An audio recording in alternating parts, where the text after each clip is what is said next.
Welcome to Fiction Audiobooks. If you enjoy the content, like and subscribing would be greatly appreciated. If you have any recommendations for novels, comment below.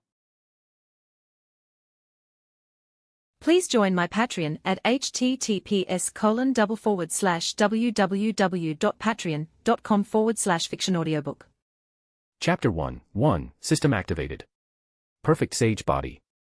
In a dense forest, a red-haired boy, no older than 5, diligently practiced his swordsmanship with a short blade. It was midday, the sun beating down mercilessly. Sweat plastered the boy's clothes to his skin. "Man, this heat is brutal," Shin Uzumaki grumbled, but his training continued unabated. A little sunshine wouldn't derail his pursuit of strength. "Shin, there you are. What are you doing out here in this inferno? Trying to fry your brains." A small head popped out from behind a large tree. Kushina Uzumaki skipped towards Shin, her red hair a fiery halo in the sunlight. Shin paused his practice and turned, a wry smile on his face as he looked at the adorable girl. "Kushina, now's not really the time for a tea party." Kushina puffed out her cheeks, her pout on full display. "Shin, you used to hang out with me all the time. Now you're giving me the cold shoulder." Tears welled up in Kushina's eyes, threatening to cascade down her cheeks. Shin felt a wave of exasperation. "Kushina, do you think I'm out here baking in this heat for fun? It's not exactly a picnic." Shin sat down, taking a long pull from his water bottle to rehydrate. Unlike the carefree Kushina, Shin carried a secret burden. He was a transmigrant, reborn into the world of Naruto as a newborn baby. The initial shock of landing in this world, where danger lurked around every corner, had been profound. Fortunately, he wasn't just some random civilian but a member of the Uzumaki Clan in the Land of Whirlpools. But even that was a double-edged sword. It was the period after the First Shinobi World War, before the Second had erupted. The Naruto storyline he knew was still decades in the future. This was the era when the Land of Whirlpools faced its imminent demise. Shin didn't know the exact date, but he knew the clock was ticking. His only path forward was to grind his strength, to maximize his chances of surviving the destruction of the Land of Whirlpools. He wasn't about to let his second chance at life go to waste. "Shin, are you keeping secrets from me?" Kushina asked, her eyes mirroring the concern she felt for him. Shin looked at Kushina, his gaze serious. "Kushina, what if I told you that soon, the Land of Whirlpools, the Uzumaki Clan, will face a disaster unlike any other? Would you believe me?" "No way, Shin. You're pulling my leg, right?" Kushina giggled, taking his words as a joke. Shin shrugged. If even Kushina, who trusted him implicitly, wouldn't buy it, convincing the rest of the clan was a lost cause. The destruction of the Land of Whirlpools seemed inevitable. He wasn't exactly Mr. Worldwide, no one would take him seriously. Ding! A crisp, mechanical chime echoed in Shin's mind, jolting him. Replication system activated. "Greetings, Master. I await your commands." Shin felt a surge of excitement. He had a golden finger. But why now? After 5 years in this world, the system finally decided to wake up. "Shin, what's up?" Kushina asked, attuned to his every shift in mood. "Nothing, Kushina. Just remembered something I gotta do. I'll definitely hang out with you tomorrow. Gotta run for now." Shin sprang onto a tree branch, vanishing in a blur of motion. Kushina's jaw dropped. That speed and agility were beyond most genin. Shin was hiding some serious skills. Kushina clenched her fists, a playful anger bubbling up. "If you ditch me tomorrow, you'll be sorry," she shouted after him. Instead of heading home, Shin made his way to a secluded riverbank to delve into his system's interface. "System, lay it on me. What can you do?" Shin asked, a mix of anticipation and anxiety in his voice. If this system turned out to be a dud, it would be a major letdown. This system is designated the Replication system. It can copy anything, from jutsu to chakra, even Kekkei Genkai. Shin's eyes widened. Madara Uchiha's Rinnegan, Kaguya Otsutsuki's Rinne Sharingan, all within his grasp. The various overpowered dojutsu of the Mangekyo Sharingan, Kaguya Otsutsuki's immortality, all those S-rank jutsu and Kekkei Genkai, the possibilities were endless. "Hold on, there have to be some strings attached, right?" Shin asked, his excitement tempered by a dose of realism. "It couldn't be that easy." "Affirmative. Replication requires the expenditure of replication cards. These are categorized into common, advanced, and divine levels. Common replication cards can replicate jutsu up to B rank, including B rank jutsu, chakra, and physical abilities of jonin, and so on.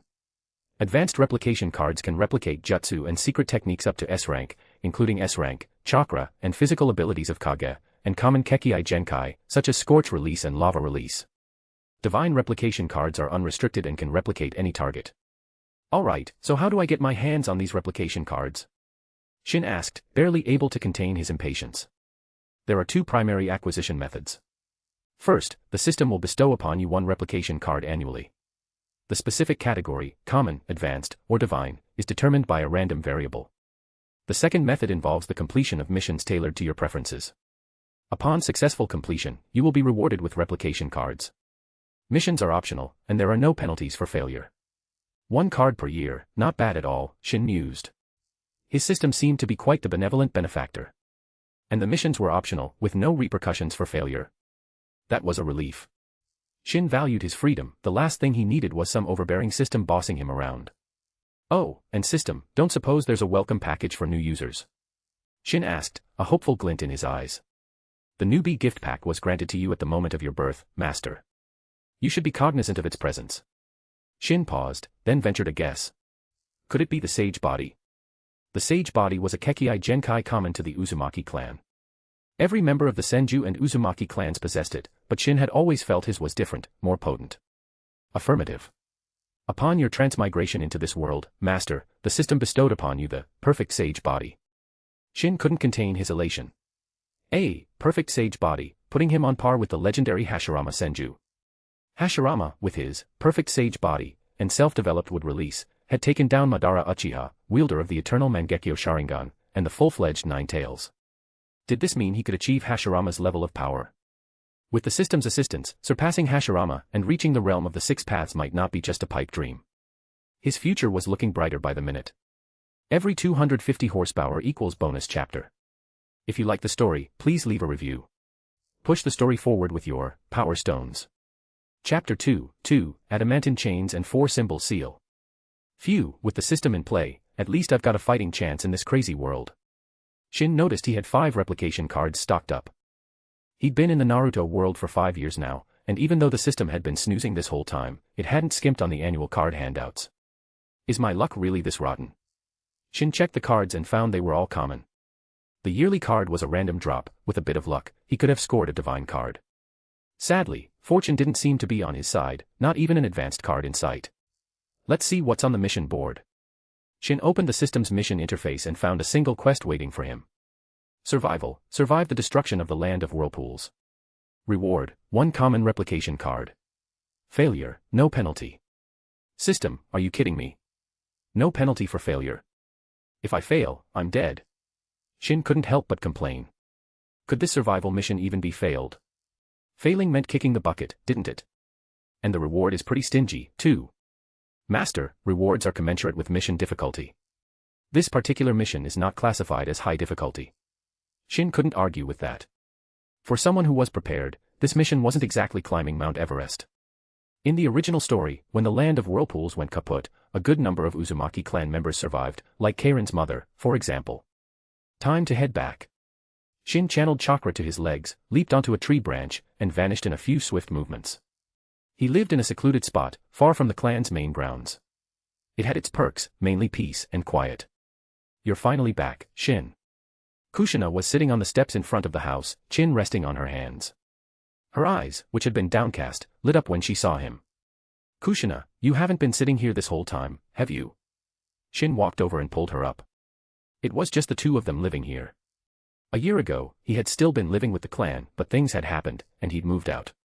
Kushina had no family left in the clan. Her parents had died in an accident when she was 3. Shin was her only friend, so she came with him. I've been waiting for you forever. If you hadn't come back soon, I would have starved to death. Kushina said weakly. She couldn't cook, so she relied on Shin for meals. Weren't there some snacks left? You could have munched on those. Kushina gave an awkward laugh, her small hands fidgeting with her clothes.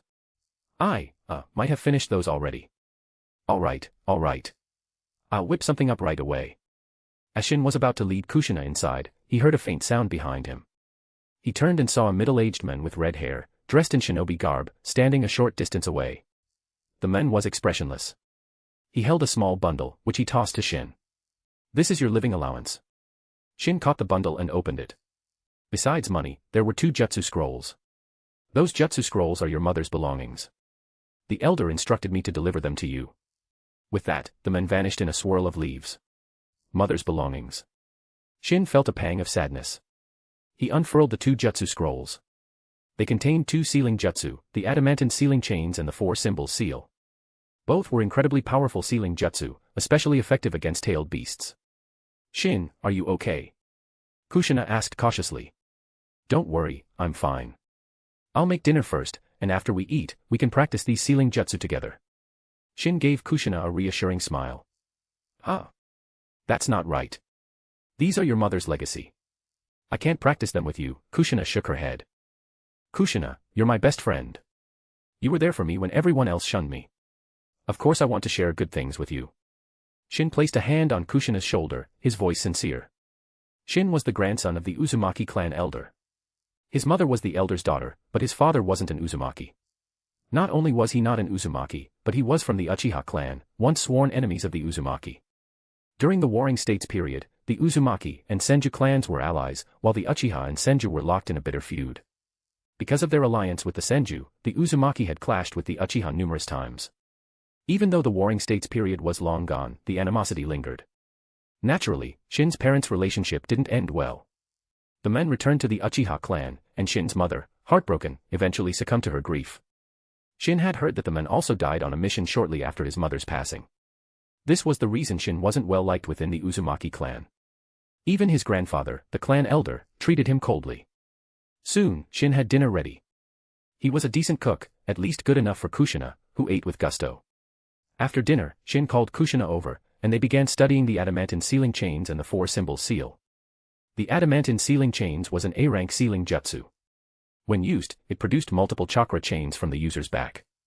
These chains were not only powerful offensive weapons but could also be used to create barriers and seal tailed beasts. The stronger the user's chakra, the greater the jutsu's power. And what were the Uzumaki known for? Their massive chakra reserves, of course. The Uzumaki possessed the sage body. Even Kushina, who had only recently learned to mold chakra, had reserves comparable to an average genin. With their powerful chakra and the sealing jutsu, even the Ninetales would be wary of facing an Uzumaki. The Uzumaki clan's strength lay in their chakra and sealing jutsu. The seal used to contain the Ninetales in Konoha was, in fact, an Uzumaki sealing jutsu. I don't get it at all. Am I just dumb? Kushina said, staring at the scrolls with a furrowed brow. Shin was engrossed in studying the jutsu. After coming to this world, he realized his learning ability had skyrocketed. He was starting to grasp the concepts behind these sealing jutsu, but mastering them would take time. After all, these were A-rank sealing jutsu. Many elite jonin couldn't learn them, it required a certain level of talent. They studied late into the night. When Shin finally set the scrolls aside, he noticed Kushina had fallen asleep beside him. Silly girl, falling asleep like that. Shin gently scooped Kushina up and laid her on the tatami mat, tucking a blanket around her. Well, time for me to hit the hay too. Shin stretched. A good night's rest was essential for the intense training he had planned for the next day. After washing up, Shin returned to his room and drifted off to sleep. Every 250 horsepower equals bonus chapter. If you like the story, please leave a review. Push the story forward with your Power Stones. Chapter 3, Shin's Sharingan. Dawn broke, painting the sky with hues of orange and pink as Shin opened his eyes. Another day, another chance to grind. Time to refine some chakra. Shin sat up and began his morning ritual. He had only received the chakra refinement technique a week ago. It was a standard issue scroll provided by the clan. Despite being ostracized due to his parentage, Shin still received the basic necessities. Things like a living allowance, the chakra refinement technique, and even those 2 sealing jutsu from yesterday. The adamantine sealing chains, and the 4-symbol seal, were prized even within the Uzumaki clan. Most elite jonin could only dream of learning them. Chakra was the fusion of physical and spiritual energy extracted from the 130 trillion cells in the human body. Overdoing it could lead to fatigue or even worse, risking one's life. Shin spent an hour refining chakra. Despite being only 5 years old and a newbie to chakra refinement, the amount he generated was startling. Thanks to his perfect sage body, the quality and quantity of his chakra were several times greater than that of a normal sage body. Sensing the energy coursing through him, Shin figured his chakra reserves were probably on par with a jonin. And this was just the beginning. If he kept refining his chakra for a few years, could he reach tailed beast levels? He thought of Hashirama, the men who wielded chakra like it was an infinite resource, even the Ninetales paling in comparison. Shin got up, washed up, and prepared breakfast. Kushina, breakfast is ready. Snooze, you lose. A while later, Kushina emerged from her room, yawning, her usually silky red hair a tangled mess. Go wash up, sleepyhead. Breakfast is getting cold. And look at your hair, birds could build a nest in there. Shin reached out and gently combed his fingers through Kushina's hair. Her face flushed slightly, but she was used to Shin's casual touch. After washing up, Kushina took her seat at the table.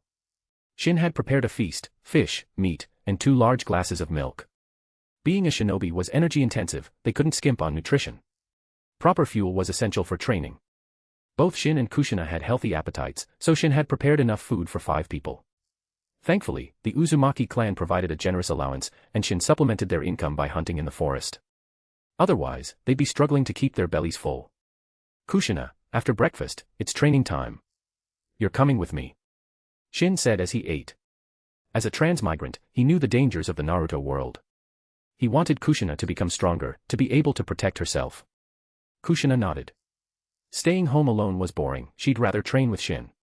After breakfast, Kushina took the initiative to wash the dishes. While she was busy, Shin opened his system interface and accepted the only mission on the quest board. He hadn't accepted it yesterday, but there was no point delaying. It was a mission he had to complete no matter what. Once Kushina finished with the dishes, they headed out to the nearby forest. Kushina, you work on refining your chakra, Shin instructed. Okay. Kushina sat on a clean rock and started the monotonous process of chakra refinement. Shin took out his weighted clothing and put it on. Then, he drew the short blade from his hip and began practicing his swordsmanship. Before he got the chakra refinement technique, Shin had focused on kenjutsu and taijutsu. With his perfect sage body, his physical strength was exceptional, making taijutsu training twice as effective. The Uzumaki and Senju were natural-born brawlers. It was just that the Uzumaki clan prioritized sealing jutsu, neglecting their powerful physiques. After 1,000 swings, Shin wiped the sweat from his brow and took out his kunai and shuriken. 50 meters away, he had set up a target. It was crude, but it served its purpose. Shin focused, his blue eyes morphing into a blood red, a single black tomo swirling into existence. The target, which had been a small speck at 50 meters, was now crystal clear. The Sharingan, a one-tomo Sharingan. Shin had Uchiha blood flowing through his veins, awakening the Sharingan wasn't surprising. He had awakened it when his mother died, but he had kept it a secret, even from Kushina. The fewer people knew, the better. If others found out he had the Sharingan, his life within the Uzumaki clan would become even more difficult. Fixing his gaze on the distant target, Shin launched a kunai. With the Sharingan's enhanced vision, he could clearly see the bullseye. The kunai struck dead center, its force so strong that it pierced through the target, leaving a gaping hole. After practicing kunai throwing for a while, Shin decided to move on. Compared to kunai throwing, mastering jutsu was far more critical. Next up, time to crack the sealing jutsu. Shin pulled out the jutsu scroll and started studying the Adamantine sealing chains. He wasn't in a hurry to learn the 4-symbol seal that could wait. Mastering the Adamantine sealing chains would significantly boost his combat power, giving him a way to utilize his massive chakra. After all, what good was a mountain of chakra if you didn't have the jutsu to use it effectively? Shin had figured out some basic chakra control techniques, like channeling it to his legs for explosive jumps, propelling him several meters into the air. That's how he had been leaping onto trees, but his self-taught techniques were rough around the edges. Not only did they guzzle chakra, but they also put a strain on his legs. He was lucky to have a perfect sage body, a normal person attempting those jumps might end up crippled. What I need are the fundamentals. Shin tried to use the Adamantine sealing chains, but nothing happened. He realized he didn't have the fine motor control needed to manipulate his chakra effectively. Despite his vast reserves, he couldn't achieve the precise control needed to channel chakra for complex jutsu. How could he learn the Adamantine sealing chains with such poor chakra control? He needed to master the basics first. Tree climbing and water walking immediately came to mind. He had to start somewhere, and refining his chakra control was paramount. Under Kushina's surprised gaze, Shin began his tree climbing training. He had assumed it would be a piece of cake, but it turned out to be more challenging than he anticipated. Turns out having too much chakra can be a pain. The more chakra he had, the harder it was to control. It seemed there was a trade-off to everything. Every 250 horsepower equals bonus chapter. If you like the story, please leave a review. Push the story forward with your power stones. Chapter 4, Copying a Taijutsu Master's Physique. After countless faceplants, I finally nailed tree climbing. Shin looked like he'd wrestled a mud monster and lost. He'd fallen out of the trees more times than he could count. But it was worth it. He could now scale a tree with the grace of a squirrel, his chakra finally under his command. Shin, how did you do that? Kushina stared at him with wide, awestruck eyes. Heh, wanna learn? Kushina nodded eagerly. Nope, not gonna teach you. That's what you get for laughing at me. Shin crossed his arms. Kushina had found his repeated tumbles from the trees quite amusing. It couldn't be helped. Controlling his massive chakra reserves was Northwest walk in the park, especially without a teacher. He'd had to figure it all out himself, the hard way. He'd mastered tree climbing through sheer stubbornness and a high tolerance for pain. You're so mean, still holding a grudge. Kushina stuck her tongue out at him. By the way, you don't like it when I call you Shin-chan, right? If I learn how to climb trees without using my hands, I'll stop calling you that, deal? It made him sound like a little kid. But Kushina was used to it, breaking the habit would be tough. Kushina called him Shin-chan because he was younger than her. Well, only by 3 days, but still younger. She used to make him call her Big Sis, but as a transmigrant, there was no way he was calling someone his own age Big Sis. Fine. Shin nodded and shared all the tricks he'd discovered. With Shin's guidance and insider knowledge, Kushina mastered tree climbing in just half an hour. The girl was a natural. Shin, I learned way faster than you. Kushina said, a smug grin on her face. It had taken Shin over 3 hours, while Kushina had done it in 30 minutes. But that didn't mean he was less talented. He'd had to figure it out through trial and error, while Kushina had a shortcut, thanks to him. After the tree climbing lesson, Shin led Kushina to a nearby river for water walking practice. Water walking was definitely trickier. Water offered no resistance, one wrong step, and you were taking a dip. Thankfully, Shin's tree climbing experience gave him a head start. He only fell in twice before he was walking, even running, on water. Kushina, on the other hand, wasn't having as much luck. She'd already fallen in a dozen times, much to Shin's amusement. After splashing around for hours, Kushina finally got the hang of water walking. Kushina, you're officially a prodigy. Mastering both tree climbing and water walking at the age of 5, with such precise chakra control. That was prodigy-level stuff. Let's go change first, Kushina said, her clothes dripping. They went back, changed, and finally had lunch. It was already 3 in the afternoon. Kushina had stubbornly refused to eat until she mastered water walking, hence the late lunch. After their meal, Shin decided to skip training and headed towards the clan grounds with Kushina. Shin-chan, why are we going to the clan grounds? Kushina asked, surprised. Didn't we have a deal? Shin lightly flicked Kushina's forehead. It's a habit. I'll get better, I promise. Kushina rubbed her forehead, pouting at Shin. Shin chuckled. Breaking that habit was probably going to be an uphill battle.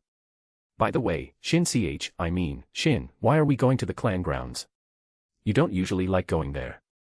They lived outside the clan grounds and rarely ventured in, except when they needed supplies. This wasn't a supply run. Shin wanted to put his replication card to use. As they entered the Uzumaki Clan grounds, the atmosphere became livelier. The Uzumaki Clan wasn't small, they had over 200 members.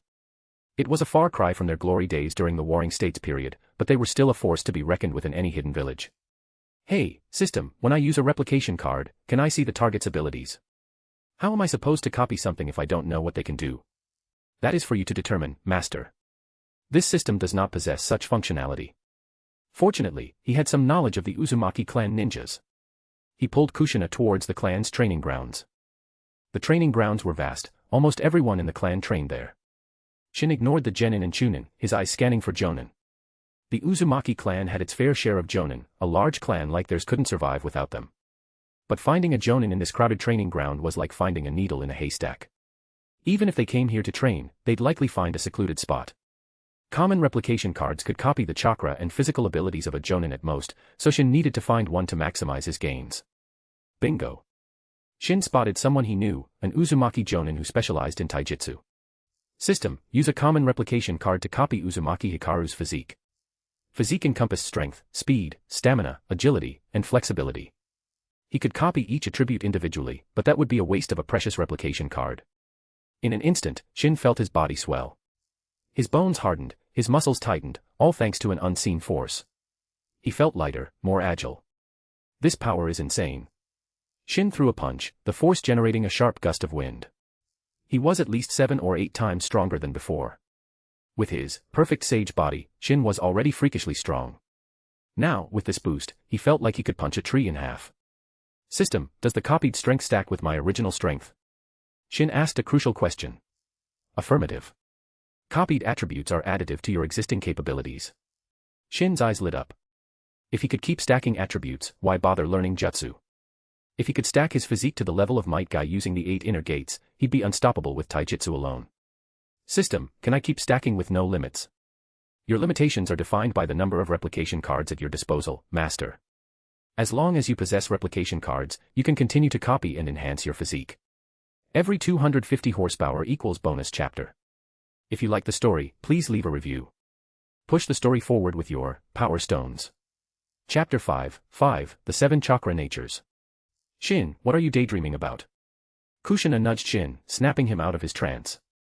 His conversation with the system had been a mental one, so to Kushina, he just seemed spaced out. Nothing much, Shin replied with a grin he couldn't quite suppress. Liar. You wouldn't be grinning like that if it was nothing. Something good must have happened. Fine, keep your secrets, Kushina huffed, pouting. Shin shook his head, his smile fading. He realized his earlier plan had been a bit too ambitious. Just as the system had said, his progress was limited by replication cards. Even with dozens of common cards, he wouldn't be able to stack his physique to Might Guy's 8 inner gates level. Besides, he'd never wanted to be a one-trick pony, specializing only in taijutsu. Being well-rounded was the key to minimizing weaknesses. Specializing in one area made you an easy target. Uzumaki Shin, is that you? Uzumaki Hikaru, the jonin whose physique Shin had just copied, looked over. A jonin's senses were sharp, Hikaru had noticed Shin staring at him. He had no idea that the physique he'd spent over a decade honing, enduring countless hardships to achieve, had been duplicated in an instant. Shin's system was truly broken, it allowed him to gain the fruits of someone else's labor without putting in the work. If Hikaru knew, he'd probably want to strangle Shin. But even without knowing, Hikaru wasn't exactly thrilled to see Shin. They had a history. Or rather, Shin had a history with Hikaru's son. Back when Shin was still living in the clan grounds, he'd had a run-in with the boy. Shin had broken the kid's leg, putting him out of commission for 3 months. Hikaru had been furious, ready to tear Shin apart. But even though Shin wasn't popular, he was still the clan elder's grandson. Hikaru couldn't touch him. Yo, Hikaru. Fancy meeting you here. How's your son doing? Shin asked with a casual smile. He wasn't afraid of the jonin. Not because of his own strength, though. Honestly, even with Hikaru's physique stacked on top of his own, he was no match for the experienced jonin in a fight. Shin lacked combat experience. Hikaru, on the other hand, was a seasoned warrior. Even with superior physical abilities, Shin would lose. He thought of Kaguya Otsutsuki, who, despite her immense power, was ultimately sealed due to her lack of battle experience. If Madara Uchiha had obtained Kaguya's power, he would have been truly unstoppable. Shin's confidence stemmed from his identity. No matter how disliked he was still the clan elder's grandson. Would Hikaru dare lay a finger on him? Hikaru snorted, reminding himself that Shin was just a child, not worth his time. But even so, he couldn't completely let it go. He glared at Shin before turning and walking away. He couldn't do anything to Shin, so out of sight, out of mind. Shin continued exploring the training grounds. He used another common replication card, this time copying a jutsu, the B-rank Shadow Clone Jutsu. The Shadow Clone Jutsu was created by the second Hokage, Tobarama Senju. But its practicality led to it being stolen by ninjas from other nations. Countless shinobi in the ninja world knew the Shadow Clone Jutsu, including those in the Uzumaki Clan. Shin copied it from an elite chunin. With his perfect sage body and the Shadow Clone Jutsu, his training efficiency would skyrocket. Of course, he would have preferred the forbidden multi-Shadow Clone Jutsu. Despite being A rank, it was classified as forbidden. Forbidden didn't necessarily mean powerful. Jutsu that caused harm to the user or were deemed too dangerous were classified as forbidden. This included jutsu like the Edo Tensei. Unfortunately, common replication cards couldn't copy A-rank jutsu, only B-rank at most. And even if he could copy it, he wouldn't find anyone to copy from. While many knew the Shadow Clone Jutsu, those who knew the multi-Shadow Clone Jutsu were few and far between. With 3 replication cards remaining, Shin decided to call it a day. He left the training grounds with Kushina and bought some ninja tools and 2 chakra papers. Chakra papers were used to determine a shinobi's chakra nature. There were 7 chakra natures in total. Wind, lightning, water, fire, earth, yin, and yang. The yin and yang natures couldn't be tested with chakra paper. Why did you buy these? They're so expensive, 1,000 ryo each. Kushina looked at the papers with distress. These are chakra papers. They tell you what kind of chakra you have. Here, try it. Kushina curiously took a chakra paper and channeled her chakra into it. The paper reacted immediately. It split down the middle, and the corners became damp. Kushina, your chakra natures are wind and water, Shin explained. Kushina looked confused, she didn't understand these concepts yet. Shin took a chakra paper and infused it with his chakra. The paper split, indicating wind nature. One corner ignited, revealing fire nature.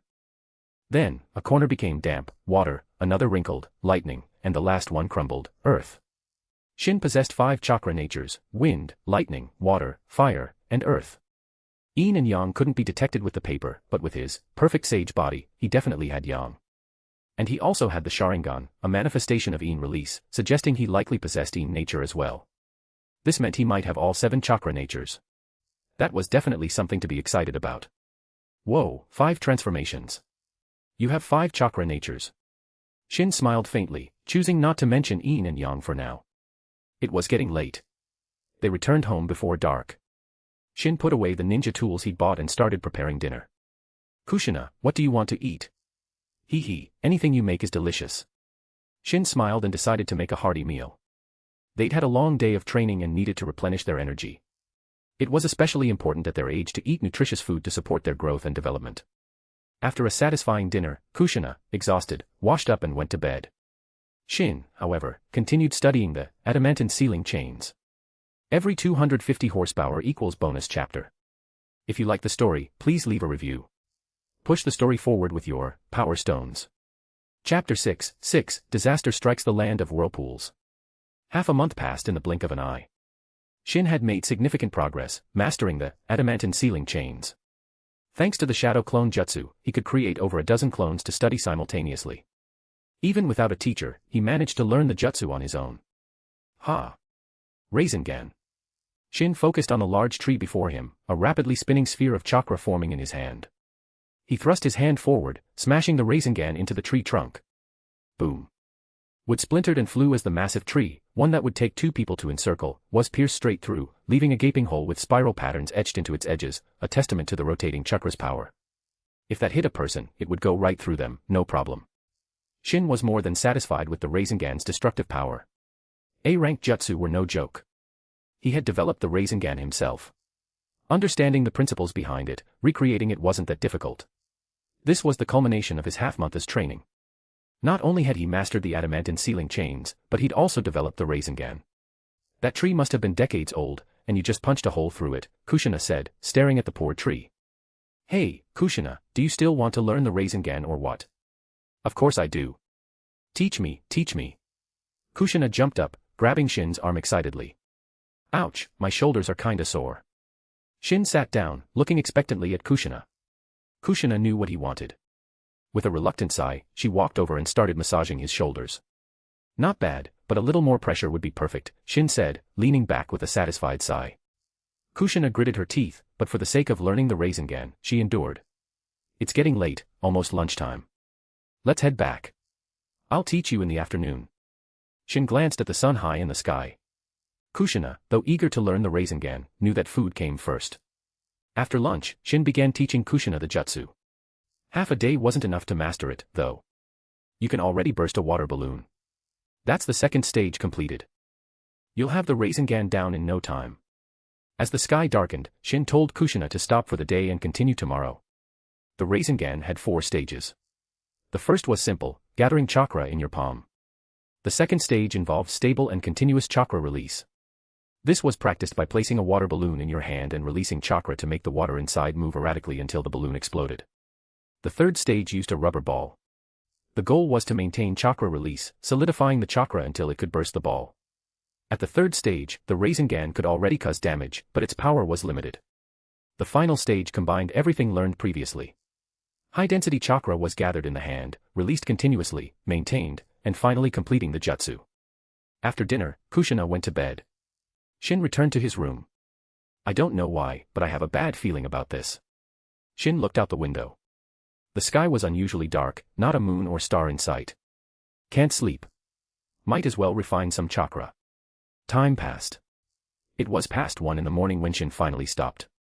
He was feeling sleepy. Just as he was about to lie down, a loud noise jolted him awake. He rushed to the window. In the direction of the Uzumaki Clan grounds, flames lit up the night sky. Could it be? His drowsiness vanished. He ran to Kushina's room. Kushina, wake up. Shin, what's going on? I was sleeping so soundly. Why did you wake me up? Kushina grumbled, her eyes barely open. Wake up, something's wrong. Shin flicked Kushina's forehead to bring her to her senses. This was no time for jokes. If his hunch was right, the disaster had struck the Land of Whirlpools. There was nothing he could do to stop it, but he could protect himself and Kushina. What's wrong? Kushina asked, seeing the seriousness in Shin's eyes. Shin pointed towards the window. Kushina followed his gaze and saw the fire raging in the distance. Whoa, the clan grounds are on fire. It's more than just a fire. We're under attack. Listen to that. Those explosions are from explosive tags. Who would dare attack the Uzumaki clan? Now's not the time to discuss that. Come on. Shin urged Kushina to get dressed, pack their essentials, and prepare to leave. Even though they were far from the clan grounds, there was no guarantee of safety. Captain, this is the outer perimeter of the Uzumaki clan grounds, right? Why is there a house here? Just as they stepped out, Shin saw several figures in ninja attire, their faces hidden behind masks. His heart sank. Kushina gripped his arm, fear creeping into her eyes. Well, look what we have here. A couple of stragglers. And just kids, too. A ninja wearing a tanuki mask leered at them. Talk about bad luck. They were so far out, yet they still ran into enemies. The 5 ninjas were equally surprised. They had been tasked with sealing off the Uzumaki clan grounds, preventing anyone from escaping. They hadn't expected to find 2 children out here. Judging by their red hair, they were definitely Uzumaki. And if they were Uzumaki, they had to be eliminated. Enough chatter. Kill them. The leader of the squad ordered. The squad consisted of 1 jonin and 4 elite chunin.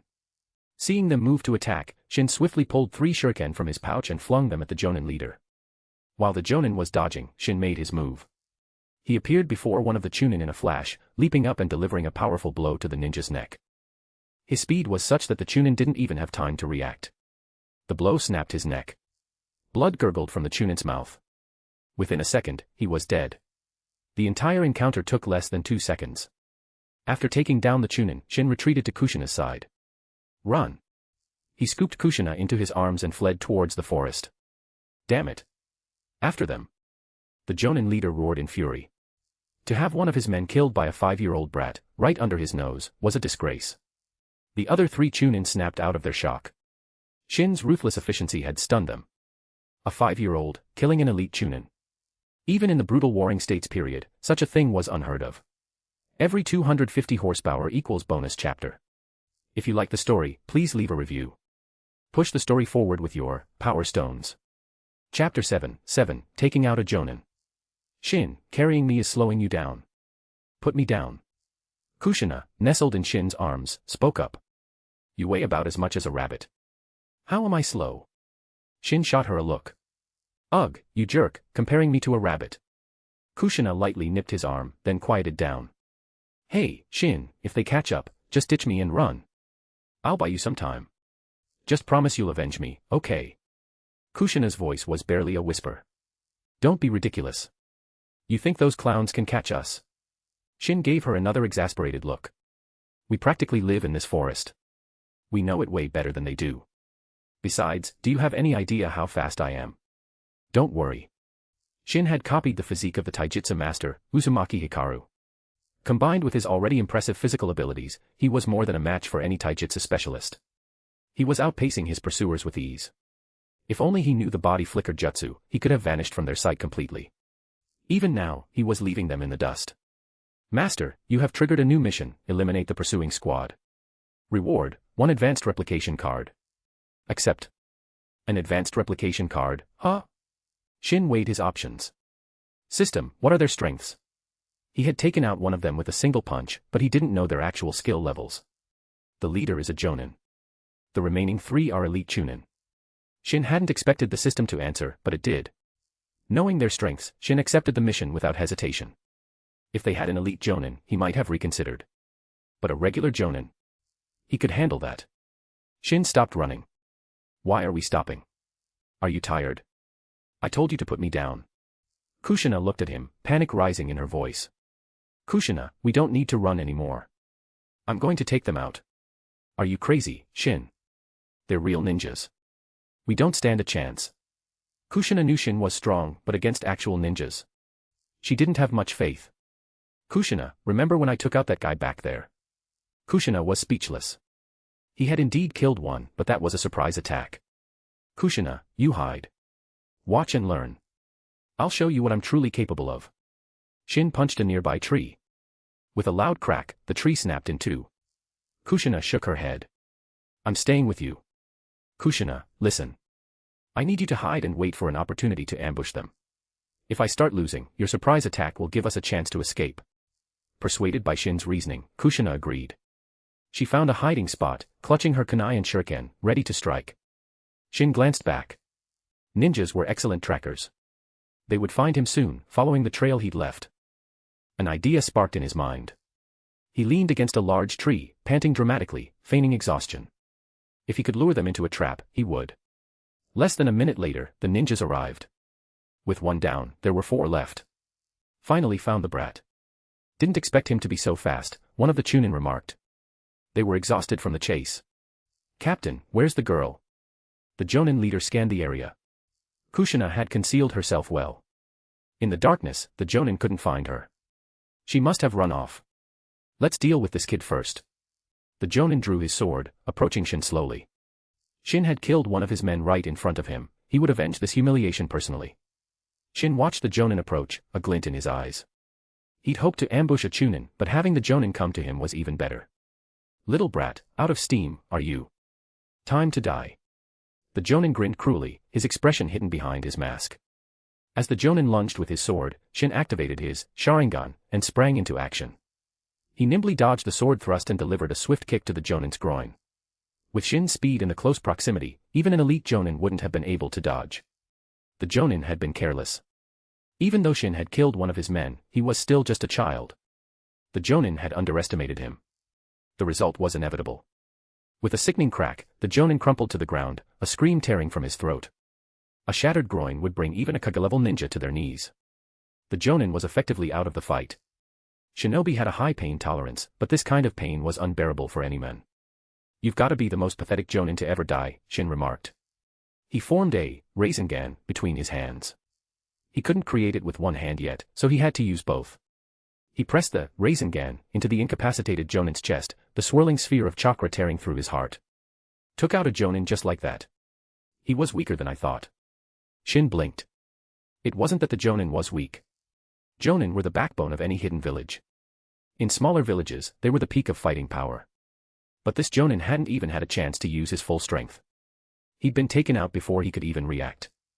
This served as a reminder to Shin. In this dangerous world, he could never let his guard down. Otherwise, he might end up like this Jonin. He thought of Madara Uchiha, betrayed and used as a sacrifice for Kaguya Otsutsuki's revival. Your boss is dead. Care to join him?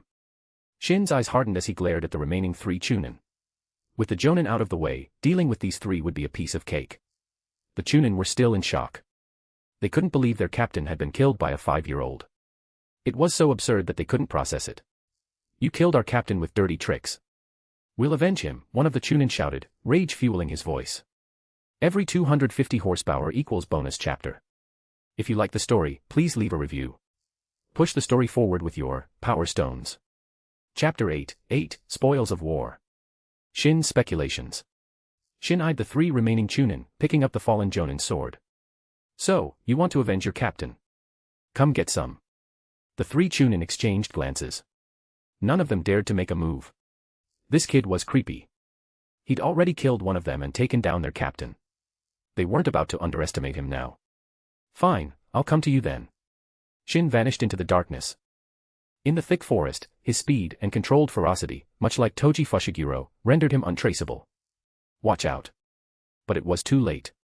Shin's sword pierced the Chunin's heart before he could finish his warning. Shin withdrew his sword and dashed towards the next Chunin. Water style, water prison jutsu. Sensing the danger, the Chunin swiftly formed hand seals, encasing himself in a sphere of water for protection. The water prison jutsu was a C-rank jutsu that could trap enemies or be used defensively. You think that can stop me? How naive. Shin channeled chakra into the sword, enhancing its piercing power. The water prison shattered like a fragile bubble as the sword plunged through, impaling the Chunin's heart. Another one down. Just one left. Shin looked at the last Chunin. Killing these elite Chunin was starting to feel like swatting flies. Kakashi graduated and became a genin at 5, and everyone called him a genius. I'm 5, and I'm wiping the floor with elite Chunin. What does that make me? A prodigy. A monster. Shin muttered to himself. Monster. You're a monster. The last Chunin pointed at Shin, his eyes wide with terror. He turned and fled. You're the monster. And you're not getting away. Shin stomped on the ground, creating a small crater. He shot forward like an arrow, chasing after the fleeing Chunin. This guy was crucial to his mission. Shin couldn't let him escape. And for his and Kushina's safety, he couldn't leave any witnesses. Die. Shin quickly caught up, swinging the sword. It wasn't ideal for slashing, but with Shin's strength, it would cleave the Chunin in two. The sword connected, and just as Shin relaxed, the figure he'd struck transformed into a log. A substitution jutsu. Substitution. Shin hadn't expected the Chunin to use a substitution jutsu at the last moment. Adamantine sealing chains. Chakra chains erupted from Shin's back, snaking through the forest and ensnaring the fleeing Chunin. Constrict. The chains tightened, tearing the Chunin apart. Shin's face paled as he looked at the gruesome sight. He quickly turned away. He was used to blood, having hunted animals in the forest. He hadn't felt anything when he killed the first Chunin. The next few deaths had caused a slight ripple in his emotions, but this last one, this was too much. The chakra chains dissipated. Shin leaned against a tree, gagging. He swore he'd never use the chains like that again. It was too brutal, even for him. Congratulations, Master. Mission complete. You have been awarded 1 advanced replication card. Phew, finally got the reward. Shin composed himself and called out to Kushina. Come out, Kushina. It's over. Kushina emerged, looking bewildered. It was over. It was too dark, and she didn't have the Sharingan. She hadn't seen anything. She walked over and saw the Jonin's body. Shin, how did you do it? Doesn't matter. Let's see what loot we got. Shin started rummaging through the Jonin's pouch while Kushina stood back, a little scared. Even though the ninjas were dead, she was still frightened. It was a good thing she hadn't seen the Chunin Shin had torn apart with the chains, she might have fainted. Shin found several explosive tags, a valuable commodity.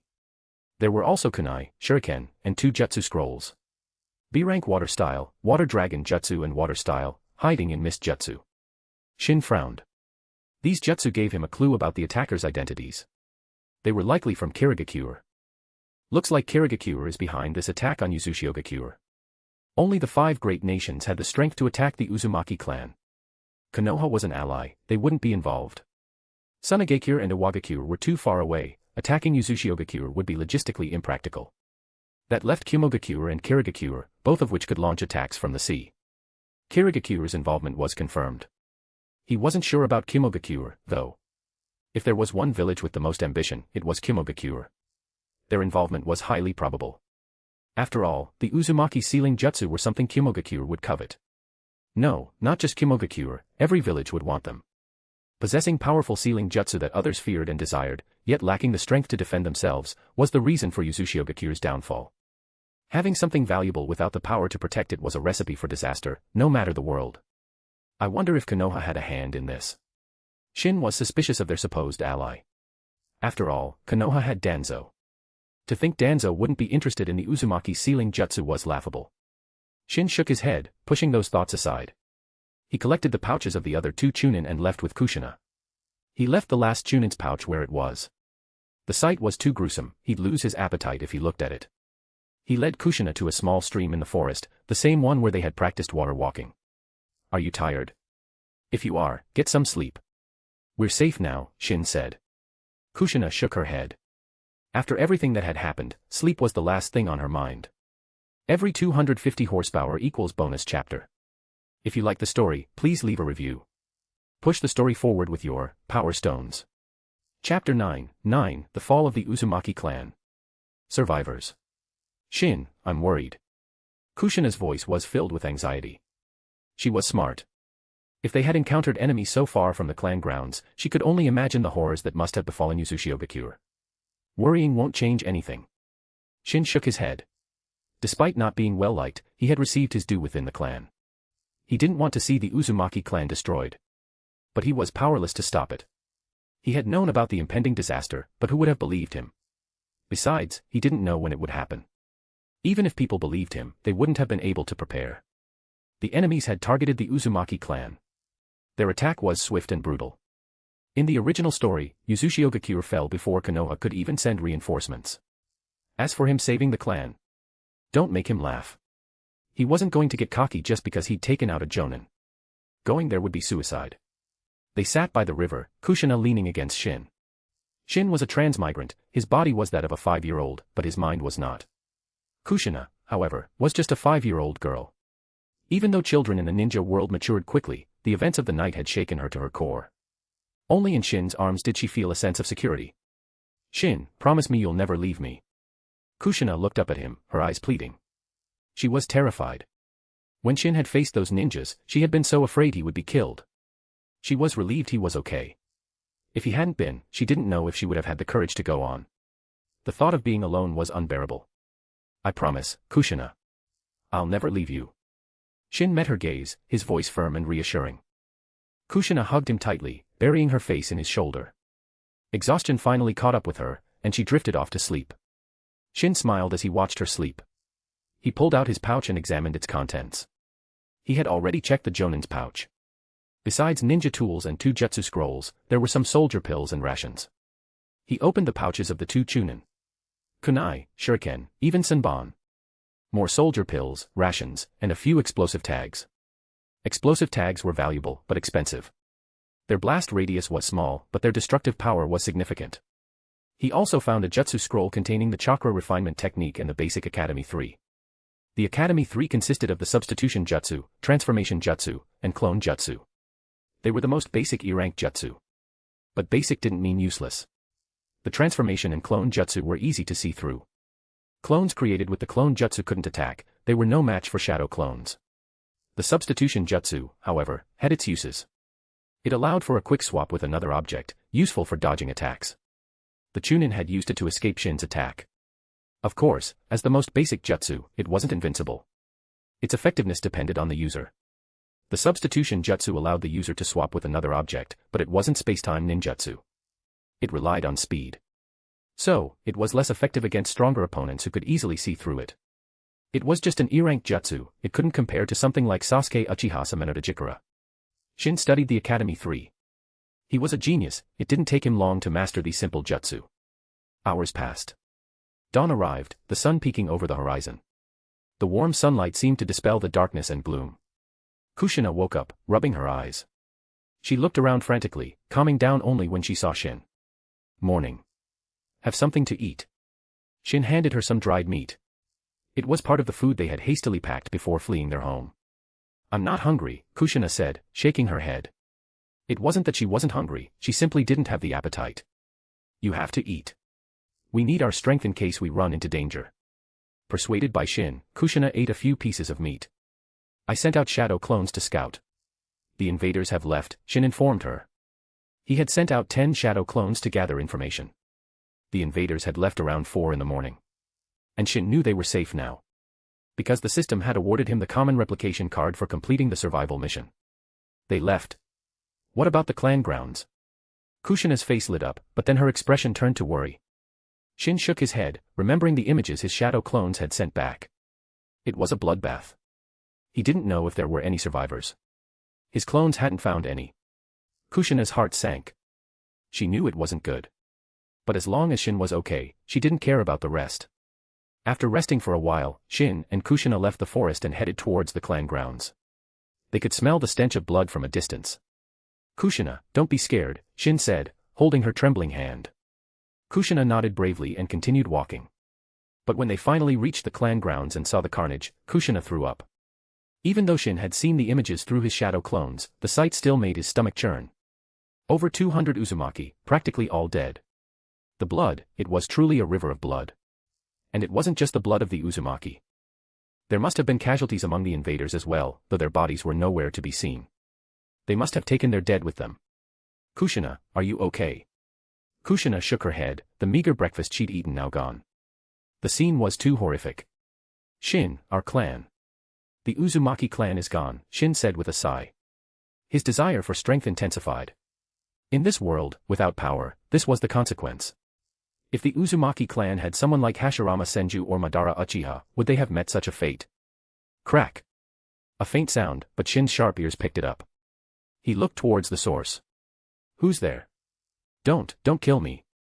A young girl's terrified voice. Then a scream, followed by silence. Red hair. A survivor. Shin pulled Kushina towards the sound. A girl their age lay unconscious in a pool of blood in front of a burned-out house. There was a cellar nearby. She must have hidden there to survive. She must have made a noise while climbing out, alerting Shin. Then, the sight of the destruction must have been too much for her. Every 250 horsepower equals bonus chapter. If you like the story, please leave a review. Push the story forward with your Power Stones. Chapter 10, Konoha's Reinforcements, Tsunade. That's Uzumaki Akiko, Kushina said, surprised, as she looked at the unconscious girl. Oh, you know her. Shin didn't recognize the girl, but it seemed Kushina did. We've met a few times, but we're not close. Kushina was only really close to Shin. She knew other kids in the clan, but they weren't friends. A short while later, Akiko woke up. She looked around in a panic, but calmed down when she saw Shin and Kushina's red hair. Red hair was a trademark of the Uzumaki clan. Of course, there were exceptions, like Choji Akimichi's father, Choza, who also had red hair. But most people associated red hair with the Uzumaki. Who are you? Akiko didn't recognize Shin and Kushina. She guessed they were Uzumaki survivors, but it was better to be safe than sorry. It wasn't surprising that she didn't know them. Shin and Kushina lived far from the clan grounds. Even when they had lived within the clan, they hadn't interacted much. Shin had never even seen Akiko before. Same as you, Shin replied simply. Akiko fell silent, her eyes filled with sadness as she looked at the destruction around her. Tears streamed down her face as she thought of her parents. Should we comfort her? Kushina asked Shin. How? Let her cry. She'll have to rely on herself from now on. Being strong is better. Shin shook his head and sat on a nearby rock, contemplating their future. He had two choices, leave with Kushina and live a life on the run, or wait for Konoha's reinforcements and go with them to Konoha. He glanced at Kushina and made up his mind. They would go to Konoha. It was the safer option. With their distinctive red hair, wandering around would make them targets. And as two young children, where could they even go? It would be incredibly difficult. Going to Konoha offered safety and security. As long as they didn't draw too much attention to themselves, they would be fine. Especially with Uzumaki Mito still alive. Even the scheming Danzo wouldn't dare try anything. In Konoha, Shin could also learn the basics of being a shinobi, which were essential. Konoha was the best choice. But if they went there, he would have to change Kushina's fate as the Nine-Tails Jinchuriki. He didn't want that for her. The Nine-Tails' power was immense, a great asset if used correctly, but it was also a ticking time bomb. And being the Nine-Tails Jinchuriki meant a life under constant surveillance, with Umbu watching your every move. As for himself, Shin never wanted to become a Jinchuriki. He simply didn't need the Nine-Tails. With his perfect sage body, once he grew stronger, he could take on the Nine-Tails single-handedly.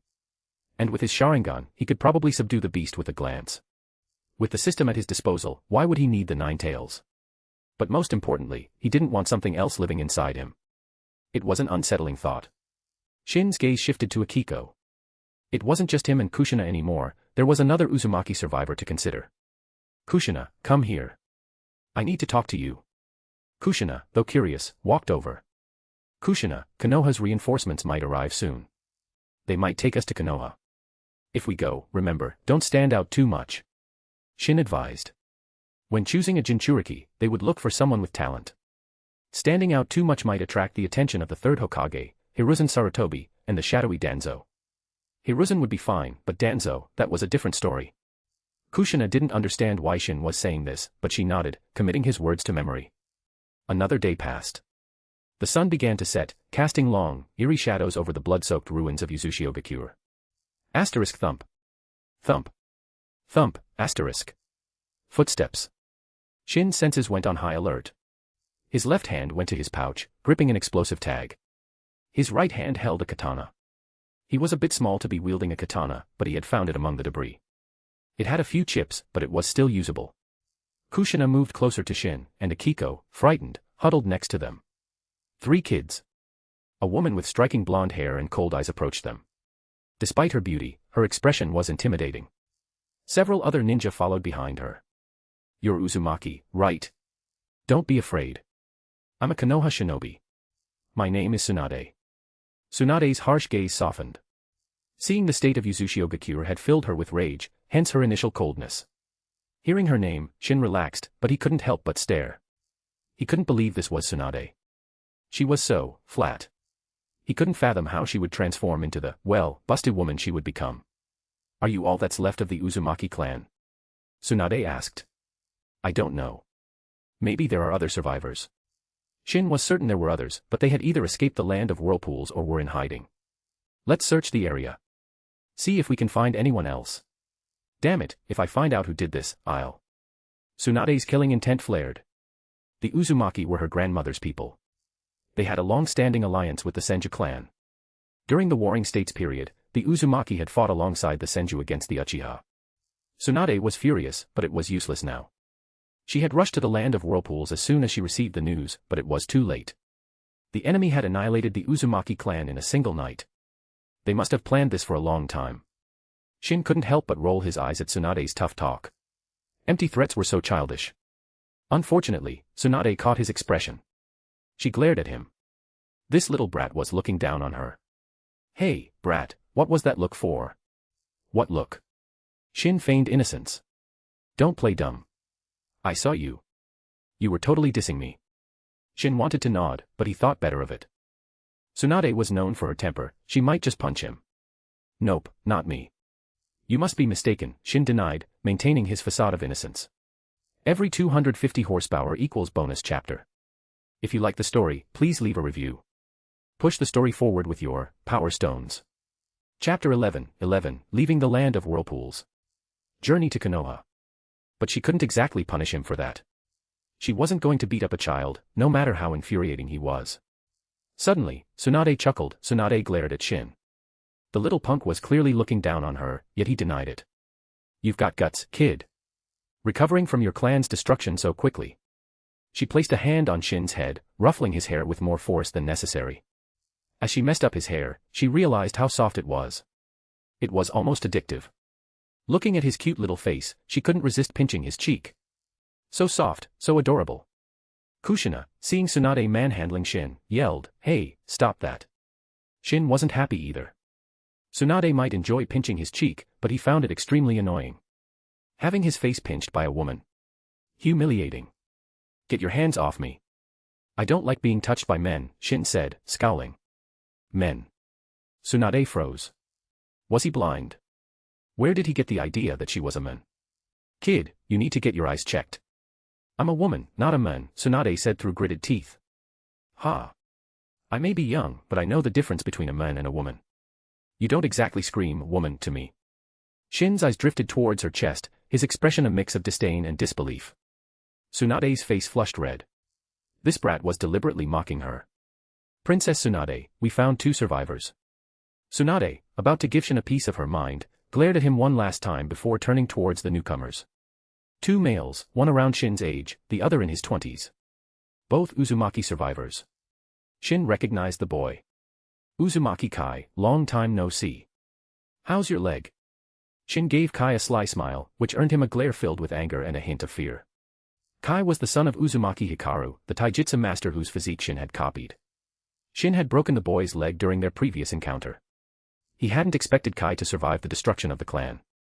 The kid was lucky to be alive. Tsunade's eyes flickered between Shin and Kai. There was definitely bad blood between these two. But she wasn't interested in getting involved in a squabble between kids. She turned to the older Uzumaki. What's your name? I'm Uzumaki Hikaru. A jonin of the Uzumaki clan. Do you know who attacked the clan? Tsunade asked. I don't know. I was scared, so I hid right away. I don't know what happened after that. Hikaru hung his head in shame, earning a scornful look from Tsunade. This guy was older than her, yet he was a coward. When his clan was in danger, he hid like a rat. Tsunade wasn't even as old as this Hikaru. Despite calling Shin a kid, she was only 16. But in the ninja world, 16 wasn't that young. During the Warring States period, people were already married with children at that age. Tsunade ordered her men to continue searching for survivors while investigating who was behind the attack. Judging by the water damage and the traces of lightning release, she had a pretty good idea. If her suspicions were correct, there wasn't much she could do. Kid, what's your name? Tsunade asked Shin. Shin was getting tired of being called kid. Too bad he couldn't beat Tsunade in a fight. He estimated her strength to be at elite Jonin level, definitely stronger than him. I'm Uzumaki Shin. And don't call me kid. You'll regret it when I'm stronger than you. Regret it? Hey, I'll be waiting for that day, Tsunade said with a smirk. Shin snorted. She might be looking down on him now, but she'd sing a different tune when he surpassed her. Shin, I'm hungry, Kushina tugged at his sleeve. Shin took out some dry rations and jerky. It wasn't much, but it would fill their stomachs for now. 3 days later, the bodies of the Uzumaki clan members were buried, including Shin's grandfather, the clan elder. Seeing his grandfather's body, Shin felt a strange mix of emotions. He hadn't been close to the men, they had barely interacted. But he still felt a pang of sadness. After the burial, they set off for Konoha with Tsunade. Shin carried a katana strapped to his back. It was over 3 feet long, with a simple gold design on the hilt. He had found it in the Uzumaki clan shrine. It was incredibly sharp, able to slice through stone with ease. He hadn't tested it on steel yet, though.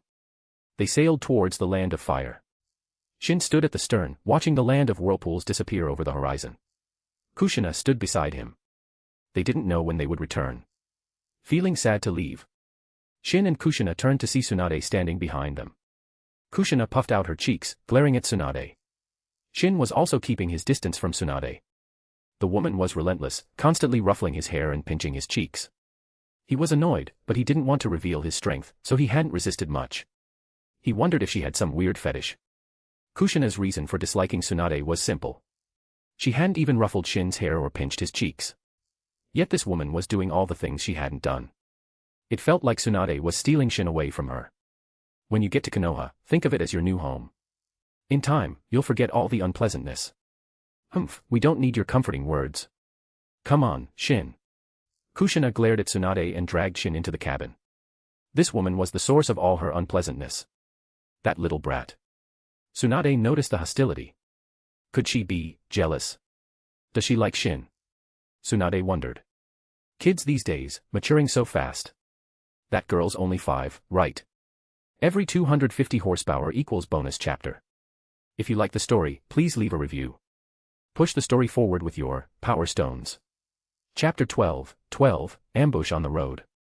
Shin, stay away from that woman from now on, Kushina said seriously once they were inside the cabin. Yeah, no arguments here. Shin wasn't keen on being manhandled and unable to retaliate. It was infuriating. He'd get her back when he was stronger. For now, he'd steer clear of Tsunade and her vice-like grip. His cheeks were still sore. Just wait, Tsunade, Shin thought darkly. Hours later, the ship finally reached the shore. Kushina, pale and nauseous, leaned heavily against Shin. Shin, I don't feel so good. My head is spinning. Shin supported her, surprised that she was seasick. It was probably because this was her first time on a ship. We're here, Kushina. Hang in there. Tisk, TSK, getting seasick. How embarrassing, Tsunade quipped, arms crossed. Kushina's open hostility had irked her. She didn't want to stoop to the level of a child, but seeing Kushina's pathetic state, she couldn't resist a jab. I am not seasick. Kushina weakly shook her head, trying to maintain a defiant front despite her nausea. Tsunade merely clicked her tongue. Continuing this squabble with a child was beneath her. Let's rest for a bit before we continue. Seeing that not only Kushina, but also Akiko and Kai, were suffering from seasickness, Tsunade called for a break. Shin was fine, he didn't get seasick. And Uzumaki Hikaru, being a jonin, was also unaffected. They rested, ate some rations, and then resumed their journey. How long will it take to reach Konoha from here? Shin asked Tsunade. Come closer, and I'll tell you, Tsunade said with a sly grin, beckoning him with a finger. Nah, I don't need to know that badly. Shin and Kushina trailed behind, taking in the scenery of the Land of Fire. They had set foot on Land of Fire soil as soon as they disembarked. While not the largest of the 5 great nations, it definitely had the most fertile land. The trees here were lusher than those in the Land of Whirlpools, and the people seemed more prosperous. Shin-chan, how are we going to live in Konoha? Kushina asked, her voice laced with worry. Same as always. Don't stress, Kushina. And please, stop calling me Shin-chan. Shin patted her head reassuringly. Kushina felt a wave of warmth. She was apprehensive about this unfamiliar place called Konoha, but with Shin by her side, her fears seemed to melt away. As long as she was with Shin, it didn't matter where they were. Gradually, Kushina's anxiety lessened. The shadow of the Uzumaki clan's destruction seemed a little less dark. What are you two chatting about? Tsunade had fallen back to join them. Wow, you actually have time to talk to us. Shin remarked. We're escorting you, but we're in Land of Fire now. The most we'll encounter are bandits. It's safe here. Tsunade had been vigilant before entering Land of Fire, but now she was completely relaxed. Whoosh. Whoosh. Whoosh. A volley of kunai and shuriken rained down on them, some even strapped with explosive tags. Shin's face paled. He couldn't worry about hiding his strength now. He grabbed Kushina and dodged. The Senju ninjas, though caught off guard, were still highly skilled. They reacted quickly, shielding the Uzumaki survivors and evading the attack. Tsunade's eyes widened. She had been about to pull Shin and Kushina out of the way, but Shin had reacted first, moving with incredible speed. She estimated his speed to be on par with her own. Looks like that kid Shin isn't simple after all. She quickly dodged the projectiles. Now wasn't the time to ponder this, she had to deal with the attackers. Her eyes turned cold. To be ambushed within Land of Fire borders was unacceptable. And she had just told Shin that it was safe here. This was a slap in the face. Tsunade felt her cheeks burn with shame. These attackers would pay. Shin and Kushina took cover behind a large tree, Shin's arm protectively around Kushina. His eyes darted around, alert for any movement. If only I could awaken the Uzumaki clan's Mind's Eye of Kagura. The Mind's Eye of Kagura was a sensory technique unique to the Uzumaki clan, one of the most powerful in the ninja world. When activated, it allowed the user to sense chakra fluctuations within a radius of several dozen kilometers. With a known chakra signature, it could pinpoint the target's location, movement, number of people, and even their speed. Its sensory capabilities were comparable to the Byakugan. Unfortunately, very few Uzumaki could awaken this ability. In the original story, only Karen was known to possess it. Shin didn't know if he could awaken it. If he had the Mind's Eye of Kagura, he could easily pinpoint the enemy's location and movements, making it easier to defend against them. Unlike now, where he was forced to rely on his senses and constant vigilance to avoid being caught off guard. Shinobi were masters of assassination, surprise attacks were their specialty. Kushina, don't be afraid. I'll protect you. I'm not afraid, Kushina said, clenching her fists. She hated being the damsel in distress. I have to train harder. She resolved to become stronger so she wouldn't be a burden to Shin. As Shin and Kushina hid, the battle raged. Over 20 ninjas, clad in identical uniforms and without forehead protectors, emerged from the forest. It was impossible to tell which village they were from. They charged towards the Senju ninjas, weapons drawn. Tsunade channeled chakra throughout her body, activating her monstrous strength. A powerful aura enveloped her. Die. She punched one of the attackers, sending him flying like a rag doll.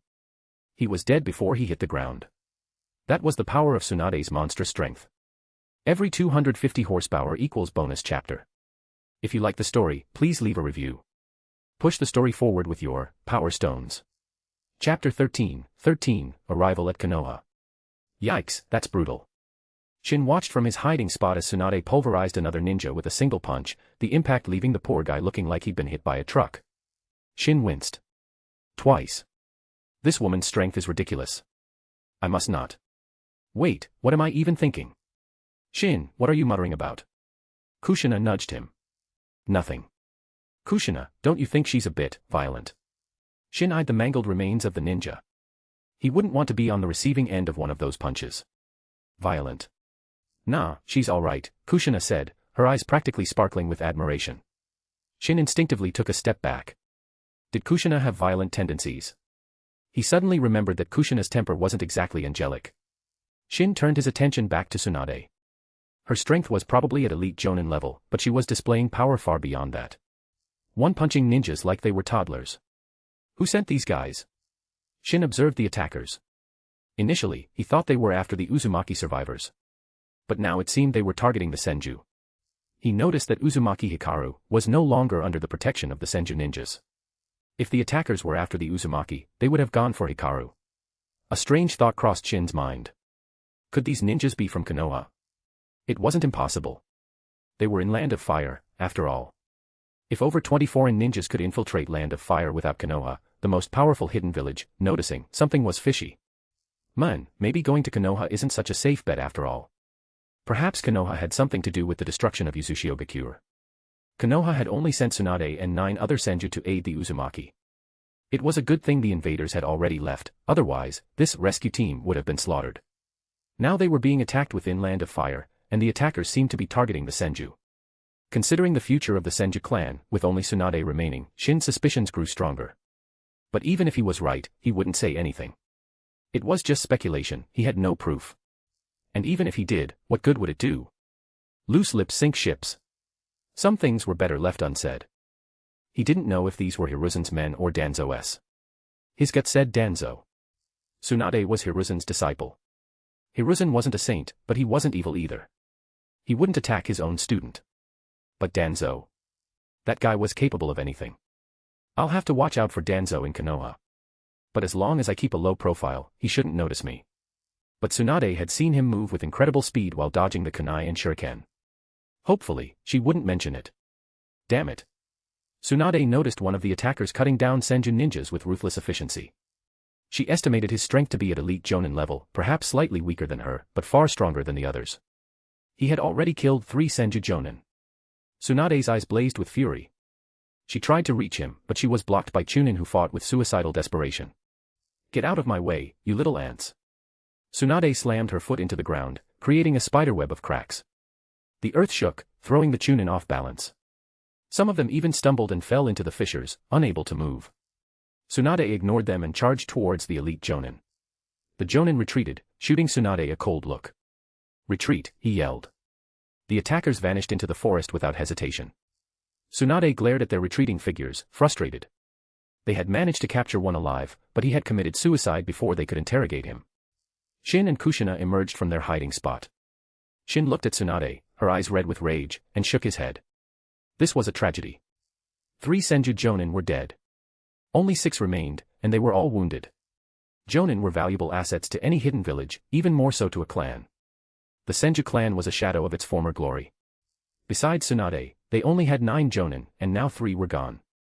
Collect their bodies. Let's go, Tsunade said grimly. They continued towards Konoha, the mood somber. 2 days later, they finally reached Konoha, the most powerful hidden village in the ninja world. The rest of the journey was uneventful. You all head back and see to their burial. I'll take these children to see the Hokage, Tsunade instructed the remaining Senju. They nodded and headed towards the Senju clan compound. Tsunade led Shin, Kushina, Akiko, Kai, and Hikaru, the 5 Uzumaki survivors, to the Hokage's office. Upon reaching the office, Tsunade punched the door to splinters. Hiruzen Sarutobi looked up, his eyebrow twitching as he saw Tsunade. Ah, Tsunade, you're back. How did it go with the Uzumaki clan? He didn't even bother mentioning the door. This wasn't the first time she'd done this. The Uzumaki clan is gone. These are the survivors, Tsunade said, her voice heavy with grief. What? Gone? How? Hiruzen shot to his feet. I was too late. The clan was already destroyed when I arrived. Tsunade clenched her fists. If only they had received the news sooner, perhaps this tragedy could have been averted. I see. Hiruzen sat back down, his gaze sweeping over Shin and the other children, assessing them. Shin squirmed under his scrutiny. Hiruzen's eyes were sharp. This was Hiruzen in his prime, not the old man he would become. His gaze seemed to pierce through you, seeing all your secrets. Shin didn't like it one bit. Every 250 horsepower equals bonus chapter. If you like the story, please leave a review. Push the story forward with your power stones. Chapter 14, Settling into the Senju compound. Hiruzen observed the children for a moment, then his face took on a mournful expression. It grieves me to hear of the tragedy that befell the Uzumaki clan. Rest assured, Konoha and the Uzumaki are steadfast allies. We will find the perpetrators and bring them to justice. For now, make yourselves at home in Konoha. You are safe here, no one will harm you. Hiruzen's words seemed to ease the tension. Hikaru and Kai visibly relaxed. Lord Hokage, please, you must find those who did this. Kai cried. Akiko also wept, tears flowing freely as she remembered her loved ones. We will avenge the Uzumaki clan. They are our allies, and anyone who harms them is an enemy of Konoha, Hiruzen declared solemnly. Hiruzen was a skilled leader. His words calmed even Kushina, who had been on edge. Shin could tell because Kushina's grip on his hand loosened. When they first arrived in Konoha, Kushina had been clinging to him, her small hand tightly gripping his. Coming to this unfamiliar place, it was impossible for a 5-year-old not to be nervous. Tsunade, how about we have them stay at the Senju compound? Hiruzen turned to Tsunade. That's fine, but there's something you need to explain to me first. Bam. Tsunade slammed her fist on Hiruzen's desk, the solid wood splitting under the force. Sandame, we were attacked by unknown assailants within Land of Fire borders. What's going on? Hiruzen's eyes widened. He stood up. You were attacked. Seeing the fury in Tsunade's eyes, he knew it was true. Had ninjas from another village infiltrated Land of Fire? How many were there? Hiruzen asked, his voice grave. 25. At least 10 jonin, and one of them was an elite. Hiruzen's expression darkened. That was a significant force. If they were indeed foreign ninjas, this could be a serious threat. Tsunade, this is my oversight. I failed to detect such a large force within our borders. I will have the Umbu investigate this thoroughly. He knew that Tsunade's anger meant there had been casualties. Let me know when you have more information. Tsunade left the Hokage's office with the children. Just as they stepped out, they saw a man with a grim aura approaching. Tsunade frowned. It was Danzo. He held a high position in Konoha, but Tsunade loathed him. He was a man who operated in the shadows, his methods ruthless and underhanded. Tsunade, welcome back. Are these the Uzumaki survivors? Danzo's eyes flickered as he looked at the children. He still had both his eyes and his arm, he hadn't undergone his future modifications yet. Tsunade scoffed and walked away without a word, the children following behind. As they left, Shin glanced at Danzo. He recognized him instantly, the scar on his chin was a dead giveaway. Danzo scowled. Tsunade had just disrespected him, just like the rest of the Senju clan. He entered the Hokage's office, noting the shattered door with a frown. He turned to Hiruzen. Danzo, what brings you here? Hiruzen asked, his brow furrowed. I have something to discuss with you.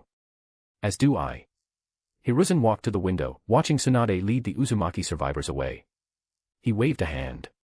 The Umbu guards hidden in the shadows vanished. Only Hiruzen and Danzo remained in the office. Danzo, Tsunade said she was attacked on her way back. I want to know if you had anything to do with it. Hiruzen's gaze was sharp and accusatory. Humph, are you implying that I attacked your student? Danzo snorted, his eyes narrowing. I had nothing to do with it. Danzo stormed out, abandoning whatever he had wanted to discuss. It was you, wasn't it, Danzo? Hiruzen sat down heavily. He knew Danzo better than anyone. Even though Danzo hadn't betrayed himself, Hiruzen could see through his lies. Punish Danzo. He had no concrete evidence. And even if he did, he would protect Danzo. He would have to find a way to appease Tsunade. This is the Senju clan compound. You'll be staying here. Most of the houses are empty, choose whichever you like. Tsunade led the children into the compound. It's so big.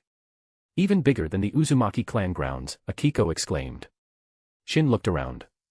It was eerily empty. It seemed the once great Senju clan was a shadow of its former self. Kushina, which one do you want? Shin asked. Shin, and you, little girl, come with me, Tsunade said. Shin looked at her questioningly. Kid, you weren't exactly subtle back there. I saw what you did, Tsunade said with a knowing smirk before turning and walking away. Shin's face stiffened. He hesitated for a moment, then took Kushina's hand and followed Tsunade. Kai watched them leave, jealousy burning in his eyes. Why is Lady Tsunade treating him differently, he muttered resentfully. Akiko didn't think too much about it. Having a place to stay was good enough for her. She chose an empty house and started cleaning. Why are we following her? Kushina grumbled. Shin shrugged. Tsunade had seen a glimpse of his true strength. He just hoped she wouldn't tell anyone. If she did, life in Konoha would become complicated. They followed Tsunade to a small courtyard. There are a few empty rooms over there. You can stay here, Tsunade said. Thank you, Lady Tsunade. Shin looked around the courtyard. It was much nicer than the other houses they had seen. Does anyone live here? He asked. Yes, I do. It gets lonely living alone, so I thought I'd have you, my interesting little friend, stay here. Tsunade looked at Shin with amusement. She was intrigued by this unusual child. And you too, little girl. You're welcome, Tsunade said to Kushina. I won't thank you. Kushina snapped, clearly annoyed at being treated as an afterthought. Every 250 horsepower equals bonus chapter. If you like the story, please leave a review. Push the story forward with your Power Stones. Chapter 15, too exceptional for this world. In the living room, Shin and Kushina sat facing Tsunade. They had finished tidying up their rooms, and now Shin felt it was time to have a chat with Tsunade. She knew he was hiding his strength. While she didn't know the extent of it, she knew he wasn't just an ordinary child. If she told the Sandame, knowing his personality, he would definitely have Umbu keep an eye on Shin. Shin didn't want to be monitored. It would expose his secrets and complicate things. Lady Tsunade, there's something I need to talk to you about. Oh. Go ahead. Tsunade took a sip from her cup, her eyes twinkling with amusement. She wasn't stupid, she had a good idea what Shin wanted to talk about. Lady Tsunade, you're aware that I'm not exactly normal, strength-wise. Shin didn't beat around the bush. There was no point, it was already out in the open. Indeed. The speed you displayed when we were attacked was quite surprising. Tsunade's gaze was intense. She had been genuinely shocked. Shin's speed rivaled her own. It was hard to believe a 5-year-old could move that fast. Well, it's not that unusual. People can exhibit superhuman strength in moments of danger. It was probably just an adrenaline rush. Shin made up a flimsy excuse. Hey, you think I'm an idiot? I'm a medical ninja.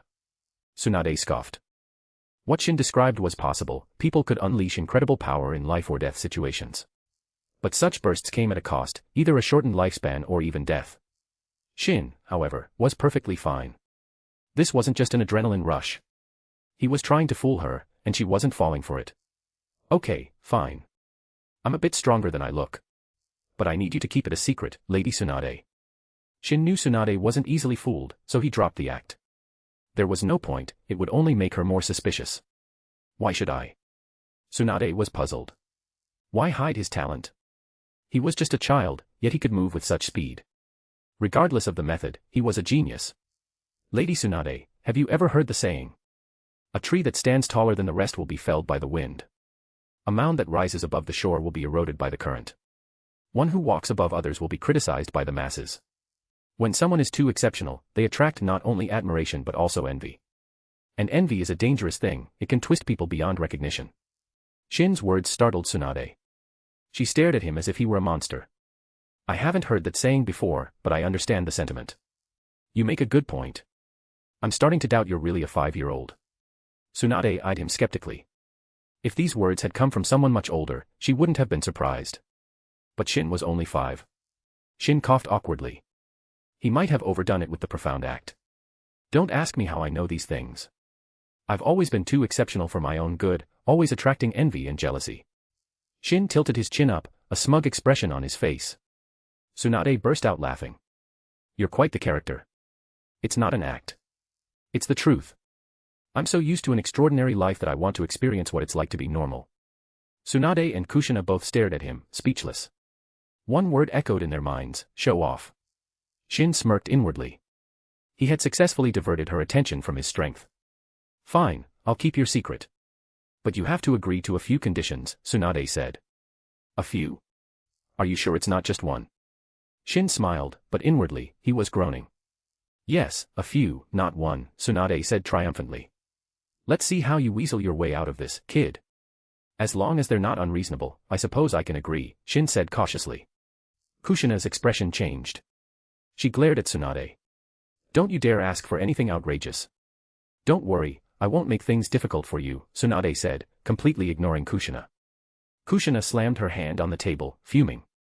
This woman was deliberately ignoring her. First, from now on, when I ruffle your hair or pinch your cheeks, you're not allowed to resist or dodge. Shin's face fell. Kushina's expression mirrored his. Old hag. You just want to take advantage of Shin. Kushina jumped onto her chair, glaring at Tsunade. What did you just call me? Tsunade was furious. She was only 16, and this little girl was calling her an old hag. You heard me. Cougar. Kushina was fearless when it came to Shin. Little girl, if you weren't so young, I'd teach you some manners.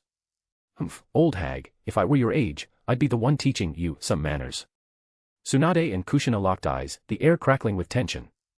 Ahem, shouldn't we focus on the important matters at hand? I agree to your condition, Lady Tsunade, Shin interjected. Tsunade narrowed her eyes. Shin had been so resistant to her touch before, why the sudden change of heart? Was he up to something? She wasn't going to underestimate him now. In truth, Shin was playing the long game. He'd let her have her fun for now, but he'd get his revenge later, with interest. He'd make her regret taking advantage of him. Shin, you agreed. Kushina looked at him, betrayed, then turned away, refusing to acknowledge him.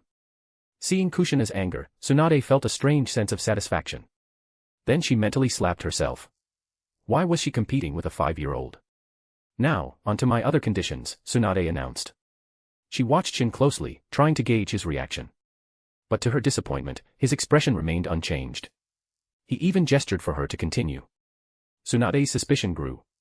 Something was off. She had no idea that Shin was planning to settle the score in the future, with interest. Every 250 horsepower equals bonus chapter. If you like the story, please leave a review. Push the story forward with your power stones. Chapter 16, A Spar with Tsunade. Weren't you going to tell me your other conditions? Cat got your tongue. Shin looked at Tsunade expectantly. I haven't quite decided yet. I'll let you know later. Tsunade looked at Shin, her mind still searching for suitable conditions. You might not get another chance. Shin's words held a hidden meaning. He was confident that his strength would soon surpass Tsunade's. With his perfect sage body and the system's cheat, his growth rate was unpredictable, even to him. Speaking of which, I'm curious about your strength. Come with me to the training grounds. Tsunade stood up and led Shin to her private training area behind the courtyard. It was a spacious area. Kushina trailed behind them, her cheeks puffed out like a disgruntled chipmunk. She was still sulking. All right, Shin, let's spar. Wait, what? Shin stared at Tsunade in disbelief. Spar with her? Was she joking? He was no match for her right now. He wasn't into masochism. Don't worry, I'll go easy on you, Tsunade said reassuringly. Go for it, Shin. Beat her. Kushina cheered, pumping her little fist. Kushina, are you crazy? If I could beat her, I would. But I can't. Do you want to see me get pulverized? Shin whispered to Kushina. Pulverized? That bad? On second thought. Kushina recalled Tsunade's brutal display during the ambush and shook her head. One punch could turn a person into a mangled mess. Fighting her was definitely risky. How about we settle this peacefully? I'm not a fan of violence, Shin said to Tsunade, spreading his hands. Tsunade's eyes narrowed. She chuckled. Fine, if you don't want to fight, then you can just take a beating. With that, she threw a punch at Shin. Feeling the force of the blow, Shin's eyes widened. Was she serious? He didn't think she would actually hurt him, but his instincts screamed at him to dodge. Quick reflexes. Tsunade retracted her fist, impressed. Even a Chunin wouldn't have been able to dodge that. Hold on. Shin quickly stopped her as she prepared to attack again. There's no benefit for me in fighting you. So, I'll have to decline. Benefit? What kind of benefit do you want? Tsunade asked. Well, if you teach me an A-rank jutsu, I wouldn't mind sparring with you, Shin said, his eyes gleaming. If she refused, he wouldn't lose anything and would avoid a beating. If she agreed, he'd gain an A-rank jutsu. It was a win-win situation. You're a shrewd one, aren't you? Fine, I agree. I can part with an A-rank jutsu. Tsunade said nonchalantly. As the Senju clan princess, if he had asked for an S-rank jutsu, she might have hesitated. But an A-rank jutsu? She didn't mind. She was more interested in uncovering Shin's secrets. All right then, please go easy on me, Lady Tsunade. Shin stepped back, putting some distance between them. He focused on Tsunade. This was a chance to test his strength. Of course, there were some things he wouldn't use, like the Rinnegan and the Adamantine ceiling chains. The chains were fine, but using the Rinnegan would raise too many questions. It would cause a commotion. After all, the Rinnegan was a jutsu that required no hand seals. The most impressive thing about the Rinnegan wasn't its power, although it was powerful. There were other A-rank jutsu that were stronger. But the fact that it didn't require hand seals made it unique. No hand seals meant instant activation. In a life-or-death battle, even a fraction of a second could make all the difference. Besides, Shin wasn't planning on going all out. He always kept some cards up his sleeve. He knew Tsunade would keep her word about not revealing his strength, but he was still used to hiding his true abilities. You can make the first move, Tsunade said. Then I won't hold back. Shin wasn't going to be polite. He was clearly at a disadvantage. Holding back half his strength, Shin charged towards Tsunade. When he was 3 meters away, he leaped into the air, aiming a punch at her face. You can do it, Shin. Kushina cheered nervously. You little brat. Tsunade scowled. Attacking someone's face was a low blow, especially a woman's. The fist might be small, but the force behind it was undeniable. Tsunade dodged. She wasn't going to take that punch to the face. Don't jump so carelessly, kid. You have no leverage in the air. Let me show you how it's done. After dodging Shin's attack, Tsunade retaliated with lightning speed, aiming for his stomach. Bam! Wood splintered. Her fist connected, not with Shin's body, but with a log. He had used the substitution jutsu. Tsunade's eyes narrowed. She spun around and threw another punch. Their fists collided. Shin was sent flying backward. Just before he crashed to the ground, he twisted in midair, landing gracefully on his feet. Tsunade shook her arm, the ground beneath her cracking slightly. What a strength! Her arm was numb. She hadn't used her monstrous strength, but even her normal punches packed a wallop. What kind of monster was this kid?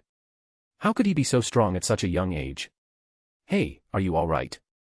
Tsunade asked, concerned. After using the substitution jutsu, Shin had appeared behind her, launching a surprise attack. Her counterattack had been a bit hasty, she hadn't controlled her strength. Ouch! That hurts. I think my arm is broken. I can't continue. Shin cried out dramatically, his expression exaggerated. Shin, are you hurt? Kushina rushed over, checking his arm with worry. She glared at Tsunade. Tsunade also hurried over to check on him. Her punch had been powerful, even a jonin would have been injured. Ahem, Kushina, I'm fine, Shin winked at her. Kushina relaxed, understanding his silent message. He was faking it. Every 250 horsepower equals bonus chapter. If you like the story, please leave a review. Push the story forward with your power stones. Chapter 17, Uzumaki Mito. Sorry, Shin. I didn't control my strength back there. Here, let me heal you. Tsunade approached Shin, a green glow of chakra forming in her hand. She was about to use medical ninjutsu. Shin didn't feel a thing. He wasn't injured, there was nothing to heal. Even if he had been injured, with his perfect sage body, he would have recovered in moments.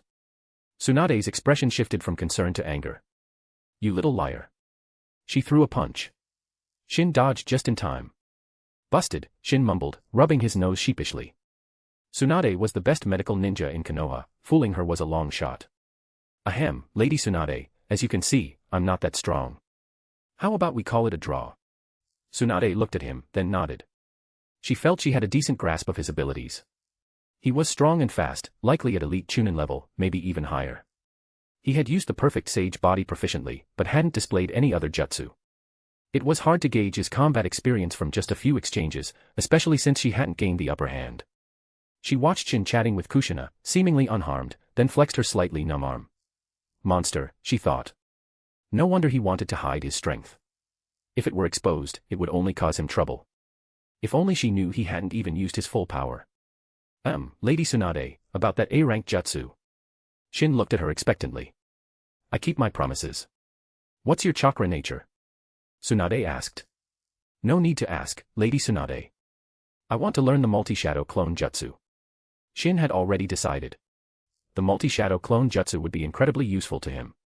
The multi-shadow clone jutsu. Tsunade frowned. You should choose another jutsu. The multi-shadow clone jutsu is dangerous. It's forbidden. The multi-shadow clone jutsu could be fatal if not used carefully. Tsunade was hesitant to teach it to Shin. Lady Tsunade, I understand the risks. I'm an Uzumaki, remember? Shin smiled. The multi-shadow clone jutsu would accelerate his training significantly. He already had the shadow clone jutsu, but creating clones one by one was inefficient. Fine. I don't know why you want to learn this jutsu, but I'll teach you. Just promise me you'll be careful.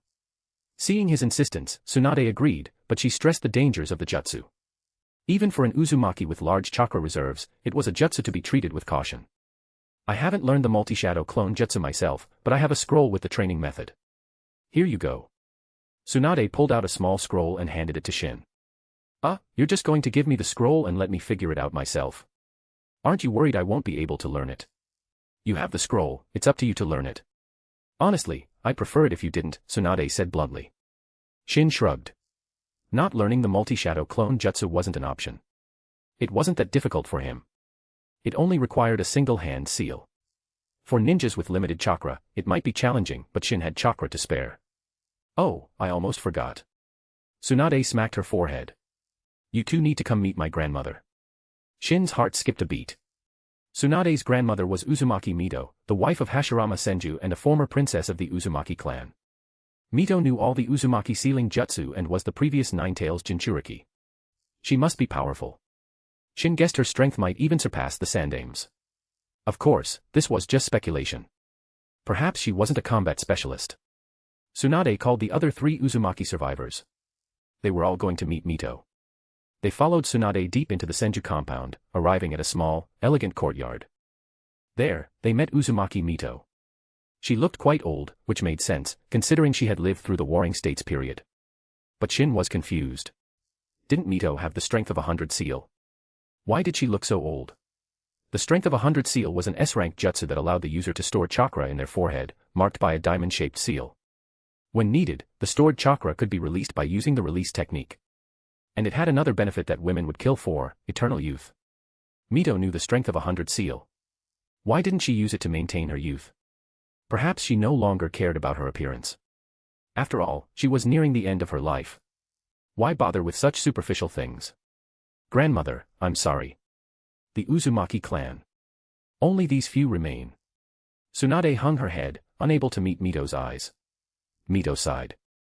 She hadn't expected the Uzumaki clan, with its 1,000-year history, to meet such a tragic end. Her gaze swept over Shin, Kushina, and the others, finally settling on Shin. Shin felt a strange sensation as Mito's eyes locked onto him. It was as if she could see right through him, even more so than the Sandame. Mito gave Shin a kind smile. What's your name, young man?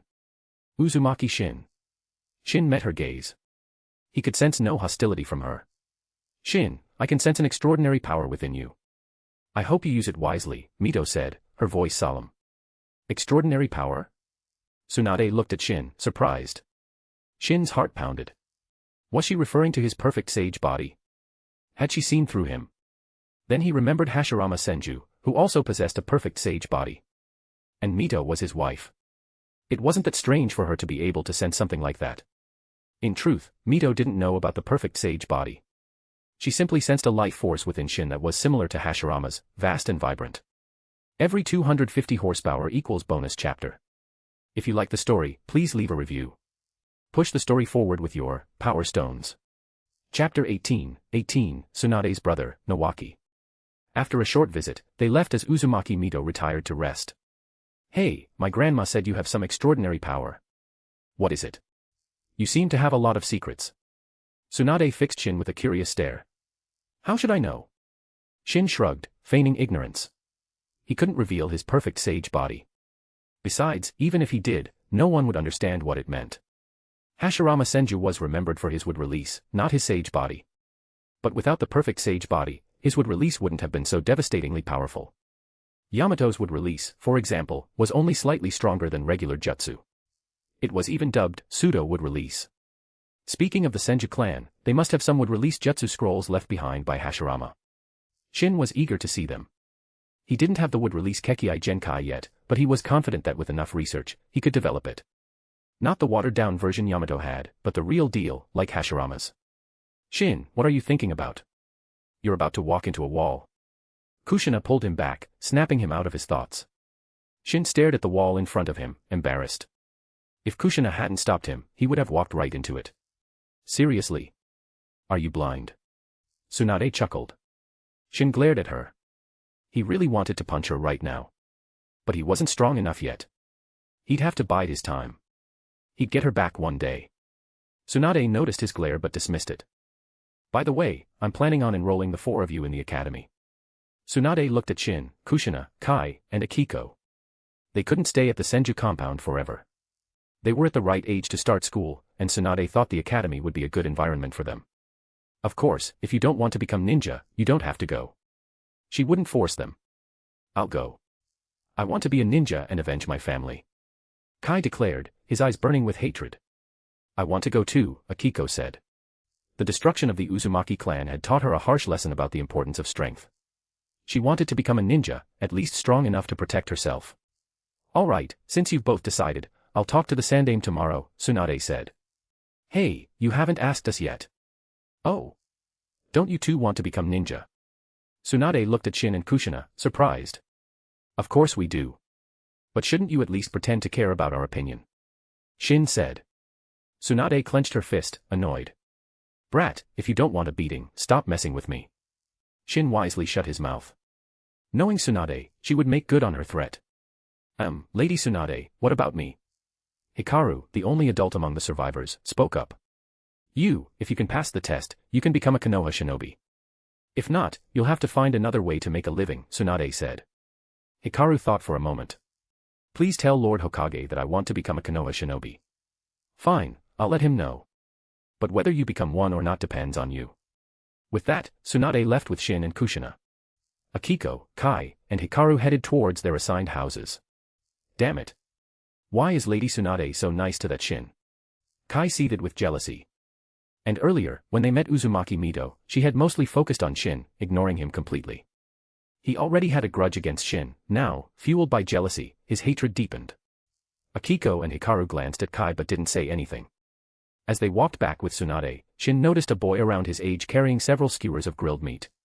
The boy's face paled when he saw Tsunade. He turned and tried to sneak away. Nawaki. Stop right there. Where do you think you're going? Tsunade marched towards the boy, her expression fierce. Is that Tsunade's brother, Nawaki? Shin thought, observing the boy. Nawaki's fate was a tragic one, he died at the young age of 12. Sis. Nawaki turned reluctantly, hiding the skewers behind his back. I saw that. Don't even try to hide it. Where did you get those? I bought them. Bought them. I thought you were broke. Tsunade questioned. The last time Tsunade had lost a gamble, she had tried to borrow money from Nawaki. But Nawaki knew his sister's gambling habits. If he lent her money, he'd never see it again.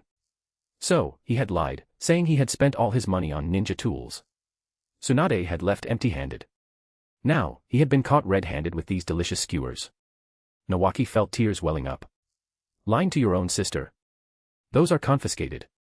In a flash, the skewers were in Tsunade's hands, leaving Nawaki staring at her with puppy dog eyes. Fine, fine. Here's one. There were 4 skewers in total. She gave one to Nawaki, one to Shin, one to Kushina, and kept one for herself. Smells delicious.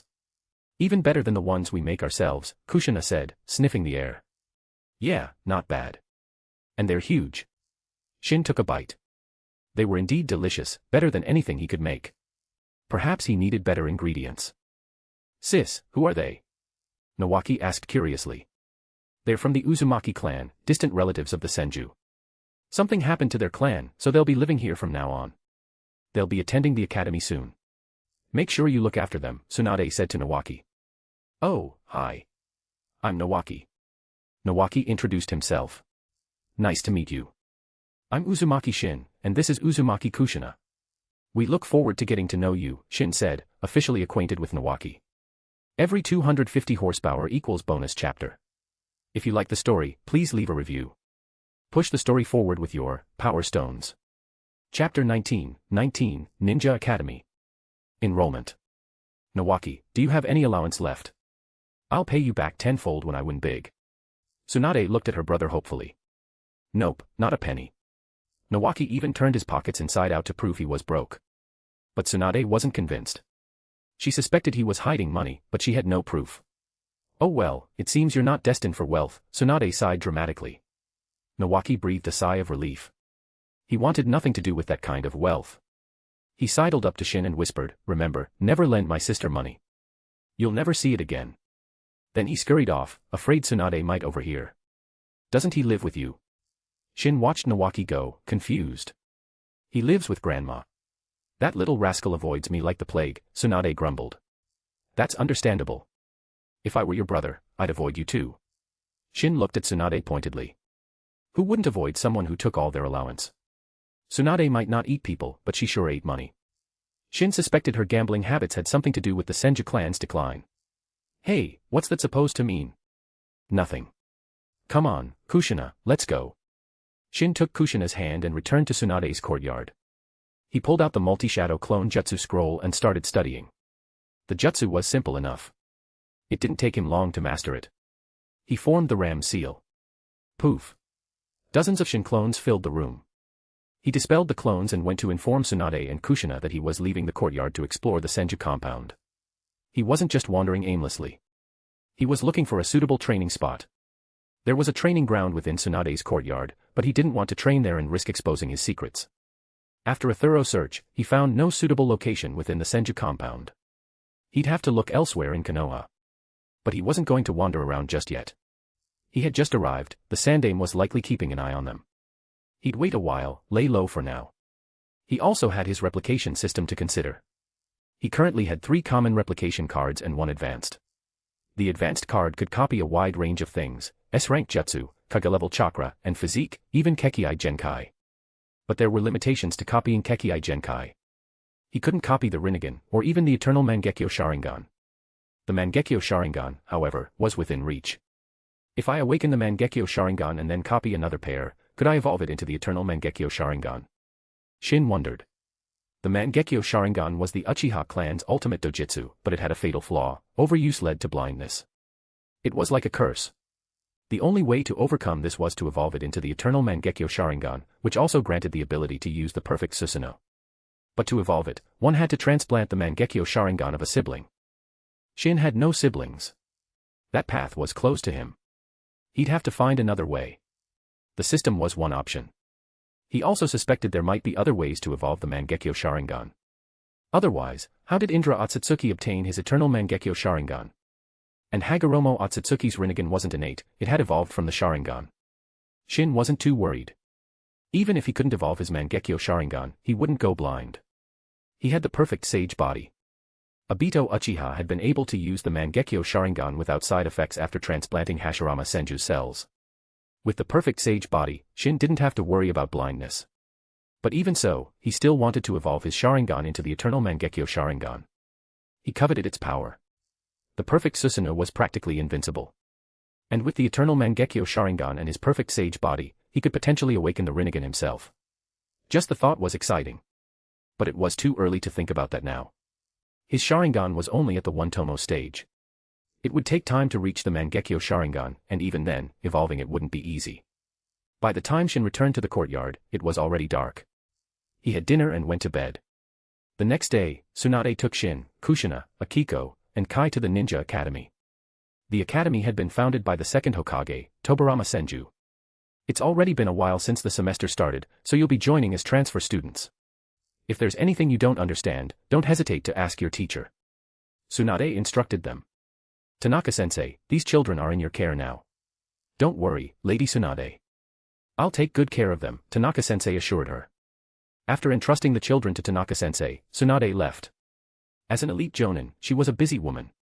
They followed Tanaka-sensei to their classroom. Shin spotted Nawaki immediately. Hey, Shin, Kushina. You're in our class. Nawaki exclaimed, jumping up. Nawaki, sit down. Tanaka-sensei scolded. Nawaki obediently sat back down. Despite being the grandson of the Shodaime Hokage, he still had to behave in class. We have 4 new transfer students. Please welcome them to our class, Tanaka-sensei announced. The other students looked at Shin and the others curiously. Red hair was rare, to have 4 at once was unusual. No, wait, there were 5, including the other red-haired student already in the class. Choza Akimichi. Why don't you all introduce yourselves? You first, Tanaka-sensei said, pointing to Shin. Shin shrugged. I'm Uzumaki Shin. I like beautiful girls and dislike creeps. That's all. Tanaka-sensei's lips twitched. That was certainly an interesting introduction. Every 250 horsepower equals bonus chapter. If you like the story, please leave a review. Push the story forward with your Power Stones. Chapter 20, Kushina's Jealousy. Uzumaki Shin, don't you think your introduction was a bit short? Shouldn't you talk about your dreams? Tanaka-sensei looked at Shin expectantly. Dreams are fleeting. That's why they're called dreams. Just keep them to yourself, I say. All right. Next. Tanaka-sensei shook his head and turned to Kushina. Kushina looked at the class, feeling nervous. Shin gently squeezed her hand, reassuring her. Kushina relaxed instantly. I'm Uzumaki Kushina. I like Shin, I hate Tsunade, and my dream is to be with Shin forever. Kushina declared boldly. The class erupted in gasps and whispers. Such a forward declaration. She hates my sister. Nawaki gaped, shocked that Kushina disliked Tsunade. Tanaka-sensei sighed. Kids these days were so precocious. Shin looked at Kushina, who had buried her face in her hands, her cheeks flaming red. Ahem, settle down. Tanaka-sensei cleared his throat and sternly called for order. You two, find an empty seat. Shin scanned the classroom. The only empty seats were at the back, so he led Kushina there. Akiko and Kai gave their introductions. Akiko's was unremarkable, she came across as a shy, timid girl. Kai, on the other hand, simply stated his name coldly, giving the impression that he wasn't approachable. They all have the name Uzumaki and the same red hair. Are they all from the same clan? A boy with a pineapple-shaped haircut and bored eyes glanced at them. Shikaku, you're awake. That's a rare sight, Inoichi Yamanaka, sitting next to Shikaku Nara, remarked. I didn't want to wake up, but you were all so loud, Shikaku grumbled. Hi, I'm Uzumaki Shin. Nice to meet you. Shin, settled in his seat next to Kushina, greeted the girl with beautiful black hair sitting next to him. The girl looked surprised, then gave a gentle smile. Hello, I'm Uchiha Mikoto. Nice to meet you too. Shin froze. He had only greeted her because she was pretty, but he hadn't expected her to be Uchiha Mikoto. But something wasn't right. He looked at Kushina, then back at Mikoto. Were they the same age? No, that couldn't be right. Mikoto should be older than Kushina. She should have already graduated from the academy. Maybe it has something to do with me being a transmigrant. In the original story, only Kushina came to Konoha. Now there are 4 of us, including me. Even a butterfly flapping its wings could cause a hurricane, let alone a person. Looks like I'm one of those people who inadvertently changed the world. Shin felt a surge of pride. Ouch. Kushina, what was that for? Shin looked at his arm, which was turning red from Kushina's pinch. Humph, you lecher. Kushina glared at him.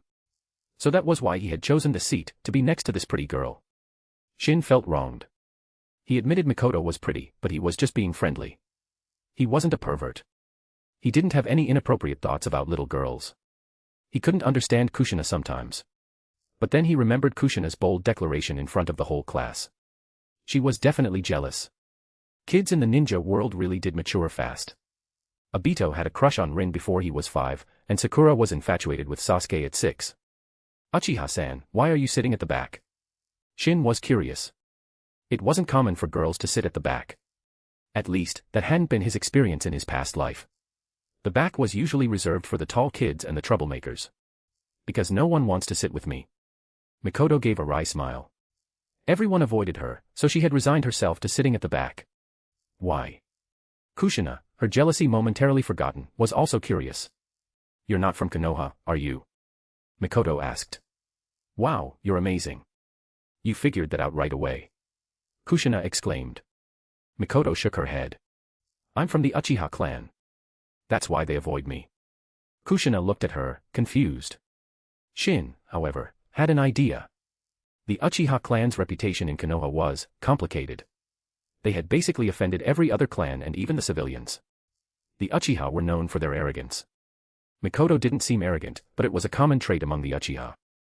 Their arrogance made them unpopular, and their tendency to act superior only worsened things. The Uchiha clan was in charge of the Konoha police force, an important department responsible for maintaining law and order within the village. This position required them to interact with the other clans and the civilians. For other clans, it would have been an opportunity to build relationships and gain favor. For example, if someone from another clan committed a minor offense, they could turn a blind eye and earn their gratitude. But the Uchiha, with their strict adherence to the rules and their tendency to escalate minor offenses, had made themselves unpopular. And when it came to their own clan members, they were lenient, often turning a blind eye to their wrongdoings. This behavior naturally led to resentment from the other clans and the villagers. But the Uchiha clan was powerful. With the decline of the Senju, they were the strongest clan in Konoha. No one challenged them or even speak ill of them, for fear of being summoned to the police force headquarters for questioning. If they couldn't fight them, they would avoid them. The Uchiha clan was isolated, which was exactly what some people wanted. Every 250 horsepower equals bonus chapter. If you like the story, please leave a review. Push the story forward with your power stones. Chapter 21, Uchiha Mikoto's Envy. After the first class, Nawaki rushed over to Shin. Shin, I can't believe you're in our class. Yeah, looks like I'll be needing your guidance, Shin said with a grin. No problem. In this class, I'm the top dog. Nawaki puffed out his chest, giving a thumbs up. Hello, let's get acquainted. I'm Nara Shikaku, and these are Yamanaka Inoichi and Akimichi Choza, Shikaku said, approaching with his 2 friends. Shin's eyebrows shot up. The Ino Shikacho trio, in his class. He decided not to dwell on it. With his influence, who knew how the Naruto timeline had changed? He figured the major events would still occur, like the Second Shinobi World War. But with him in the mix, things might unfold differently. Nice to meet you all. I'm Uzumaki Shin. You can just call me Shin. I'm from Uzumaki in the Land of Whirlpools. Shikaku's eyes flickered with interest. They chatted for a bit, then Shikaku and his friends left. Shin scanned the classroom. He had already seen so many familiar faces, there were bound to be more. To his left, he saw two pairs of Byakugan staring at him. They looked similar. Could they be Hayashi and Hisashi Hyuga? His gaze continued its sweep, stopping at the two students in front of Akiko and Kai. A boy with bright blonde hair and a sunny smile. It had to be Minato Namikaze, the future Yondaime Hokage. But Minato looked quite feminine right now. His hair was a bit long, and his features were delicate. If Shin didn't know better, he would have mistaken him for a girl. So, are you enjoying yourself? Shin asked Kushina. Kushina nodded. She had been nervous at first, but now she was feeling more comfortable. Perhaps because there were four of them, plus Choza with his red hair, no one had made fun of Kushina's hair color. Without any unpleasant incidents, Kushina was finding the academy quite enjoyable. Well, it would be even better if she wasn't sitting next to Uchiha Mikoto. Shin, who do you think is prettier, her or me? Kushina whispered, glancing at Mikoto. Pretty? Neither. You're both cute. They were 5-year-olds, cute was the appropriate descriptor. Shin, you dummy. I'm not talking to you anymore. Kushina huffed and turned away. Mikoto poked Shin timidly. Are you two fighting? Yeah, you know how it is with kids. They get upset easily, Shin chuckled. Shin. You think I'm just a kid? Aren't you? You're literally a child, Shin said, shrugging. Grr. Kushina chomped down on his arm and refused to let go. Kushina. You bit me. Let go, or you'll regret it. I'll flick your forehead so hard, you'll cry. Shin threatened. Kushina finally released him, but not before leaving teeth marks on his arm. Look, you're making me bleed. Shin pointed at his wound. There was no blood, just teeth marks. But Kushina didn't know that. Embarrassed, she gently rubbed his arm, looking up at him with pleading eyes. I'm sorry, Shin. I was wrong. Please don't be mad at me. Don't ignore me, okay? Kushina was terrified of Shin ignoring her. I'm not mad. Shin ruffled her hair. Seeing that he really wasn't angry, Kushina giggled and snuggled closer to him. Mikoto watched them, envy gnawing at her. She thought of her own life, devoid of family and friends. Even her relationship with her clan wasn't good. She had always been alone. Shin noticed her gaze and looked at her. Mikoto quickly looked down, flustered. Oh no, he caught me staring. What do I do? Mikoto panicked. I feel like a third wheel here, Nawaki said glumly. Eek. Kushina, who had been comfortably nestled against Shin, sat up abruptly. She glared at Nawaki. Why are you still here? I wanted to talk to Shin, but you're both ignoring me, Nawaki grumbled. Just then, the bell rang, signaling the start of the next class. Nawaki trudged back to his seat, dejected. Tanaka-sensei entered the classroom. The chatter died down instantly. It seemed he commanded respect. All right, class, today we'll continue our lesson on chakra. Tanaka-sensei launched into a basic explanation of chakra. Shin already knew all this, even more than Tanaka-sensei. The chakra refinement technique. Is this all we're learning in the academy? Kushina whispered to Shin. If this was all there was, it was pretty boring. She had already mastered chakra refinement and had quite a lot of chakra. She had expected to learn powerful jutsu in the academy. Most students probably thought the same. But the academy only taught the fundamentals. These fundamentals were important, but they wouldn't be learning any powerful jutsu here. They might learn the Academy 3, some basic trap-making, and kunai and shuriken throwing techniques. As for other jutsu, unless you had a clan to teach you, you'd have to wait until you became a full-fledged ninja and find other ways to learn them. Suddenly, Mikoto passed Shin a notebook. Shin took it, looking at her questioningly. These are the notes I took during the lesson. Maybe they'll be helpful, Mikoto said softly. Thank you, Mikoto-san, Shin said gratefully, opening the notebook. Her handwriting was elegant, far neater than his. It was a pleasure just to look at. Mikoto blushed, her head lowered. Shin had called her Mikoto-san, omitting her family name. Only close friends did that. Uzumaki-san, are we friends now? Mikoto asked, her eyes shining with hope. Shin paused, then smiled. Of course. And please, call me Shin. Uzumaki-san sounds too formal. Thank you, Uzumaki. Shin-san. Mikoto beamed. She finally had a friend. Every 250 horsepower equals bonus chapter. If you like the story, please leave a review. Push the story forward with your Power Stones. Chapter 22, Copying Sharingan Prowess. At noon, Shin and Kushina left the academy. School was out, and they were heading home for lunch. Shin, wait up. Shin stopped and turned to see Nawaki running towards them. Shin, you're new to Konoha, right? You probably don't know your way around. Would you like me to give you a tour? Nawaki offered enthusiastically. Shin thought it over. Familiarizing himself with Konoha was a good idea, and having Nawaki as a guide wouldn't hurt. Sure, that would be great, Nawaki. Awesome. Let's grab some food first. My treat. Ramen, anyone? Nawaki grinned. Thanks for showing us around, but lunch is on me, Shin insisted. They had a decent amount of money saved up from their allowance in Uzumaki. Well, if you insist. Nawaki considered his meager funds. He probably didn't have enough to treat them, so he didn't argue. Despite being the grandson of the Shodame Hokage, Nawaki was perpetually broke, thanks to his gambling addict sister. Nawaki led them to a small street lined with food stalls near the academy. They entered a ramen shop. Looks like a lot of academy students eat here, Kushina observed. Yeah, it's too much trouble to go home and come back. We'd lose all our lunch break. Most of us either bring our own lunch or eat here, Nawaki explained. Makes sense. There's only a little over an hour for lunch break. Going home would be cutting it close, Shin agreed. If your house was close to the academy, it wouldn't be a problem, but if it was far, you might be late. Hey, Mikoto-san, you're here too. Shin scanned the ramen shop and saw Uchiha Mikoto sitting quietly in a corner, eating her ramen. Wow, you have good eyes. You spotted her all the way over there, Kushina said, a hint of jealousy in her voice. Shin-san. Mikoto looked up in surprise. Mind if we join you? Shin smiled as he walked over. Kushina trailed behind him, shooting Mikoto a hostile look. Nawaki hesitated, then followed. He wasn't thrilled about sitting with an Uchiha. The feud between the Senju and Uchiha clans ran deep. I didn't expect to see you all here, Shin-san, Kushina-san, Nawaki-san, Mikoto said with a gentle smile. Knowing this, I would have rather gone home, Kushina muttered under her breath, loud enough for only Shin to hear. Shin ordered a bowl of tonkatsu ramen. Kushina ordered the same. Nawaki went for miso ramen. Perhaps because of Mikoto's presence, Nawaki, usually a chatterbox, was unusually quiet.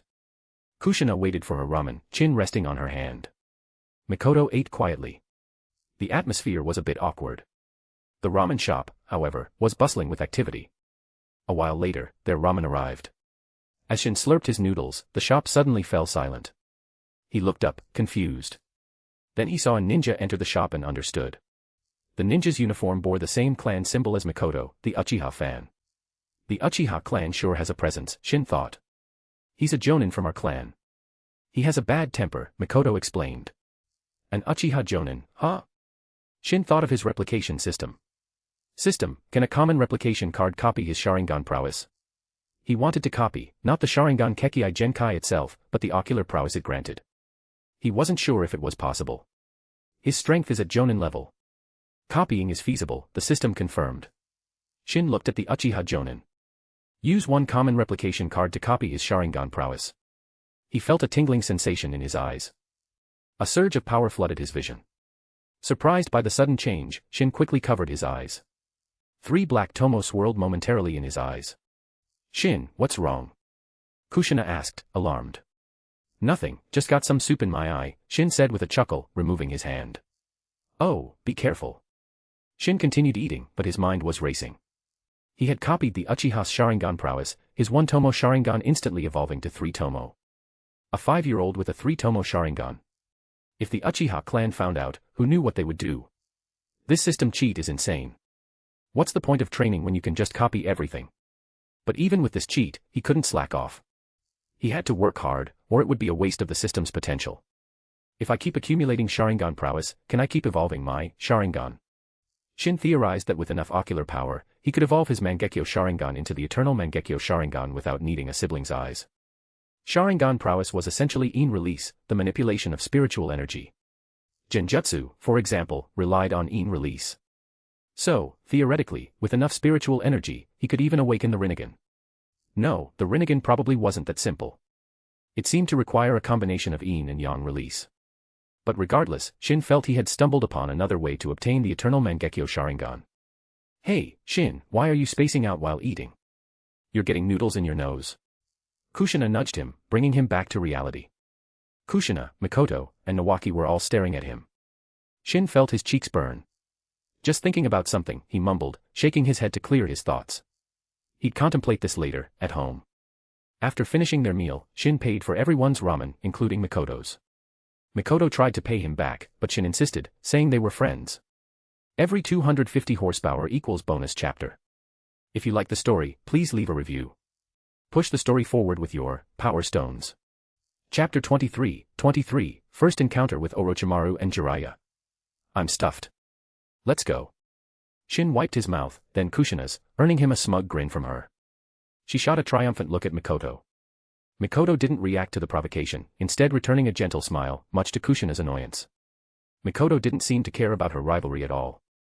And after interacting with her, Kushina found it hard to maintain her hostility towards such a sweet girl. Hold it right there. Just as they were about to leave the ramen shop, the Uchiha ninja stopped them. Shin frowned, turning to face the man. He had just copied the man's Sharingan prowess, evolving his own Sharingan to 3 Tomo, but he still didn't like the guy. The man was arrogant and unpleasant, no one would like him. You're an Uchiha, aren't you? Why are you with a Senju? The Uchiha ninja questioned Mikoto. Mikoto lowered her head, remaining silent, her face pale. Seeing Mikoto like this, Kushina bristled. What's it to you, she retorted. She didn't like this Uchiha one bit. What did you say? The Uchiha stood up, his 3 Tomo Sharingan glaring at Kushina. Kushina, intimidated, hid behind Shin. He was a Jonin, a killer. His killing intent, amplified by his Sharingan, was palpable. If Kushina hadn't witnessed the destruction of her clan and experienced such trauma, she might have been paralyzed with fear. Shin's eyes narrowed. He could tolerate a lot to maintain his low profile, but this was crossing the line. He was about to step in when a familiar voice rang out. Shin, Kushina, Nawaki, what are you doing here? Tsunade approached, flanked by 2 others. One had a pale face and an aura of coldness, like a venomous snake lurking in the shadows. This was Orochimaru, Tsunade's teammate. The other had spiky white hair and red markings under his eyes. Jiraiya. Is there a problem here? Tsunade noticed the Uchiha Jonin, his Sharingan activated and killing intent radiating from him. A Jonin intimidating children. How impressive. What's your name? Tsunade asked coldly. The Uchiha Jonin paled. He recognized Tsunade, every ninja in Konoha knew her. He could act tough in front of others, but not in front of Tsunade. She wasn't afraid of the Uchiha clan, and she wasn't afraid to use her fists. If she punched him, even the Uchiha clan head wouldn't be able to do anything about it. He had no choice but to back down. Besides, Tsunade was the best medic in Konoha. If he ended up in the hospital, she could make sure he never left. Get lost. And if you ever bother them again, I'll make sure you regret it, Tsunade threatened. The Uchiha Jonin, Uchiha Ryota, scurried away. Even if he was an Uchiha genius, the clan wouldn't risk disrespecting Tsunade for him. Tsunade was the Sandaime Hokage's student. Fighting her was the same as fighting the Hokage. If the Hokage found a reason to punish them, the Uchiha clan would suffer. The current Sandaime Hokage wasn't the weak old man he would become, he was still a force to be reckoned with. Kushina, are you all right? Shin asked. Kushina shook her head. With Shin by her side, she wasn't that scared. I'll get you back for this. One day, Ryota. Shin glared at the Uchiha's retreating figure. If they weren't in Konoha, Ryota would be dead. Shin was confident he could kill an Uchiha Jonin. He might not be able to take on an elite Jonin yet, but a regular Jonin was no problem. Buffed, ha ha ha ha. What did you say, kid? Jiraiya burst out laughing. Shin looked at Jiraiya and said with a smirk, I said, one day, I'll dig a hole and bury you in it. Jiraiya's laughter died in his throat. Sis, thank goodness you came. That was a close one, Nawaki said, relieved. I'm sorry. It's my fault, Mikoto apologized. It's not your fault, Mikoto. That guy was just being a jerk. If I were stronger, I'd punch him in the face, Kushina said, patting Mikoto's shoulder. Shin looked at Kushina, then at Mikoto. When did they become friends? Kushina had been so hostile towards Mikoto earlier. Seeing Mikoto's vulnerability had softened Kushina's heart. Her hostility had melted away. You're an Uchiha? Tsunade asked Mikoto. Why yes. Mikoto looked at Tsunade nervously. Don't be scared. I'm not going to eat you. But you're quite different from the other Uchiha, aren't you? Tsunade observed. Mikoto didn't have the usual Uchiha arrogance. Most Uchiha, regardless of age or gender, were arrogant and haughty. They were the classic young masters, always looking down on others. Tsunade had a good impression of Mikoto.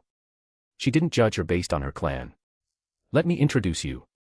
This is my teammate, Orochimaru, and this dead weight is Jiraiya. Tsunade gestured towards her two companions. Shin had already recognized them. They were hard to miss. Dead weight. You're calling me dead weight? Jiraiya grumbled. Orochimaru remained silent, his gaze fixed on Shin. Shin looked back at the snake Sannin. Why was he staring at him? Had Orochimaru already embarked on his path of forbidden research and taken an interest in him? No, that was impossible. It was too early for that. But why was he staring? Shin felt uncomfortable under Orochimaru's intense gaze, like a mouse being watched by a snake. Interesting, Orochimaru said with a sly smile. Shin frowned. Orochimaru's smile didn't bode well. Every 250 horsepower equals bonus chapter. If you like the story, please leave a review. Push the story forward with your Power Stones. Chapter 24, Guidance from Uzumaki Mito. After a brief exchange, Orochimaru and Jiraiya left, but Tsunade stayed behind. As Orochimaru departed, he cast another lingering glance at Shin. Shin didn't sense any malice, but he still felt uneasy. What was that confrontation with Uchiha Ryota about? Tsunade inquired. Nawaki explained the situation, causing Tsunade to frown. The Uchiha are always causing trouble. Mikoto shifted uncomfortably. She knew Tsunade wasn't referring to her specifically, but she still felt awkward. She was an Uchiha, after all. Don't worry, I wasn't talking about you, Tsunade reassured her, noticing Mikoto's discomfort. She had a good impression of Mikoto, who seemed different from the other Uchiha. By the way, I have to leave the village for a mission. It's an escort mission, should take about half a month. Tsunade informed them. Oh. Nawaki couldn't help but grin. Tsunade's smile vanished, replaced by a dangerous glint in her eyes. Nawaki, you seem happy about this. No, not at all. Nawaki shook his head vigorously. I'll deal with you later. I have to go. Tsunade glared at Nawaki, then waved goodbye to the others before turning to leave. Nawaki breathed a sigh of relief once she was out of sight. Nawaki, are you scared of your sister? Shin asked. Nawaki scratched his head. A little. She's really strict when she trains me. Come on, weren't you going to show us around Konoha? We have some time before class. Let's explore the area. Shin looked at Mikoto. Mikoto-san, want to join us? Oh, may I? Mikoto looked surprised and pleased. Of course. Shin smiled, and the four of them set off to explore Konoha. Shin and Kushina were unfamiliar with the village, so Nawaki acted as their guide, pointing out various landmarks and locations. Since they didn't have much time before their afternoon class, they only explored the area near the academy. It was good to familiarize themselves with the surroundings. Soon, it was time to head back for class. Back in their seats, Shin asked Mikoto, that incident earlier. It won't cause you any trouble, will it? He had dropped the honorifics, a sign of their growing friendship. Mikoto shook her head. I'll be fine. I'm practically invisible in the Uchiha clan. No one will bother me over this. Actually, I should be the one apologizing. Mikoto looked at Shin and Kushina apologetically. Mikoto, we're friends now. No need to apologize, Kushina said. Perhaps they were destined to be best friends. Kushina, who had initially been hostile towards Mikoto, now seemed quite fond of her. The afternoon class was another lecture. Kushina wasn't interested in theory, she felt like falling asleep. Shin felt the same. If the lecture had been useful, he would have paid attention, but it was all stuff he already knew or found irrelevant. School let out early, a little after 4 in the afternoon. After school, they accepted Nawaki's invitation to explore more of Konoha. Back at the Senju compound, Shin refrained from practicing taijutsu or kenjutsu. He didn't want to attract attention so soon after arriving in Konoha, so he focused on chakra refinement. He didn't know if the Sandaime had assigned Umbu to watch them, but it was better to be safe than sorry. Practicing taijutsu or kenjutsu might reveal his true strength. Even practicing ninjutsu was risky. For now, he'd stick to refining chakra. Should I copy the Byakugan? Shin thought of his advanced replication card. He had 4 cards in total, 3 common and 1 advanced. The advanced card could copy S-rank jutsu, Kage-level chakra, and physique, and even Kekkei Genkai. The Byakugan, while seemingly less impressive than the Sharingan and Rinnegan, had powerful sensory capabilities and could even evolve into the Tensigan. The Tensigen was a dojutsu on par with the Rinnegan, perhaps even surpassing it in offensive power.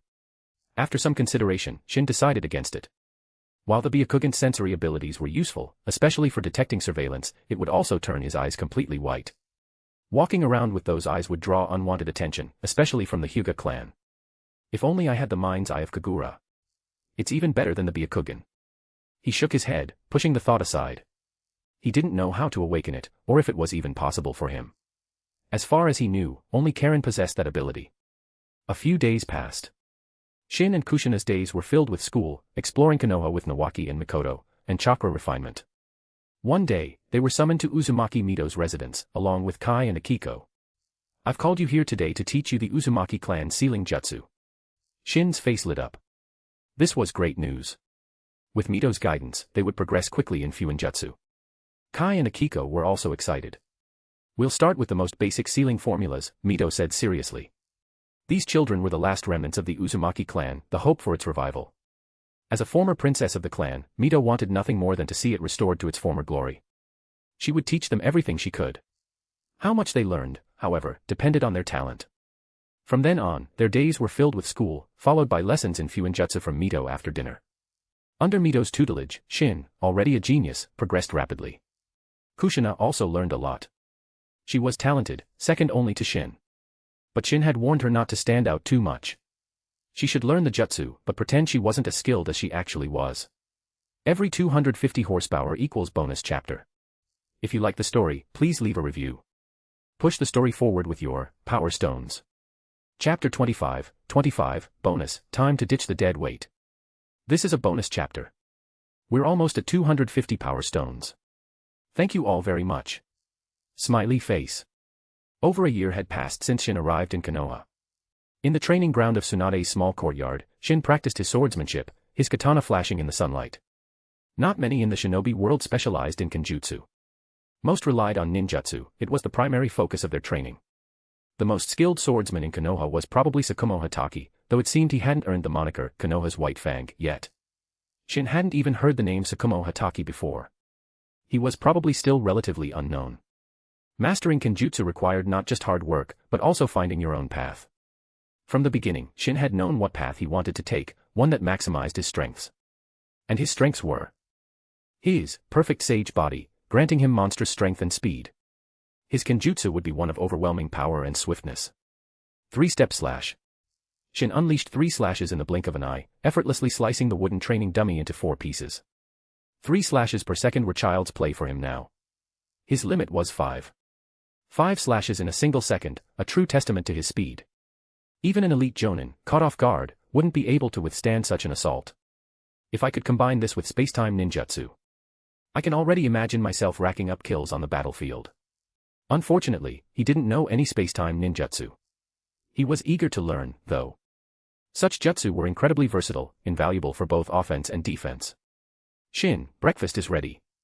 We have that test today, so we need to leave early, Kushina called out. Shin sheathed his katana and headed inside. Kushina had already prepared breakfast. It was a simple meal of bread and milk. Shin had baked the bread, Kushina had only set the table. He didn't dare let Kushina cook. She was a master of creating culinary abominations. The one time he had tried her cooking, he had spent the entire morning throwing up. From then on, he had banned her from the kitchen. After breakfast, Shin packed their lunches and they headed out. Tsunade wasn't home. As an elite jonin, she was always on missions. At the academy, the classroom was filled with a mix of anxiety and excitement. Those with good grades were eager to show off, while those who struggled dreaded the test. Mikoto, I'm counting on you for the written exam, Shin said as he sat down. The morning was dedicated to the written test. Shin had no interest in studying those theoretical concepts, and the questions were often bizarre. Cheating was his only option. But he had to choose his source wisely. Most of the class were hopeless. Thankfully, Mikoto was a top student, consistently scoring first in the written exams. Just don't get caught, Mikoto said with a smile. Don't worry, I won't, Shin assured her. Mikoto gave him a dubious look. That's what you said last time, and we both ended up getting punished. Ahem, that was an accident. Shin cringed, remembering the time he got caught cheating. But that was a fluke, it wouldn't happen again. The morning passed, and the written test concluded. Shin had copied Mikoto's answers, he was confident he'd done well. He had also helped Kushina and Nawaki cheat. They were both terrible at academics. After the written test, they had a break for lunch. Shin, Kushina, and Mikoto found a quiet spot to eat their lunch. Over the past year, they had become close friends. We have the practical test this afternoon. Are you nervous? Mikoto asked. Why would we be nervous? We've done this so many times already, Shin said nonchalantly. The academy held tests every month. These test scores don't even matter. They don't affect graduation, Shin added. Then why did you cheat? Mikoto's question almost made Shin choke on his food. Ahem, I just don't want to be at the bottom of the class. Yeah, me neither, Kushina chimed in. After lunch, they had a short break before the practical test. Tanaka-sensei led the class to the training grounds. The results for the written test are in. Uchiha Mikoto scored a perfect score, placing first in the class, Tanaka-sensei announced. No one seemed surprised. Mikoto was always at the top. Also, Uzumaki Shin, Senju Nawaki, did you two cheat? Who copied from whom? You have the same score, and you even got the same questions wrong. Tanaka-sensei glared at them. Nawaki avoided his gaze, while Shin remained calm. Inwardly, however, Shin was cursing Nawaki's stupidity. He had helped him cheat, but did he have to copy everything? When Shin copied from Mikoto, he had deliberately answered a few questions incorrectly. Kushina had done the same when she copied from him. But Nawaki had copied everything, including the wrong answers. It was no wonder they got caught. Nawaki, sorry buddy, but it's time to ditch the dead weight, Shin thought ruthlessly. Tanaka-sensei, Nawaki copied from me. I know it was wrong, but he threatened to beat me up if I didn't let him. I didn't have a choice. Shin put on an Oscar-worthy performance, as if he had truly been threatened. Nawaki gaped at him. He had begged Shin to help him cheat, but he had never threatened him. Nawaki, I can't believe you'd do that. I'm telling Grandma Mito. Well, maybe if you confess, I might reconsider. Kushina said angrily. Shin mentally gave Kushina a thumbs up. He decided he wouldn't help Nawaki cheat anymore. This guy was a liability. Nawaki felt a wave of despair. Kushina's words were a clear threat. She was forcing him to confess. Shin and Kushina were so mean. I'm sorry, Tanaka-sensei. I copied, Nawaki confessed, hanging his head. Copy the questions from this test 100 times. You have 3 days, Tanaka-sensei said without a trace of sympathy. Nawaki felt like he had been struck by lightning. Copying the questions 100 times. He'd be dead from exhaustion. And he only had 3 days. He wanted to cry. Every 250 horsepower equals bonus chapter. If you like the story, please leave a review. Push the story forward with your power stones. Chapter 26, Shin's bribery and threats. Nawaki squatted on the ground, his face a picture of despair. Copying the test questions 100 times was pure torture. Shin gave him a sympathetic look. Honest, he thought. Not gloating at all. Next up, the practical test. We'll start with kunai throwing. Tanaka-sensei announced, glancing at Nawaki. Nawaki, what are you still doing on the floor? Want me to add another 100 lines? Nawaki shot to his feet, glaring at Tanaka-sensei as if he were a demon. Shin patted Nawaki's shoulder. Sacrifices must be made, my friend. You understand. Nawaki gave him a mournful look. 100 times.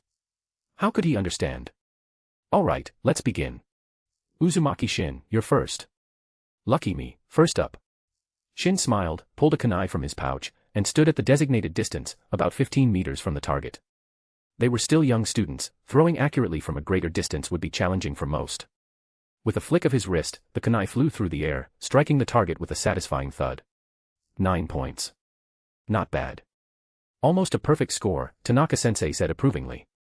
Humph, is that all you've got? A sneer reached Shin's ears. He didn't need to turn around to know it was Kai. Shin turned and faced him. Kai, what was that? I didn't quite catch it. Say that again. Kai met Shin's gaze, a flicker of fear in his eyes.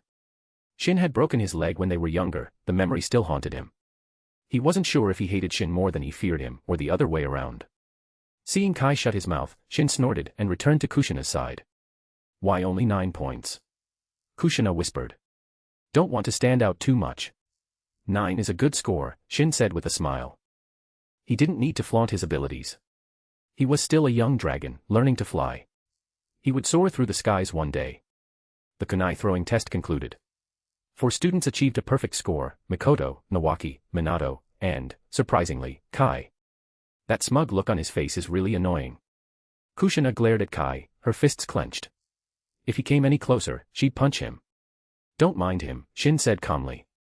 But inwardly, he was plotting ways to take Kai down a peg or two. After the kunai throwing, it was time for the sparring matches. They were paired up for one-on-one combat. I'll now announce the pairings. Uzumaki Shin and Senju Nawaki, Uzumaki Kushina and Uchiha Mikoto, Hyuga Hayashi and Hyuga Hizashi, Uzumaki Kai and Namikaze Minato. Whoa, sibling rivalry. Tanaka-sensei is ruthless. Shin looked at Hayashi and Hizashi, feigning sympathy while inwardly relishing the upcoming match. I wouldn't mind being paired with you, Hayashi said to Shin, his expression stoic. Nah, I don't want to be with a stick in the mud. Hayashi always had the same serious, expressionless face. Shin found it boring. Shin, we're paired up. What am I supposed to do? Nawaki asked, his voice filled with dread. Nawaki, out of allowance again. Tell you what, I'll treat you to yakiniku. Just throw the match, okay? Shin gave him a friendly smile. And Nawaki, you wouldn't want Tsunade to find out you cheated on the test, would you? Bribery and threats. Nawaki caved instantly. Hayashi, standing nearby, twitched. Sensei, something's fishy here. The sparring matches began. Shin had bribed Nawaki, so their match ended quickly. Ouch. Why did you have to hit so hard? Nawaki clutched his stomach, barely able to stand. Duh, it has to look convincing. What if they find out we're faking it? Shin helped Nawaki up. They watched the other matches. Kushina and Mikoto were evenly matched, though Kushina wasn't using her full strength. At this stage, most of them didn't know any jutsu. The Uzumaki and Senju, with their superior physique, had an advantage in taijutsu. This was evident in Kai and Minato's match. Minato was getting pummeled. The Senju and Uzumaki were incredibly durable. Minato's punches barely phased Kai, but when Kai landed a blow, Minato felt it. In the end, Kai emerged victorious. Shin shook his head. This was the advantage of having a Kekkei Genkai. The world was unfair. But this was only temporary. Kai could bully Minato now, but in the future, he wouldn't stand a chance. Minato-san, are you alright? Akiko approached Minato, concern in her eyes. Thank you for your concern, Akiko-san. I'm fine, Minato said with a smile. Despite the bruises, his smile remained bright. Kai, who had been gloating over his victory, froze when he saw Akiko fussing over Minato. He had a crush on Akiko. Seeing this, jealousy burned within him. Looks like things are about to get interesting, Shin said to Nawaki, a mischievous glint in his eyes. Kai stomped towards Minato. Minato. Minato turned, only to be met with Kai's fist. Caught off guard, Minato was struck squarely in the eye, earning himself a shiner. Kai, what are you doing? Akiko yelled angrily. Tanaka-sensei's attention was drawn to the commotion. He rushed over and grabbed Kai. Kai, your match is over. Why did you attack Minato-san? Tanaka-sensei demanded. Hey, what's going on? Kushina and Mikoto joined Shin. Ah. Your match is over. Yeah, and I won. Kushina said excitedly, looking at Shin expectantly. Oh. Shin's flat response deflated Kushina's excitement. Kushina pouted. Couldn't he at least sound a bit more enthusiastic? Every 250 horsepower equals bonus chapter. If you like the story, please leave a review. Push the story forward with your Power Stones. Chapter 27, The Choice for Ninetales Jinchuriki. Shin, what's going on here? Mikoto, seeing Tanaka-sensei scolding Kai, asked Shin for an explanation. Well, it's a bit complicated, but I'll give you the short version. Shin cleared his throat. Kai likes Akiko, but Akiko seems to have a thing for Minato. So, Kai, in a fit of jealousy, punched Minato. Wow, Kai likes Akiko. Poor Akiko, Kushina said, shaking her head. By the way, your match ended so quickly. Who won? Mikoto asked curiously. I did, of course. Nawaki is no match for me. I could take him down with one hand tied behind my back. Shin glanced at Nawaki, but he wasn't exaggerating. He really could defeat Nawaki with one hand. You're so mean, Shin. You bribed me. If you hadn't, I would have crushed you. Nawaki protested. Yeah, right. You'd be the one getting crushed, Kushina scoffed. If Shin used his full strength, Nawaki wouldn't stand a chance. It's satisfying to see Kai get scolded, Shin said with a smirk. Kai was severely reprimanded and forced to apologize to Minato. Minato readily forgave him. He forgave him just like that. Shouldn't he at least try to get even? Shin remarked. Uzumaki Shin. Kai roared. What? Want to fight me? I'll break your other leg. Kai, who had been fuming, felt a phantom pain in his leg and backed down. The other students were surprised. Why was Kai so afraid of Shin? Shin was good, but he wasn't that much better than Kai. What was going on? All right, no fighting. If I catch you brawling, you'll be punished. Tanaka-sensei warned. That concludes today's test. Class dismissed. Minato-san, go get those injuries treated. Cheers erupted as the students celebrated their early dismissal. Shin, don't forget you owe me yakiniku, Nawaki reminded him. Don't worry, you'll get your meat. Let's go. Shin, Kushina, Mikoto, and a hopeful Nawaki headed towards a yakiniku restaurant. At the Senju compound, the Sandaime Hokage stood outside Uzumaki Mito's residence. Mito-sama, Sarutobi Hiruzen requests an audience. Ah, it's Little Monkey. Come in. Hiruzen blushed at the nickname. Thankfully, they were alone, it would have been embarrassing otherwise. Mito-sama, you summoned me. Hiruzen hadn't come of his own volition, Mito had sent for him. Hiruzen, I called you here to discuss the Nine-Tails Jinchuriki. Mito had stopped calling him Little Monkey, much to his relief. I'm old, Hiruzen. I don't know how much longer I can hold on. We need to choose a new Jinchuriki soon. Hiruzen was silent for a moment. What are your thoughts, Mito-sama? The Nine-Tails Jinchuriki should ideally be an Uzumaki. Only their constitution can properly suppress the Kyuubi. Otherwise, it might go on a rampage or even break free from the seal. Mito's voice was grave. The Nine-Tails was a force to be reckoned with. Without Hashirama, Konoha would struggle to contain its power. I agree. Hiruzen was also cautious when it came to the Nine-Tails. Its importance was undeniable, and the Uzumaki were the most suitable candidates for becoming its Jinchuriki. Do you have anyone in mind, Mito-sama? I can only offer suggestions. The final decision is yours, Hiruzen. First, I recommend Uzumaki Shin. He's the most suitable candidate. Then there's Uzumaki Kushina and Uzumaki Akiko. What about Uzumaki Kai? He seems quite talented. Mito shook her head. He is talented, but he's also consumed by hatred and jealousy. He's not suitable to be the Nine-Tails Jinchuriki. Any Uzumaki was technically suitable, but Kai's personality made him a poor choice. Uzumaki Shin.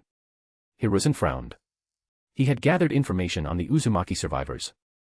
Uzumaki Hikaru was out of the question, he was an adult and harder to control. Hiruzen didn't trust him. As for Shin, his performance at the academy wasn't as impressive as Kai's. Why was Mito recommending him? Is this for the Senju clan? Hiruzen wondered. Shin was close to Tsunade and was practically considered a Senju. Perhaps Mito was trying to secure an advantage for the Senju. Hiruzen's guess was completely off the mark. Mito recommended Shin because of his immense life force, which could suppress the Nine-Tails completely. He would be the safest choice. The Kyuubi is volatile, filled with hatred. I think a female Jinchuriki would be better. Perhaps we can use love to tame the beast. Uzumaki Akiko seems like a good choice. Hiruzen lowered his head. Mito looked at him, disappointment clouding her eyes. Hiruzen had changed. His thoughts were transparent to her. She understood why he wasn't choosing Shin or Kushina. It was because of their close ties to the Senju clan. Mito-sama, what do you think? Hiruzen asked, a flicker of guilt in his eyes. The Nine-Tails was too important. He couldn't allow any single clan to control it. You've already made up your mind, Hiruzen. Do as you see fit. I'm tired. You may leave. Mito waved him away, her disappointment evident. Then I'll take my leave. If you need anything, Mito-sama, please don't hesitate to send for me. Hiruzen bowed and left. Outside, his guilt was overwhelming, but then his expression hardened. Forgive me, Mito-sama, but the Nine-Tails Jinchuriki is too important. No single clan in Konoha should have control over it. Shin and Kushina were too close to the Senju. Kai's personality was unsuitable. That left Akiko. Hiruzen didn't want to see the Senju clan rise to power again. Every 250 horsepower equals bonus chapter. If you like the story, please leave a review. Push the story forward with your Power Stones. Chapter 28, Profiting off Tsunade. Evening fell, and Shin and his friends emerged from the yakiniku restaurant, Nawaki patting his full stomach with satisfaction. You sure can pack it away, Nawaki. Looks like I'll have to drag your sister to the gambling dens again. Shin patted his wallet, which was significantly lighter than before. Can I come too? I want to make some money. Nawaki's eyes lit up. You want to make money? What for? Tsunade will just take it all, Shin said, pitying the boy. Having a gambling-addicted sister must be tough. Shin, Kushina, I'll see you tomorrow, Mikoto said with a smile. The Senju and Uchiha compounds were on opposite sides of the village. With the deep-rooted animosity between the two clans, they naturally wouldn't live close to each other. See you tomorrow, Shin waved. Kushina pinched Shin discreetly, then gave Mikoto a bright smile. Shin glared at Kushina, who glared right back. What was that for? Shin grumbled. He hadn't done anything to deserve a pinch. Humph, you and Mikoto seem to be getting awfully chummy. A bit too chummy, Kushina huffed, jealousy evident in her voice. Shin shook his head at Kushina's childish jealousy and headed home with her. As for Nawaki, he was left behind, forgotten. Back at the Senju compound, Nawaki went to his own residence, while Shin and Kushina returned to Tsunade's courtyard. Oh, Tsunade, you're back. Shin's eyes lit up when he saw her. Tsunade glanced at him. Seeing that sparkle in his eyes, she knew he wanted something. Spit it out. What do you need? I'm in a good mood, I might just agree. You'll definitely agree to this. I'm a bit short on cash. How about we make a trip to the gambling dens? Humph, using me to make money again. Do you have no faith in my gambling skills? Tsunade stood up, grabbed Shin's face, and started pinching his cheeks. Tsunade, let go of Shin right now. Kushina, the queen of jealousy, couldn't stand seeing Tsunade manhandle Shin. Tsunade chuckled at Kushina's outburst. After a while, she finally let go. Shin's cheeks were so soft and squishy, she could pinch them all day. Fine, I'll help you make some money. But we split the profits 50-50, Tsunade declared. What? 50-50? That's not fair. Shin protested, rubbing his cheeks. If it weren't for the fact that Tsunade had agreed to keep his strength a secret, he would never have agreed to her cheek-pinching condition. Not fair. Don't forget, you're relying on me to make the money, Tsunade said with a smirk. Fine.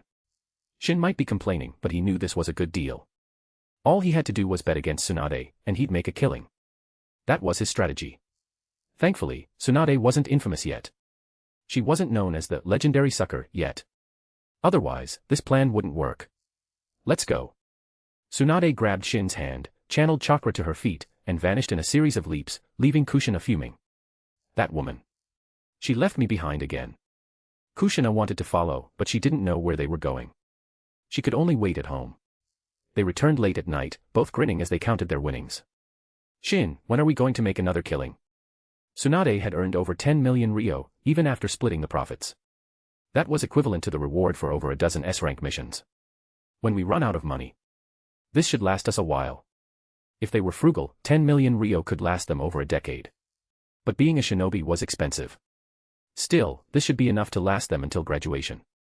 You're finally back. Shin, did that woman do anything to you? Kushina rushed out, grabbing Shin and glaring at Tsunade. Hey, brat, do you think I'm some kind of pervert? Tsunade said indignantly. Humph, you think you're being subtle. I see right through you, you cougar. Shin, embarrassed, excused himself and went to his room. You two have fun arguing. I'm going to bed. Little girl, if you weren't so young, you'd be crying in a corner right now, Tsunade threatened, slamming her fist on a nearby table, shattering it. I'm not scared of you. In a few years, I'll challenge you to a duel, and we'll see who's stronger. Kushina declared, her small fist clenched. Tsunade simply chuckled, her dismissive attitude clear. Kushina took a deep breath. She wasn't strong enough to defeat Tsunade yet. She'd have to be patient. I'm warning you, if you pinch Shin's face again, I won't forgive you. Kushina left to train, seemingly motivated by her rivalry with Tsunade. Tsunade smiled after Kushina left.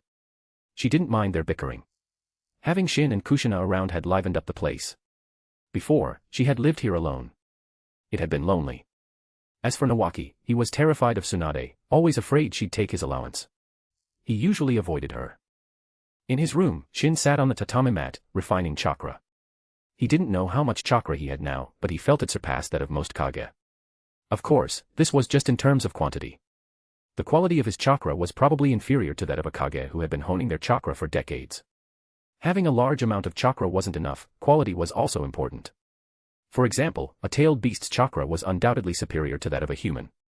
Shin, despite having a perfect sage body, still had to refine his chakra to improve its quality.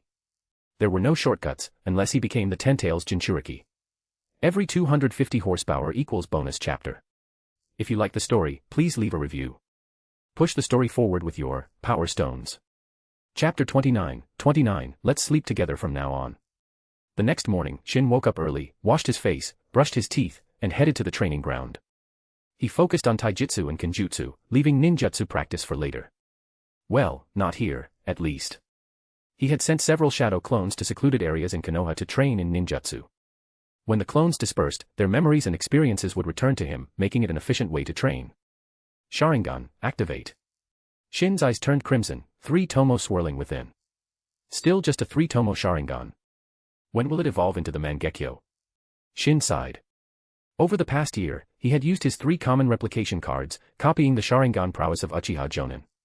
He had discovered that he could copy the same ability from the same person multiple times.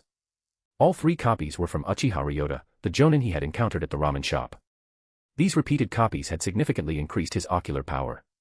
Even elite Uchiha probably couldn't match him in that regard. But his Sharingan still hadn't evolved into the Mangekyo, which was disappointing.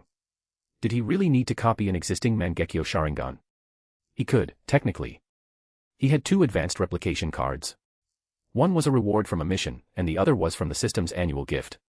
He had been lucky that year. He had the cards, but where could he find an Uchiha with the Mangekyo Sharingan? Did any even exist right now? He wasn't sure.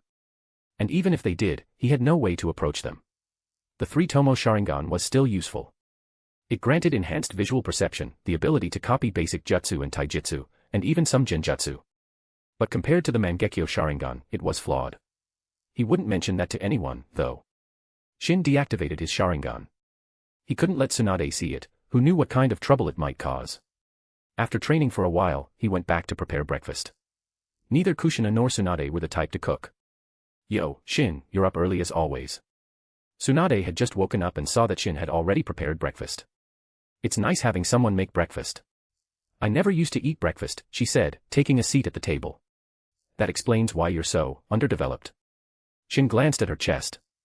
Had his transmigration somehow affected Tsunade's development? It was a cruel twist of fate. Sensing his pitying gaze, Tsunade scowled. Want to taste my fist? I'll go wake Kushina up. Shin made a quick escape. Tsunade snorted, then glanced down at her chest. It was a bit small. Damn that brat. I'm still growing, she grumbled, digging into the breakfast Shin had prepared. If Shin had heard her, he would have scoffed. She was already 17. In the world of shinobi, that was practically an adult. Shin entered Kushina's room. He stared at the mess, speechless. It had only been 2 days since he last cleaned her room, and it was already a disaster zone. Unlike other girls with their tidy rooms, Kushina's was always chaotic. It was clear she wasn't the most organized person. Kushina, wake up. Shin nudged her. Her sleeping position was interesting. Ugh, I'm so tired. 5 more minutes. Kushina mumbled, her eyes still closed, her arms wrapping around Shin. It's getting late. If you don't get up now, we'll be late for school. No, I don't want to get up. Kushina snuggled closer to Shin, enjoying the warmth and comfort. This is so comfy. Shin, let's sleep together from now on, okay? Sure, if you don't mind. I'm not complaining, Shin said with a smile. Sleeping with Kushina would be like cuddling a soft pillow. It wouldn't be bad. I don't mind at all. Let's sleep together from now on. Kushina opened her eyes, looking at Shin with a bright smile. All right, let's get up and eat breakfast first. Otherwise, Tsunade will finish it all. But I'm so sleepy. Kushina rubbed her eyes. She had trained late last night and hadn't gotten enough sleep. Were you refining chakra again? Don't push yourself too hard. It's not good for you, Shin said sternly. And it's not just about having a lot of chakra. There's more to strength than that. You need to know how to use it. Having chakra without knowing any jutsu is useless. But I know jutsu. The Rinnegan, the water dragon jutsu, the shadow clone jutsu. Kushina counted off the jutsu she knew. They were all jutsu that Shin knew and had taught her. You haven't mastered them yet. Focus on honing your jutsu. Don't worry about chakra refinement for now. Shin pulled Kushina out of bed. Wait, can you go outside? I need to change. Kushina was usually carefree, but she wouldn't change clothes in front of Shin. All right. Shin left the room. When he returned, he found that Tsunade had already devoured most of the breakfast. You sure can eat. He'd have to make more, it wasn't enough for the 3 of them. You're one to talk. I'm full. Gotta go, I have things to do. Tsunade pinched Shin's cheek and left. Shin made more breakfast, and after they finished eating, they left for the academy. Aren't we taking lunch today? Kushina asked. Kushina, remember? Mikoto said she'd make us lunch. She's a much better cook than I am. Humph, I can cook too. It's just lunch. I'll make you lunch tomorrow. Kushina was jealous that Shin had praised Mikoto's cooking. Shin's face paled. Kushina making him lunch? Kushina, let's not. I don't want to end up in the hospital, or worse, the cemetery. He wouldn't dare eat anything she made. Every 250 horsepower equals bonus chapter. If you like the story, please leave a review. Push the story forward with your power stones. Chapter 30, bonus, Kushina, you're really going to sleep with me. If you like the story, please leave a review. Shin and Kushina arrived at the academy just in time. But someone was even later, Nawaki. Under Shin's amused gaze, Nawaki was sent out to stand in the hallway as punishment. Huh, where's Akiko? Shin scanned the classroom, but Akiko was nowhere to be seen. Shin, what are you thinking about? Mikoto asked curiously, noticing his distraction. I was just wondering why Akiko isn't here. Kushina, who had been drowsy, suddenly perked up, her eyes fixed on Shin. Shin, don't tell me you have a thing for Akiko, she asked suspiciously. Kushina, your eyes are scary, Mikoto giggled. I'm not interested in Akiko. I was just curious, Shin said, a bit exasperated. He had no interest in little girls. He wasn't a creep. Besides, Akiko wasn't as pretty as Kushina or Mikoto. I have an announcement regarding Uzumaki Akiko. I'm sure many of you are wondering why she isn't here today.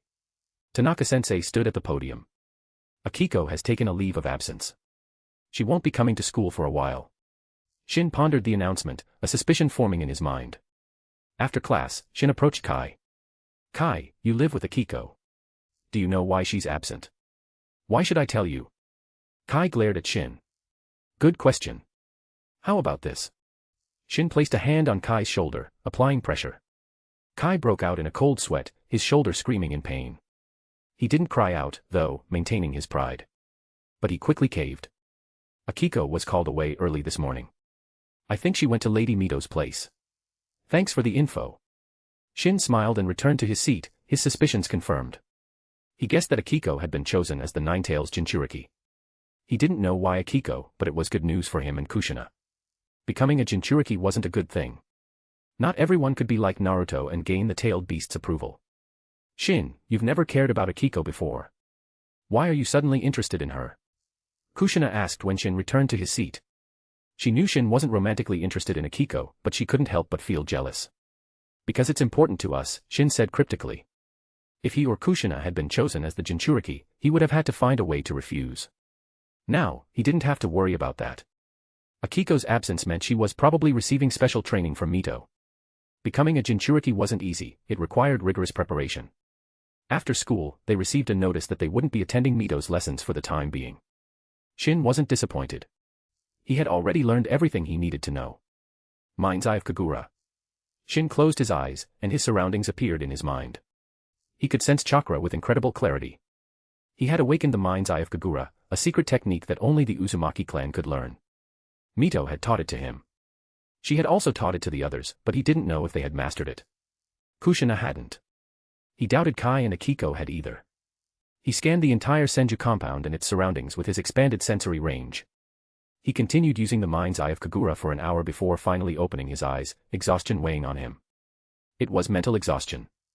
The chakra cost was minimal, but the strain on his mind was significant, especially with prolonged use. But it had its benefits. It slowly increased his mental power. It was one of the ways he had found to strengthen his mind. The other method was to use the system's replication cards to copy Uchiha ocular prowess. Looks like Tsunade isn't coming back. Let's eat. Shin exited his room and announced to Kushina. I've been waiting forever. I'm starving. Kushina whined dramatically. Shin chuckled and prepared a lavish dinner. They had money now, there was no need to be frugal. After dinner, Shin trained his taijutsu and kenjutsu in the training ground. He then dispelled his shadow clones, absorbing their memories and experiences. He had secretly sent them out to train in ninjutsu. Shin organized the knowledge he had gained, refined chakra for an hour, then took a bath and prepared for bed. Just as he lay down, his door creaked open, and Kushina entered, clutching a blanket. Shin stared at her, bewildered. Kushina, what are you doing in my room? Shouldn't you be sleeping? Did you forget what you said this morning? We're sleeping together from now on. You promised. Don't tell me you're going back on your word. Kushina tried to sound fierce, but Shin only saw cuteness. Fierce cuteness. Kushina, you're really going to sleep with me? Shin asked, surprised. Of course. And we've slept together before, haven't we? Kushina climbed onto the tatami mat, snuggled up next to Shin, wrapped her arms around him, and rested her head on his chest. That was when we were little. Don't you feel awkward now, Kushina? Shin inhaled the sweet scent of her hair. Not at all. I feel comfortable sleeping with you, Shin. Kushina snuggled closer, nuzzling him. Shin wasn't going to argue. That would be stupid. All right, let's get some sleep. But try to stay still, okay? No moving around. Shin, do you dislike me? Kushina pouted. Even in the darkness, with only the moonlight filtering through the window, Shin could see her expression. Even if I were to dislike someone, it wouldn't be you. Now go to sleep. Shin pinched her cheek and closed his eyes, enjoying the warmth of this human-shaped pillow. Kushina also felt comfortable and safe in Shin's arms. She quickly drifted off to sleep. Push the story forward with your power stones. Every 350 horsepower equals bonus chapter. Chapter 31, Graduation Exam. If you like the story, please leave a review. Time flew by like a rushing river, and 4 years passed in the blink of an eye. Throughout those years, Shin diligently attended the Ninja Academy. As for graduating early, no, that had never crossed his mind. Now, it was finally time for him to graduate. Currently, the Academy's program was 5 years, a year shorter than it would be in the future. The graduation exam is coming up soon. Are you nervous, Shin? Nawaki sidled up to Shin, his voice laced with anxiety. Graduating required passing an exam, and the current exam was more challenging than the one in the future. First, you had to demonstrate proficiency in the Academy 3, the substitution jutsu, transformation jutsu, and clone jutsu. Then, you had to survive a spar against a chunin for 10 minutes. Only then could you graduate. Otherwise, you were held back. The Academy recognized that surviving 10 minutes against a chunin was a tall order for a student, so they allowed them to form teams. Teams could have up to 3 members. As long as one member survived the full 10 minutes, the entire team passed. That made it a bit easier. I'm not nervous, but you seem to be, Nawaki. Shin noticed Nawaki's trembling hands. Yeah, a little. It would be embarrassing to fail. How about we team up? Sorry, I've already teamed up with Kushina and Mikoto. You'll have to find someone else. Shin glanced at Kushina and Mikoto, then back at Nawaki. It was obvious who he'd rather be with. Fine. I knew it. I was going to carry you, but I guess you don't need my help. Nawaki sulked. Soon, Tanaka-sensei arrived and announced the start of the exam. The morning was dedicated to the jutsu proficiency test. This part was easy for everyone in the class. They were in the elite class, after all. Either clan members or exceptionally talented civilians. The Academy 3 posed no challenge to them. After the morning session, they didn't go home. They ate the lunch Mikoto had prepared in a quiet corner of the training ground. We're finally graduating. Does that mean we can go on missions now? Kushina asked excitedly. Mikoto was unusually quiet, her expression downcast. What's wrong, Mikoto? Are you worried about the exam? Shin asked. No, I'm confident I'll pass. But, we'll be separated after graduation, won't we? Mikoto looked at Shin, her voice laced with sadness. Don't worry, Mikoto. Maybe we'll all be assigned to the same team. Kushina said, trying to sound cheerful. But even she was worried about being separated from Shin. If you don't like your assigned team, you can always request a transfer. Shin reassured them. There was no need to worry. They could always ask Tsunade for help. Mikoto and Kushina relaxed, relieved. In the afternoon, the second part of the graduation exam commenced. Even Hiruzen Sarutobi was present. He wouldn't normally pay attention to a graduation exam, but this wasn't an ordinary class. The students in this class were the future of Konoha. Even Hiruzen couldn't ignore them. And it wasn't just Hiruzen. Danzo was also observing, looking for promising recruits for his root organization. After forming their teams, they were assigned their opponents. Shin's team was up against a chunin who looked about 16. Being a chunin at 16 had made him arrogant. He looked down on the academy students. As a chunin who had completed several missions, he saw these students as pampered flowers who had never experienced real combat. He didn't even bother hiding his disdain. You 3 brats should just surrender. Don't blame me if I'm rough. Kimura, their opponent, held his kunai, his eyes filled with contempt. We'll see how rough you can get. Kimura's arrogance annoyed Shin. He was just a lowly chunin, what was he so smug about? You're asking for it. Kimura sensed Shin's disdain and felt a surge of anger. A mere academy student, looking down on him, a real shinobi. He was determined to make sure Shin didn't graduate. With that attitude, you'd think you were a kage. What's with the arrogance, newbie? Shin said calmly. He disliked this chunin from the start. Just a chunin, and he dared to look down on him. Did he think he was Madara Uchiha? Begin. No lethal force. The chunin examiner announced. He was there to assess their performance and ensure no one got killed. No need for you two to get involved. I'll take care of him, Shin said to Kushina and Mikoto. He walked towards Kimura, his steps measured and confident. Kimura glared at Shin, enraged by his casual attitude. I'll show you the difference between you and a real shinobi. He charged at Shin, his speed impressive. Well, impressive for a regular person. To Shin, he was moving in slow motion. Kimura lunged, thrusting his kunai towards Shin. He aimed for non-lethal areas, he wasn't going to kill him. He wouldn't kill, but he wouldn't hesitate to injure. Weakling. Shin casually deflected the kunai and punched Kimura in the gut. Kimura flew backward like a cannonball, crashing to the ground. He twitched a few times, then passed out. Examiner-san, I believe we passed. Shin looked at the examiner, who was staring at him with his jaw hanging open. Shin chuckled. He had shocked the examiner. He had revealed a bit of his strength, but he didn't care anymore. He wasn't the same weakling he used to be. Before, he had hidden his strength because he was weak. But now, he was strong enough to not have to hide. In 4 years, his taijutsu, ninjutsu, and kenjutsu had improved drastically. Most importantly, his 3-tomo Sharingan had evolved into the Mangekyo Sharingan.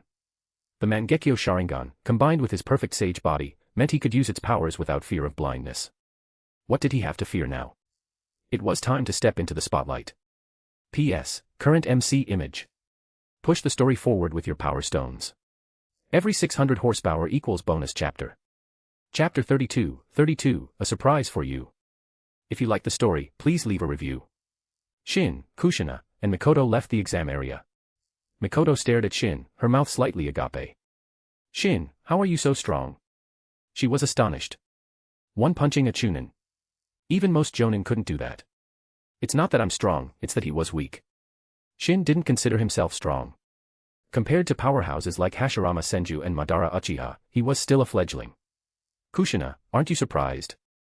Did you know Shin was this strong? Mikoto looked at Kushina with envy. Living with Shin, she must have known all about his abilities. Of course I knew. And I'm stronger than that guy, let alone Shin. Kushina was indeed stronger than Kimura, the chunin they had faced.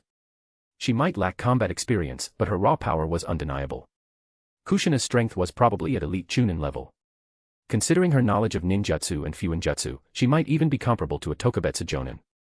But her combat experience was lacking. Her actual fighting prowess was probably at the level of an elite chunin. Mikoto was also quite strong. She had awakened the Sharingan, and even though it was only at the 1-tomo stage, it still gave her an edge against chunin. Even without Shin's help, she could probably hold her own against Kimura. She was talented. They returned to the classroom to await their team assignments. Soon, Minato, Akiko, and some Inuzuka returned. They had been a team. You're back already? Did you pass? Minato asked. Failing the graduation exam would be embarrassing. You defeated the chunin, right? Shin asked. They must have defeated the chunin to be back so soon. Minato and Akiko were both strong, there was no way they would fail. Judging from his usual performance, Minato's strength was easily chunin level. Akiko, chosen as a Jinchuriki candidate, had been trained by Mito and was probably just as strong as Minato. As for Tsum, she was from the Inuzuka clan and was also comparable to a chunin. Even Minato alone could defeat a chunin, let alone the three of them together. Yep. Minato was beaming. He was still young and inexperienced, so defeating a chunin was a big deal to him. The future Minato, at his peak, wouldn't even blink at killing a jonin. A while later, Nawaki returned with the Hyuga brothers. They had also defeated their opponent. Shin, that chunin was so weak. We crushed him. Yeah, chunin are pretty weak, Shin agreed. Shin, we're not officially chunin yet. It's not good to say that, Hayashi said. I meant the average chunin. Shin was referring to the average chunin. There were exceptions, of course. The future protagonists, Naruto and Sasuke, and Might Dewey, Might Guy's father, were all genin, but they were far from average. Soon, everyone in the class returned. As the elite class, they had all passed. If even the elite students couldn't pass, the regular classes would have no hope. Tanaka-sensei entered the classroom, carrying a box. You are all officially shinobi now. Here are your forehead protectors. Come and get them. The box contained their forehead protectors, a symbol of their graduation and their new status as shinobi. Also, team assignments will be announced tomorrow morning, so please come back then. Tanaka-sensei dismissed the class. Nawaki invited his friends to celebrate, including Shin and the others. As dusk fell, Shin and Kushina said goodbye to Mikoto and headed back to the Senju compound with Nawaki. Hey, Nawaki, where did you get the money? Shin asked. Nawaki had treated them to dinner. Where did he get the money? Sis hasn't borrowed any money from me for the past few years. I've been saving up. And now that I'm a shinobi, I'll be making my own money. Shin shook his head. Did Nawaki really think making money as a shinobi was easy? Small missions barely paid anything, and the high-paying ones were dangerous. Back at the compound, Shin stopped Nawaki before he could go to his own residence. Nawaki, you dream of becoming Hokage, right? Now that you're a shinobi, you'll be facing danger.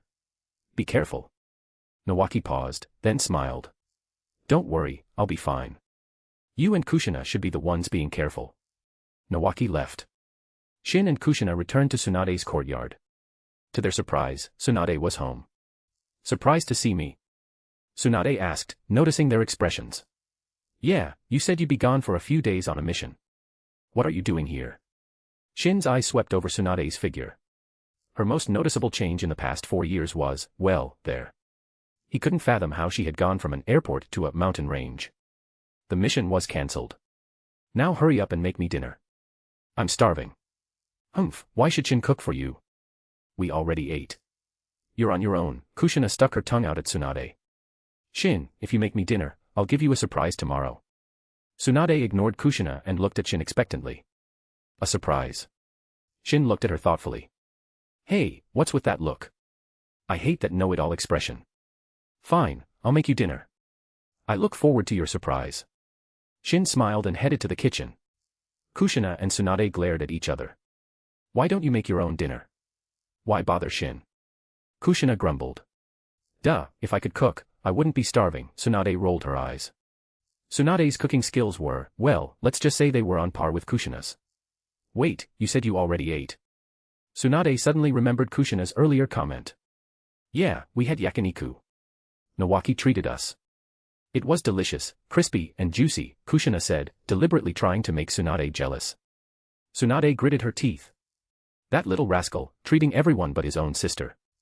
Of course, Nawaki had no idea she was home. Push the story forward with your power stones. Every 800 horsepower equals bonus chapter. Chapter 33, Tsunade-sensei. If you like the story, please leave a review. It was 11 at night. Kushina tiptoed into Shin's room. Shin was still awake. Shin, I'm here to sleep with you. Kushina lunged towards him, but a hand shot out and grabbed her by the collar. Hey! Put me down, Tsunade. You mean it? Kushina shrieked, glaring at Tsunade. She hadn't expected Tsunade to be awake at this hour. Humph, I knew you'd sneak in here. Back to your own room, young lady. Tsunade dragged Kushina away, ignoring her protests. Kushina cast a pleading look at Shin, but he could only offer a helpless shrug. Tsunade, what's it to you if I sleep with Shin? Kushina demanded. You're both too old to be sharing a bed now. Tsunade ignored Kushina's further protests and tossed her back into her own room. Kushina pouted, defeated. The next morning, at breakfast, Kushina glared at Tsunade before dragging Shin off to school. Little brat, still glaring at me. Just you wait, Tsunade muttered under her breath. At the academy, Shin noticed that they were the last to arrive. Even Nawaki, who was usually late, was already there. The students, all wearing their forehead protectors, were a mix of excitement and nervousness. After the team assignments, they would be real shinobi, ready to go on missions. Shin, who do you think your Jonin-sensei will be? Nawaki asked excitedly. My guess is your sister, Tsunade, Shin replied. Tsunade had promised him a surprise yesterday, and he suspected this was it. Really? Did she tell you? Did she say who my sensei would be? Nawaki looked at Shin with anticipation. She didn't tell me. It's just a guess. Who do you want your sensei to be, Nawaki? Shin shook his head. It wasn't confirmed, but he was pretty sure Tsunade would be their Jonin sensei. I want Orochimaru-sama. Nawaki's eyes shone with admiration. He seemed genuinely eager to be on Orochimaru's team. Shin gave him a strange look. Orochimaru? What was so appealing about him? Then he remembered that Orochimaru did have a certain charisma. In the original story, many were devoted to him. I don't understand why you like that creepy guy. Shin shook his head. He didn't dislike Orochimaru, but he didn't particularly like him either. The current Orochimaru wasn't as sinister or twisted as he would become. Orochimaru-sama is a genius, one of the strongest in Konoha. He's way stronger than my sister. Nawaki seemed to idolize Orochimaru. Don't let your sister hear you say that, or you'll be in trouble, Kushina warned. Settle down. Tanaka-sensei entered the classroom. Seeing the chaos, his face darkened. Nawaki scurried back to his seat, and the others followed suit. Tanaka-sensei was still a formidable presence. The team assignments began. One by one, Jonin entered the classroom, read out the names of their team members, and left. Team 3, Senju Nawaki, Uzumaki Kai, Hyuga Hisashi. Orochimaru entered, read the names, and left without a word. Nawaki's face lit up. He couldn't believe he was actually on Orochimaru's team. He rushed out with Kai and Hisashi. Team 5, Namikaze Minato, Uzumaki Akiko, Inuzuka Tsum. Follow me. Jiraiya entered and called out the names. Minato and his team left. The classroom was getting emptier. Uzumaki Shin, Uzumaki Kushina, Uchiha Mikoto, you three are Team 9. Come with me. When only a few students remained, Tsunade entered and called out their names. Shin smiled. He had guessed correctly. Tsunade was their Jonin sensei. They followed Tsunade to a training ground in Konoha. Shin, you don't seem surprised at all, Tsunade observed. I already guessed it was you. This must be the surprise you mentioned. Humph, you guessed it again. How annoying. Kushina scowled. She wasn't thrilled about having Tsunade as their sensei. She almost wanted to request a transfer. Mikoto, however, was delighted. Not because of Tsunade, but because she was on the same team as Shin and Kushina. Now, I'll assess your abilities. Don't hold back, Tsunade said. She wasn't going to give them another test, but gauging their strength was necessary. As their Jonin sensei, she needed to know their capabilities to assign them appropriate missions. Is this assessment really necessary? Shin asked. Of course. I can't assign you missions without knowing your strength. Unless you want to do D-rank missions, then we can skip this. There were 5 mission ranks in Konoha. D-rank missions were the lowest, simple tasks with no combat or risk, such as weeding, babysitting, and cleaning the streets. C-rank missions involved some risk of injury, but no combat against enemy shinobi. B-rank missions were dangerous, often involving combat and the risk of death. A-rank missions were even more dangerous, often involving Jonin or stronger opponents. Genin weren't allowed to participate in these. S-rank missions were the most dangerous, involving the safety of the village or even the nation. They were rare, but when they did occur, they were a big deal. S-rank missions required elite Jonin or even Kage-level shinobi. They were the highest-paying missions, but also the most perilous. Fresh graduates usually started with D-rank missions. But it seemed Tsunade wasn't planning on giving them those. That was fine with Shin. He had no interest in those low-level missions. They wouldn't help him improve, and the pay was pathetic. Besides, he didn't need the money. Push the story forward with your power stones. Every 800 horsepower equals bonus chapter. Chapter 34, Shin's full power. If you like the story, please leave a review. Come on, attack me with all your might. If you impress me, I might even give you a reward. Tsunade tried to motivate them with the promise of a reward. You don't have to tell me twice. Kushina cracked her knuckles, eager to fight. If she could defeat Tsunade, she'd be ecstatic. Then let's begin. Tsunade didn't waste any time. She lunged at Kushina, her fist aimed at her head. Shin reacted instantly, pulling Kushina out of the way. He then grabbed Mikoto and leaped back, putting distance between them and Tsunade. Hey, Tsunade, you're an elite Jonin, attacking 3 genin fresh out of the academy. And you're not even holding back. That's shameless. What did you say, brat? Tsunade glared at Shin. How dare he call her shameless? If they were ordinary genin, she might have been going a bit overboard, but Shin, Kushina, and Mikoto were far from ordinary. She didn't know the extent of Shin's strength, but she knew he was a genius among geniuses. When he was 5, she had estimated his strength to be at elite Chunin level. Now, who knew? As for Kushina, as an Uzumaki, she couldn't be weak. And Uchiha Mikoto. While Tsunade didn't know her well, she was an Uchiha, she couldn't be weak either. Take this. This time, Tsunade targeted Shin. He had called her shameless, now he would pay.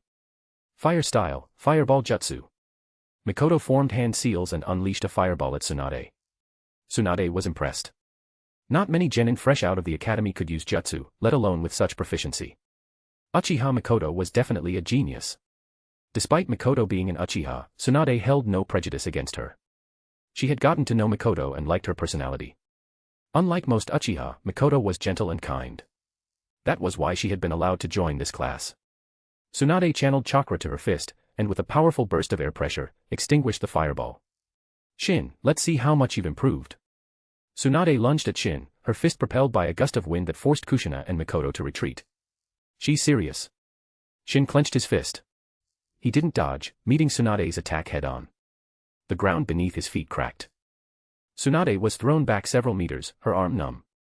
But the numbness was nothing to her. She used the mystical palm jutsu, and the numbness vanished. Brat, how are you so strong? Tsunade asked, bewildered. She had used her monstrous strength, yet she was the one sent flying. Simple. If you trained as hard as I do, you wouldn't be so weak, Shin said with a smirk. Weak? You think you're stronger than me just because you landed a lucky punch? I wasn't even using my full strength. Tsunade was amused. And you think I was? Shin's eyes gleamed. He decided to fight Tsunade seriously. This was a good opportunity to test his strength. He wasn't afraid to reveal his power anymore. He might as well let Tsunade help him gauge his progress. Tsunade, use your full strength, or I might just send you to the hospital. Shin's chakra flared, powerful enough to peel back the ground and shake the surrounding trees. Tsunade gulped. Was this kid a monster? How could he have so much chakra? She had thought her chakra reserves were impressive, but compared to Shin's, they were nothing. She felt like even a tailed beast's chakra might be comparable.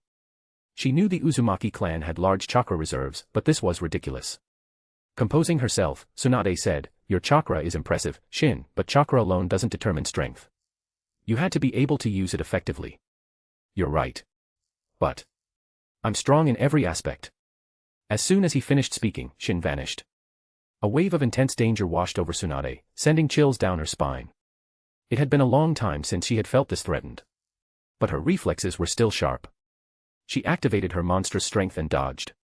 Just as she moved, Shin's axe kick landed where she had been standing. Missing his target, his foot slammed into the ground. Boom. A massive crater formed, the ground around Shin collapsing. Tsunade's jaw dropped. That kick was devastating. Even her strongest attack, the heavenly foot of pain, couldn't cause this much destruction. And his speed. She had barely dodged in time.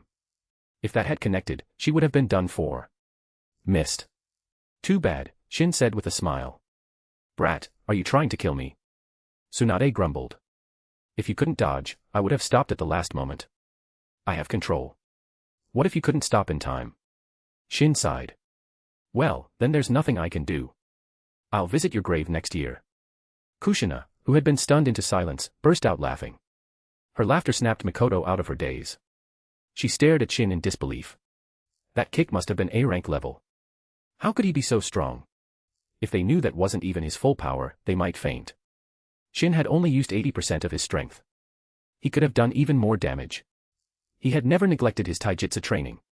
With shadow clones helping him train in ninjutsu and fuinjutsu, he had focused mostly on taijutsu and genjutsu. And genjutsu training also improved his taijutsu. With his perfect sage body, even without training, he would have been physically strong. But he had trained diligently. And he had also copied the physique of a taijutsu master. His physical strength couldn't be judged by his age. Not only could his chakra rival that of a tailed beast, but so could his strength. He wondered how he compared to the third Reikage in terms of physical prowess. Perhaps the current third Reikage was still stronger. After all, he was much older and had decades more experience. But in terms of potential, Shin was far superior. The third Reikage had already reached his peak, while Shin still had room to grow. Push the story forward with your power stones. Every 800 horsepower equals bonus chapter. Chapter 35, Learning the Strength of 100 Seal. If you like the story, please leave a review. Tsunade, are we going to continue our spar? Shin asked. Of course. You think I'm afraid of a little brat like you? Tsunade's chakra flared as she activated her strength of 100 seal. Her punches and kicks now carried monstrous power. Come on, show me what you've got. Tsunade was taking Shin seriously now. After his display of strength and speed, she couldn't underestimate him. She used the body flicker jutsu to close the distance, then aimed a punch at Shin's face. Trying to rearrange my face, are you? Shin blocked the punch and grabbed her wrist, flinging her away. Fire style, fireball jutsu. Shin unleashed a massive fireball, far more powerful than Mikoto's. It was a C-rank jutsu, but in his hands, it rivaled a B-rank. He had Mikoto to thank for this jutsu, she had taught it to him. That's incredible. Mikoto gasped, her eyes wide. Shin's fireball jutsu was over 10 times stronger than hers. Tsunade, airborne, quickly formed hand seals and used the substitution jutsu, replacing herself with a log. But the danger wasn't over. Shin appeared behind her, a Rasengan swirling in his hand. How is he so fast? Relying on her years of battle experience, Tsunade narrowly dodged the Rasengan. If I had used the Adamantine sealing chains, you'd be down for the count, Tsunade, Shin remarked. The chains would have restrained her, leaving her vulnerable to the Rasengan. Tsunade had a weakness, her lack of long-range attacks. Relying solely on taijutsu put her at a disadvantage. Where did you learn that jutsu? It doesn't require any hand seals. Tsunade asked, referring to the Rasengan. She understood the significance of a jutsu that could be activated instantly. I created it, Shin replied casually. Minato hadn't invented it yet, so Shin could claim credit. You're full of surprises. I thought you were a genius, but you're a monster. Is that a compliment or an insult, Tsunade? Shin asked, rubbing his nose. Humph, let's continue. I won't be defeated by a brat like you. Hold on. Shin stopped her. He wasn't interested in fighting anymore. He had a good grasp of his strength now. Besides, fighting Tsunade with restrictions was boring. There's no point continuing. Let's call it a draw. Shin was being generous. If they continued, Tsunade would lose. You win, brat. I admit defeat. Tsunade glared at him. She knew she couldn't defeat him. It was embarrassing, but she wasn't afraid to admit it. How did you get so strong? Tsunade was an elite jonin, bordering on Kage level. She might even reach that level soon. But she couldn't defeat a 10-year-old. No one would believe it. That's the difference between a genius and an uncommon person. Reality is cruel. Shin's smug grin annoyed Tsunade. Was she not a genius? She was indignant, but compared to Shin, she didn't seem that special. No, that wasn't right. She was a genius, it was just that Shin was a monster. By the way, Tsunade, you mentioned a reward. I think we earned it. Shin smiled. You did. Here's the strength of 100 seal. Since I'm your sensei now, I should teach you something. Tsunade handed them the scroll, surprising Shin. This was her signature technique. Besides medical ninjutsu, the strength of 100 seal was what she was known for. But don't teach it to anyone else, Tsunade said sternly. She was willing to teach them, but she didn't want it spreading. We're not idiots. We won't, Shin assured her. Thank you, Tsunade-sensei, Mikoto said gratefully. Look at Mikoto, so polite. She even called me sensei. Learn from her, you too. Tsunade glared at Shin and Kushina. Kushina glared right back, while Shin focused on the strength of 100 seal scroll. It involved precise chakra control, focusing chakra throughout the body, and releasing it in a burst of power, strong enough to shatter walls. Shin studied the scroll and realized it wasn't that difficult. It was simply a technique for unleashing explosive power with chakra. This is easy. Shin focused, controlling his chakra with ease. With his powerful mind and chakra control, this was child's play. He channeled chakra throughout his body, feeling it coat him like armor. So that was how Tsunade could withstand the recoil. The chakra acted as a buffer. This meant the strength of 100 seal wasn't just for offense, it could also be used defensively. Tsunade gaped at him. She had been annoyed when Shin called the technique easy, but now he was using it. He might not be displaying its power, but she could tell he had mastered it. But he was using it differently. She usually focused the chakra in one area, like her fist or leg. Shin, however, was channeling it throughout his body. Was this the privilege of having massive chakra reserves? You really are a monster, Tsunade said, shaking her head. It's not that difficult. Anyone with good chakra control can learn it. Shin was telling the truth. The strength of 100 seal was powerful and versatile, but it was easy to learn, no harder than a C-rank jutsu. Of course, that was assuming you had excellent chakra control. Kushina and Mikoto also started practicing. They couldn't master it instantly like Shin, but with his guidance, they learned it within half a day. Push the story forward with your power stones. Every 800 horsepower equals bonus chapter. Chapter 36, Shin's Abnormal Dojutsu. If you like the story, please leave a review. You've all mastered tree climbing and water walking. No wonder you learned the strength of 100 seal so quickly. Tsunade was no longer surprised by their rapid progress. Well, I guess I have nothing left to teach you. Let's start taking missions tomorrow. She sounded a bit disappointed. Tsunade, want to learn a jutsu? Shin asked, a Rasengan swirling to life in his hand. Tsunade had taught them her secret technique, he didn't mind returning the favor. You're going to teach me that no hand seals jutsu? Tsunade was surprised. Not many shinobi were willing to share their jutsu. Of course. You taught us your secret strength of 100 seal technique, it's only fair that I teach you something in return. Besides, don't you want to learn it? Well, since you're offering, I suppose I'll learn it, Tsunade said with a playful arrogance. Shin's lips twitched. He hadn't expected Tsunade to be so tsundere. He explained the Rasengan training method to Tsunade and even provided personal guidance. But even so, it wasn't something that could be mastered quickly. It would take at least a few days. This Rasengan is pretty good, but I don't see how it's useful for me. Tsunade said. No hand seals jutsu were powerful, but her fists were just as strong. Why bother with the Rasengan when she could just punch her enemies? Don't underestimate the Rasengan. It has a lot of potential. The basic Rasengan is a non-elemental jutsu, but you can add chakra nature transformations to create even stronger jutsu. Shin explained. In the original story, Naruto had taken the Rasengan to incredible heights. And the Rasengan isn't limited to close-range combat. It can be used for long-range attacks as well. Shin held out his hand, chakra gathering and swirling into a Rasengan. He increased the chakra output, the pale blue sphere deepening in color. Then he threw it. The Rasengan struck a rock 30 meters away, exploding on impact, pulverizing the rock and creating a small crater. You can throw the Rasengan. Kushina gasped. Yes, but you need to make it more condensed and stable. Naruto, in the original story, couldn't throw the Rasengan, but Shin, after some research, had figured it out. The reason the Rasengan couldn't be thrown was that its unstable rotation would cause it to dissipate once it left the user's control. By increasing its stability, it could be thrown. But this came with a drawback, increased chakra consumption. Making the Rasengan more stable required more chakra. A thrown Rasengan consumed 3 times the chakra of a regular Rasengan. It was a trade-off, but Shin had chakra to spare. For him, the benefits outweighed the costs. Kushina and Tsunade's eyes lit up as Shin explained how to throw the Rasengan. Mikoto, however, sighed. Shin had already taught her the Rasengan, but she couldn't throw it. She didn't have enough chakra. The Uchiha clan had decent chakra reserves, but they couldn't compare to the Senju and Uzumaki. Mikoto could barely create 2 Rasengan. It was an A-rank jutsu, after all. Even though it was less chakra-intensive than other A-rank jutsu, it still required a significant amount. Let's head back for today. Meet me at this training ground tomorrow, Tsunade said. You two go ahead. I'll train here for a bit. Tsunade nodded and left with Kushina and Mikoto. Kushina had wanted to stay, but Tsunade dragged her away. Once they were gone, Shin activated the mind's eye of Kagura, confirming that there was no one within several dozen kilometers. His eyes turned crimson, 3 black tomo swirling. The tomo spun faster and faster, merging into a 5-pointed shuriken shape. The Mangekyo Sharingan. The Sharingan was a reflection of the heart.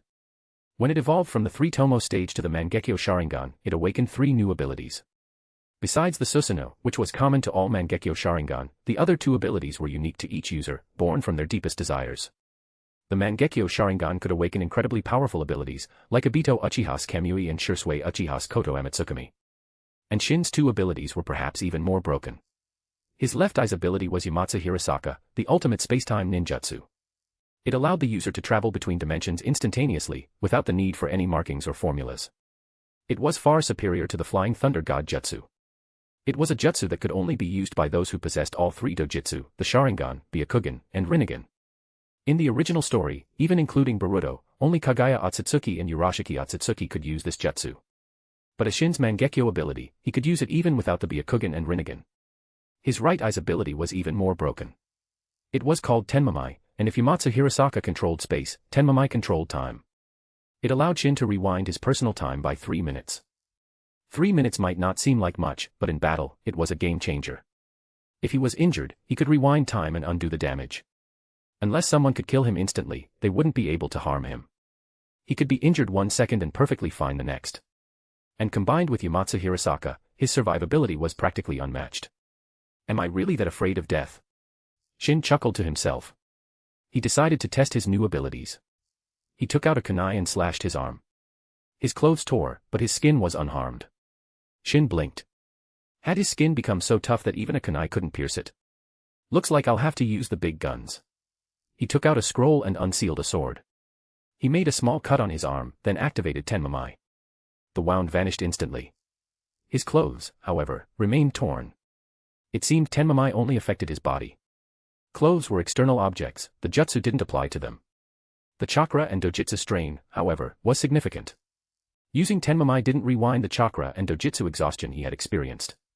Push the story forward with your power stones. Every 800 horsepower equals bonus chapter. Chapter 37, Accepting a Mission. If you like the story, please leave a review. I will be posting bonus chapters today as a thank you for reaching 1000 power stones before. Deeply appreciated. Smiley face. Shin experimented with Yamatsu Hirasaka. This technique could be used offensively, to shorten the distance for long-range jutsu, or to disrupt and ambush opponents. It could also be used defensively, for evasion and escape. It was incredibly versatile. The chakra cost was manageable, but the strain on his eyes was significant. His Mangekyo Sharingan had limited ocular power. If he didn't have the perfect sage body, using these abilities a few times would risk blindness. Blindness was caused by depleting ocular power. Once depleted, the Mangekyo Sharingan's power couldn't be replenished. There were two ways to overcome this: evolve it into the eternal Mangekyo Sharingan, or transplant Hashirama's cells and survive. With his perfect sage body, Shin didn't have to worry about permanent blindness. His ocular power would regenerate, but he was concerned about running out mid-battle. Regeneration took time. In a fight, he wouldn't have time to wait for his eyes to recover. If he evolved his Mangekyo Sharingan into the eternal Mangekyo Sharingan, he would have practically unlimited ocular power. The regeneration rate would match the consumption rate. He needed to find a way to evolve his Sharingan quickly. He wasn't worried, though. As long as he had time, he could evolve his Sharingan naturally. After awakening the Mangekyo Sharingan, Shin had sensed a resonance between his eyes and his body. Influenced by his perfect sage body, his ocular power was slowly increasing. Once it reached a certain threshold, his Mangekyo Sharingan would evolve into the eternal Mangekyo Sharingan. The sage body and the Sharingan were indeed complementary, representing yin and yang, the perfect balance. Time to head back. Kushina will be looking for me. Shin headed towards the Senju compound, his sword strapped to his back. This wasn't just any sword, it was the one he had taken from the Uzumaki Clan shrine. After some research, he discovered it was one of the Kusanagi swords. There were 11 Kusanagi swords in the Naruto world. Itachi Uchiha's Tatsuka blade was one of them. Shin's Kusanagi sword didn't have the lengthening ability of Orochimaru's Kusanagi sword or the sealing ability of Itachi's Tatsuka blade, but it did have the chakra conducting ability of Sasuke's sword. Its greatest strengths were its durability and sharpness. It could cut through steel like butter. Shin didn't need any special abilities. He just needed a sword that could withstand his strength and swordsmanship. In his hands, it was the ultimate weapon. Back at the courtyard, he saw a feast laid out on the table. His face paled. Who made this? He looked at Tsunade and Kushina suspiciously. The food looked and smelled delicious, but to him, it was poison. I did, Mikoto said, emerging from the kitchen with a pot of miso soup. Oh, Mikoto. That's a relief. Shin sat down, ignoring Tsunade and Kushina's glares. Mikoto, you didn't go home. Why, Shin? Don't you want me here? Mikoto's gentle gaze made Shin feel a strange sense of danger. Was it just his imagination? Mikoto was so sweet, how could she be dangerous? Of course I'm glad you're here, Mikoto. I was just curious. I asked her to stay, Tsunade said. Knowing Mikoto had no family, Tsunade had invited her to stay, hoping she would keep Kushina company and prevent her from sneaking into Shin's room at night. Shin and Kushina were too old to be sharing a bed. Tsunade didn't want to see that. The next morning, Tsunade took Shin, Kushina, and Mikoto to the Hokage's office to accept a mission. They didn't need to see the Hokage for ordinary missions, he'd be overwhelmed. But as new graduates, if they wanted to take on missions above D rank, they needed his approval. Sandame, I want to take on a higher-level mission. Please sign this application. Tsunade placed the form in front of Hiruzen. A higher-level mission. Hiruzen frowned, glancing at Shin, Kushina, and Mikoto. No, he said, shaking his head. They're new graduates. They should start with D-rank missions to gain experience. What kind of experience? How to be better farmers. So they can become farmers or pig breeders if they fail as shinobi. Hiruzen's lips twitched. Tsunade had a point. D-rank missions were mostly useless and didn't provide any real training. But what if they're in danger? I'll take responsibility. Just sign the form. Tsunade slammed the form on his desk. Fine. Hiruzen sighed and signed the form. With Tsunade leading the team, he wasn't that worried. Tsunade took them to the mission assignment desk. What kind of mission do you want? She asked. Something with blood, Shin said after exchanging glances with Kushina and Mikoto. The type of mission didn't matter, as long as it helped Kushina and Mikoto grow. For a new genin, the best way to grow was to kill someone. If you didn't have the resolve to kill, you shouldn't be a shinobi. It wasn't a merciful profession, killing was part of the job. Tsunade nodded. Let's take this C-rank mission, bandit extermination. She handed the form to the mission desk clerk and accepted the mission. Bandit extermination was a common mission for genin teams. Being a bandit in the shinobi world was a tough job. New graduates, after completing a few D-rank missions, would move on to higher-level missions. Facing enemy shinobi directly was out of the question. Sending new graduates against experienced shinobi was suicide. But they needed to experience real combat, to kill, to become true shinobi. Killing innocent people was unacceptable. Shinobi weren't executioners. So, bandits were the next best thing. They were a menace, and killing them was a public service. In the shinobi world, bandits were both hated and pitted. They were constantly being hunted, serving as stepping stones for new graduates. Alert, new mission available. View. The system's voice echoed in Shin's mind. Shin opened the mission panel and saw the bandit extermination mission. Bandit extermination, eliminate the bandits near Nishimura. Reward, 1 common replication card. Failure, no penalty. Push the story forward with your power stones. Every 800 horsepower equals bonus chapter.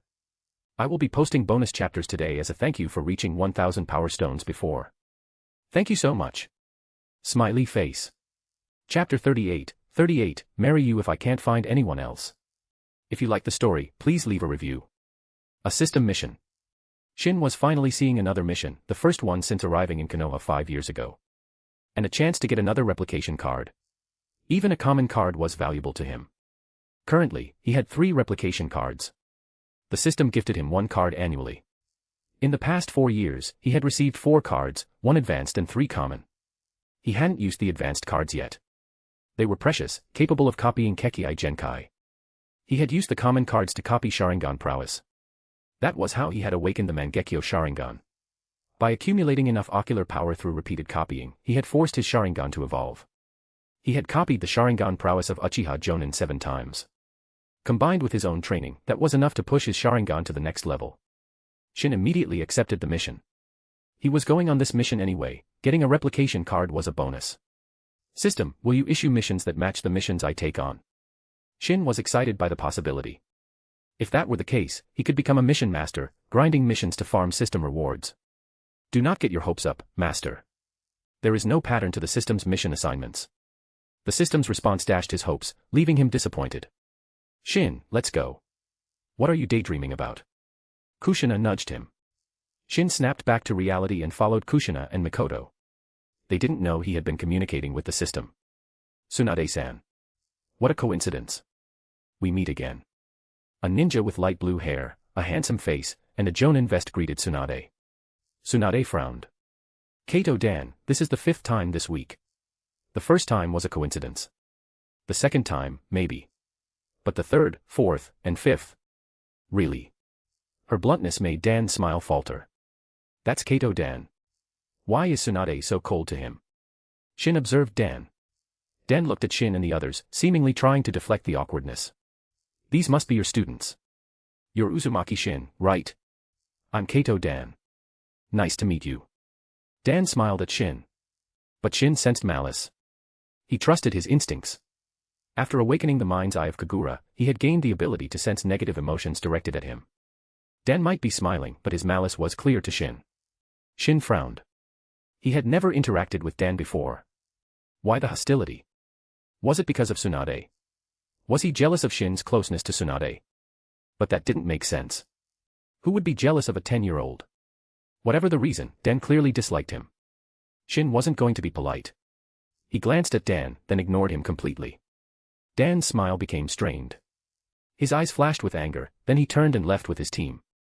He was also a Jonin sensei, leading a team of genin who had graduated last year. You don't seem to like him very much. Tsunade looked at Shin with amusement. Are you jealous that he's talking to me? Do you have a crush on me, little Shin? Even though you're young, if you confess your feelings, I might be impressed by your courage and give you a chance. Shin's lips twitched.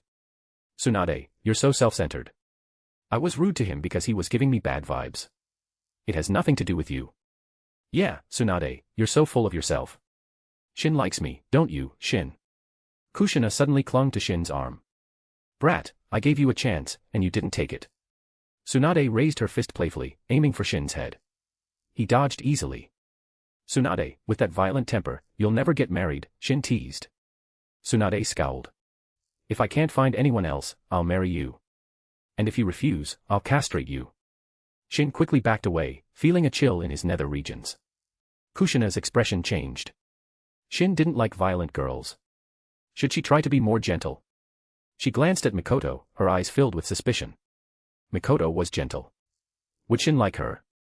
And from Kushina's observations, Mikoto seemed to like Shin. She was a rival.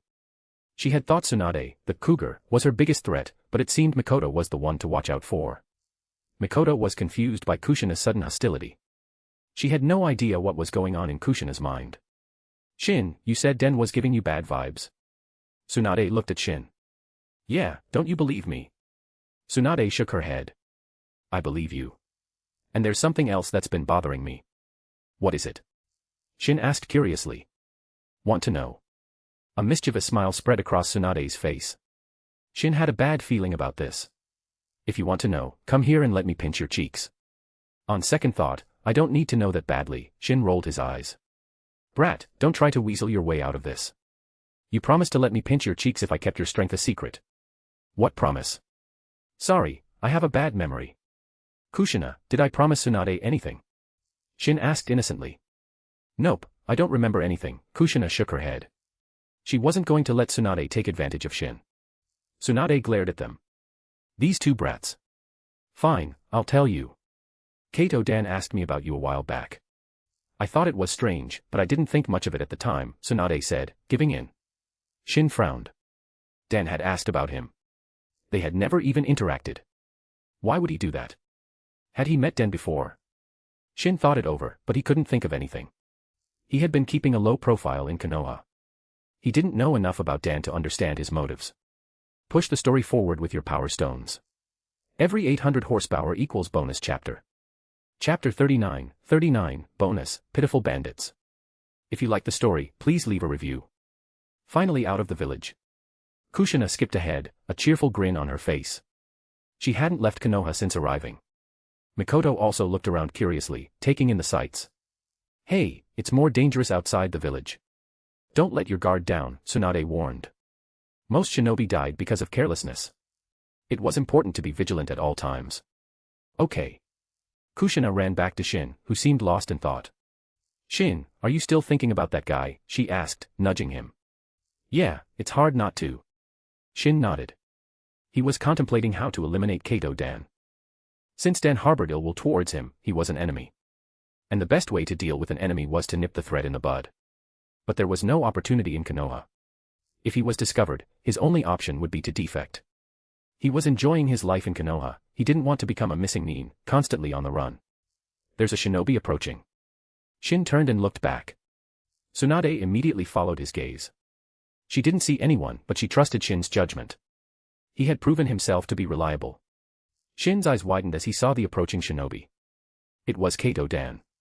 Tsunade-san, finally caught up to you. Dan and his three-man team arrived, smiles plastered on their faces. What are you doing here, Dan-san? Tsunade asked coldly. Dan, unfazed by her hostility, replied smoothly, the Sandaime Hokage sent me to assist you with your mission. Really? Tsunade eyed him skeptically. Did they really need assistance for a simple bandit extermination mission? We don't need your help. Go back. Tsunade waved them away dismissively. Dan feigned a troubled expression. I apologize, Tsunade-san, but these are the Hokage's orders. I can't disobey. Tsunade, since it's the Hokage's kind intention, let's accept their help. It'll make things easier for us, Shin said with a smile, as if welcoming him. Tsunade, Kushina, and Mikoto looked at Shin strangely. They didn't believe his act for a second. Dan's smile faltered. Shin's expression seemed familiar. It was the same fake smile he himself often wore. Fine, follow us. But don't get in our way, Tsunade said, glancing at Dan and his team. She didn't know what Shin was planning, but she decided to play along. Dan-san, we look forward to working with you, Shin said with a smile. Likewise, Dan replied, mirroring Shin's expression. Ugh, that's so fake, Kushina muttered, shivering. Tsunade and Mikoto shared her sentiment. With Dan and his team tagging along, the atmosphere became awkward. No one spoke. Shinobi traveled quickly. Within half a day, they reached their destination, Nishimura. Where are the bandits? Kushina asked, eager for action. Not far from here. See that mountain? According to the mission details, they're hiding there. 6 of them, all civilians. Only 6. Shin was surprised. He had expected a larger group. But he had overestimated the bandit population. Within Land of Fire, bandits were rare, constantly hunted by shinobi. After searching for half an hour, they finally found the bandits. Shin had expected some kind of hideout, but they were living in a cave. How pathetic. And the 6 bandits were all skinny and malnourished. Were they really bandits? They looked more like refugees. Are those really bandits? They look so pitiful, Kushina said. I guess so. That's what the intel said. Even Tsunade wasn't sure. If these were bandits, they were the most pathetic bandits she had ever seen. Boss, look. Women. One of the skinny bandits called out to their leader, a lanky man standing in the middle. No shit, I have eyes. Kill the men, keep the women. The leader drew a rusty sword and charged forward. Are you brain dead? Can't you see we're shinobi? Do you not see our forehead protectors? Shin was speechless. Fighting these guys was an insult to his skills. Mikoto, Kushina, I'll leave them to you. I believe in you, Shin said. This mission was mainly for Mikoto and Kushina's benefit. Shin had killed enemy ninja when he was 5. Kushina and Mikoto were nervous, despite the bandits' obvious lack of strength. Even Kushina, who had been eager for action, froze. Kushina, Mikoto, if you don't do something, this guy is going to kill me. Shin looked at the bandit leader, who was about to reach him, and sighed dramatically. Huh. Kushina and Mikoto snapped out of their daze. Seeing the bandit leader about to strike Shin, their eyes turned serious. They threw their kunai with deadly accuracy. Thud. Thud. The bandit leader's eyes widened as one kunai pierced his neck and the other his heart. Mikoto and Kushina ignored the dead bandit and rushed to Shin. Shin, are you okay? Why didn't you dodge? If I dodged, you two would have hesitated even longer, Shin said. But that was dangerous. What if you got hurt?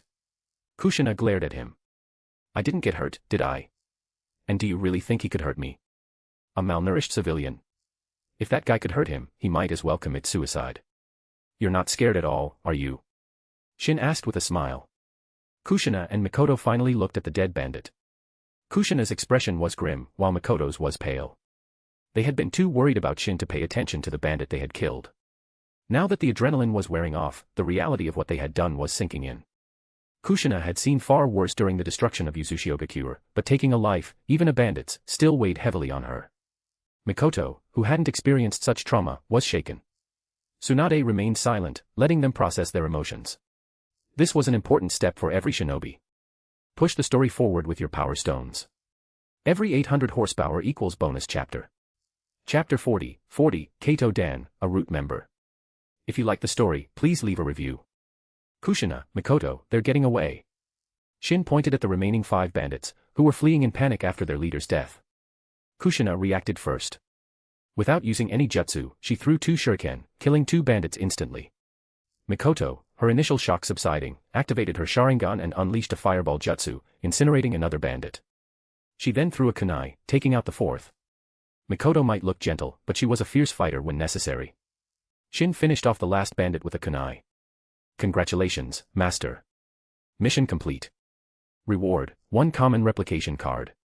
Looks like you've taken care of the bandits. Kato Dan arrived, having witnessed the last bandit's death. Tsunade frowned at him. I thought you were waiting at the bottom of the mountain. Why are you here? Dan hadn't followed them up the mountain. I was a bit worried, so I came to check. It seems the bandits have been dealt with. Your students are quite impressive, Tsunade-san. Dan said with a smile. Dan-san, where are the 3 genin you brought with you? Shin's sharp gaze made Den feel exposed. They didn't come with me. I left them waiting at the bottom, Den replied, his smile stiffening. Dan-san, are you familiar with the Uzumaki Clan's secret technique, the mind's eye of Kagura? It can sense chakra within a radius of several dozen kilometers and pinpoint their location. Dan's smile faltered, then vanished completely. Everyone's chakra is unique. I memorized the chakra signatures of the 3 genin you brought with you. But I can't sense them. Care to explain, Dan-san? Tsunade's eyes narrowed. She knew about the mind's eye of Kagura. Her grandmother, Mito, had told her about it. It was a powerful sensory technique, comparable to the Byakugan. She believed Shin. If he couldn't sense those genin, there were only 2 possibilities: they had left, or they were dead. They couldn't have left, even she couldn't cover that much distance in such a short time. That left only one possibility: they were dead. Kato-dan, explain yourself. Tsunade was ready to apprehend him. Tsunade-san, you're not going to believe this brat, are you? Dan said, frowning. I believe Shin. He's more trustworthy than you. Tsunade channeled chakra to her fist, creating a gust of wind. Dan gulped, his heart pounding. He knew how strong Tsunade's punches were. She could kill him with a single blow. Also, I sense 5 unfamiliar chakra signatures at the bottom of the mountain. Judging by their strength, they're at least Jonin level, maybe even elite. Shin stared at Dan. Those 5 shinobi were definitely connected to him. Looks like I've been found out. Dan dropped the act. There was no point pretending anymore. His previously gentle expression turned cold. He took out a signal flare and launched it into the air. Tsunade, don't attack yet, Shin stopped her. Hey, brat, what are you doing? This guy is clearly up to something. We need to apprehend him. Relax, I'm ready for whatever he throws at us. But first, I have some questions for him. Shin interrupted Tsunade, his eyes fixed on Dan. Dan-san, we have no quarrel. Why do you dislike me so much? This was what Shin wanted to know. He hadn't done anything to provoke Dan. I'll tell you now that I've been exposed. It's Lord Danzo's order. He wants me to bring you back. Dan glared at Shin. Danzo. You're working for Danzo. Shin was surprised. That bastard Danzo. Tsunade clenched her fists in anger. Kushina and Mikoto didn't know who Danzo was, but they understood that Den was the enemy. They prepared for battle. I can't believe it. But why would Danzo target me? Shin was baffled. He had been keeping a low profile. Why was Danzo interested in him? Was he simply too dazzling to ignore? Shin couldn't help but feel a bit narcissistic. I don't know Lord Danzo's reasons. My mission is to bring you back and eliminate Tsunade. Dan looked at Tsunade. His mission was twofold: capture Shin and kill Tsunade. That bastard wants me dead. Tsunade was furious. She wanted to pulverize Dan and then tear Danzo apart. Just then, Dan's reinforcements arrived, 5 masked ninja, dressed similarly to Umbu. They were probably Root members. Shin's eyes narrowed as he noticed the only red-haired ninja among them. Uzumaki Hikaru, is that you? Among the Uzumaki survivors who came to Konoha, besides Shin and Kushina, there were Akiko, Kai, and Hikaru, the only adult. Shin hadn't expected him to join Root and become Danzo's lackey. He suddenly understood why Danzo had targeted him. Shin's lineage was a secret. He had both Uzumaki and Uchiha blood. Kushina didn't know the full details, and neither did Akiko or Kai. They were too young. But Hikaru knew. If he had told Danzo, it would explain his interest in Shin. He probably wanted to capture Shin for research. After all, who knew what kind of power a combination of Uzumaki and Uchiha blood could produce? Danzo would be intrigued. As for killing Tsunade, that was also understandable. It would weaken both the Senju clan and the Sandaime Hokage. 2 birds with 1 stone. Shin, you said that's Uzumaki Hikaru? Kushina asked, moving closer to Shin. Shin nodded. His senses couldn't be wrong. He could sense the Uzumaki sage body. The Uzumaki's chakra, due to their sage body, was different from others. A sensitive sensor could detect it. Shin, with his mind's eye of Kagura, was practically the best sensor there was. He hadn't been able to sense Hikaru from a distance, but now that they were close, there was no mistaking it. Betrayed by my own clan. How unpleasant. Shin's eyes glowed red, his 3-tomo Sharingan fixated on Hikaru, killing intent radiating from him. Push the story forward with your power stones. Every 800 horsepower equals bonus chapter. Chapter 41, killing elite Jonin like chopping vegetables. If you like the story, please leave a review. Sharingan. Everyone was stunned, even Hikaru. It wasn't just that Shin had the Sharingan, it was that it was a 3-tomo Sharingan. Shin, why do you have the Sharingan? Tsunade asked, shocked. Shin scratched his head. It's a long story. Let's deal with these guys first. Kushina, Mikoto, stay back, he said to the girls. The enemies were all Jonin level or higher, Kushina and Mikoto wouldn't be much help. Seeing his serious expression, they nodded and retreated. Uzumaki Hikaru, allow me to release you from this world of suffering. No need to thank me, we're practically family. Shin's three-tomo Sharingan spun rapidly as he focused on Hikaru. Don't look into his eyes. Beware of Sharingan Genjutsu. Dan shouted. But Shin didn't use Genjutsu. The three-tomo merged, and his Mangekyo Sharingan activated. Yamatsu Hirasaka. A dark portal opened in front of Shin. He drew his Kusanagi sword and thrust it into the portal. Thud. Hikaru stared in disbelief as a sword pierced his heart from behind. The light faded from his eyes. Shin withdrew his sword. Hikaru collapsed, a dark portal appearing behind him. Yamatsu Hirasaka had opened a dimensional path from Shin to Hikaru's back. Shin's sword had passed through the portal, killing Hikaru instantly. Yamatsu Hirasaka wasn't just for defense and escape, it was even more effective for offense and surprise attacks. Hikaru's instant death shocked Dan. The other 4 root members looked at Shin warily. What was that jutsu?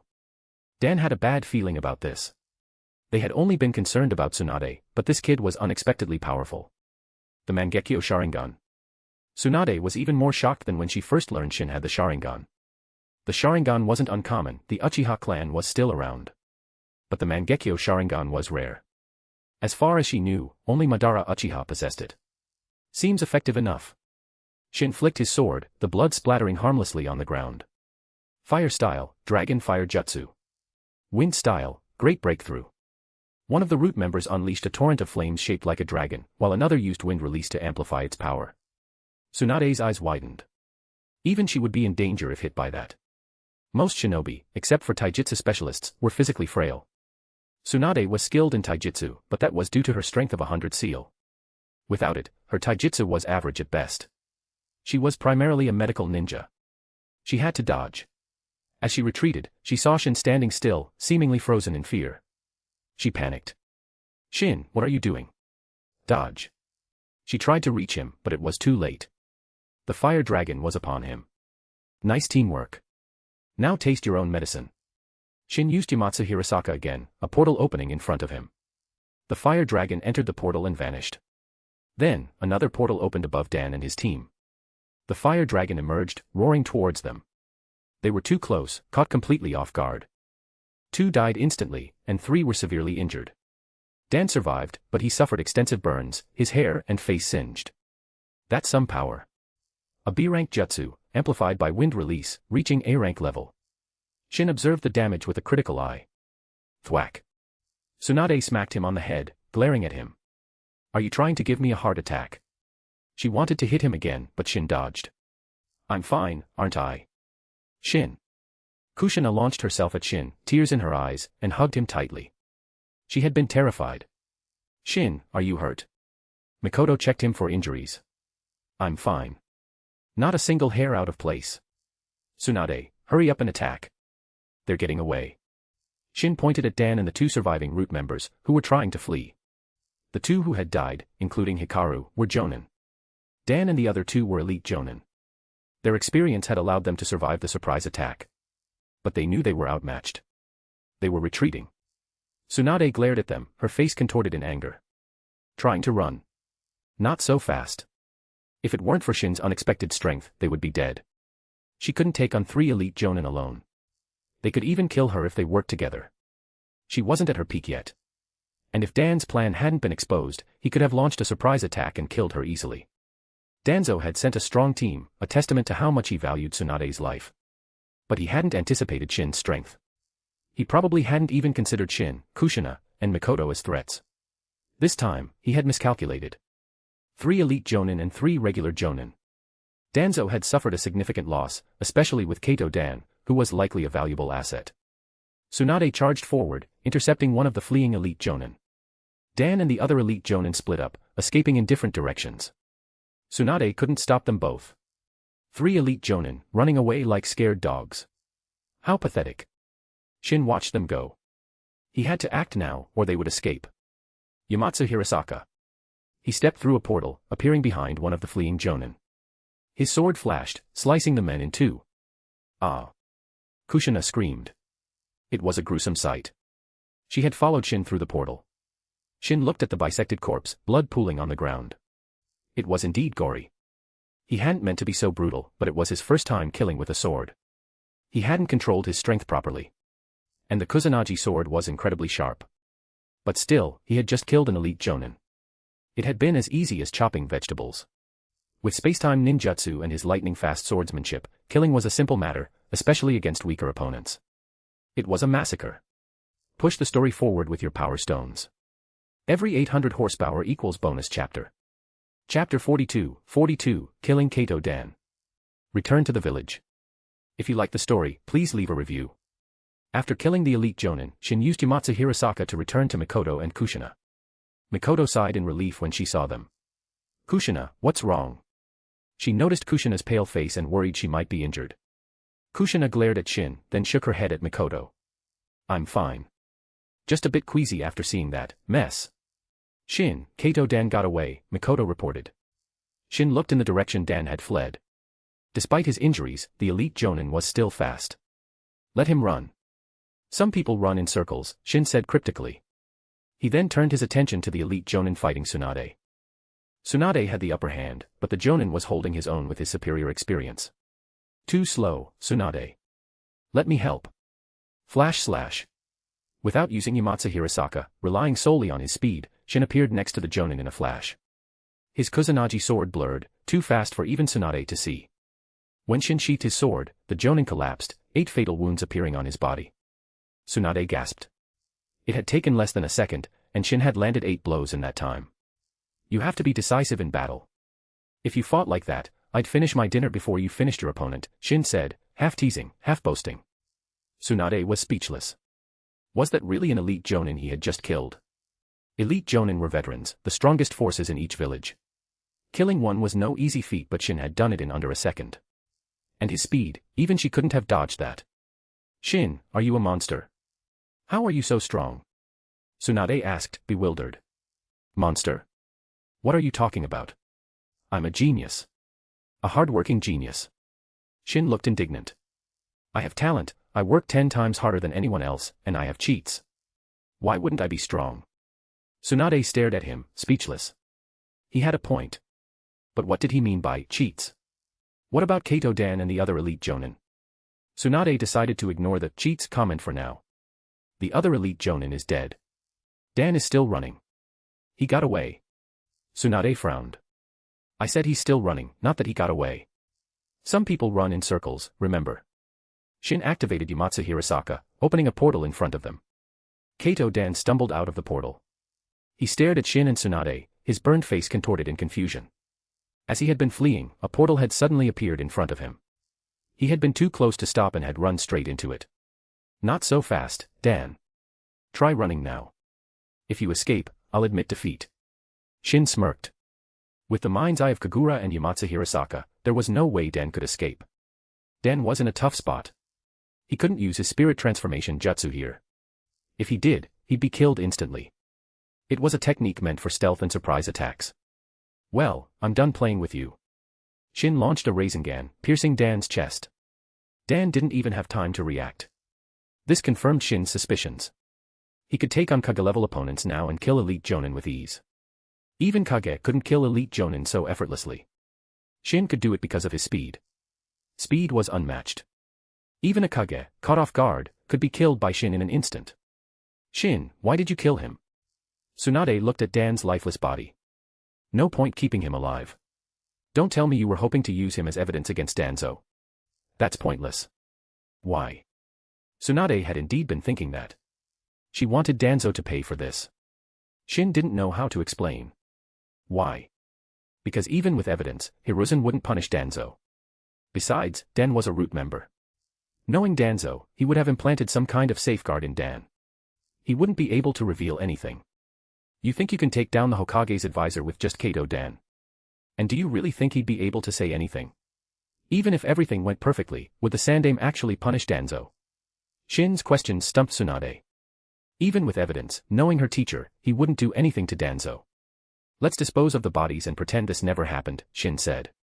But the Sandaime approved their involvement. Won't he ask about them? Mikoto asked. Mikoto, you really believe Dan's lies? I guarantee you, the Sandaime never sent him to help us, Shin said with a smile. The Sandaime wouldn't send reinforcements for a C-rank mission. Dan had been lying. Tsunade, you realized that too, right?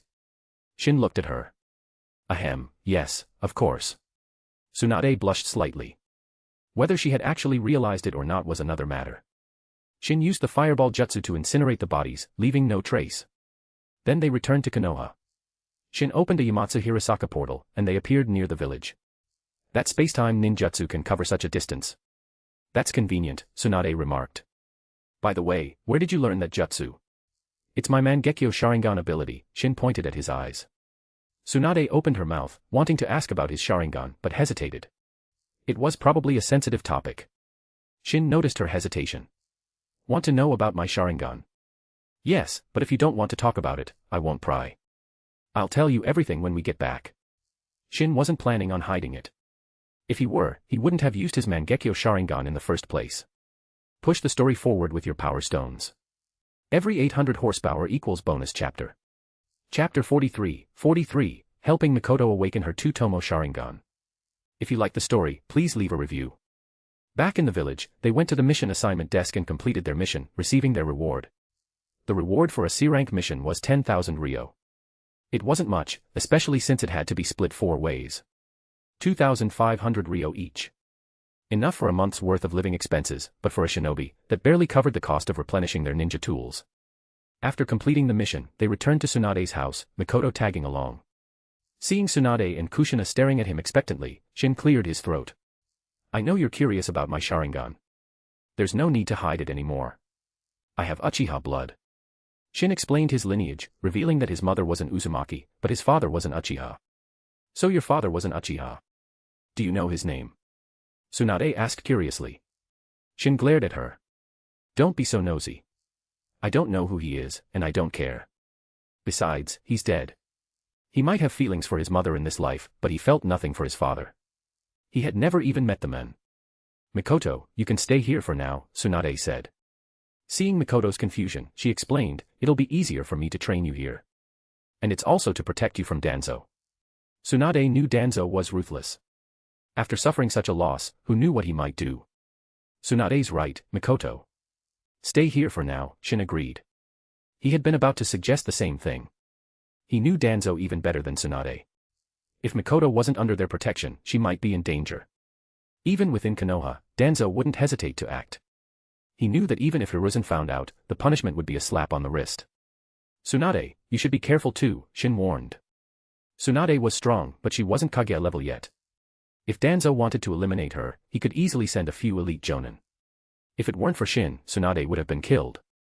Danzo wouldn't dare attack me within Konoha, Tsunade said confidently. She was right. Danzo might try something outside the village, but within Konoha, he wouldn't risk it. Killing an elite jonin quickly was difficult.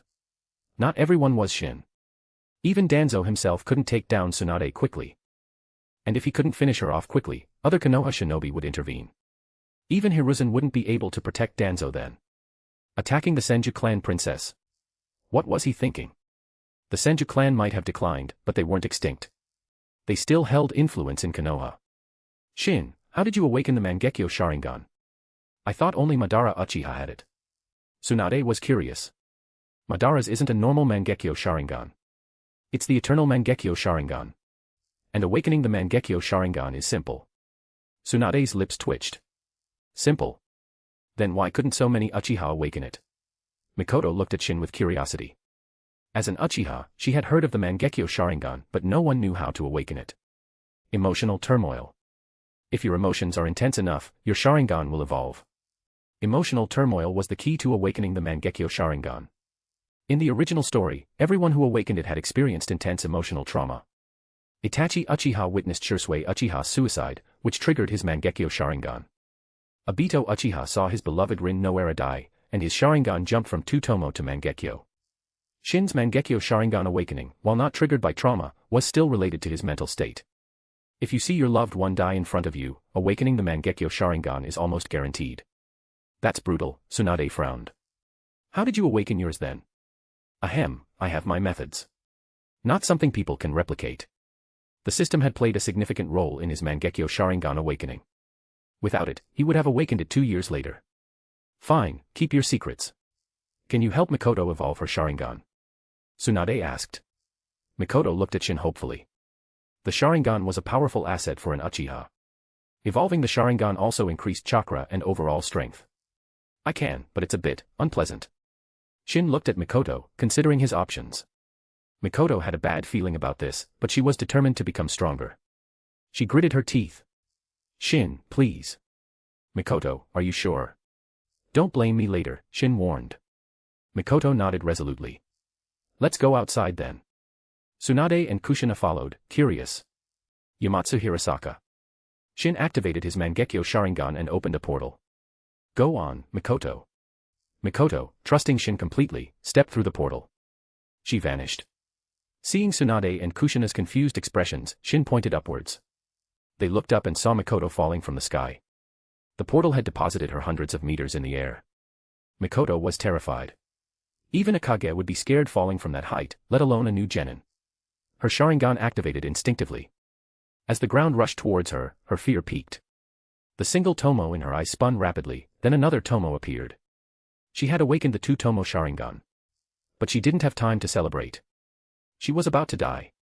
Just before she hit the ground, another portal appeared, and she fell through. The portal reappeared in front of Shin. Mikoto stumbled out, almost falling, but Shin caught her. Mikoto, are you all right? Mikoto was still in shock, her mind reeling from the near-death experience. Push the story forward with your power stones. Every 800 horsepower equals bonus chapter. Chapter 44, Mikoto's Gratitude. If you like the story, please leave a review. Mikoto, your Sharingan has evolved to 2 Tomo. Kushina exclaimed. Even Tsunade was surprised. Shin had actually done it. Mikoto, who had been in a daze, finally snapped back to reality, her face pale. Mikoto, are you all right? Shin asked cautiously. He knew she wasn't in any real danger, but his method wasn't exactly pleasant. But there was no easy way to force the Sharingan to evolve. Gain came with pain. I'm fine, Mikoto said through gritted teeth, glaring at Shin. Ahaha, that's good. Shin chuckled nervously. Mikoto looked like she wanted to eat him alive. Was it just his imagination? Mikoto tried to calm her racing heart. She was still shaken. Mikoto, I could probably help you awaken the 3 Tomo Sharingan too. Maybe 2 more falls, and you'll have it. Want to try? Mikoto took a step back. No way. She couldn't handle that again. She'd rather stick with the 2 Tomo Sharingan. No, thank you. I'll awaken it on my own, she said quickly. Is it really that scary? Kushina asked. Mikoto looked at her. You should try it, Kushina. Then you'll know. No, thank you. Kushina had watched Mikoto fall from the sky, just thinking about experiencing it herself made her shudder. Mikoto might have been terrified, but the results were worth it. Her chakra had doubled, and with her 2 Tomo Sharingan, she was now comparable to an elite Chunin. Shin was a bit disappointed that Mikoto refused, but he quickly moved on. He was about to go train when Tsunade stopped him. Tsunade, what is it? Shin asked. You said Madara Uchiha doesn't have the Mangekyo Sharingan, but the Eternal Mangekyo Sharingan. What's that? An evolved form of the Mangekyo Sharingan. She had forgotten about this earlier, but now she remembered. Yes, the Eternal Mangekyo Sharingan is an evolved form of the Mangekyo Sharingan. You didn't know that? Shin was surprised. The Senju and Uchiha were mortal enemies, how could she not know about Madara's Eternal Mangekyo Sharingan? Is it that strange that I don't know? Tsunade glared at him. How do you know about it? I just do. Shin didn't know how to answer. Tsunade gave him a knowing look. She had known from the beginning that he had many secrets. But she wouldn't pry. If he didn't want to tell her, she wouldn't ask. Changing the subject, she asked, what's the difference between the Mangekyo Sharingan and the Eternal Mangekyo Sharingan? The difference is huge. First, the ocular power. If the Mangekyo Sharingan's ocular power is a river, the Eternal Mangekyo Sharingan's is an ocean. The Eternal Mangekyo Sharingan can use the perfect Susanoo, while the Mangekyo Sharingan can't due to insufficient ocular power. Also, the Eternal Mangekyo Sharingan can be used without limitations, while the Mangekyo Sharingan can't. The ocular power it consumes doesn't regenerate. Overuse leads to vision loss and eventually blindness. What? You're saying the Mangekyo Sharingan can cause blindness? Tsunade, Kushina, and Mikoto exclaimed in unison. Don't worry, I'm special. I won't go blind, Shin reassured them, seeing the concern in their eyes.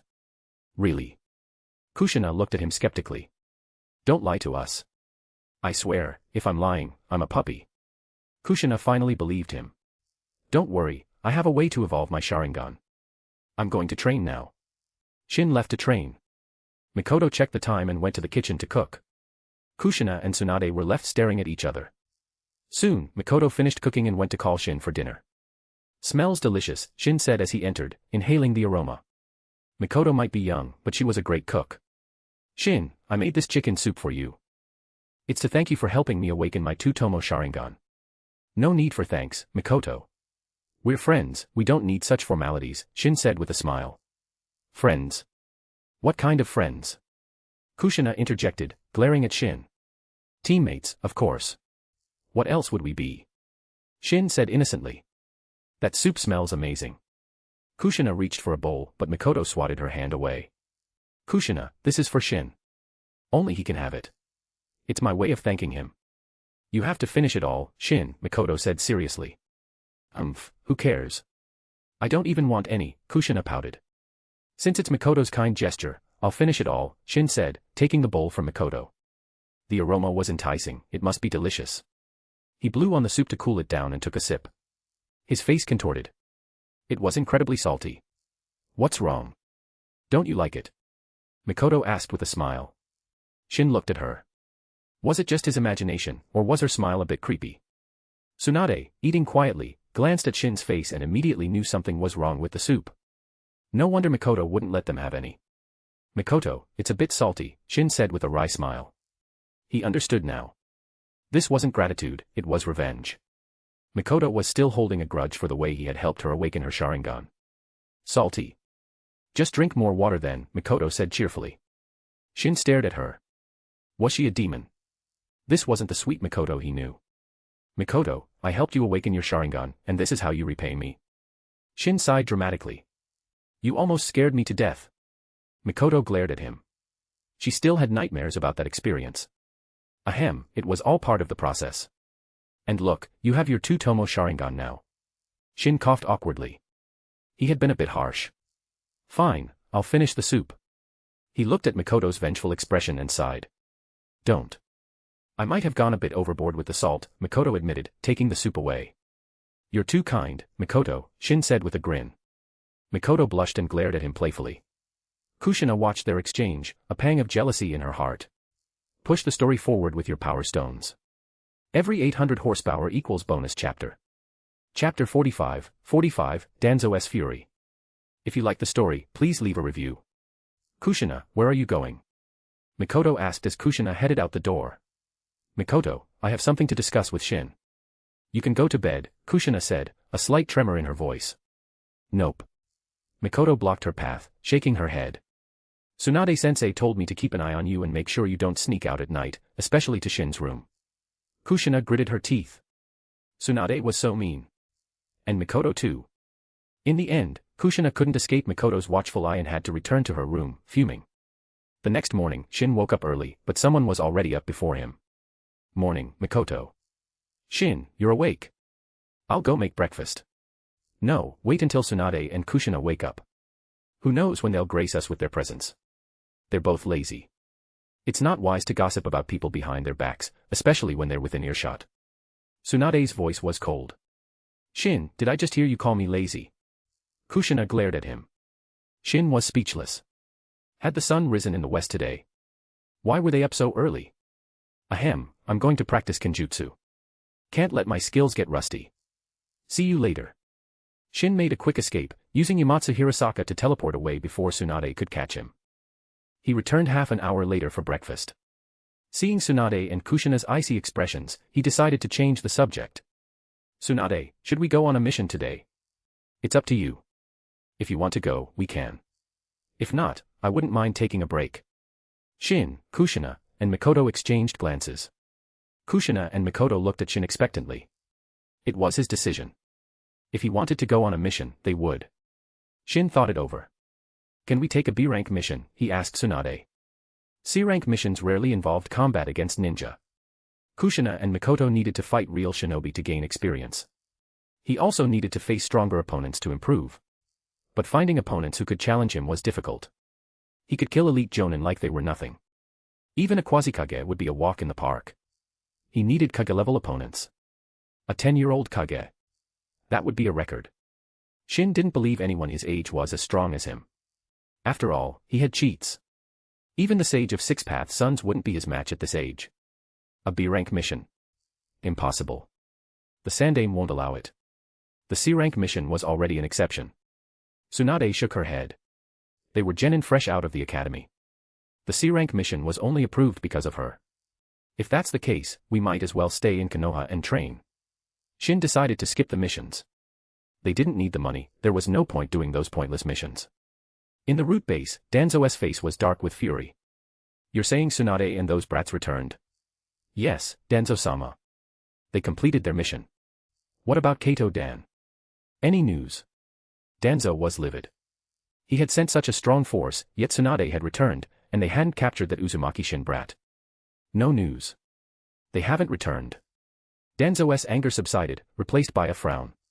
He had sent them to kill Tsunade. She was back, but they weren't. And there was no news. Something must have happened. Investigate. And don't let Sarutobi find out, Danzo ordered the root member.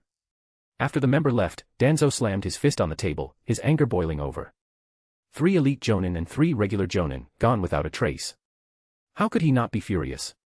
Sarutobi Hiruzen, I hope you're not involved in this. Danzo's eyes narrowed. He suspected Hiruzen had something to do with this. If it were just Tsunade, he was confident she would be dead. That was why he suspected Hiruzen's involvement. Perhaps his actions had been discovered. He didn't suspect Shin. After all, Shin was only 10. Who would think a child could be that strong? So, he blamed Hiruzen for interfering with his plans. Shin, of course, had no idea about Danzo's suspicions. If he knew, he would have laughed. Let Danzo and Hiruzen fight amongst themselves. Neither of them were good people. Shin and his team were training, with Tsunade overseeing them. Well, she was overseeing Kushina and Mikoto. She couldn't train Shin, he was stronger than her. Wind style, Raisin Shuriken. Shin threw the Raisin Shuriken. It struck the wooden target and exploded, obliterating the target and leaving a massive crater in the ground. The chakra storm raged for a while. Finally perfected it. Shin was satisfied. He had created thousands of shadow clones to research and refine the Raisin Shuriken, and now it was complete. The Raisin Shuriken was a jutsu Naruto had developed from the Rinnegan. It was powerful, but it had drawbacks. It was unstable, required close-range combat, and had the side effect of damaging the user's arm. It was classified as an S-rank forbidden jutsu. But those were the drawbacks of the incomplete version. In the original story, Naruto had overcome those weaknesses after mastering Sage Mode. Shin didn't have Sage Mode, but that didn't stop him from perfecting the Raisin Shuriken. The key to the Raisin Shuriken was stability. With enough control, the jutsu wouldn't harm the user. Shin's Raisin Shuriken caught Tsunade's attention. What was that jutsu? She asked, stunned. I developed it. It's a combination of the Rinnegan and wind release. Not bad, huh? Shin grinned. Tsunade was speechless. This jutsu was S-rank level, and Shin had developed it. She felt a pang of jealousy. This kid was a monster. How could common shinobi like her compete? Push the story forward with your power stones. Every 800 horsepower equals bonus chapter. Chapter 46, Making Tsunade Call Me Teacher. If you like the story, please leave a review. Bonus chapters today as a thank you for getting us to 900 power stones. Thanks again, smiley face. Shin, that jutsu is incredible. I want to learn it. Kushina's eyes sparkled as she witnessed the destructive power of wind style, Raisin Shuriken. Shin shook his head. Kushina, it's not that I don't want to teach you, but you're not ready for this jutsu yet. Kushina, S-rank jutsu are beyond your reach for now. They're not easy to learn, Tsunade added. S-rank jutsu were powerful, but also difficult to master. The Raisin Shuriken was no exception, it was an S-rank forbidden jutsu. Training in the Raisin Shuriken was risky, you could easily injure yourself. The Raisin Shuriken transforms wind-release chakra into microscopic needles that attack the opponent's cells directly. Even if it doesn't kill them, it can cause paralysis. But it has drawbacks. If you lose control during training, you can injure yourself. And the incomplete Raisin Shuriken can't be thrown, so you risk getting caught in the blast. It's best to use shadow clones to train in this jutsu. Shin explained the intricacies of the Raisin Shuriken. He had used shadow clones to develop and refine the jutsu before attempting to use it himself. But if Kushina used shadow clones to train, she would run out of chakra quickly. She wasn't ready for this jutsu yet. The chakra consumption is immense. Even with your large reserves, Kushina, you can't handle it. Let's wait until you're older. Fine. Kushina wasn't too disappointed. But Tsunade can learn it. Shin looked at Tsunade. Tsunade had enough chakra. As a senju, she also possessed the sage body. While it wasn't as potent as Shin's, her chakra reserves were still massive. Despite being an elite jonin, her chakra volume was several times greater than Hiruzen's. A shinobi with the sage body rarely had chakra issues. And those with the perfect sage body had chakra overflowing. You're going to teach me this jutsu? Tsunade looked at Shin, surprised. This wasn't some common jutsu, it was an S rank. Was this kid really interested in her? If you don't want to learn it, that's fine. It's just an S rank jutsu. Nothing special to me. Shin shrugged nonchalantly. He wasn't boasting. The Raisin Shuriken was powerful, but there were stronger jutsu out there. Of course I want to learn it. It's an S-rank jutsu. Even Tsunade couldn't resist the allure of an S-rank jutsu. In that case, call me Shin-sensei. Shin grinned. You're looking for a beating. Tsunade raised her fist playfully. Shin dodged easily. Tsunade's punches were slow to him. Damn it. Tsunade was annoyed that she couldn't land a hit on him. Come on, Tsunade. This is a great opportunity. 1 sensei for an S-rank jutsu. Kushina egged her on. Mikoto, don't you think so too? Kushina nudged Mikoto. Yes, I think Tsunade-sensei is getting a great deal, Mikoto agreed with a smile. She and Kushina were enjoying this. Tsunade snorted. An S-rank jutsu for calling this brat sensei? No way. Shin-sensei. Well, it seemed no one was immune to the allure of a good deal, not even Tsunade. Shin was surprised. He had been joking. He hadn't expected her to actually call him sensei. Knowing Tsunade's personality, this was hard to believe. What? Do you want to get punched? Tsunade blushed under their gazes. Calling Shin sensei felt like a loss of dignity. Since you've made such a sacrifice, Tsunade, I'll teach you the Raisin Shuriken, Shin said with a grin. Tsunade gritted her teeth. She felt like kicking herself. Why had she called him sensei? If she could turn back time, she would take it back and punch Shin instead. Seeing her anger, Shin coughed and started explaining the key points of the Raisin Shuriken. So I need to learn the Rinnegan first. Yes, the Rinnegan is the basics of the Raisin Shuriken. You can't use the Raisin Shuriken without mastering the Rinnegan, Shin confirmed. He had already taught Tsunade the Rinnegan, but she hadn't mastered it yet. It wasn't that difficult, though. She should be able to learn it in a few days. By the way, Tsunade, as the Senju clan princess, you shouldn't be lacking in S-rank jutsu, right? Who said I wasn't? I could get my hands on would-release S-rank jutsu, but the other S-rank jutsu are sealed in the Forbidden Scroll by my grandfather. Tsunade explained. She couldn't use would-release. Besides Hashirama, no one else could. And the other S-rank jutsu developed by Tobirama, like the Flying Thunder God jutsu and the Edo Tensei, were sealed in the Forbidden Scroll. Even if they weren't, she might not be able to learn them. The Flying Thunder God jutsu required a talent for spacetime ninjutsu, and the Edo Tensei was a complex forbidden jutsu. By the way, Shin, don't reveal this S-rank jutsu to anyone, Tsunade said seriously. S-rank jutsu were rare and coveted by even Kage-level shinobi. Revealing it could be dangerous, especially with Danzo around. She didn't trust him not to try and steal it.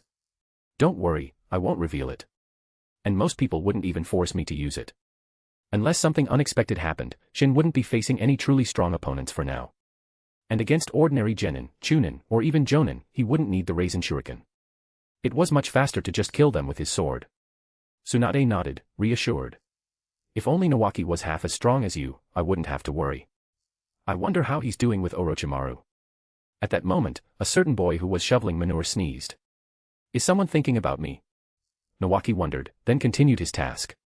As for why he was shoveling manure, Orochimaru had accepted a mission to clean up a farm, which included cleaning up the animal droppings. It was certainly an interesting mission choice. Bonus chapters today as a thank you for getting us to 900 power stones. Thanks again, smiley face. Push the story forward with your power stones. Every 800 horsepower equals bonus chapter. Chapter 47, Nawaki, are you here to disgust us? If you like the story, please leave a review.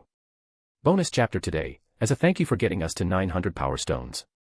Thanks again, smiley face. After a day of training, Shin rubbed his stomach. He was hungry. Let's call it a day. I'm starving. He announced to the girls, who were sprawled on the ground, exhausted. No wonder you're so strong. You have endless stamina, Tsunade said, panting. She was exhausted. They had been training intensely for half a day, following Shin's lead, and they were worn out. Shin, however, seemed perfectly fine. Don't compare yourselves to me. I have an advantage, Shin said. The regenerative ability of his perfect sage body was incredible. Unless the training was excessively intense, he wouldn't feel tired. He was like a perpetual motion machine. As they were about to head back, they saw a figure approaching in the distance. It's Nawaki. Shin's eyesight was excellent, he recognized Nawaki from afar. Shin. Sis. There you are. Nawaki approached with a cheerful grin, as if he had just won the lottery. Nawaki, you seem happy. Did you find some money? Shin asked. No, but I earned some. And quite a bit, too. I'm treating you all to dinner today. Nawaki announced excitedly. He seemed genuinely happy. But Tsunade, Kushina, and Mikoto all took a step back. Even Shin instinctively moved away. Nawaki, why do you stink? Tsunade asked, wrinkling her nose. Stink? Do I? Nawaki sniffed himself, but he couldn't smell anything. It wasn't that his sense of smell was faulty, he was simply used to it. He had been exposed to foul odors all day. Nawaki, did you fall into a latrine? Kushina asked suspiciously, taking another step back. No, I was just shoveling manure all afternoon. As soon as he said that, Tsunade, Kushina, and Mikoto retreated even further. Even Shin moved away. Nawaki, are you crazy? Why were you shoveling manure? Shin asked, incredulous. I didn't want to. But Orochimaru-sensei took a mission to clean up a farm, and that included shoveling manure. What could I do? Nawaki said with a grimace. He didn't want to fail his first mission, so he endured the unpleasant task. And the reward was generous for a D-rank mission, comparable to a C-rank. Shin looked at Nawaki with sympathy. Orochimaru had certainly chosen an interesting mission. I earned a lot, so I wanted to celebrate. Yakiniku, on me. Nawaki declared grandly. Tsunade's face darkened. Nawaki, couldn't you have at least taken a bath and changed clothes before coming here? You're not here to treat us, you're here to disgust us. Nawaki was bewildered. He was offering to treat them to yakiniku, why were they reacting like this? But with the stench emanating from him, no one had any appetite. Even Shin, who had been hungry, felt his stomach churn. Shin, why are they looking at me like that? Nawaki didn't understand the murderous glares he was receiving. Shin shook his head. Let's do this another time, Nawaki. We're not up for it today. Shin rejected his offer. Nawaki was both disappointed and relieved. Disappointed that they weren't accepting his offer, but relieved that he got to keep his money. Nawaki left, dejected, chased away by Tsunade. Orochimaru has no shame, taking a mission like that. Only he would do such a thing, Tsunade grumbled. Are we still having dinner? I've lost my appetite, Kushina said. Of course we're eating. We'll starve if we don't. Shin wasn't going to let a little smell ruin his dinner. Food was important, especially for training. Even with his perfect sage body, he needed to eat. In the end, only Shin ate dinner that night. Kushina and the others had no appetite. Mikoto, you're living here now. Won't the Uchiha clan say anything? Shin asked. Mikoto shook her head. I'm practically invisible in the Uchiha clan. No one will say anything. Mikoto might be pretty, but in the world of shinobi, beauty wasn't everything. Her quiet personality made her blend in. Don't worry, no one will say anything about my student, Tsunade said confidently. Shin rolled his eyes. She made it sound like she was some kind of big shot. Hey, brat, are you looking down on me? Tsunade caught his expression and glared at him. Haha, you're mistaken. I was just thinking how amazing you are, Shin said, trying to appease her. Amazing. Shin is way more amazing than you. Kushina declared. Shin glared at Kushina. Was she trying to get him in trouble? Kushina, do you want to taste my fist? Tsunade threatened. What are you going to do? Kushina hid behind Shin, glaring at Tsunade. Come here, I'll punch you so hard, you'll be crying in bed, Tsunade taunted. Threatening me? You think you're so great? Give me 3 years, and I'll surpass you. Kushina retorted. Shin's lips twitched. Was Kushina challenging Tsunade to a duel in 3 years? But even in 3 years, Kushina wouldn't be a match for Tsunade. Unless she became the Nine-Tails Jinchuriki and could perfectly control its power, defeating Tsunade within 3 years was impossible. But Kushina couldn't become the Jinchuriki now. The position was already filled. And even if she did become the Jinchuriki, controlling the Nine-Tails power was no easy feat. Fine. I'll be waiting. But that doesn't mean I can't beat you up now. Tsunade hadn't given up on teaching Kushina a lesson. She approached Kushina with a mischievous grin. Shin, help. Kushina was scared of that grin. She clung to Shin. Even Shin can't help you now. I'm going to teach you some manners, little girl. Tsunade reached for Kushina. Come on, Tsunade, why are you bullying Kushina? She's still weak. There's no satisfaction in that, Shin said, stopping her. Humph, I knew you'd protect her. Tsunade let Kushina go, giving Shin face. Kushina bit Shin's arm lightly. What did he mean by she's still weak? That was insulting. Bonus chapter today, as a thank you for getting us to 900 power stones. Thanks again, smiley face. Push the story forward with your power stones. Every 800 horsepower equals bonus chapter. Chapter 48, bonus, copying the Kurama clan's Kekkei Genkai. If you like the story, please leave a review. Tsunade, do you know of any Kekkei Genkai users in Konoha? Shin asked Tsunade during breakfast the next morning. Tsunade looked at him curiously. Kekkei Genkai are rare in the shinobi world. There aren't many in Konoha. There's the Uchiha clan's Sharingan, the Hyuga clan's Byakugan, the Senju clan's Sage Body, your Uzumaki clan, and the Kurama clan. Shin's eyes lit up when he heard the name, Kurama clan. He had completely forgotten about them. Thanks to Tsunade's reminder, he remembered. The Kurama clan possessed a powerful Kekkei Genkai, 5 senses control. A genjutsu that could control the 5 senses and even turn illusions into reality. It was the pinnacle of Yin release. Yin release could create form out of nothingness, while Yang release could breathe life into form. Together, they could create life. Shin didn't know if this 5 senses control was comparable to Aizen Sasuke's Kyoka Suigetsu from Bleach, but it was undoubtedly powerful. It probably wasn't as potent as Kyoka Suigetsu, though. Otherwise, the Kurama clan wouldn't be such a small clan. If they could truly control all 5 senses, dominating the shinobi world wouldn't be impossible. Tsunade, are there any Kurama clan members who have awakened their Kekkei Genkai? Shin asked. He wanted to copy this Kekkei Genkai. The Kurama clan might have a powerful ability, but their weak constitutions might prevent them from utilizing it fully. The Kurama clan was known for their frail bodies. They tired easily and probably didn't have large chakra reserves. Chakra was extracted from cells. A weak body meant limited chakra. There used to be quite a few Kurama with Kekkei Genkai. They were once as prominent as the Senju and Uchiha clans. But now they've declined. I think there's only one with an awakened Kekkei Genkai. Tsunade answered, curious about his interest in the Kurama clan. That's good. I was afraid there might be none. Shin was relieved. If there were no Kekkei Genkai users in the Kurama clan, he'd have to wait for Yakumo Kurama to be born. But that was over a decade away. He didn't have time to wait. And by then, he might not even need the Kurama clan's Kekkei Genkai. Shin, why are you asking about this? Kushina asked curiously. Mikoto and Tsunade were also curious. It's a secret. Shin shook his head. Some secrets were better left unsaid. Tsunade, do you know where this Kurama clan member is? He's in the Konoha torture and interrogation force. With his powerful genjutsu, he's the head of the department. The Konoha torture and interrogation force. It was a position well suited for the Uchiha clan, but Hiruzen wouldn't allow it.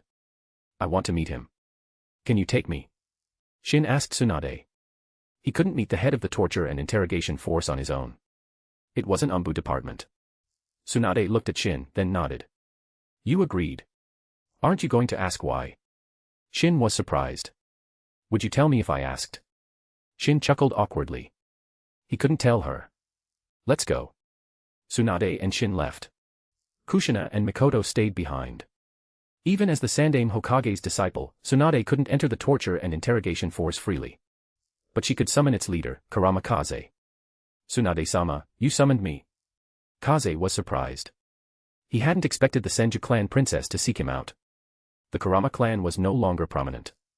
To him, Tsunade was an important figure. Tsunade looked at Shin. It wasn't her who wanted to see Kaze, but Shin. She had no idea what he was planning. Kurama-san, I hear you're quite skilled in genjutsu. I was wondering if you could teach me. Shin said with a smile. But as he spoke, he used an advanced replication card to copy Kaze's 5 senses control. He felt his already powerful mental energy surge. Even his ocular power increased, causing a tingling sensation in his eyes. He blinked a few times until the tingling subsided.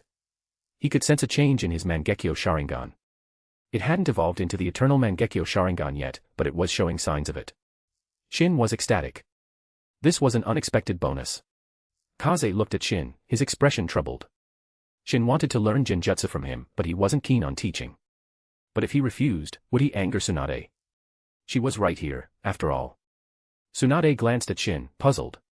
Why would he need to learn genjutsu from Kaze when he had the Mangekyo Sharingan? She knew Shin must have another motive. I apologize, but I don't have the time to teach you, Kaze said apologetically. He had decided to refuse. He turned to Tsunade. As you know, Tsunade-sama, the torture and interrogation force is quite busy. I don't have the time to teach. He was afraid of angering Tsunade. The Kurama clan couldn't afford to make enemies of her. That's a shame, but I understand. Shin said. Asking for genjutsu lessons was just an excuse. Approaching Kaze without a reason would be suspicious. Shin's goal was the Kekkei Genkai, he didn't care about anything else. Whether Kaze agreed or refused, it didn't matter. He actually preferred it if Kaze refused. He had no intention of taking lessons. Tsunade, let's go, Shin said. Tsunade glanced at him, still clueless about his motives. But since he was ready to leave, she followed. As they left, Kaze's eyes widened. Something felt off. Why was Tsunade acting like that kid's follower? It must be his imagination. If Tsunade knew Kaze thought of her as Shin's follower, she would probably punch him. His frail body wouldn't be able to withstand a single blow. Push the story forward with your power stones. Every 800 horsepower equals bonus chapter. Chapter 49, Tsunade goes on a mission. If you like the story, please leave a review. Tsunade took Uzumaki Shin to meet with Kurama Kaze. The Sandaime Hokage puffed on his pipe, his brow furrowed. Yes, Sandaime-sama. Apparently, Uzumaki Shin wanted to learn genjutsu from Kurama Kaze, but he was refused. An Umbu agent reported. Tsunade and Shin's meeting with Kaze hadn't escaped the Umbu's notice. And if the Umbu knew, Hiruzen would know. I see. Hiruzen nodded, dismissing the matter. Meanwhile, Tsunade and Shin had returned to the courtyard. Shin went straight to his room and activated his Mangekyo Sharingan. He could feel the increase in his ocular power. His genjutsu must be even stronger now, but he had no one to test it on. With his immense mental energy, he felt like his genjutsu could manifest into physical attacks. Copying the Kurama clan's Kekkei Genkai had been the right choice. His overall strength had increased, and his genjutsu, which had been his weakest area, was now much stronger. His genjutsu hadn't been weak before, thanks to his Mangekyo Sharingan, but it had paled in comparison to his taijutsu and ninjutsu. He examined the changes in his Mangekyo Sharingan. His ocular power was immense, but he still wasn't sure when it would evolve into the eternal Mangekyo Sharingan. Shin, come out here. Shin heard Tsunade's call and exited his room. Orochimaru and Jiraiya were there, along with their respective genin teams. Shin-kun, long time no see. Orochimaru greeted Shin with a smile, surprising him. Not just Shin, but Tsunade and Jiraiya were also surprised. Orochimaru wasn't the type to initiate conversations. Actually, I wanted to be Shin-kun's Jonin-sensei, Orochimaru declared. Wow, even you have your eyes on this kid, Orochimaru. But his performance at the academy wasn't that impressive, Jiraiya said, looking at Shin with curiosity. If you want to switch sensei, Shin, you can come to me. Orochimaru ignored Jiraiya and continued talking to Shin. Orochimaru, are you trying to steal my student? Tsunade glared at him, her chakra flaring. This snake was trying to poach her student. Did he think she was easy to bully? Such powerful chakra.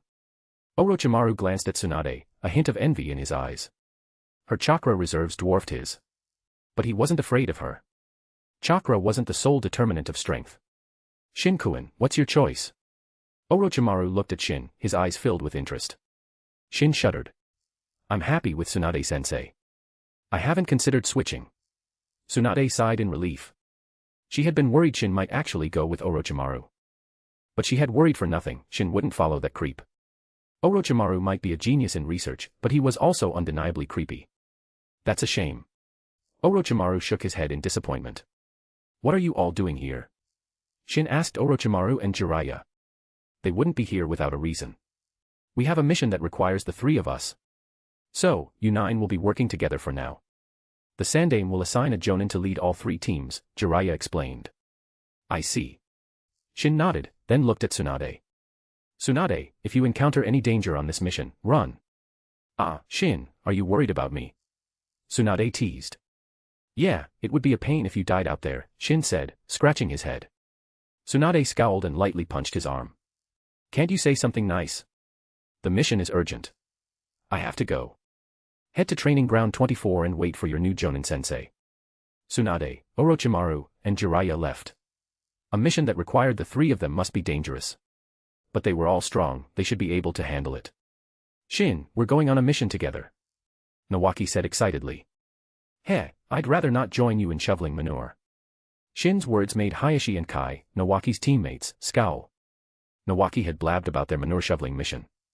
Let's go to Training Ground 24. Shin led the way, followed by Mikoto and Kushina. Nawaki, Minato, and the others followed. At Training Ground 24, their new Jonin-sensei hadn't arrived yet. Shin sat down, waiting. Hey, Shin, have you been on any missions? Nawaki asked. Yeah, just a C-rank mission, Shin replied with a smile. Nawaki jumped up. What? A C-rank mission? That's not fair. Why do we only get D-rank missions? He yelled, attracting the attention of the others. Kushina, you really went on a C-rank mission? Akiko asked. Kushina nodded proudly. There was no need to hide it. Humph, who knows if that's true, Kai scoffed. He seemed out of place, even his teammates, Nawaki and Hayashi, ignored him. Nawaki had initially tried to befriend Kai, but he had given up. Kai, are you looking for a beating? Kushina stood up, glaring at him. You think I'm scared of you? Kai sneered. Don't waste your breath on him. Just hit him, Shin said to Kushina. Trash talk was pointless. Actions spoke louder than words.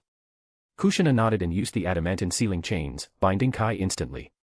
Akiko's eyes widened. Kushina was using the adamantine sealing chains so skillfully. Even she couldn't do that. Akiko, as a Jinchuriki candidate, had received special training from Mito. But even so, she could barely use the adamantine sealing chains. She was nowhere near as proficient as Kushina. Kai struggled, humiliated and enraged, but Kushina just looked at him with disdain. Push the story forward with your power stones.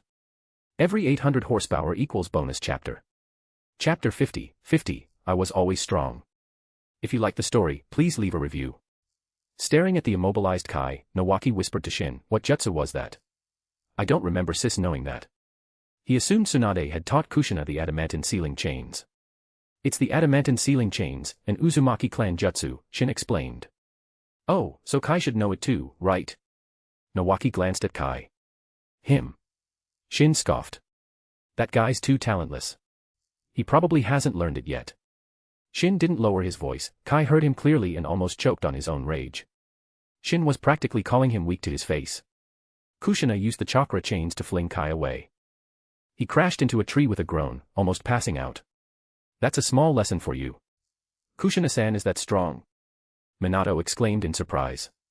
Kai had been bothering him lately, so he knew how strong Kai was. Minato could defeat Kai, but it wouldn't be easy. Kai was talented, more so than Akiko. After that little lesson, Kai didn't try to pick a fight. He had learned his place. An hour passed, but their temporary Jonin-sensei still hadn't arrived. What's taking so long? Tsum grumbled impatiently. Finally, after another half-hour, their sensei appeared. Shin didn't recognize him. Hello, I'm Asakawa Ki. You can call me Asakawa-sensei. I'll be your Jonin-sensei for a while. He introduced himself. He seemed like a decent guy. Asakawa-sensei, can we go on a mission? Nawaki asked eagerly. A mission? Sure, I was planning on taking you on one anyway, Asakawa-sensei agreed. Not a D-rank mission, sensei. A higher level one. After learning that Shin and his team had completed a C-rank mission, Nawaki wanted to do the same. Asakawa-sensei frowned and shook his head. It was too soon for them to take on higher level missions. If something happened, he would be held responsible. And these were the students of the Hokage's 3 disciples. He couldn't afford any mishaps. No matter how much Nawaki pleaded, Asakawa-sensei refused. Nawaki could only sulk. Asakawa-sensei ended up taking them on a weeding mission. The great Uzumaki Shin, reduced to pulling weeds. Shin stared at the field and sighed dramatically. Mikoto giggled. It was rather amusing. A few days ago, he was slaughtering elite jonin, and now he was weeding a field. What a difference. What's so funny, Mikoto? Shin asked. Guess, Mikoto winked playfully. It was the first time Shin had seen her act so mischievously. Kushina, however, saw it as Shin being captivated by Mikoto. Jealousy flared within her. What are you two doing? Stop flirting and start weeding, she huffed. Kushina, your puffed up cheeks are so cute. Shin couldn't resist teasing her, pinching her cheeks gently. I'm not cute. Kushina glared at him. She'd rather be called beautiful. Calling her cute made her feel like a child. Mikoto, come weed over here with me. Stay away from him, he's a bad influence. Kushina dragged Mikoto away, leaving Shin feeling a bit hurt. Ninja art, multi-shadow clone jutsu. Dozens of Shin clones appeared beside him. He could have created thousands, but he restrained himself. Get to work. He ordered his clones to start weeding. Nawaki and the others stared in awe at the army of Shin clones. Even Asakawa-sensei was surprised. He couldn't create that many clones. Actually, he didn't even know the multi-shadow clone jutsu. Why didn't I think of that? Kushina smacked her forehead. She was so dumb. Why weed herself when she could use shadow clones? She used the multi-shadow clone jutsu, creating over a dozen clones. Having large chakra reserves was a blessing. Why do you all know jutsu? Nawaki asked enviously. Nawaki, don't tell me you don't know any jutsu. I might have to make fun of you, Shin teased. I know jutsu, but not the shadow clone jutsu, Nawaki grumbled. He knew a few C-rank jutsu, but he hadn't learned the shadow clone jutsu yet. Don't worry, Nawaki. You're only a little behind me. Keep working hard, and you'll catch up. Shin patted his shoulder encouragingly. A little. You're exaggerating. Nawaki protested, looking at the vast difference in their clone count. Don't mind the details. Just keep chasing my shadow. Even though you can't even see it, you have to have dreams. What if they come true? I really want to punch you right now. Nawaki clenched his fists. Shin was getting more and more annoying. Go ahead, try it. You can't beat me anyway, Shin said with a grin. I don't believe you. Nawaki launched a surprise attack, aiming a punch at Shin. He couldn't take it anymore. Shin effortlessly sent Nawaki flying. He landed headfirst in the dirt, his limbs flailing. Shin pulled him out like a radish. Believe me now, he asked, looking at Nawaki's mud-covered face. Shin, why are you so strong after graduation? What's your secret? Nawaki asked, defeated. I was always strong. You just didn't notice. Push the story forward with your power stones. Every 800 horsepower equals bonus chapter. Chapter 51, The Chunin Exams. If you like the story, please leave a review. Half a month passed in a flash. During this time, Shin and his team continued to carry out D-rank missions under the guidance of their temporary Jonin sensei, Asakawa Ki. One day, Tsunade finally returned, looking exhausted from her journey. Tsunade, what mission were you on? It took you so long, Shin asked curiously. I was in the Land of Wind, investigating the movements of Sunagakure. I'm afraid things are about to get a bit turbulent in the shinobi world, Tsunade replied after taking a long drink of water. Suna had been showing signs of activity, which Konoha's intelligence network picked up on. The Sandaime Hokage, Sarutobi Hiruzen, had dispatched Orochimaru, Tsunade, and Jiraiya to investigate. It had been a while since the First Shinobi World War. The various hidden villages had been bolstering their forces, and the War Hawks were starting to gain influence. Tsunade's investigation revealed that Suna was indeed preparing for war, and their target was Konoha. Konoha was always the target, not just because of its strength, but also because of the Land of Fire's strategic location and resources. Compared to the fertile and prosperous Land of Fire, the Land of Wind, where Suna resided, was practically barren. Shin nodded. It seemed the Second Shinobi World War was drawing near. The Second Shinobi World War involved Konoha, Suna, Iwa, and Amigakure. Amigakure, from the small nation of the Land of Rain, would become the main battleground. By the way, although I'm back, I still don't have time to take you on missions, Tsunade said. She had other duties to attend to. With Suna preparing for war, Konoha had to make its own preparations. As one of Konoha's top jonin, Tsunade couldn't rest.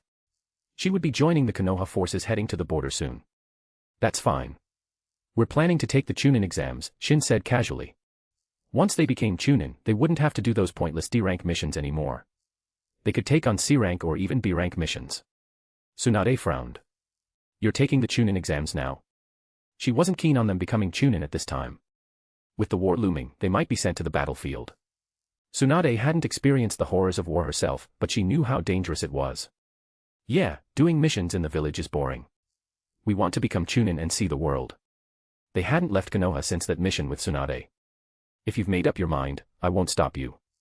Tsunade considered Shin's strength. There wasn't much to worry about. He was stronger than her. And if he had decided, she couldn't change his mind. What's the Chunin exam process like now? Shin asked. Simple. Survive a spar against an elite Chunin for 3 minutes, and you pass, Tsunade explained. The current Chunin exams weren't as complicated as the Chunin exams in the future. As long as you could prove you had the strength of a Chunin, you passed. Surviving 3 minutes against an elite Chunin was proof enough. They prepared for a day, and the next morning, they applied to take the Chunin exams. The Sandaime Hokage examined their applications. As Hokage, he had to review all Chunin applications. Chunin were the core fighting force of a hidden village. Hiruzen couldn't neglect this matter. Especially with Uzumaki Shin, Uzumaki Kushina, and Uchiha Mikoto. 2 Uzumaki and 1 Uchiha. He had to pay attention. You're sure you want to apply to become Chunin? The Sandaime looked at the 3 genin, who were currently in his office. Yes, we've made up our minds. Very well.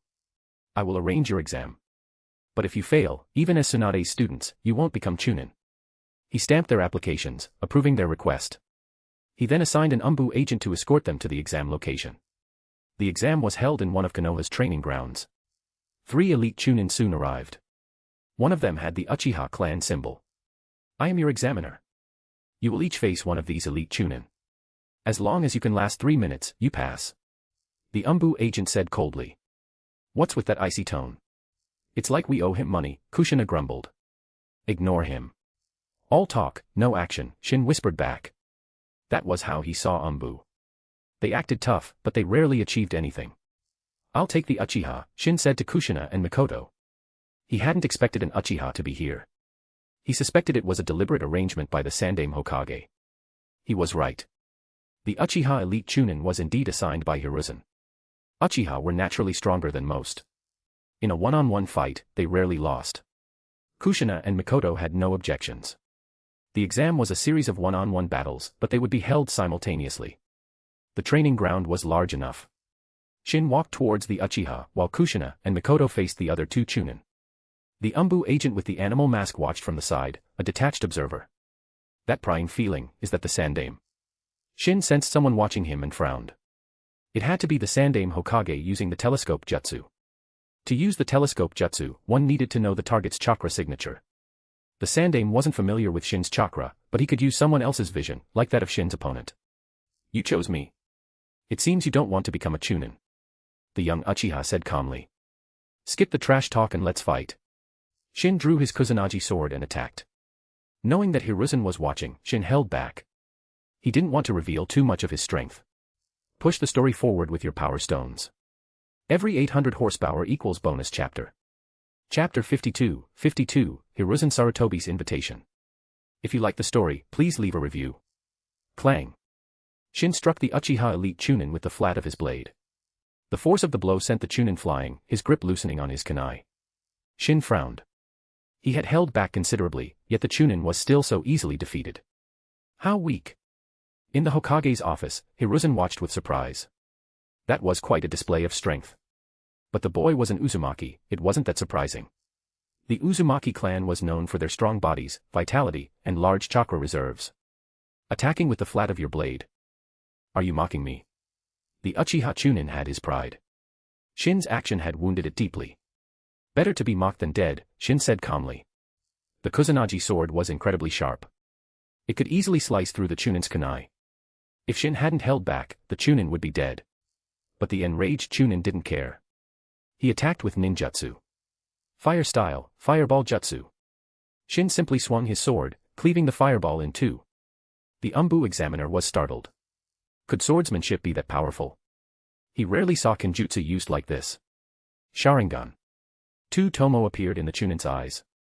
He was serious now. Shin used the body flicker jutsu, appearing before the Chunin in an instant. He punched the Chunin in the gut, sending him crashing to the ground. I passed, right? Shin asked the Umbu examiner. The examiner nodded, his shock evident despite the mask. Defeating an elite Chunin in under a minute. Was this kid a genius? 10-year-old Chunin weren't unheard of in Konoha. Orochimaru had become a Chunin at 10. But defeating an elite Chunin at that age? That was rare. Only one other person came to mind, Tsukumo Hatake, Kakashi's father. In the Hokage's office, Hiruzen pondered. Judging from Shin's performance, his strength was easily at Tokubetsu Jonin level. Shin hadn't used any ninjutsu, so Hiruzen couldn't assess his skills in that area. But one thing was certain, this boy was a genius. Hiruzen was already considering recruiting Shin into the Umbu. After Shin's battle ended, Kushina and Mikoto also defeated their opponents. The Umbu examiner was stunned. One genius was rare, but 3 at once. This was unprecedented. Come with me to the Hokage's office. He escorted them back to the office and reported the results to Hiruzen. Hiruzen was also surprised. He had stopped observing after Shin's fight. He hadn't expected Kushina and Mikoto to defeat their opponents as well. Defeating an elite Chunin within 3 minutes meant their strength surpassed that of an elite Chunin. 3 geniuses at once. Hiruzen was speechless. I'm pleased you all passed the Chunin exams. I have a question for you, would you be willing to join the Umbu? Hiruzen extended the invitation to all 3 of them. He had initially only considered Shin, but now that he knew Kushina and Mikoto were also geniuses, he couldn't let them go. The Umbu, or the Umbu Black Ops, is a special assassination and tactical squad. Only the most elite shinobi are allowed to join. He explained, in case they weren't familiar with the Umbu. Kushina and Mikoto indeed weren't familiar with the Umbu, but Shin was. Almost every hidden village had an Umbu organization. But joining the Umbu? No, that had never crossed his mind. What were the benefits? With his current strength, he didn't need the Umbu's training. And joining the Umbu meant a life of secrecy and restrictions. Sandaime-sama, I don't believe I'm worthy of being called an elite shinobi yet. I'm not qualified to join the Umbu. Shin refused.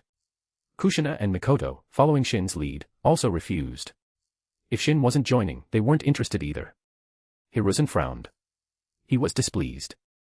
Being rejected after personally extending an invitation didn't sit well with him. Won't you reconsider? The Umbu can help you improve your skills. He was still trying to persuade them. If you join the Umbu, I'll reward you with a B-rank jutsu. Shin scoffed inwardly. A B-rank jutsu. That was all he was offering. How stingy. Even if Hiruzen offered an S-rank jutsu, Shin wouldn't be tempted. He wouldn't be lacking in S-rank jutsu in the future. Besides, Hiruzen wouldn't be that generous. We're not interested in joining any organization. We prefer freedom. And as for strength, we're not worried about that. Shin was firm in his refusal. Hiruzen sighed, giving up. He could see that Shin had no interest in the Umbu. There was no point pushing it. It would only damage his pride further. Very well. Since you're not interested, I won't force you. Here are your Chunin certificates. From now on, you are Chunin of Konoha. Hiruzen handed them their certificates. After they left, Hiruzen pondered. He might not have been able to recruit them into the Umbu, but he couldn't let anyone else poach them either. Especially not Danzo's root or the Uchiha clan. Mikoto was an Uchiha. Once they learned of her talent, they would definitely try to recruit her. No, he couldn't allow the Uchiha clan to have another powerful shinobi. With their ambition, they might cause trouble for the village in the future. Thankfully, Shin, Kushina, and Mikoto were all students of his disciple, Tsunade. If Danzo or the Uchiha tried to recruit them, he had a legitimate reason to intervene. He couldn't allow the Uchiha clan to become too powerful, nor could he allow Danzo's root to grow unchecked. Too much power would lead to them escaping his control. As Hokage, he couldn't allow any faction within the village to become too strong. Push the story forward with your power stones. Every 800 horsepower equals bonus chapter. Chapter 53, B-rank mission, hunt down a missing nin. If you like the story, please leave a review. When Shin and his team returned to the Senju compound, Tsunade was already there. Seeing them, she asked, done with the exam? Yes, I'm a Chunin now. Kushina announced proudly. It's just Chunin. What's there to be proud of? Tsunade said, glancing at Kushina.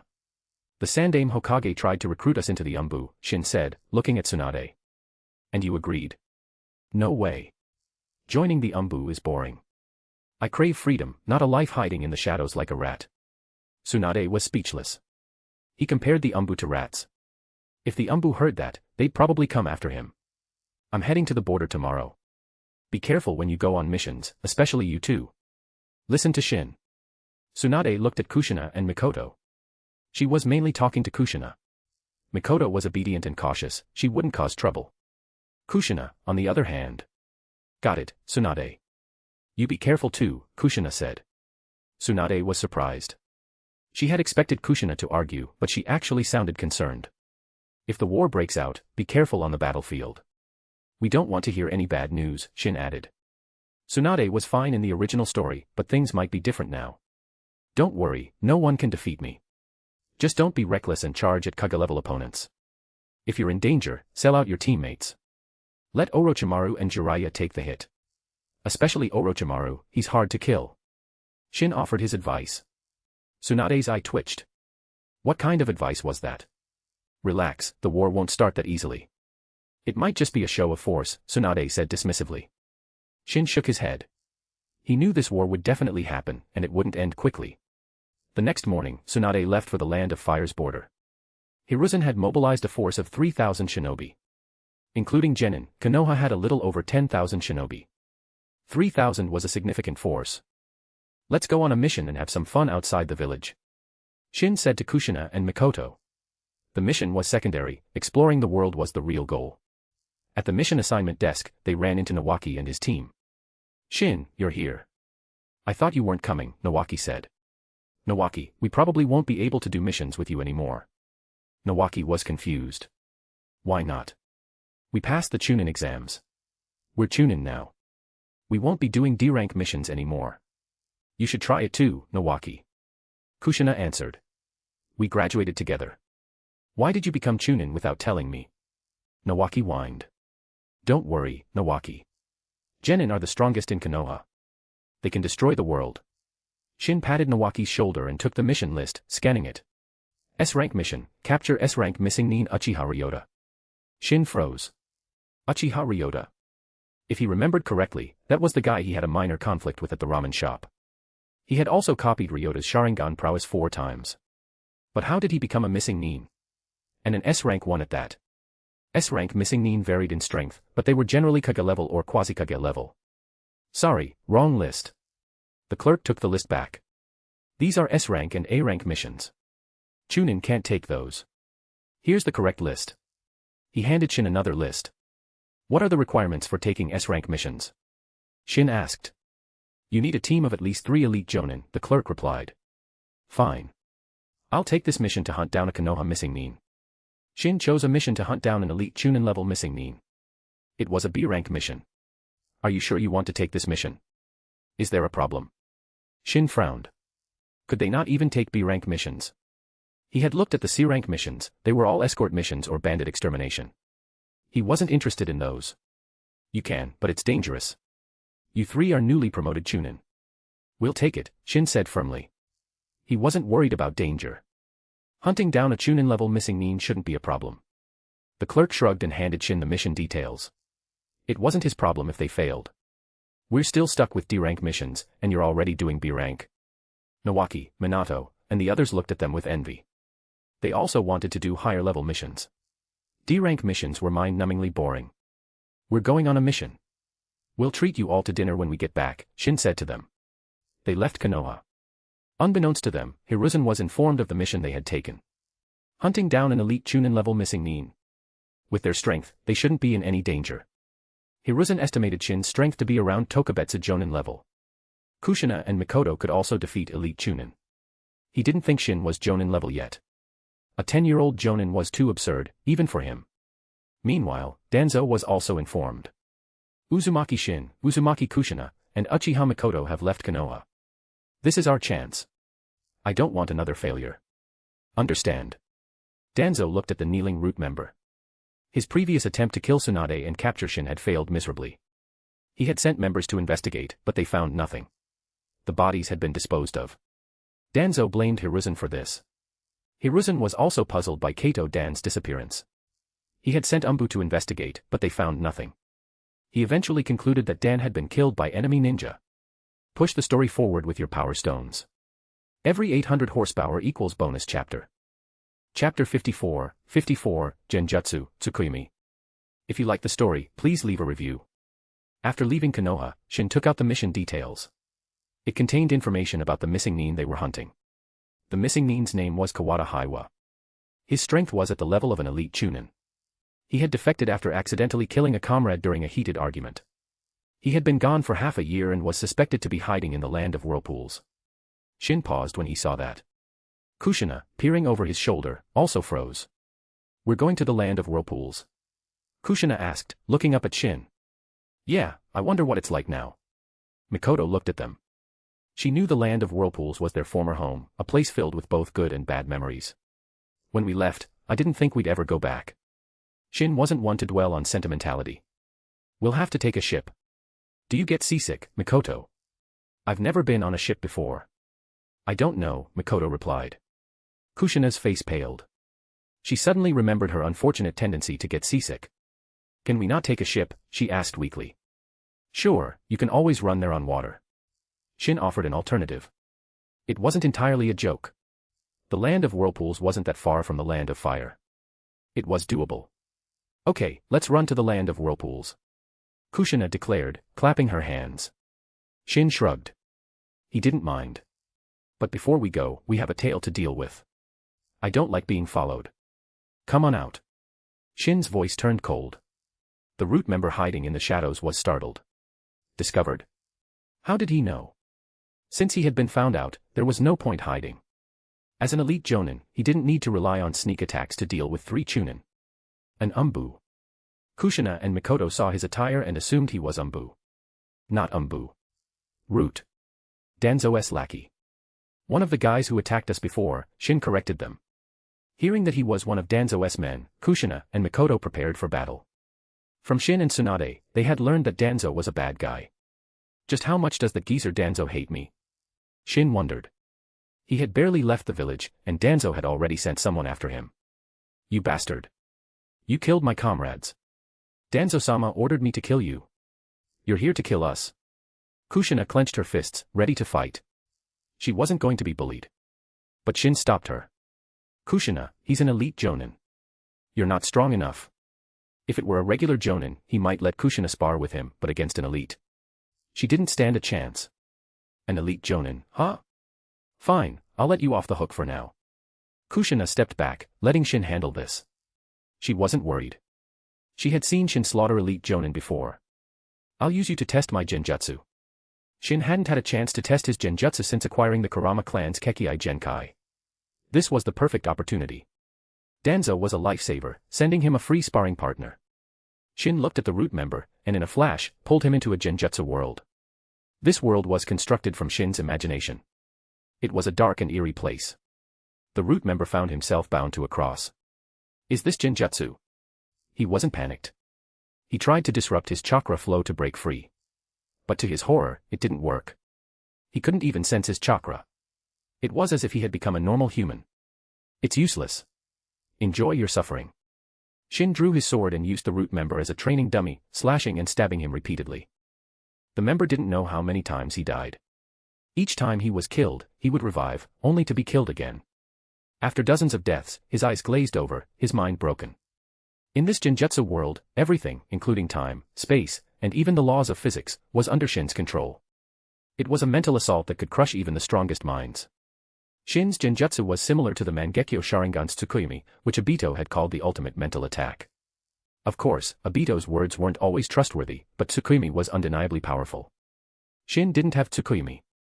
His Mangekyo Sharingan abilities were Yamatsu Hirasaka and Tenmamai. This Tsukuyomi-like genjutsu was something he had developed after copying the Kurama clan's Kekkei Genkai. He called it Tsukuyomi as well. Its effects were the same as the original Tsukuyomi. He didn't bother thinking of a new name. Once the genjutsu was released, Shin looked at the unconscious root member and shook his head. A single Tsukuyomi had broken him. Shin hadn't even used his other genjutsu, the one that could control the 5 senses. What happened to him? Kushina asked. They hadn't even fought, and the guy was already down. From their perspective, Shin had simply looked at the men, and he had collapsed. Was it genjutsu? Mikoto asked. Yep, Shin confirmed. Looking at the unconscious root member, Shin threw a kunai, piercing his heart. He wouldn't show mercy to his enemies. Mercy to the enemy was cruelty to himself. He lived by that motto. In the world of shinobi, there was no room for sentimentality. We can't leave the body here. Shin thought for a moment, then incinerated the corpse with a fireball jutsu. They continued on their journey to the Land of Whirlpools. Danzo didn't yet know that he had lost another elite jonin. Danzo didn't have many elite jonin to spare.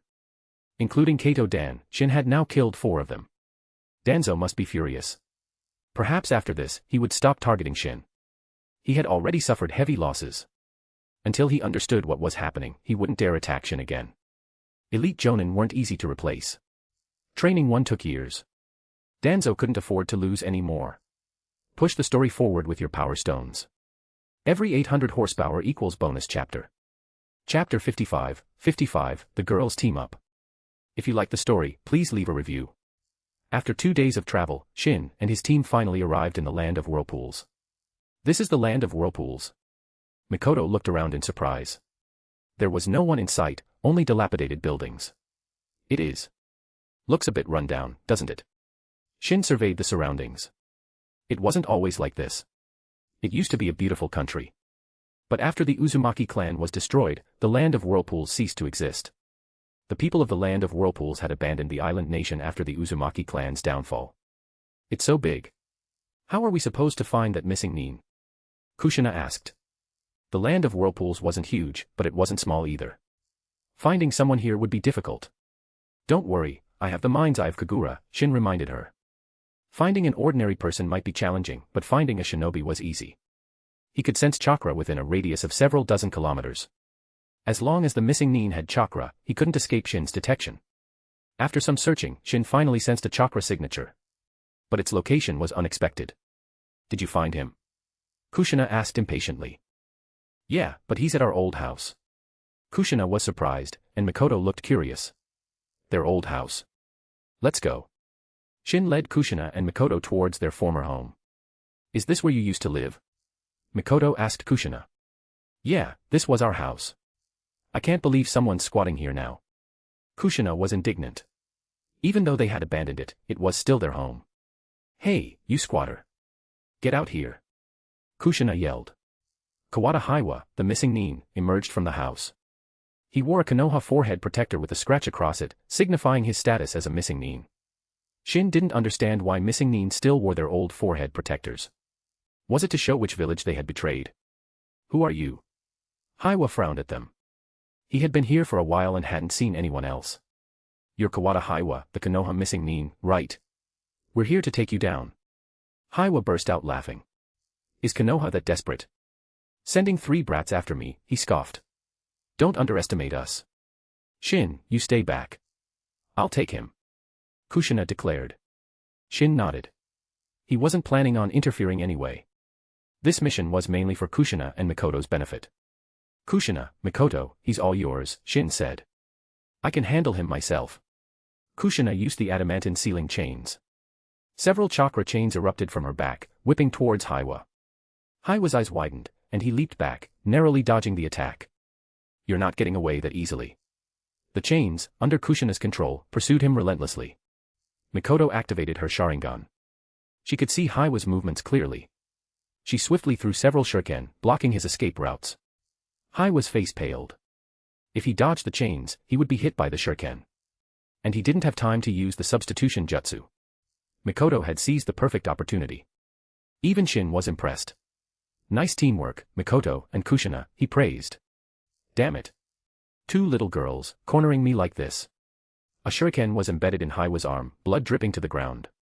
He had chosen to block the shuriken with his arm to avoid the chakra chains. Kushina, keep attacking. Don't let him use any jutsu. Mikoto instructed. Jutsu required hand seals. If he couldn't form hand seals, he couldn't use jutsu. Kushina nodded and disrupted his attempts to weave hand seals with her chains. The intel was wrong. This guy is stronger than an elite chunin. His speed is comparable to a jonin's. Shin observed Haiwa's movements. If he were just an elite chunin, he wouldn't be able to dodge Kushina's adamantine sealing chain so easily. Fire style, dragon flame jutsu. Mikoto seized the opportunity and unleashed a stream of fire towards Haiwa. The dragon flame jutsu was only a C rank, but it could still kill. The human body was fragile. The flames could pierce a tree, burning through flesh was no problem. Kushina's chains closed in from all sides, leaving Haiwa with no escape. You think you can kill me with just this? Water style, water trumpet. Trapped, Haiwa used a water jutsu to counter Mikoto's flames. But the moment he did, Kushina's chains bound him tightly. It was a fatal blow. He had avoided being burned, but he couldn't escape the chains. As a ninjutsu specialist, he didn't have the strength to break free. The adamantine ceiling chains could even restrain tailed beasts. I never thought I'd be defeated by two little girls, Hiwa said, his voice filled with regret. There's a lot you haven't thought of. You underestimated us. Still think we're weak. Kushina sneered. If you kill me, you'll only get a measly reward. Why not let me go? I'll give you all my jutsu and money. Hiwa tried to bargain. Do you think jutsu can be measured with money? Kushina and Mikoto looked at Shin. The decision was his. Kill him, Shin said coldly. What jutsu could this guy possibly have that would interest him? Mikoto threw a kunai, ending Hiwa's life. Their mission was complete. But Shin wasn't planning on returning to Konoha yet. He had come all this way, he wasn't going to rush back. Push the story forward with your power stones. Every 800 horsepower equals bonus chapter. Chapter 56, Infiltrating Kirigakure. If you like the story, please leave a review. Kawada Hiwa is dead. Are we going back? Mikoto asked Shin.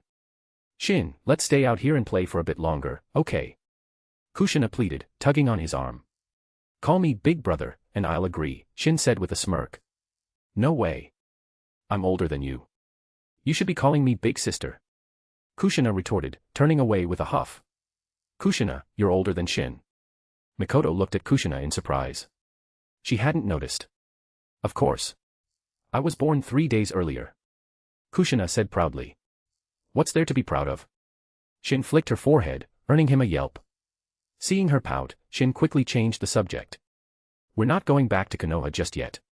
You agreed. Kushina's pout vanished, and she clung to his arm excitedly.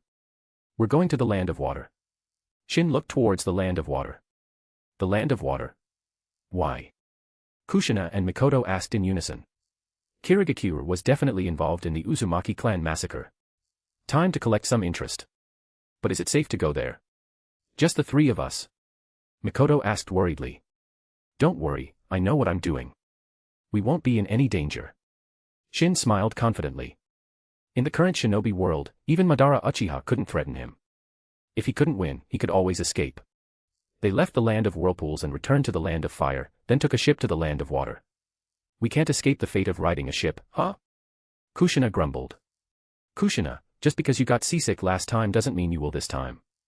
See? You're not feeling sick at all. Shin reassured her. After a day's journey, they arrived on a small island in the Land of Water. It wasn't the main island, but one of the smaller ones surrounding it. This time, Kushina didn't get seasick, and neither did Mikoto. Kushina, Mikoto, I've scouted the island. It's safe. Stay here for now. Shin said. He had already told them about his plan to infiltrate Kirigakure. He wasn't taking them with him. He could protect himself, but taking Kushina and Mikoto into Kirigakure was too risky. I know we'll just hold you back, so we won't go. But you have to be back within 3 days, or we'll come looking for you. Kushina said seriously. She wasn't going to throw a tantrum and demand to go with him. She knew she'd be a burden. But she set a deadline. If Shin didn't return within 3 days, she would go to Kirigakure to find him. Shin, be careful, Mikoto said. Don't worry, I can always escape if I can't win. With my spacetime ninjutsu, no one can stop me, Shin said confidently. He had a trump card, after all. Kirigakure wasn't the weakened village it would become after the Bloody Mist era. It was still a powerful force. Shin was strong, but he couldn't take on an entire village alone.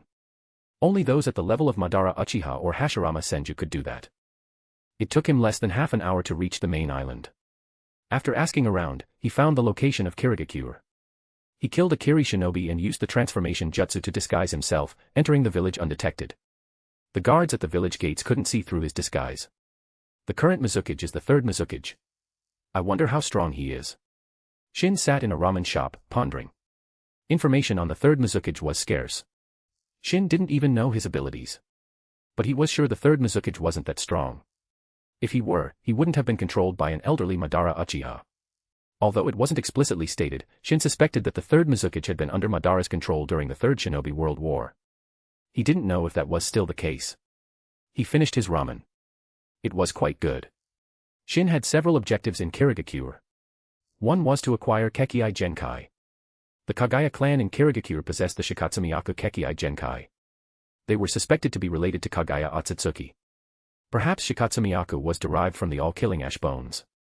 It was just speculation, but it didn't really matter. Shin wasn't interested in copying Shikatsumiyaku. He had two reasons.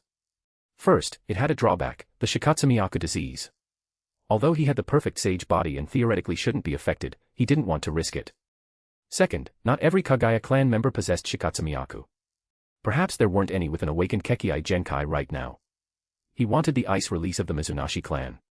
OC clan of Hayatan, ice release. And he also wanted the Forbidden Scroll, which contained Kirigakuru's secret jutsu. First, copy ice release. Then, try to steal the Forbidden Scroll. The scroll was a valuable item, obtaining it wouldn't be easy. Shin didn't have high hopes.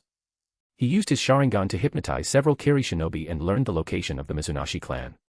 He infiltrated the Mizunashi clan compound and copied the ice release from a clan member. Not every Mizunashi had awakened ice release. It took Shin a while to find a suitable target. He used an advanced replication card. He now had one advanced card left and one common card. Although he had copied the ice release Kekkei Genkai, he didn't know any ice release jutsu. To avoid causing a commotion, he didn't search for any scrolls within the Mizunashi clan compound. It didn't matter. He was confident he could create his own ice release jutsu, and they would be even stronger than the Mizunashi's. He went to a small forest in Kirigakure and waited for nightfall.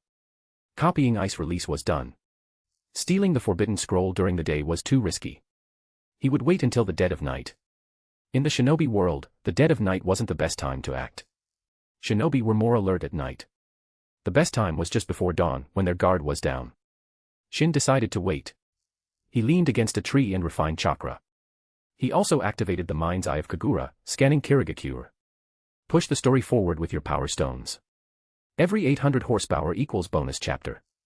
Chapter 57, The Forbidden Scroll Acquired. If you like the story, please leave a review. At 4 in the morning, Shin opened his eyes, transformed his appearance into that of an adult, and donned a 3-tomo Sharingan mask. This mask was identical to the one Obito Uchiha wore during the Fourth Shinobi World War. He couldn't use his true appearance to steal Kirigakure's forbidden scroll. Whether he succeeded or failed, he would become a wanted man. You coveted the Uzumaki clan's sealing jutsu. Now it's my turn to covet yours. Shin smirked, his figure melting into the darkness. At this hour, the night was still deep. Shin moved swiftly towards the Mizukage Tower. Who's there? He had barely entered the building when he was discovered. He sighed inwardly. Despite his strength, he was still a novice at infiltration. Sneaking into Kirigakure was one thing, but infiltrating the heavily guarded Mizukage Tower was another. Hey, guys, I'm just here for a stroll. Trust me. Shin asked the Umbu surrounding him. Kirigakure's Umbu were dressed differently from Konoha's Umbu, but the differences were minor. They also wore masks to conceal their identities. The Kiri Umbu glared at him, their killing intent palpable. You're clearly here to cause trouble. A stroll. Yeah, right. They were especially annoyed by Shin's mask. Everyone was wearing masks, but his was way cooler. Sorry to bother you. Goodbye. Shin used the body flicker jutsu to escape. The Umbu immediately gave chase. Once they were gone, Shin emerged from the shadows. Idiots. Fooled by a shadow clone. The one who had escaped wasn't the real Shin. He had used the substitution jutsu to swap with a shadow clone. He was too fast, they hadn't noticed the switch. Shin quickly made his way to the Mizukage's office. Such an important item would definitely be kept there. He had already scanned the office with the mind's eye of Kagura. The third Mizukage wasn't there. The Mizukage had to sleep, after all. He wouldn't be staying in his office. And since there had never been an incident of someone infiltrating the Mizukage Tower, the security wasn't as tight as Shin had expected. Genjutsu, Kyoka Suigetsu. This was the 5 senses control of the Kurama clan. Shin had given it a name, Kyoka Suigetsu. It could only briefly control the 5 senses, unlike Aizen's complete hypnosis, but Shin liked the name. Although it wasn't as powerful as Aizen's Shirkai, it had an advantage. It didn't require eye contact. Shin could control the target's 5 senses without them even seeing him. After activating Kyoka Suigetsu, Shin swaggered into the Mizukage's office. The guards stationed outside didn't react. Their 5 senses were under his control. They saw and heard what Shin wanted them to see and hear. Under this genjutsu, they were puppets, unaware of their surroundings or even their own deaths. Shin wondered why the Kurama clan, with such a powerful Kekkei Genkai, was still a small clan. They couldn't use it as effectively as him, though. Their mental power was weaker, and their chakra reserves were smaller. The stronger the jutsu, the greater the chakra cost. They couldn't afford to use it often. Even Kurama Kaze, the only Kurama with an awakened Kekkei Genkai, struggled to control the 5 senses of a single jonin. Shin started searching the office, but he couldn't find the forbidden scroll. He almost turned the place upside down. Could it be somewhere else? He frowned. He continued searching, and finally, he found a hidden compartment. Inside was the forbidden scroll of Kirigakure. It was a huge scroll with the words, Forbidden Scroll, clearly written on it. There was also another sealed scroll beside it. Shin took that as well. Anything kept with the forbidden scroll had to be valuable. Just as he secured the scrolls, a group of Umbu stormed in. Welcome back, Shin greeted them casually. Bastard. The one who escaped was your shadow clone. The Umbu leader roared. They hadn't caught the clone, but they had realized they had been tricked. They rushed back, but it was too late. Shin had already found the forbidden scroll. The third Mizukage also arrived. Someone must have informed him of the commotion. He entered his office and saw the open compartment. His face hardened. Where's the forbidden scroll? Hand it over. He glared at Shin. You think I'd return something I already have? Shin looked at him as if he were an idiot. Who are you? The Mizukage didn't attack. He questioned Shin's identity.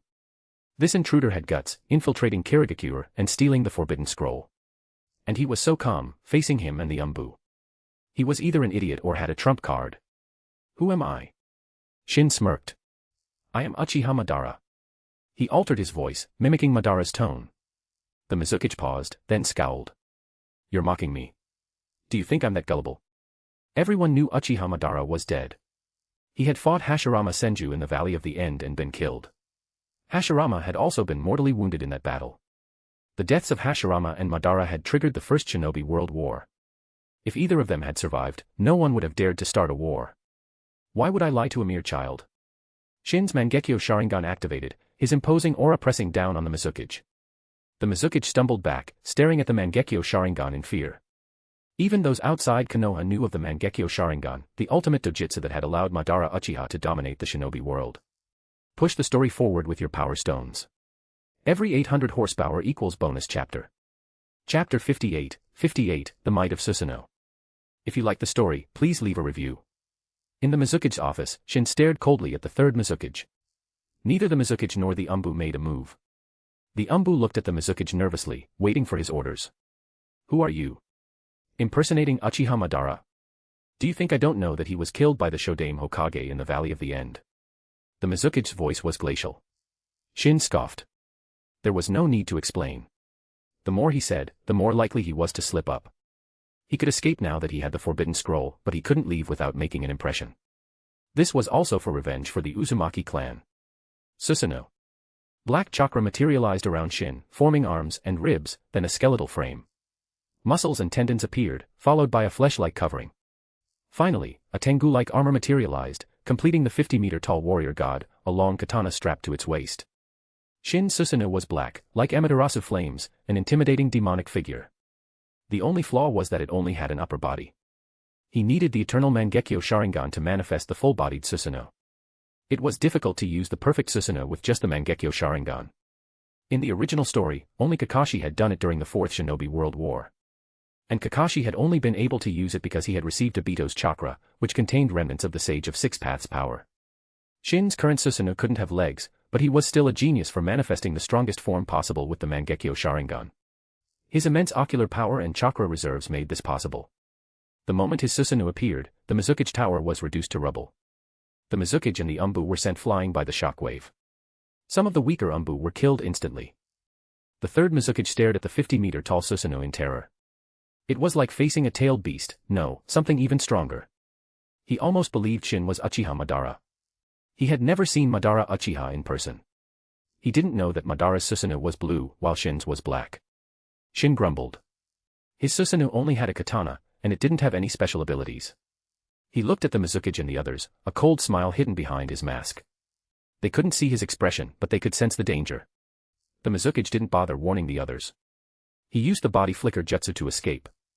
Just as he moved, the Susanoo's massive fist slammed down, crushing several Umbu where they stood. Even those who weren't crushed were injured by the shockwave. As expected from Susanoo. This destructive power is insane. Shin was pleased. Damn it. Water style, Great Waterfall Jutsu. The Mizukage watched in fury as over a dozen of his men were killed, including several Jonin. Jonin were elite forces. Losing so many in an instant. He had to do something. The Great Waterfall Jutsu was an A-rank ninjutsu that created a massive torrent of water, powerful enough to rival a natural disaster. But it had no effect on the Susanoo. The attack even destroyed several buildings in Kirigakure. Other shinobi attacked with kunai, explosive tags, and shuriken, but their attacks couldn't penetrate the Susanoo's defenses. The Susanoo's defenses were among the strongest in the shinobi world. And its offensive power was even greater. Shin slowly drew the katana from the Susanoo's waist. The Mizukage tensed. Defend, he roared. This giant could cause unimaginable destruction with its fists. With a sword? He didn't even want to imagine it. The Mizukage and the other shinobi formed a water wall. Will this even work? Shin drew the black katana. Slash.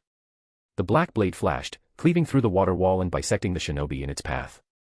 The others were blown away by the force of the attack. I like this feeling. Shin smiled, enjoying the overwhelming power. The ground cracked, a long fissure snaking outwards. Some shinobi fell into the chasm, breaking their limbs. Shin's single slash had killed dozens. They wanted to dodge, but the attack was too fast. To ordinary shinobi, the Susanoo was a weapon of mass destruction. Their attacks couldn't harm it, but it could easily wipe them out. Stop this. Whether you're Uchiha Madara or not, as the Mizukage, I won't allow you to wreak havoc in my village. The third Mizukage charged towards the Susanoo. Shin watched calmly. The Mizukage's attacks couldn't harm the Susanoo. To break through its defenses, he needed powerful jutsu, which the Mizukage clearly didn't have. Ignoring the Mizukage, Shin turned his attention to the other shinobi. Attacking the Mizukage was pointless. As a Kage, he was difficult to kill quickly. The Mizukage might not be able to harm the Susanoo, but killing him wouldn't be easy either. Shin couldn't stay in Kirigakure for long. The Jinchuriki and other powerful shinobi would arrive soon. He had to take advantage of the situation before they arrived. He wasn't strong enough to take on the entire village yet. If all of Kirigakure's forces gathered, even his Susanoo would be destroyed. It wasn't the perfect Susanoo, after all. Ignoring the Mizukage, Shin swung the Susanoo's sword, each swing claiming several lives. He was a Grim Reaper, harvesting souls. Push the story forward with your power stones. Every 800 horsepower equals bonus chapter. Chapter 59, Leaving in Style. The Fury of Kirigakure. If you like the story, please leave a review. The deafening roar of the Susanoo echoed throughout Kirigakure, sending villagers scrambling for safety as ninja ushered them away. Powerful shinobi converged on the ruins of the Mizukage Tower, their faces contorted with rage as they beheld the towering Susanoo. Kekkei Clan, attack. The Kekkei Clan head, a fierce warrior, led the charge, followed by a horde of battle-hungry Kekkei. Tisk, more and more are gathering. Shin noticed cracks appearing on the Susanoo's armor, but he wasn't worried. Ants can still bite an elephant to death. The relentless attacks were taking their toll. Even the Susanoo was starting to buckle. Seeing the widening cracks, Shin quickly channeled chakra to repair the damage. The Kiri shinobi, who had cheered at the sight of the damaged Susanoo, now felt despair as the cracks vanished. Sensing their despair, the third Mizukage yelled, "Don't give up." Maintaining that Susanoo must be draining. We can outlast him. He was right. The Susanoo was powerful, but it consumed a lot of energy. Shin could handle the chakra consumption, but it was also draining his ocular power. His Mangekyo Sharingan couldn't withstand prolonged use. He cut down several Kekkei with his sword, then deactivated the Susanoo. He couldn't afford to exhaust his ocular power. He needed it to escape with Yamatsu Hirasaka. He's weakening. Keep attacking. The third Mizukage shouted excitedly. Fire style, Great Dragon Fire Jutsu. A massive fire dragon erupted, incinerating several Kiri shinobi before being extinguished by the Mizukage's water-style jutsu. Kill him, the Mizukage roared. A barrage of ninjutsu, kunai, and shuriken rained down on Shin. I'm done playing with you. Shin activated Yamatsu Hirasaka, stepping through a portal. The portal vanished, and the attacks missed their mark. Mizukage-sama, he's gone. An elite jonin reported. The Mizukage's face was grim. Kirigakure had suffered heavy casualties, and they hadn't even captured the intruder. They didn't even know how he had escaped. Search the entire village. I don't believe he can escape Kirigakure. Find him. The Mizukage roared in fury. They had lost over 300 shinobi, including jonin and even elite jonin. The Susanoo's destructive power was immense. If the Mizukage hadn't ordered the weaker shinobi to retreat, the casualties would have been even higher. And they hadn't even injured the intruder. He had even stolen the Forbidden Scroll. The loss of the Forbidden Scroll was a devastating blow. It contained many of Kirigakyu's secret jutsu. Fire! Fire! We need to put out the fires. A shinobi shouted. The Mizukage snapped out of his rage and looked around. Fires were raging throughout the village. Shin had set the village ablaze with shadow clones before escaping. Shin watched the burning village without a shred of sympathy. Kirigakure had been involved in the Uzumaki Clan massacre. He wouldn't show them any mercy. Time to go. He had what he came for. He had taken his revenge. It was time to leave. He used Yamatsu Hirasaka to teleport back to Kushina and Mikoto. It was still early morning, the sky still dark. Kushina and Mikoto were asleep in a tent they had set up. Shin appeared inside the tent. Kushina and Mikoto woke up instantly, reaching for their kunai. Good, you're alert, Shin said, pleased. It was important to be vigilant, especially when outside the village. Shin, you're back. Kushina launched herself at Shin, and Mikoto also rushed over. Shin, are you hurt? Mikoto scanned him for injuries. Of course not. Those Kiri weaklings couldn't even touch me. Shin reassured Mikoto. They hadn't been able to break through his Susanoo's defenses. And even if he had been injured, he could always use Temamai to rewind time and heal himself. Relieved that he was unharmed, Kushina and Mikoto went to prepare breakfast. Shin was hungry, so they got to work. Breakfast in the wilderness was barbecue. Shin went hunting, Mikoto prepared the ingredients, and Kushina gathered firewood. While Shin and his team enjoyed their breakfast, the Kiri shinobi were fuming. They had extinguished the fire Shin had set, but the damage was extensive. The third Mizukage personally led the search for Shin, but they couldn't find him. Shin had already left. How could they find him? Mizukage-sama, what should we do? We can't let this go. The Kiri shinobi were frustrated and angry. They were one of the 5 great villages. Someone had infiltrated their village, killed hundreds of their shinobi, burned down countless houses, and escaped. This was a disgrace. If they found Shin, they would make him pay. The Mizukage was the most furious of all. He had failed to protect the Forbidden Scroll. He had no face left. He opened his eyes, which were usually closed, revealing a chilling glint. He was a Tajitame, someone with perpetually closed eyes, and when a Tajitame opened their eyes, it meant trouble. Uchiha. Konoha. He gritted his teeth. He would make Konoha pay for this. He wouldn't let this go. Shin had claimed to be Uchiha Madara, but the Mizukage didn't believe that. But he was certain the intruder was an Uchiha. Calm the villagers. I will handle this. The Mizukage said to the other shinobi. He would send someone to Konoha to demand an explanation. The Mangekyo Sharingan was unmistakable. He would hold Konoha and the Uchiha clan accountable. Shin had tried to use Madara as a scapegoat, but the Mizukage didn't believe Madara was alive. Now Konoha and the Uchiha clan would bear the brunt of his anger. Push the story forward with your power stones. Every 800 horsepower equals bonus chapter. Chapter 60, Steaming Danger Tyranny. If you like the story, please leave a review. Shin took out the Forbidden Scroll and the other sealed scroll he had acquired. These scrolls weren't easily opened. They were protected by seals. An ordinary person wouldn't be able to access the jutsu within, but Shin was different. He was an Uzumaki. Mito had taught him everything she knew about Fuin Jutsu. Sealing Jutsu. Shin easily dispelled the rudimentary seals and opened the Forbidden Scroll. It contained many water-release jutsu. What's that? Kushina and Mikoto approached, their eyes fixed on the large scroll. This is one of my trophies from Kirigakure, their Forbidden Scroll. Unfortunately, there aren't many jutsu worth learning. Shin skimmed through the scroll. The strongest jutsu was probably the second Mizukage Steaming Danger Tyranny. This jutsu was known as the Infinite Explosion Ninjutsu. It created clones with the appearance of children, formed from oil and water. These clones were fast, agile, and could explode repeatedly. The outer layer of the clones was made of oil, while the inside was filled with water. Once the clone moved, the oil would heat up rapidly, causing the water to evaporate and create a steam explosion. The clone would then shrink and absorb the surrounding water vapor to create more explosions, an endless cycle. But this powerful jutsu had a drawback: it weakened the user. The second Tsuchikage's body was covered in bandages because he had been burned by this jutsu during a battle with the second Mizukage. Besides this jutsu, there was also the Hozuki clan's water gun jutsu, a B rank, and the A rank water style, Great Waterfall jutsu.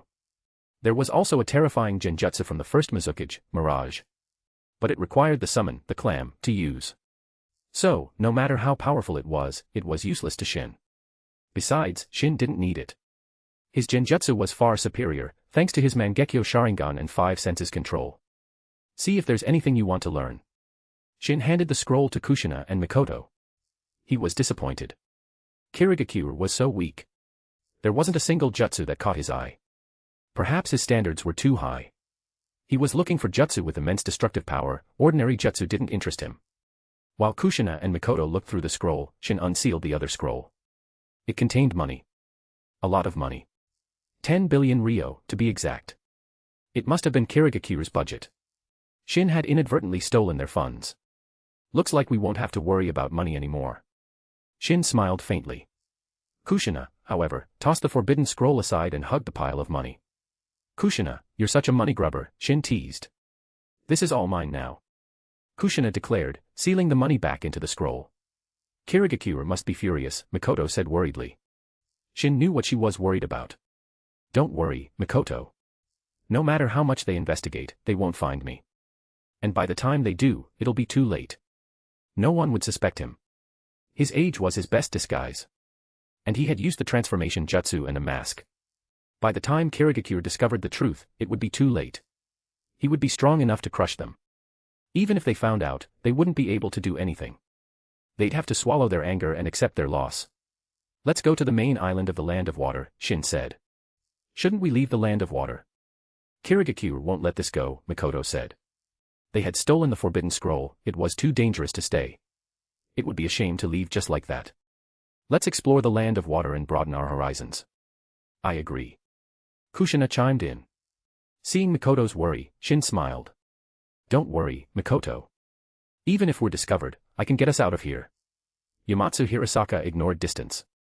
He could teleport them back to Konoha, though the chakra cost would be immense. By the way, do you want to learn any of the jutsu in the Forbidden Scroll? Shin asked. I don't have water release chakra. Most of the jutsu in there are water release, Mikoto said. She was a genius, possessing wind, lightning, and yin release. Chakra natures could be acquired through training, but it was a long and arduous process. Having multiple innate chakra natures was definitely an advantage. I'll try to learn some, Kushina said. She had wind, water, and yang release.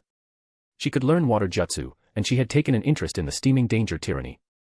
It was an S-rank jutsu. Seeing Shin use the Raisin Shuriken, she understood the power of S-rank jutsu. Their destructive power and range were terrifying, even on the battlefield. Ordinary shinobi had limited chakra. Even if they learned an S-rank jutsu, they could only use it as a trump card. But Kushina, as an Uzumaki, had enough chakra to spam S-rank jutsu. Of course, that was in the future. Currently, her chakra reserves weren't that vast. Once she reached Kage level, her chakra would rival that of a tailed beast. Perhaps not the 9 tails, but at least the 8 tails. Shin used Yamatsu Hirasaka to transport them to the main island of the Land of Water. There were people here. The Land of Water doesn't seem as prosperous as the Land of Fire, Kushina observed, looking at the houses and the people's attire. It was clearly a step down from the Land of Fire.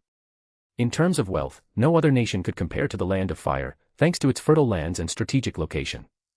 Push the story forward with your power stones. Every 800 horsepower equals bonus chapter. Chapter 61, The Third Mizukage Demands Justice. If you like the story, please leave a review. Releasing 2 bonus chapters today, smiley face. In the Hokage's office, Hiruzen Sarutobi puffed on his pipe, a troubled expression on his face. The sudden arrival of a delegation from Kirigakure, led by the third Mizukage himself, was unexpected. Hiruzen couldn't believe that the Mizukage had came to Konoha. He wouldn't dare visit another hidden village. If the village had ill intentions, even a powerful shinobi could be captured or killed. Unless you were at the level of Hashirama Senju or Madara Uchiha, visiting another village was practically suicide. Although the delegation was led by the third Mizukage, Hiruzen wasn't entirely sure it was really him. The third Mizukage was shrouded in mystery. Even Hiruzen didn't know what he looked like. Kirigakure was an isolated village, rarely interacting with the mainland. And the third Mizukage was a reclusive leader. It wasn't surprising that Hiruzen didn't know him. Hiruzen pondered the situation. The door opened, and Danzo entered, along with the 2 elders, Hamura Mitokado and Kohara Udatane. Hiruzen had summoned them to discuss the third Mizukage's visit. You know why I called you here? The third Mizukage has suddenly visited Konoha. What do you think his motive is? Hiruzen got straight to the point. He had already met with the Mizukage, but the meeting hadn't gone well. The Mizukage had been blunt and accusatory. Although Hiruzen was angry, he kept his cool and arranged for them to stay at Konoha's guest house, treating them with courtesy. Whatever his reason, as a Kage, leaving his village to visit another is foolish. Danzo scoffed. With Suna making moves against us, now is not the time to fight Kirigakure. Hiruzen looked at Danzo sternly. This was one of the reasons he had summoned Danzo, not just to discuss the Mizuki's visit, but also to warn him. Danzo met his gaze and nodded. He wasn't stupid enough to act rashly. Attacking the Mizuki now would only bring trouble. Besides, he wasn't even sure if it was really the third Mizuki. He didn't believe the Mizuki would do something so reckless. Unless they had a very close relationship, a Kage wouldn't risk visiting another hidden village. Hokage-sama, the Kiri delegation requests an audience. A shinobi entered and announced. Hiruzen frowned, then nodded. Bring them to the meeting room. Let's go meet them. Hiruzen led Danzo and the elders to the meeting room. The third Mizuki and several elite jonin were already waiting. It was indeed the Mizuki. The third Mizuki is quite young, Danzo remarked, looking at the Mizuki. Indeed, compared to Hiruzen, the Mizuki looked much younger. Sandame Hokage, I'm here to demand justice. The Mizuki ignored Danzo and glared at Hiruzen. Danzo scowled but didn't say anything. He sat down, followed by Hamura and Koharu. Hiruzen frowned. Konoha and Kiri had no conflict. What justice was the Mizuki talking about? Your Konoha shinobi infiltrated my village and stole our forbidden scroll. What do you have to say for yourself, Sandame Hokage? The Mizuki stood up, his eyes narrowed dangerously. Killing intent filled the room, prompting Konoha's Umbu to emerge from the shadows. Mizuki-sama, are you mistaken? Hiruzen was confused. He had never sent anyone to steal Kirigakure's forbidden scroll. Could it be Danzo? He glanced at Danzo, then shook his head. Danzo didn't have the ability to pull off something like that. Honestly, even Hiruzen didn't think he could infiltrate Kirigakure and steal the forbidden scroll. The scroll was a valuable item, it would be heavily guarded. And even if someone managed to steal it, they'd have to escape Kirigakure's forces. But seeing the Mizuki's fury, it seemed the scroll was indeed gone. Humph, can't even protect your own village's forbidden scroll. Useless. Danzo sneered. The Mizuki, who usually had a calm demeanor, was enraged. He slammed his hand on the table, shattering it. Hiruzen glared at Danzo, then looked at the Mizuki. Mizuki-sama, how do you know it was a Konoha shinobi? The Sharingan. The Mangekyo Sharingan. You can't fake that. Besides the Uchiha clan of Konoha, who else possesses the Sharingan? Hiruzen's face hardened. Danzo and the elders also paled. Hand over the forbidden scroll, or Kirigakure will declare war. The Mizuki's voice was firm. He had to retrieve the scroll, or his position as Mizuki would be in jeopardy. There were already dissenting voices in Kirigakure, criticizing his leadership and calling for his removal. The other clans were eager for him to step down. If he did, they would have a chance to take his place. That was why he had risked coming to Konoha. He had to retrieve the forbidden scroll. Hiruzen took a deep breath. If he didn't handle this carefully, Konoha and Kirigakure would go to war. And if that happened, Suna, who was already making moves, would definitely take advantage of the situation. Iwa, who had a grudge against Konoha, and Kimogakure, with their ambitions, might also join in. It could escalate into a four-village alliance against Konoha. Konoha was strong, but even they couldn't withstand an attack from four other hidden villages. The stakes were high. He had to appease the Mizuki. Hiruzen looked at Danzo, then said, Mizuki-sama, I won't lie to you. It's been a long time since the Uchiha clan has produced a Mangekyo Sharingan user. But recently, one did awaken the Mangekyo Sharingan. However, he is now a missing nin of Konoha. Push the story forward with your power stones. Every 800 horsepower equals bonus chapter. Chapter 62, The Scapegoat. If you like the story, please leave a review. The third Mizuki's expression darkened. He didn't believe Hiruzen's claim that the Uchiha who stole the forbidden scroll was a missing nin. He saw it as a flimsy excuse. Do you think Kirigakure is afraid to go to war with Konoha? The Mizuki stood up and glared at Hiruzen. I know you suspect I'm lying, Mizuki, but he really is a missing nin. He defected a year ago. You can investigate if you don't believe me. Hiruzen said calmly. His name is Uchiha Ryota. Feel free to investigate. He's the only one I know of with the Mangekyo Sharingan. He's been classified as an S-rank missing nin. Hiruzen was indeed referring to Uchiha Ryota, the one Shin had seen on the mission list. He glanced at Danzo. Ryota's defection and Mangekyo Sharingan awakening were connected to Danzo. Ryota was talented and powerful, a genius of the Uchiha clan. Naturally, he had caught Danzo's attention. Danzo had tried to recruit Ryota into Root, but Ryota had refused and even injured the Root agent sent to persuade him. This had offended Danzo, who believed that any talented shinobi who wouldn't serve him should be eliminated, especially an Uchiha. Danzo had captured Ryota's parents and used them as bait to lure Ryota into a trap. He didn't know what had happened after that. All he knew was that all his men were dead, and so were Ryota's parents. The last report he received was that Ryota had awakened the Mangekyo Sharingan.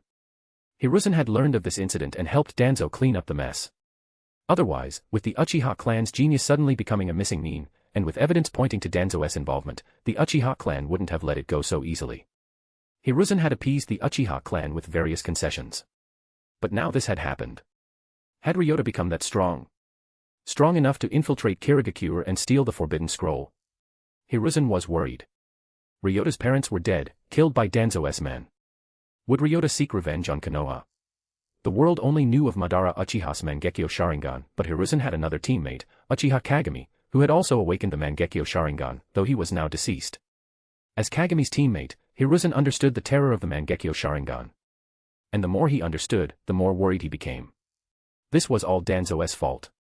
He had to stop Danzo from doing whatever he pleased, even if he claimed it was for Konoha's sake. But was it truly for Konoha's sake? Perhaps Konoha held some importance in Danzo's heart, but it definitely wasn't his top priority. Danzo was a selfish man, he only cared about himself. After a lengthy discussion, Hiruzen finally managed to appease the Mizukage. The Mizukage left, determined to declare war on Konoha if he discovered Hiruzen had lied to him. Hiruzen breathed a sigh of relief, then turned to the Umbu. Find Uchiha Ryota. We have to find him. Leave Uchiha Ryota to me. I will find him and eliminate this threat. Danzo's eyes gleamed. Hiruzen took a deep breath. Can your root handle him? You know how powerful the Mangekyo Sharingan is. To be able to infiltrate Kirigakure single-handedly and steal the Forbidden Scroll. Hiruzen didn't believe Kirigakure was that weak. He was wary of Ryota now. The Mangekyo Sharingan was the eye that could subdue even tailed beasts. He was overestimating Ryota, though. It was Shin who had infiltrated Kirigakure, not Ryota. If Ryota had tried, he would have been killed instantly. Ryota was just a scapegoat, blamed for something he didn't do. And now he would be hunted by both Kirigakure and Konoha. Especially Kirigakure. If they found him, even the Mizukage might personally pursue him. And if Shin learned that Ryota had the Mangekyo Sharingan, he might hunt him down to copy it. Ryota's situation was tragic. He might as well change his name to Uchiha Dead Meat. Meanwhile, the true culprit was still enjoying himself in the Land of Water. This croquette is disgusting. Shin tossed the croquette aside. It was made with squid meat and tasted fishy. Kushina and Mikoto also made faces and discarded their croquettes. How can you make croquettes with squid? Do they even know how to cook? Kushina complained. Look, they seem to be enjoying it. Maybe it's just their taste, Mikoto said. Just because they didn't like this strange croquette didn't mean others didn't. The takoyaki here is good, Shin. Try it. Kushina offered Shin a takoyaki ball. It is good. And cheap too. Anything seafood related was cheap in the Land of Water. As an island nation, they had plenty of seafood. We've been in the Land of Water for days. When are we leaving? Kushina asked. She wasn't used to the Land of Water. It was humid, and there was always a thick fog in the mornings and evenings. And the worst part was the fishy smell that blew in from the sea when it was windy. The locals were used to it, but Kushina wasn't. The Land of Whirlpools was also an island nation, but it was closer to the mainland and had a different climate. Kushina wasn't used to it, and neither was Mikoto. Even Shin found it a bit unpleasant. Let's leave today then, Shin said. He decided to take Kushina and Mikoto to a food street in one of the towns before they left. They might not come back to the Land of Water again, so they might as well enjoy a feast. Push the story forward with your power stones. Every 800 horsepower equals bonus chapter. Chapter 63, bonus, developing ice release. Return to Konoha. If you like the story, please leave a review. Thank you all for your wonderful support. As a thank you for reaching 800 horsepower, this is a bonus chapter, smiley face. Shin and his team left the Land of Water, but instead of returning to Konoha, they went back to the Land of Whirlpools. They built a small hut near the coast. Kushina and Mikoto sparred on the beach, trying to gain combat experience. But it wasn't very effective. They were just sparring, they weren't using any dangerous jutsu or trying to kill each other. Shin sat by the shore, developing new jutsu. He wanted to create ice release jutsu. He had the ice release Kekkei Genkai, but he didn't know any ice release jutsu. He reviewed his knowledge of jutsu and recalled ice-based abilities from his past life. Those abilities could serve as inspiration. Perhaps he could adapt them into ninjutsu. There were many ice-based abilities, such as the High Nomi from One Piece, Isteth's Taiga from Akame ga Kill, and even the ice-manipulating stand, White Album, from JoJo's Bizarre Adventure. There were many powerful ice abilities, but replicating them with ninjutsu would be challenging. After much deliberation, Shin realized that adapting those abilities into jutsu wasn't something he could achieve in a short time. I'll have to create ice-release jutsu based on existing jutsu. Shin sighed. He would have to put in some effort, but ice release was a powerful element, worth the effort. He used the multi-shadow clone jutsu to create 1,000 clones and set them to work, experimenting and researching ice release. Shin, are you sure you're okay? Mikoto approached him, concerned. Creating 1,000 shadow clones wasn't just physically taxing, it was also mentally demanding. If he dispelled all those clones at once, the mental fatigue could be overwhelming, potentially even fatal. Don't worry, I know my limits, Shin reassured her with a smile. He wouldn't let the clones research for too long. He would maintain control, ensuring he didn't damage his mind. Mental fatigue was inevitable, but he wouldn't harm himself. In fact, after the fatigue subsided, his mental power would increase. This was another method he had discovered for strengthening his mind. But it wasn't something most people could handle. Without immense willpower, they wouldn't be able to endure the mental strain. A week passed. They had been away from Konoha for almost half a month. Shin had developed 3 ice-release jutsu. Ice Wall. Ice Spear. Ice Dragon Bullet Bomb. These were his original creations. Well, not entirely original. They were modified versions of existing jutsu. Ice Wall was based on the Water Wall jutsu. But even though it was based on an existing jutsu, the hand seals were different. It was a completely new jutsu, just like the Earth Release, Earth Wall. Ice Spear was based on Kakuzu's Earth Spear, and Ice Dragon Bullet Bomb was based on the Water Dragon Bullet jutsu. These were all at least B-rank jutsu. And this was just the beginning. Shin would continue to develop even stronger jutsu, such as an Ice Age jutsu that could freeze the sea between islands, or even a time-stop jutsu. He believed that with enough time, he could achieve anything. Let's pack up and head back to Konoha, Shin said to Kushina and Mikoto. They had been away for a while. He wondered if the Sandaime Hokage would send someone to look for them. After all, they weren't ordinary ninja. They were all talented. She was eager to return. The Land of Whirlpools was scenic, but it was deserted and boring. And Shin had been busy developing jutsu, so he hadn't had time to play with her. Mikoto had also been busy training. Kushina was bored and wanted to go home. They used water walking to travel across the sea, their chakra-coated feet gliding over the waves. Running on water in the open sea was more challenging than on a river. The waves were stronger. But it didn't stop them. Their chakra control was excellent, they could handle most waves. It took them a few days to reach Konoha. As soon as they returned, Hiruzen was informed. So was Danzo. Hiruzen was relieved. He didn't want to lose these talented youngsters. Danzo, however, was furious. He had sent someone to capture Shin when they left the village. Although he had a bad feeling when he didn't hear back from his elite jonin, Shin's return still angered him. His subordinate must have failed. As for how, he had no idea. He wanted to capture Shin and his team and interrogate them, but Hiruzen was keeping a close eye on him. If he made any moves within Konoha, Hiruzen would find out. Danzo might be good at operating in the shadows, but he couldn't hide everything from Hiruzen. Shin and his team went to the mission assignment desk and completed their mission. After receiving their reward, they returned to the Senju compound. Hiruzen didn't summon them. As long as they were back, he didn't care about the details. And he wasn't surprised that they had taken so long. Missions to hunt down missing Nin could take a while. Finding the target wasn't easy. Finally home. Kushina looked around the familiar courtyard with a sense of relief. Mikoto smiled. You two rest for a bit. I'll make dinner. Don't bother, Mikoto. Shin stopped her before she could enter the kitchen. Seeing her confused expression, he smiled. You just got back, no need to tire yourself out. Let's eat out. I've been craving Konoha's food. I agree. Kushina chimed in. Mikoto nodded and sat down. Push the story forward with your power stones. Every 800 horsepower equals bonus chapter. Chapter 64, The Kumo Attack. If you like the story, please leave a review. Shin, Kushina, and Mikoto strolled through Konoha's bustling food street. We're finally rich. We can buy anything we want. Kushina clutched a handful of snacks, her eyes scanning the stalls for more treats. We weren't exactly poor before, but now we're loaded, Shin said.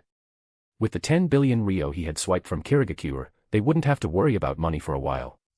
Let's go get some yakiniku. Shin led Kushina and Mikoto into a popular yakiniku restaurant. Shin. A familiar voice called out. Nawaki, you're living the good life, huh? Eating yakiniku. Looks like you're rolling in dough. Shin teased Nawaki. Of course. I've made a lot of money lately. I even completed a C-rank mission outside the village. Nawaki said proudly. Do missions really take that long? You were gone for over half a month. Nawaki was curious about their long absence. Yeah, some missions take time, Shin said vaguely. He couldn't tell Nawaki the truth. What he had done could make him an enemy of Kirigakure. If Kiri found out he was the one who infiltrated their village, killed their shinobi, and stole the forbidden scroll, they would demand Konoha hand him over. And knowing Hiruzen, he might actually do it. If word got out, Shin might become an enemy of not just Kiri, but Konoha as well. By the way, Nawaki, are you here alone? Shin changed the subject. Nope, I'm with some friends. They're not here yet. I came to reserve a table. Who's coming? Kushina asked. My team, and Minato's team. We're still working together. Shin, Kushina, and Mikoto used to be part of their group, but after becoming Chunin, they had moved on to higher-level missions. Since we're all here, let's eat together. My treat. Nawaki said grandly. No, it's my treat. I promised to buy you all dinner when we got back. Shin shook his head. The food here was good, but it was also expensive. Nawaki's allowance probably wouldn't cover it. Well, if you insist. Nawaki grinned. They reserved a large private room. Soon, Minato, Akiko, Tsum, Hayashi, and Kai arrived. Kai's expression changed when he saw Shin, but he remained silent. Shin was surprised to see Kai there. He wasn't exactly the social type. Shin, you're back. Minato and the others greeted them with surprise. Yep, that mission was tough. Shin lied. Kushina and Mikoto had been the ones who defeated the missing Nin, he hadn't even lifted a finger. I want to go on B-rank missions too, Minato said enviously. After completing a C-rank bandit extermination mission, he was eager for more challenging tasks. Actually, after this trip, I realized it's better to stay in the village. We're not taking any missions for a while. Shin said. It was the truth. He wanted to focus on developing his ice release. Training was more important than pointless missions. After dinner, Shin and his team headed back to the Senju compound with Nawaki. Akiko and Kai, however, went in a different direction. What's going on? Don't they live in the Senju compound too? Why aren't they going home? Kushina was puzzled. Didn't you know? Akiko moved out last week. Then Kai suddenly moved out too, Nawaki explained. Oh, and there's something else. Nawaki's expression turned mischievous. Akiko seems to like Minato. Shin, Kushina, and Mikoto remained expressionless. They already knew. Nawaki was disappointed, then continued, Shin, you must be wondering why Kai came with us today. He has a crush on Akiko, so he tagged along. Still no reaction. Nawaki, I figured that out back in the academy. You're just realizing it now. Oh, so you knew. Nawaki was surprised. Huh. Shin suddenly stopped, his eyes fixed on a nearby alley. What's wrong? Mikoto asked softly. No point hiding. Come on out, Shin said calmly. What? Nawaki looked at Shin, confused. Kushina and Mikoto, however, drew their kunai, their eyes alert. I can't believe a brat like you discovered us. 3 shinobi emerged from the alley. They were tall and muscular, with dark skin and a powerful aura. You're from Kimogakure, aren't you? Shin asked. The leader of the Kumo shinobi was about to speak, but Shin's question surprised him. They really are from Kumo. Shin saw their surprised expressions and confirmed his suspicions. He had never seen shinobi with such dark skin in Konoha. Only those from the Land of Lightning had that skin tone. It was easy to tell. He hadn't been entirely sure at first, but their reaction confirmed it. Their hostility was clear. They were here for them, or rather, for the Uzumaki. In the original story, Kushina had been captured by Kumo. Even though the timeline had changed, it seemed Kumo was still targeting Kushina. Capture the 2 Uzumaki brats. Kill the other 2. Be quick. Don't attract the Umbu's attention. The Kumo leader lunged at Shin. Push the story forward with your power stones. Every 800 horsepower equals bonus chapter. Chapter 65, Ice Release Annihilates Kumo Shinobi. If you like the story, please leave a review. In the dim alleyway, a wall of ice, shimmering with a pale blue light, blocked the Kumo captain's grasping hand. Ice release. The captain stared at the ice wall in surprise. You're quite knowledgeable, Shin said with a smirk, his eyes fixed on the 3 Kumo shinobi like a predator sizing up its prey. Humph, I'll shatter this ice wall. The captain channeled chakra into his fist and punched the ice wall. His attack resembled Tsunade's monstrous strength, but it was weaker. His fist struck the wall, causing barely a tremor. Weak. Shin muttered. He wasn't trying to be insulting, he genuinely thought the captain was weak. Enraged, the captain called out to his comrades, and they unleashed a triple lightning release attack. Electricity crackled as they channeled lightning through their hands, using the earth as a conduit to attack Shin. But the lightning strikes were blocked by the ice wall. Lightning release, double lariat. The captain focused lightning chakra into his elbow and slammed it into the ice wall. Cracks spread across the surface. It was a nintaijutsu technique, a combination of ninjutsu and taijutsu, similar to the chidori, but using the elbow instead of the hand. Not bad. You managed to crack the wall. You're quite strong. Shin looked at the captain with an appreciative smile. You're asking for it. The captain couldn't stand Shin's patronizing attitude. Ice release, ice dragon bullet bomb. Shin's hands moved in a blur, forming hand seals with incredible speed. 6 seals in 2 seconds. An ice dragon emerged, roaring towards the captain. It slammed into him, sending him flying, then continued its trajectory towards another Kumo shinobi. The ice dragon opened its jaws and swallowed the shinobi whole, freezing him solid. Crack. The ice dragon shattered, and the frozen shinobi within crumbled into a pile of ice shards. One left. Ice release, ice spear. Several ice spears materialized before Shin, then shot towards the last Kumo shinobi, piercing his heart and limbs. Is that one dead too? Kushina pointed at the captain, who had been sent flying by the ice dragon. Not yet, but he's as good as dead. An ordinary shinobi would have been killed by the impact, but this was a Kumo jonin, a master of nintaijutsu. His body was more durable, so he was still clinging to life. But he was barely alive. His bones were broken, his internal organs ruptured. He was better off dead.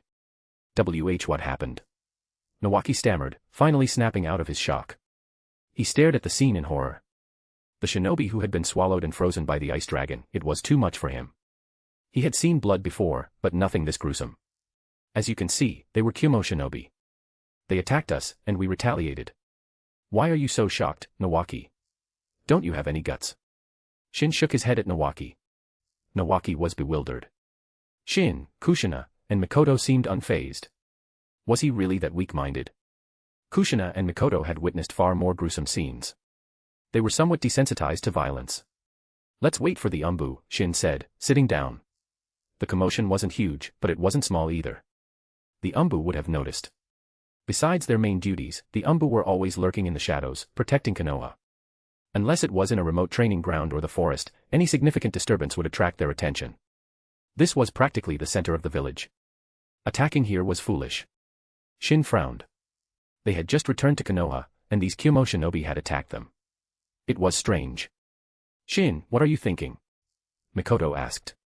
I'm thinking their real target might not be us. This wasn't a good place for an attack. It was too close to the Hokage Tower, and the security was tight. Attacking here would attract attention. Or perhaps that was their goal. To distract Konoha's forces while their accomplices carried out their true objective. If Shin's guess was correct, their real targets were Kai and Akiko. He was right. That was their plan. Sacrifice 3 of their own to distract Konoha while the others captured their targets. Shin and his team hadn't been part of the original plan. When they formulated their plan, Shin and his team weren't even in Konoha. They had intended to attack Nawaki to draw attention. Nawaki was the grandson of Hashirama Senju. He was a potential threat, so they wanted to eliminate him. And even if they couldn't kill him, they could use him as a distraction while their accomplices captured Akiko and Kai. The 3 Kumo shinobi had been surprised to see Shin and Kushina. They had done their research before infiltrating Konoha. They knew Shin and Kushina weren't in the village. Their targets were Akiko and Kai. But seeing Shin and Kushina, they decided to capture them as well. Then, they became test subjects for Shin's new ice release jutsu. Nawaki had been lucky. If Shin and his team had returned a day later, he might be dead. Of course, he didn't know how close he had come to death. Shin, you think their real goal was to kidnap Akiko and Kai? Kushina and Mikoto were surprised by Shin's theory. It's just a guess. I'm not sure. But he was at least 80% sure. Should we go save them? Nawaki asked. How? If Shin's right, it's too late. They must have already made their move. I hope Akiko's okay, Kushina said. She didn't care about Kai, but she still hoped Akiko was safe. Shin also hoped Akiko was fine. The Nine Tails hadn't been transferred yet. If something happened to Akiko, he and Kushina would be in trouble. Minato had left with them. Hopefully, he was strong enough to protect them. Push the story forward with your power stones. Every 800 horsepower equals bonus chapter. Chapter 66, Hiruzen wants to introduce his niece. If you like the story, please leave a review. It didn't take long for the Umbu to arrive. They examined the bodies of the 3 Kyumo shinobi.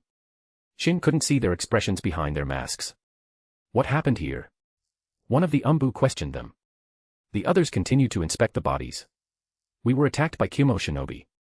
We killed them in self-defense. Oh, and they said their accomplices were going after Akiko and Kai. Shin reported. What? You, take them to the Hokage's office. The rest of you, with me. The Umbu squad leader immediately left with 3 other Umbu. Akiko was under the Sandaime Hokage's protection, she couldn't be harmed. He didn't have time to verify Shin's claims. If something happened to Akiko, it would be too late. You 3, follow me to the Hokage's office. You need to report this to the Sandaime Hokage. The remaining Umbu said to Shin and his team. Shin shrugged and followed the Umbu, Kushina and Mikoto trailing behind him. Nawaki also tagged along, not wanting to be left alone with the corpses. Shin's use of ice release had been exposed, but he didn't care. If he had wanted to keep it a secret, he wouldn't have used it against the Kyumo shinobi. Ice release wasn't his trump card, not yet anyway. They arrived at the Hokage's office, and the Umbu agent reported the incident to Hiruzen. Hiruzen immediately dispatched several Umbu squads to retrieve Akiko. He then turned his attention to Shin and the others. Shin, Nawaki, Kushina, Mikoto, are you all right? Hiruzen asked with concern. Thank you for your concern, Sandaime-sama. We're not injured. Shin looked at Hiruzen, knowing the Hokage was about to get down to business. As expected, Hiruzen asked, Shin, those ice jutsu you used earlier. What was that? It's my Kekkei Genkai, Shin replied truthfully. Hiruzen was taken aback. Wasn't the Uzumaki clan's Kekkei Genkai the sage body? Had Shin developed a new Kekkei Genkai? Besides Kekkei Genkai like the sage body, Sharingan, and Byakugan, it was possible to develop new elemental Kekkei Genkai. By combining 2 different chakra natures, one could create a new type of jutsu. This was a Kekkei Genkai. Ice release was a combination of wind and water release. The Mizunashi clan of Kirigakura also possessed ice release. And once a Kekkei Genkai was successfully developed, it could be passed down to future generations. OC clan of ice release. You developed it yourself? Hiruzen asked.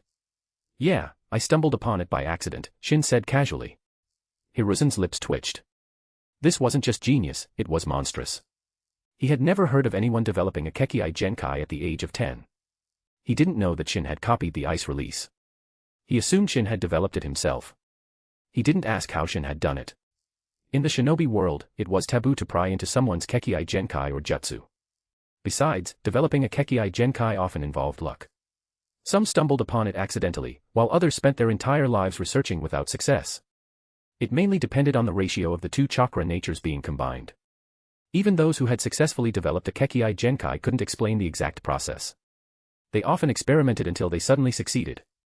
So, luck was a factor. Even if Hiruzen asked, Shin couldn't answer. He hadn't developed the ice release himself. Ahem, Shin, are you married? Hiruzen suddenly asked. Shin stared at him, bewildered. I have a niece around your age. I could introduce you. The temperature in the room plummeted. Kushina glared at Hiruzen, her body radiating killing intent. Mikoto's smile vanished, replaced by a frown. Nawaki shivered. Why were Kushina and Mikoto so scary? Shin's eye twitched. He knew what Hiruzen was thinking. Kekkei Genkai could be passed down. That was Hiruzen's motive. No, thank you, Shin refused politely. Kushina and Mikoto were glaring at him. He had to prioritize his safety. Besides, he didn't know if Hiruzen's niece was even pretty. If she was, he might consider it. But considering the Sarutobi clan's unique looks, he decided against it. He preferred humans. Hiruzen was embarrassed, but thankfully, several Umbu entered the room, saving him from further awkwardness. Hokage-sama, we brought Uzumaki Akiko. They had also brought Minato and Kai, all 3 of them injured. Seeing Akiko safe and sound, Hiruzen sighed in relief. She was already being groomed as the Jinchuriki. If something happened to her, finding a replacement would be troublesome. Are you sure those shinobi were from Kyumo? Hiruzen asked the Umbu. Judging from the jutsu they used, it's highly likely. The Umbu couldn't be completely sure. It was possible that shinobi from another village were impersonating Kyumo. They would need to investigate further. Hiruzen nodded and asked about Minato and the others' injuries. He was mainly concerned about Akiko, though. She was too important. After a brief questioning, Hiruzen dismissed them. As they left the Hokage Tower, Shin sensed two Umbu following them. Or rather, following Akiko. He didn't care, as long as they weren't following him. Push the story forward with your power stones. Every 800 horsepower equals bonus chapter. Chapter 67, all things can be copied. If you like the story, please leave a review. Akiko, are you alright? After leaving the Hokage Tower, Kai asked Akiko with concern. Akiko shook her head at Kai, then looked at Minato. Thank you, Minato. If it weren't for you, I would have been captured. Akiko looked at Minato gratefully, her cheeks flushed. Don't mention it. We're teammates. Minato smiled back. Kai scowled. He had helped rescue Akiko too. Why was she only thanking Minato? Shin, Kushina, and Mikoto walked behind them. Shin couldn't help but chuckle. Kai, hearing Shin's chuckle, turned around angrily. What are you looking at? Want to fight? Kushina threatened, raising her fist. Her threat wasn't very convincing, but Kai was intimidated nonetheless. Kushina had taught him a lesson before, he didn't want to repeat, especially not in front of the girl he liked. Shin and his team parted ways with Minato's team. Shin sensed the two Umbu agents following Minato and the others. Good. No one was following him. He didn't want to be monitored. Back at the Senju compound, Shin and the girls returned to Tsunade's courtyard, while Nawaki went to his own residence. It's late. Let's take a bath and get some rest, Shin said. He went to his room, while Kushina and Mikoto went to theirs. Shin lay on the tatami mat, but he couldn't sleep. I'll chat with the system and ask some questions. He called out to the system in his mind. System, are you there? Always at your service, master. System, how are missions assigned? Shin asked. When he infiltrated Kirigakure and stole the Forbidden Scroll, he had expected the system to issue a mission, but nothing happened. System missions are random. The difficulty and rewards are also random. Shin was disappointed. He preferred patterns to randomness. System, can replication cards copy anything? Only divine replication cards can copy anything. Common and advanced cards have limitations. Can you copy a person? Yes. The required card level depends on the person's strength. Kage level or above requires a divine replication card. With a divine card, even a world can be copied. All things can be copied. Shin was surprised. The difference between advanced and divine cards was vast. What level of card would I need to copy myself? Shin asked curiously. Due to your perfect sage body, you would require a divine replication card. Shin nodded. He was just curious, he wouldn't actually copy himself. Everyone wanted to be unique. System, I think there should be more card levels. He felt the gap between advanced and divine cards was too large. You can anticipate a system upgrade, master. After the upgrade, there might be new card levels between advanced and divine. So the system can be upgraded. When will that happen? I do not know, master. Shin sighed. The system was powerful, but it lacked replication cards. He currently had 2 cards left, one common and one advanced. He couldn't use the advanced card carelessly. He planned to use the common card to copy either ocular power or physical abilities. As he chatted with the system, he drifted off to sleep. The next morning, after refining chakra for a while, he heard a knock on his door. Shin, why are you so lazy today? Kushina entered, and Shin stopped his chakra refining. Unlike martial arts training, chakra refining couldn't be disrupted. Kushina, why did you barge in like that? What if I wasn't dressed? Shin said, exasperated. So what? I've seen it all before. Kushina blushed slightly, then shrugged. She had indeed seen everything when they were younger. But that was then. Now, even though they weren't that old, they were practically adults by shinobi standards. I haven't been to your room in a while. Kushina pounced on Shin, tackling him to the tatami mat. Knock knock. What are you two doing? Mikoto stood at the door, knocking gently. Kushina jumped up, flustered, as if she had been caught doing something wrong. Then she realized she hadn't done anything wrong. If you don't come out for breakfast soon, it'll get cold, Mikoto said calmly. Shin didn't sense anything unusual in her tone, but Kushina felt a hint of danger. They went out for breakfast. Afterwards, Shin went to the small training ground in the courtyard. He continued to experiment with ice release. It had so much potential, as did every element, as long as the user could realize it. Developing jutsu wasn't easy. Only geniuses could do it, and the process was tedious. But Shin could handle the tedium. Taijutsu training was even more monotonous and tiring, yet he had persevered for years. Kushina and Mikoto were also training diligently. They wanted to be able to help Shin. During the Kirigakure incident, they had been helpless, forced to wait anxiously for Shin's return. They would rather face danger with him than worry about him. They were currently sparring. Mikoto, you're attacking so fiercely. Kushina dodged a sudden fireball jutsu and pouted. You're not holding back either. I won't go easy on you. I'm always serious in a fight. Mikoto smiled. She recalled the scene she had witnessed that morning, of Kushina pouncing on Shin, and her attacks intensified. Push the story forward with your power stones. Every 800 horsepower equals bonus chapter. Chapter 68, The Nine-Tails Jinchuriki Transfer. If you like the story, please leave a review. Mikoto, you lost again. Kushina looked at the exhausted Mikoto. Kushina had won their spar. Mikoto was no match for her. Unless Mikoto awakened the Mangekyo Sharingan, she would always be at a disadvantage against Kushina in Taijutsu. But Mikoto's Sharingan was only at the Two-Tomo stage. The Mangekyo Sharingan was still a distant goal. I lost again. Mikoto sighed. She had never won against Kushina, even in a spar. It was frustrating. You're already very strong, Mikoto. Your strength is around Tokubetsu Jonin level. In a year or two, you'll reach Jonin level. Shin comforted her. Jonin was a level many shinobi could never reach. Mikoto was already a genius. Of course, this was also due to her hard work and Shin's guidance. Talent alone wasn't enough. 2 months passed. During this time, Shin and his team didn't go on any missions. Shin focused on developing jutsu. Nothing major happened, though Hiruzen did try to introduce his niece to Shin again. Hiruzen hadn't given up. But when Shin saw the girl, he ran away. She looked like a gorilla. He couldn't handle it. Kushina and Mikoto chased her away before Shin could even say anything. Something feels off in the village today. Shin, Kushina, and Mikoto were strolling through the village. They needed a break from training. But as they walked through the streets, Shin noticed something was amiss. Many shinobi were hidden in the shadows. The entire village seemed to be on high alert. What's wrong? Kushina asked, confused. Can't you sense it? There are shinobi hidden everywhere. Something big is about to happen. Shin had a bad feeling. But what could be considered a big deal? A Kage-level invasion. No one below Sannin level would dare invade Konoha. They'd be crushed. Konoha might not be at its peak, but it was still several times stronger than it would be at the start of the main storyline. It must be the Nine-Tails. Shin's eyes narrowed. The only thing that could warrant such a high level of security was the strongest of the tailed beasts, the Kyubi. Perhaps the Jinchuriki transfer ceremony was about to begin. Shin didn't tell Kushina and Mikoto. There was no point in them knowing. After a relaxing stroll through the village, they returned home in the evening. They had bought many high-quality ingredients. Mikoto had been experimenting with cooking lately. They were going to have a feast.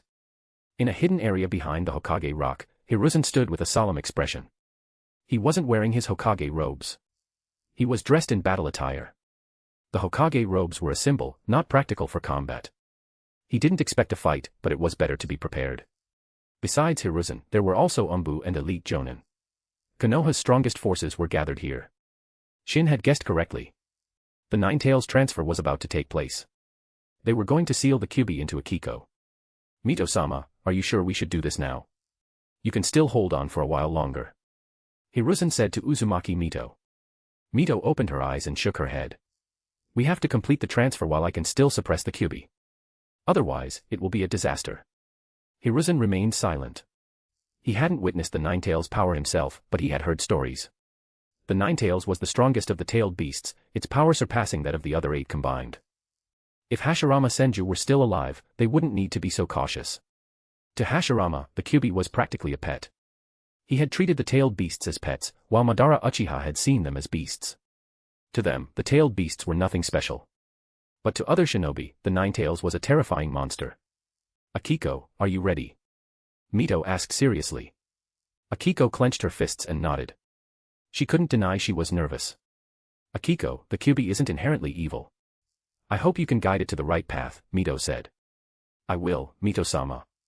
Good. Let's begin. Mito didn't hesitate any longer. She formed hand seals and released the seal on her body. Crimson chakra seeped out, and a malevolent aura filled the air. Hiruzen's expression turned grim. "Sealing team, prepare," he shouted. The Ninetales chakra, even a small amount, was overwhelming. The four-symbol seal was released, and the Kyuubi emerged, its massive form towering over the prepared Jonin. Roar! The Ninetales roared, its voice and chakra shaking the entire village. Even Hiruzen felt suffocated. What a monster! Shin, eating dinner at home, sensed the Kyuubi's chakra and looked towards the mountain. "What's that?" Kushina and Mikoto asked, confused. The chakra was so immense that even they could sense it. Most shinobi in Konoha could. "It seems my guess was right. It's none of our business. Let's eat. This cola chicken is delicious."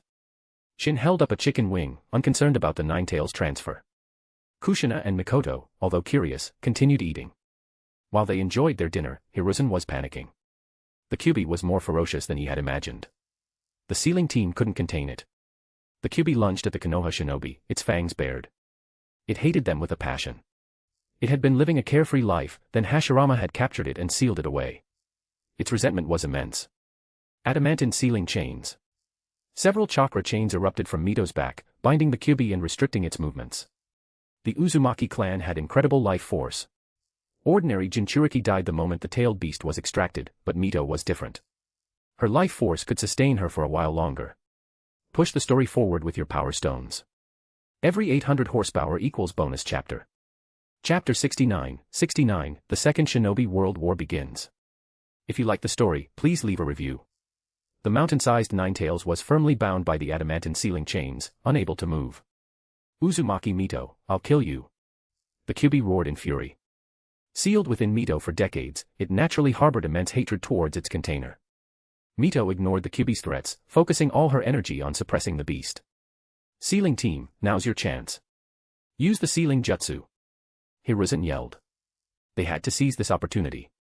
If the Kyuubi broke free, even Hiruzen wouldn't be able to stop it. Hiruzen was a Kage-level shinobi at his peak, one of the strongest in the world, but he was no match for the Ninetales.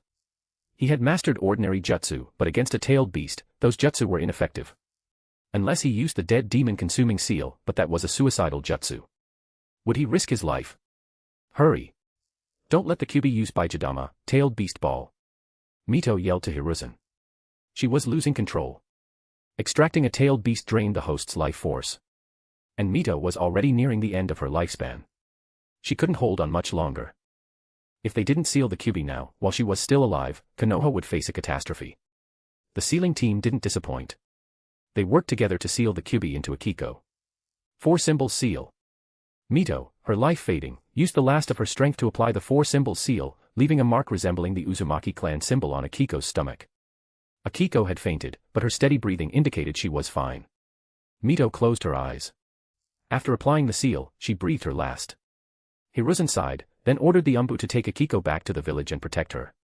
Now a Jinchuriki, Akiko could no longer leave the village for missions. Unless it was absolutely necessary, Hiruzen wouldn't allow her to leave. She was now Konoha's weapon. 3 days later, Konoha held a funeral for Mito. The entire village attended. Tsunade, who had been deployed to the border, returned for the funeral. "Tsunade's not taking this well, is she?" Shin watched Tsunade, who had been silent since returning from the funeral.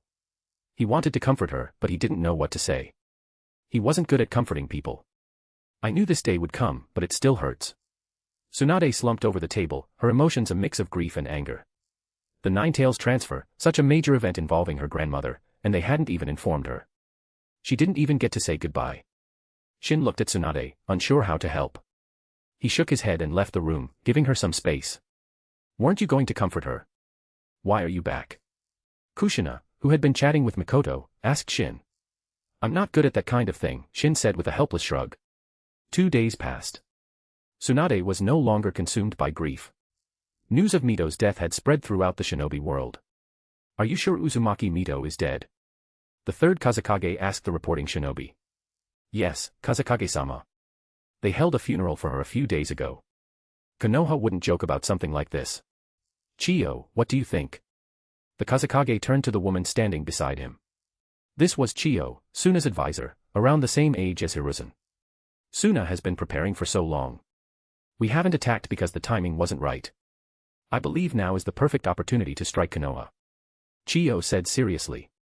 Suna had been facing off against Konoha at the border for months, waiting for the right moment. And now, the opportunity had arrived. A few days ago, they had finally convinced the third Tsuchikage, Inoki, to join them in attacking Konoha. And with Mito's death, Konoha's strength had been significantly weakened.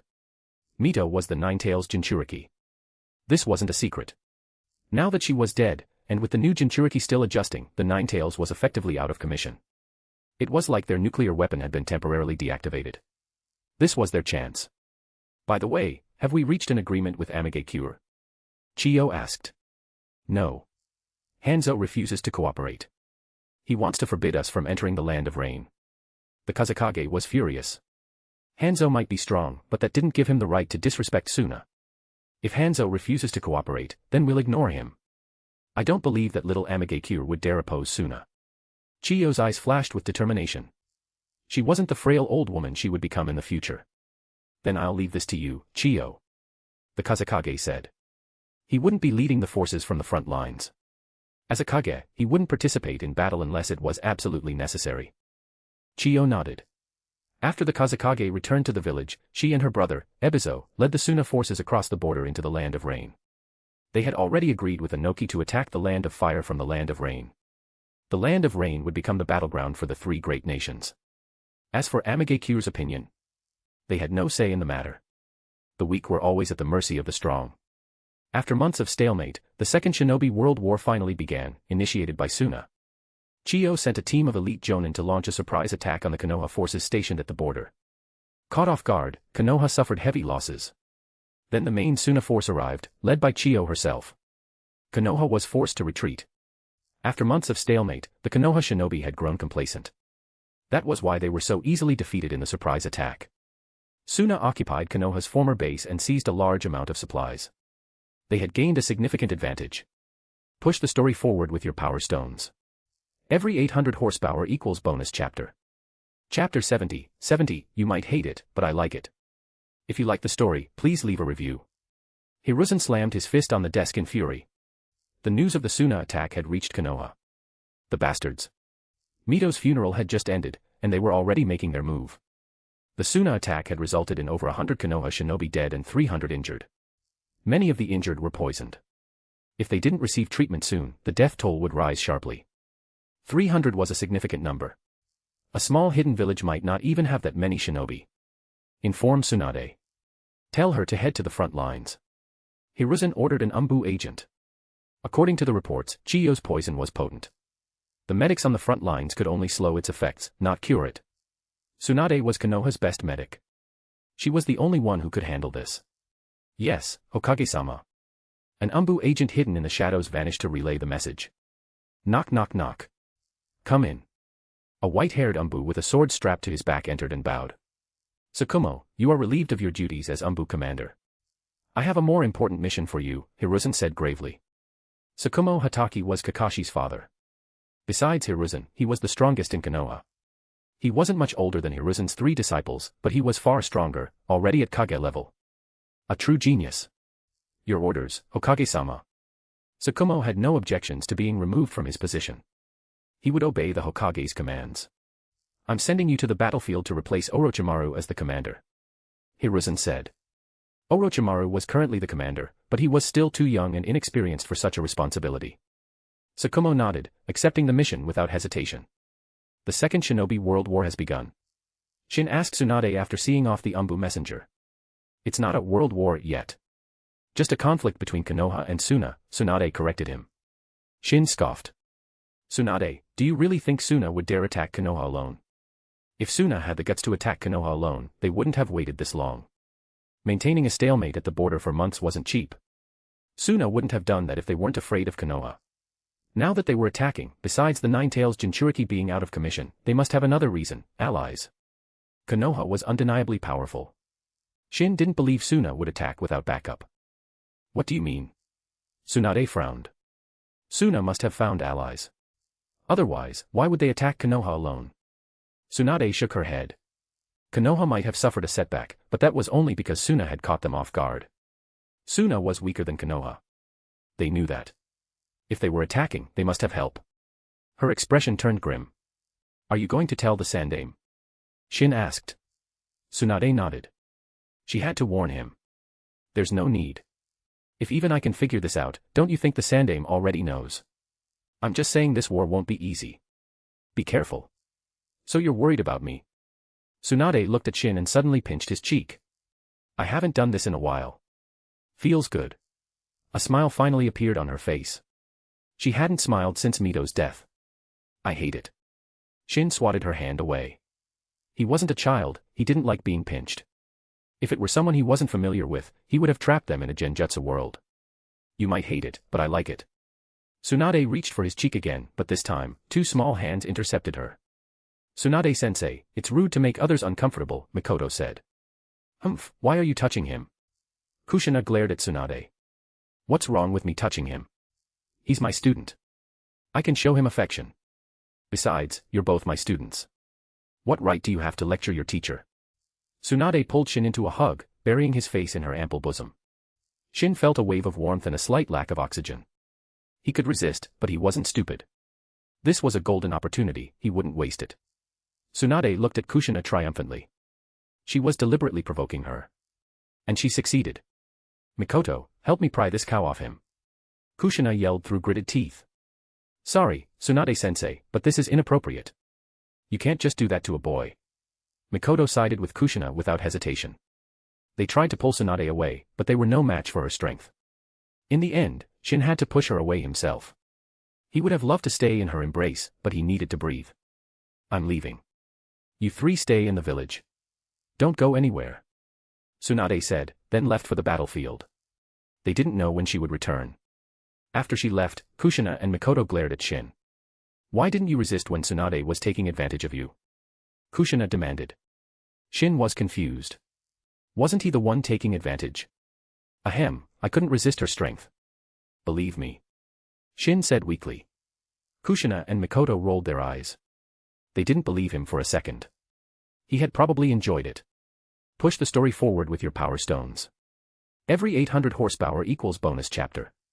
Chapter 71, Conan the Angel. If you like the story, please leave a review. Half a year passed in a flash. The war had been raging for 6 months. Konoha, Suna, Iwa, and Amigakure were locked in a bloody conflict.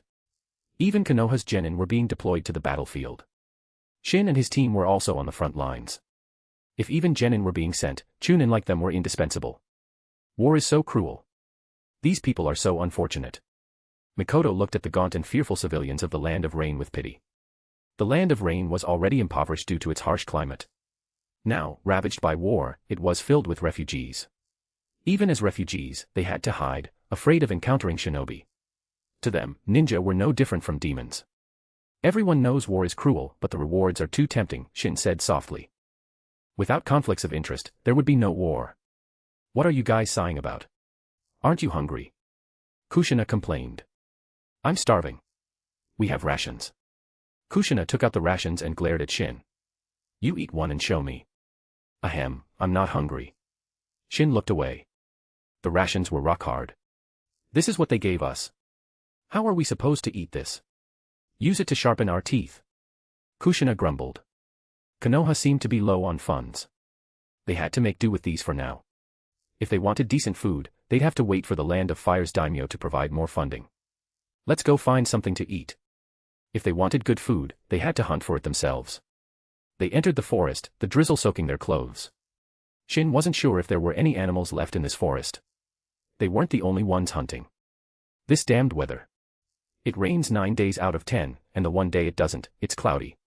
Shin looked up at the overcast sky. He had been on the battlefield for half a month and hadn't seen the sun once. After searching for a while, they finally found a rabbit. A scrawny one, but it was better than nothing.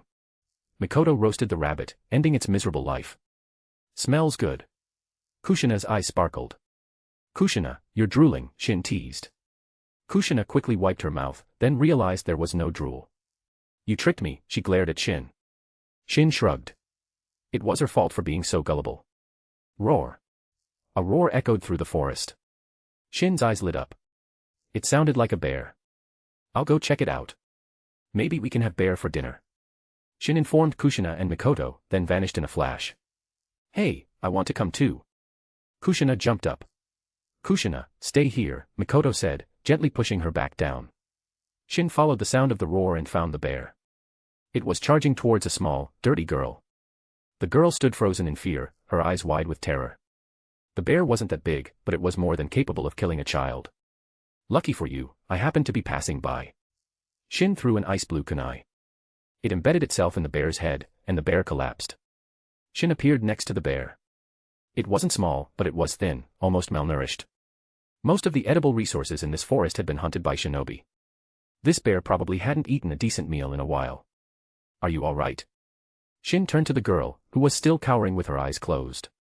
She was covered in dirt, but her light blue hair was beautiful. I am fine. She opened her eyes, looking at Shin with a mixture of gratitude and fear. She was grateful he had saved her, but she was also afraid of him. He was a shinobi. Shinobi were feared and hated in the Land of Rain. Don't worry, I'm not going to kill a child, Shin reassured her. He ignored her and picked up the bear carcass, preparing to leave. Wait. The girl called out weakly. Here, this is for you, thank you for saving me. She offered Shin a mushroom she had been holding. Shin smiled. What's your name? Conan. She spoke softly, her head lowered. She was both grateful and terrified of Shin. You're Conan. Shin's mind flashed to Conan, the angel of the Akatsuki. He looked at her light blue hair, then stepped closer and wiped the dirt from her face. Her young features seemed vaguely familiar. It really was Conan of the Akatsuki. She hadn't met Yahiko and Nagato yet, or she wouldn't be alone. Conan looked at Shin, her eyes filled with fear. Come with me. Shin picked her up with one arm and the bear with the other, then vanished in a flash. The heavy bear didn't slow him down at all.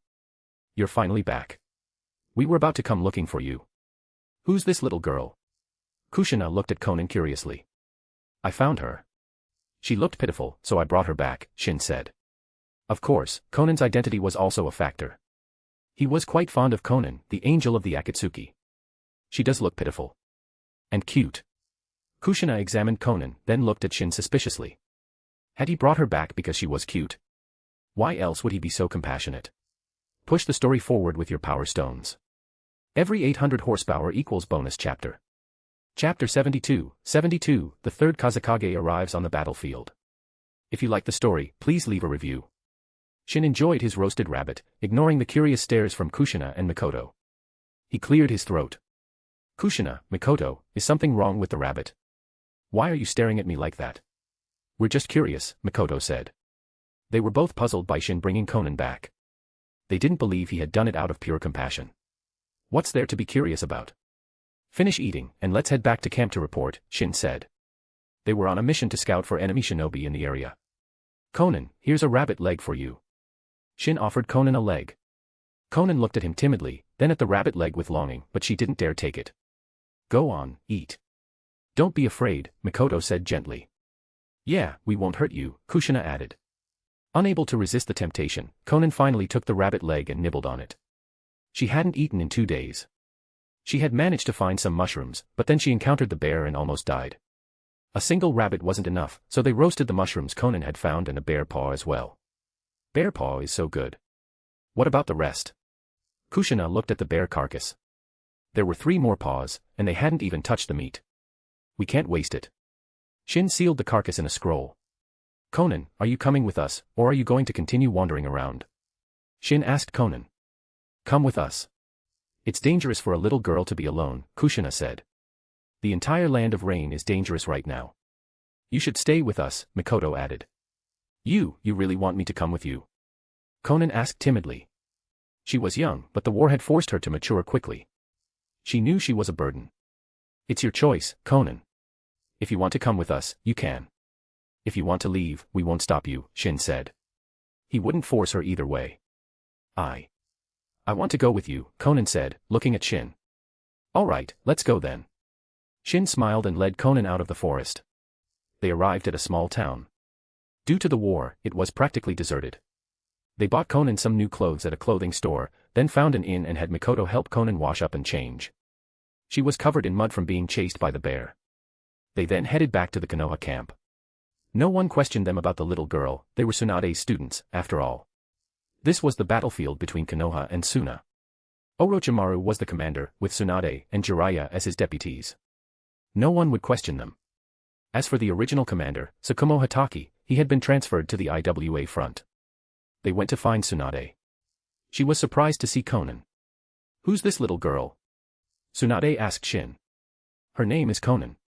I saved her in the forest and brought her back. She can stay with you for now." Shin and his team often went on missions. It was better for Konan to stay with Tsunade, who was responsible for treating the injured and developing antidotes for Chiyo's poison. Tsunade rarely participated in direct combat. Tsunade frowned. Wasn't it dangerous to bring a stranger into the camp?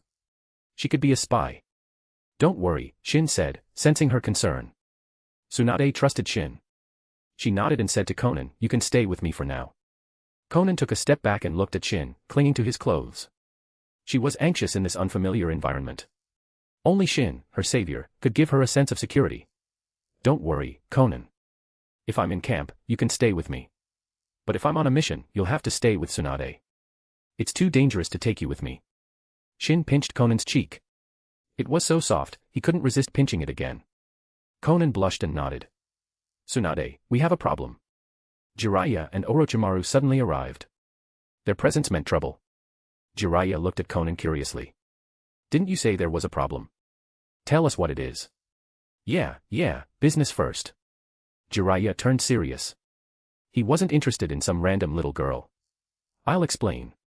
The third Kazekage is here," Orochimaru said.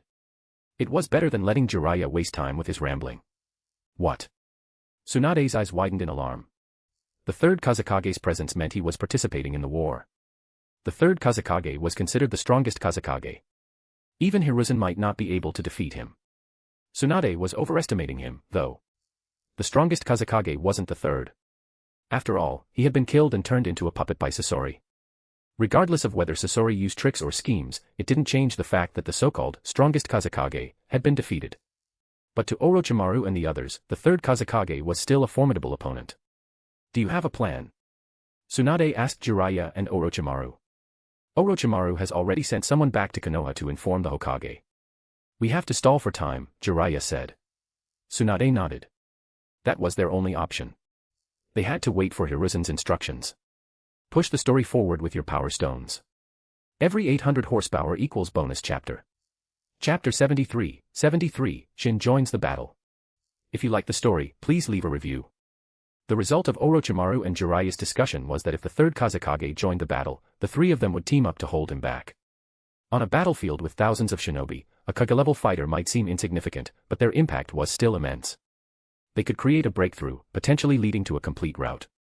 Tsunade was worried. Even though Konoha was strong, facing two other hidden villages and Amigakure was a challenge. With the third Kazekage joining the fray, Konoha might be defeated.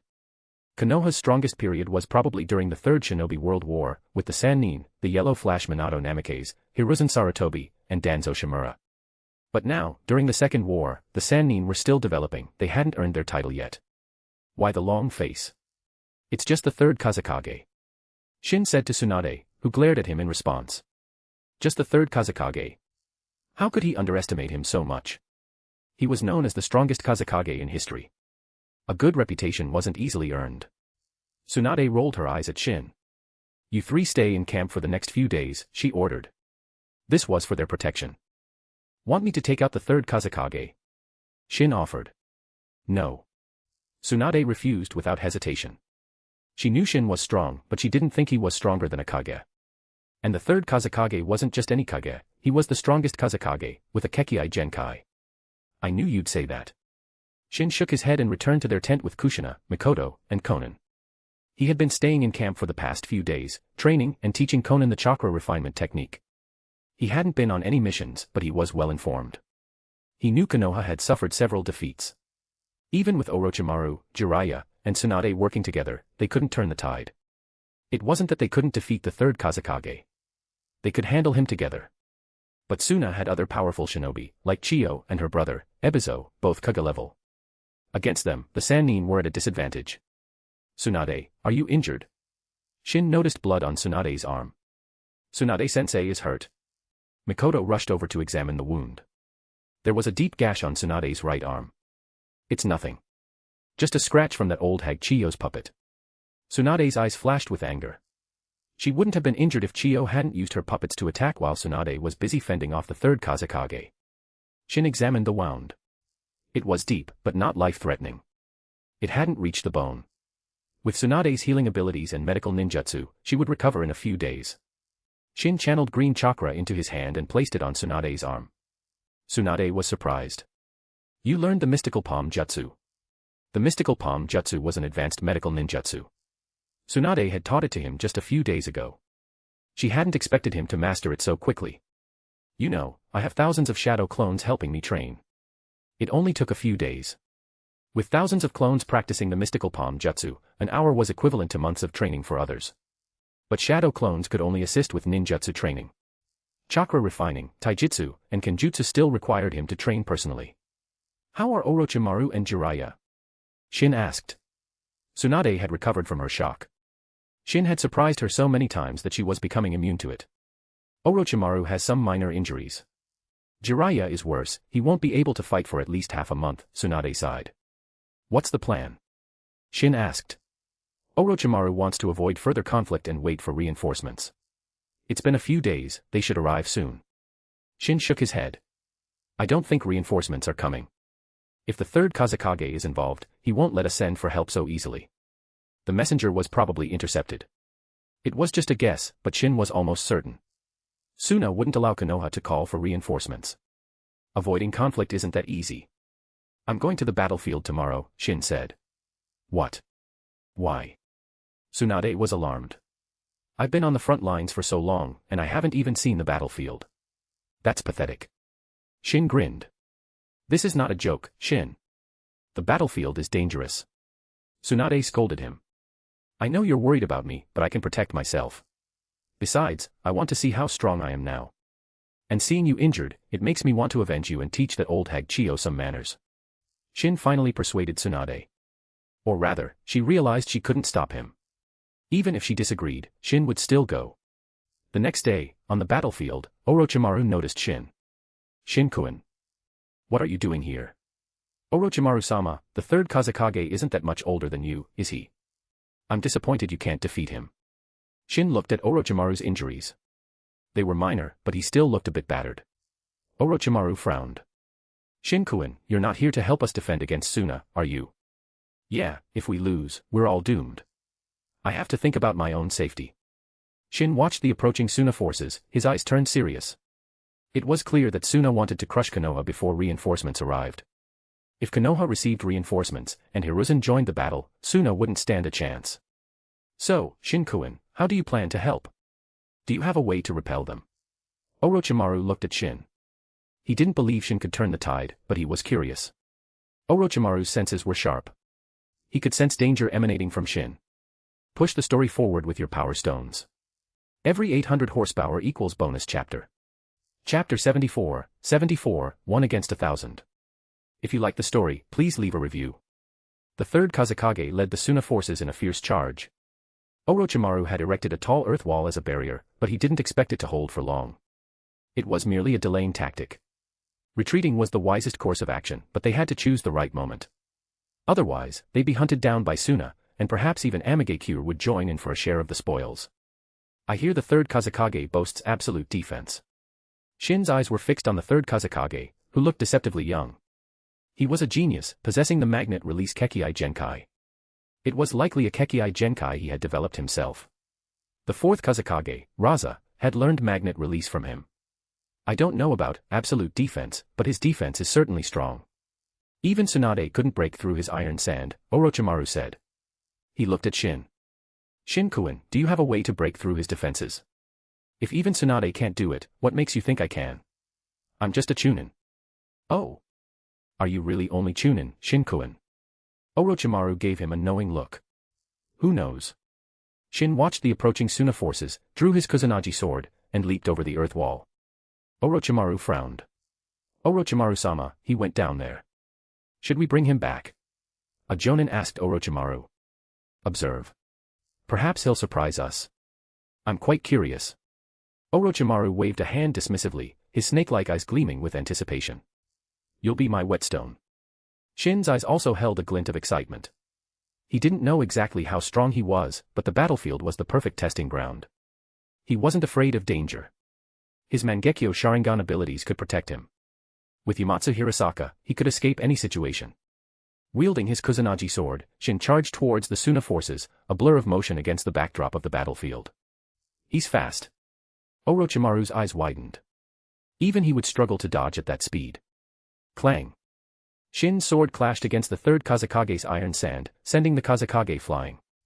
If the Kazekage hadn't sensed the danger and used his magnet release to defend at the last moment, he would be dead. What?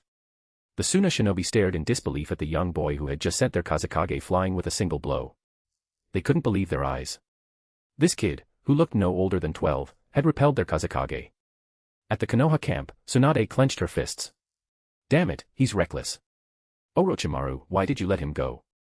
Why didn't you stop him? She glared at Orochimaru. She had been treating some injured shinobi and had arrived late. She hadn't expected Shin to charge into the enemy ranks alone.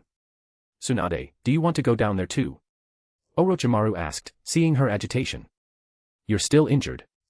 Even if you go, you won't be much help. If he dared to face them, he must have a plan. You'd just be a burden. Tsunade hesitated. He was right. She would be a liability in her current state. Shin had space-time ninjutsu, he should be fine. She'd give him a good scolding when he got back. Are you all stunned?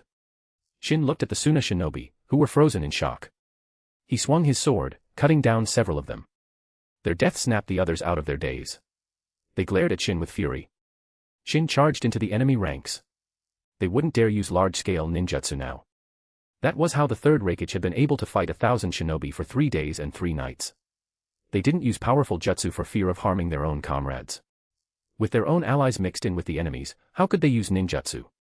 Shin reveled in the chaos. In terms of taijutsu, perhaps only the third Reikage could match him. And in kenjutsu, he believed he was unmatched in the shinobi world. Flash slash. He combined the body flicker jutsu with his swordsmanship, killing over a dozen Suna shinobi in an instant, including a jonin. Weak. Shin flicked the blood off his Kusanagi sword. He had already killed dozens. His sword danced through the enemy ranks like a reaper's scythe. He kicked a shinobi who tried to attack him from behind. The men flew through the air and landed with a sickening thud, his body twisted at an unnatural angle. Wind style, Raisin Shuriken. The giant shuriken, formed from swirling wind chakra, shot towards the Suna forces. It exploded, the countless tiny needles tearing through flesh and bone. Shin had aimed for the densest part of the enemy formation. The shinobi there were helpless against the Raisin Shuriken. Move. Scatter. The third Kazekage yelled. He had a gash on his chest, courtesy of Shin's sword. Even with his iron sand defense, he had still been injured. The Kusanagi sword was incredibly sharp, and Shin's strength was monstrous. Thankfully, the Kazekage's defense was strong, or he would have been gutted. I'm almost tempted to copy his magnet release, Shin mused, seeing the Kazekage's relatively minor injury. But he didn't. He had learned that Uchiha Ryota had awakened the Mangekyo Sharingan. He was saving his last advanced replication card for that. His own Mangekyo Sharingan had reached its limit, but it still hadn't evolved into the eternal Mangekyo Sharingan. He wanted to copy another Mangekyo Sharingan to help his own evolve. Compared to the eternal Mangekyo Sharingan, magnet release was nothing. The choice was obvious. The third Kazekage ordered his men to retreat, then faced Shin alone. He wasn't trying to be a hero, he simply didn't want his men to get caught in the crossfire. He glared at Shin with murderous intent. If he hadn't reacted quickly, he would have been killed by Shin's sword. Push the story forward with your power stones. Every 800 horsepower equals bonus chapter. Chapter 75, Ice Release, Ice Age. If you like the story, please leave a review. Shin and the third Kazekage faced each other. The other Suna shinobi formed a circle around them. Kazekage-sama, do you need assistance? Chiyo asked. No. The Kazekage refused. He wasn't going to gang up on a kid. Chiyo frowned. They couldn't underestimate this boy. He had injured the Kazekage with a single blow. She felt the Kazekage was being arrogant. This could end badly. Vacuum slash. Shin swung his sword with full force, slicing through the air. A blade of compressed air shot towards the Kazekage. Creating an air blade with a sword was far more difficult than with a punch. The air blade was incredibly fast. The Kazekage's eyes widened. Magnet release, Iron Sand World method. Iron sand swirled around the Kazekage, forming an impenetrable sphere. The air blade struck the iron sand, sparks flying. It slowly cut through the iron sand, but the defense was thick, over 30 centimeters. The air blade managed to penetrate 20 centimeters before dissipating. Couldn't break it. Disappointing. Shin sheathed his sword. But since you like staying in there so much, why don't you stay there forever? Ice release, ice age. Shin's hands flew through a series of hand seals, 15 seals in 2 seconds. An icy chill emanated from him. Ignoring the chakra cost, frost spread from his feet, covering the ground in a thick layer of ice. The iron sand sphere encasing the Kazekage was instantly frozen. The ice continued to spread outwards. Retreat. Everyone, retreat. Chiyo yelled, leading the Suna forces in a hasty retreat. Those further away were fine, but the shinobi near the front couldn't escape. The stronger ones managed to flee, but the Chunin were too slow. They were frozen solid, encased in ice. Within moments, a 1-kilometer radius was transformed into a world of ice. Hundreds of ice pillars stood frozen in this icy wasteland. They were the Suna shinobi who hadn't been able to escape. Still not as powerful as Kazan's Hai Nomi. Shin observed his Ice Age jutsu. He had developed it based on Kazan's Devil Fruit ability, but it was still far weaker. Kazan could freeze dozens of kilometers of ocean with ease. But Shin's ice release was still developing. Perhaps one day, he would surpass Kazan. Shin wasn't completely satisfied, but the Suna and Konoha shinobi were stunned. That's ice release. When did he get ice release? He didn't tell me. Tsunade was indignant. What incredible power. Orochimaru's eyes widened in shock. Damn that brat. Chiyo almost fainted, seeing her frozen comrades. Quick. Save the Kazekage. Ebizo, Chiyo's brother, yelled, his eyes filled with worry. The third Kazekage was trapped in the ice. If they didn't rescue him soon, he would suffocate. They had to break the ice. If the Kazekage died here, Suna would be in danger. Ebizo charged forward, using wind release to attack the ice encasing the Kazekage. But the ice was as hard as steel. Shin watched them calmly. They wouldn't be able to break it. He wondered if the Kazekage could escape from the inside. The Kazekage had deactivated his iron sand defense. He looked at the ice surrounding him, his face pale. He manipulated the iron sand, forming various weapons, and attacked the ice from the inside. With attacks from both inside and outside, and with some shinobi using fire release, the ice finally shattered. The Kazekage emerged, gasping for air. The space within the sphere hadn't been large, the air had been thin. Retreat, the Kazekage ordered. He didn't try to attack Shin. He chose to retreat. The Suna shinobi wanted to save their frozen comrades, but they knew the chances of survival were slim. You think you can just retreat? Did you ask me? Shin charged towards them, his sword flashing. A massive air blade sliced through the ice. Puppet technique, human puppet. Chiyo used the human puppet jutsu to defend, and the third Kazekage used his strongest iron sand defense. The other Suna shinobi also used defensive jutsu. The sight was spectacular, even more so than when Shin had faced the combined might of Kirigakure. The air blade sliced through 10 puppets and broke through the Kazekage's iron sand defense. The air blade was too large, and the Kazekage's iron sand wall wasn't thick enough. But after breaking through the iron sand, the air blade's power was spent. It was easily blocked by the other Suna shinobi's defenses. The Suna forces retreated hastily, abandoning their frozen comrades. The chances of survival for those trapped in the ice were slim. The Kazekage wouldn't risk further losses to save them.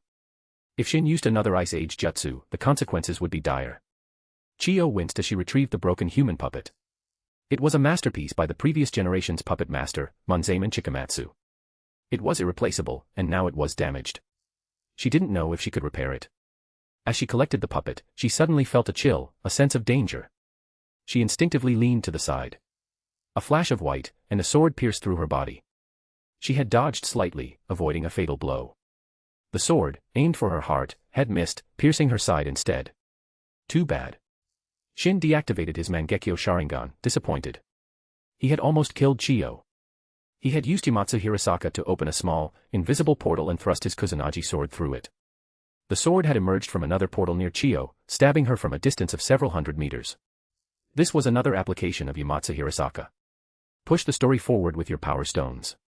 Every 800 horsepower equals bonus chapter. Chapter 76, just warming up. If you like the story, please leave a review. I'm so grateful for your incredible support. To honor hitting 900 power stones, I will drop 2 bonus chapters today, smiley face. Shin returned to the Konoha camp, greeted by awestruck stares. Before, he was just Tsunade's student. Now, he was a hero, a powerhouse who had single-handedly forced a retreat from 3,000 Suna shinobi. In their eyes, he was comparable to the Sandaime Hokage. If Shin knew what they were thinking, he would laugh. If Hiruzen faced the third Kazekage and the Suna forces, he'd be dead in an instant. Among the current 5 Kage, the one Shin looked down on the most were the third Hokage and the third Mizukage. Not in terms of strength, but in terms of value. The third Kazekage had magnet release, which Shin wanted to copy. If he hadn't been saving his advanced replication card for the Mangekyo Sharingan, he would have copied it already. The third Reikage had lightning release chakra mode, a powerful jutsu passed down through generations of Reikage. And the third Tsuchikage had dust release, a Kekkei Tota that could disintegrate anything into atoms. The third Hokage and third Mizukage, however, had nothing that interested Shin. Hiruzen's mastery of ordinary jutsu was impressive, but he didn't have a Kekkei Genkai. He wasn't worth copying. Tsunade approached Shin with a frown and grabbed his ear. You're quite capable, aren't you? Facing 3,000 Suna shinobi alone. Do you have a death wish? She scolded. Ahem, have some respect. There are people watching. Shin removed her hand. I wasn't in any danger. No danger. Do you know how powerful a coordinated ninjutsu assault from that many shinobi can be? Shin knew. He had seen it during the 4th Shinobi World War. But he had Yamatsu Hirasaka. He wasn't afraid of any combination jutsu. And he had charged into their ranks. They wouldn't dare use any large-scale jutsu for fear of friendly fire. Shin-kun, I didn't expect you to be this strong. Orochimaru approached, his eyes filled with caution. He knew Shin was stronger than him. That was ice release, wasn't it? I didn't know it could be so powerful. Orochimaru was intrigued by the ice release. He was always interested in powerful abilities. It's nothing special, Shin said modestly, though his tone was a bit smug. He couldn't help it. When did you learn ice release? Tsunade asked. She was still angry that he hadn't told her. Did he see her as an outsider? About 6 months ago. Shortly after you left for the border. You knew for so long, and you didn't tell me. Tsunade glared at him. Shin shivered. He had never seen her this angry before. I'll be going now. Shin made a quick escape. Kushina and Mikoto were probably worried. He had to find them. Kushina, Shin's back. Mikoto nudged Kushina, who had been lost in thought, snapping her out of her daze. He's back. Kushina looked up and saw Shin. She rushed towards him and leaped into his arms. Sorry for making you worry, Shin said, hugging her back. Mikoto and Konan also approached. Konan relaxed, relieved to see Shin's safe return. Mikoto checked him for injuries. Shin accepted her concern with a smile. Seeing that he was unharmed, Mikoto sighed in relief. You must be hungry. I'll make you something to eat. She went to prepare some meat from the bear Shin had brought back. I'm not that hungry. I didn't use much energy. Just a warm-up. Shin grinned.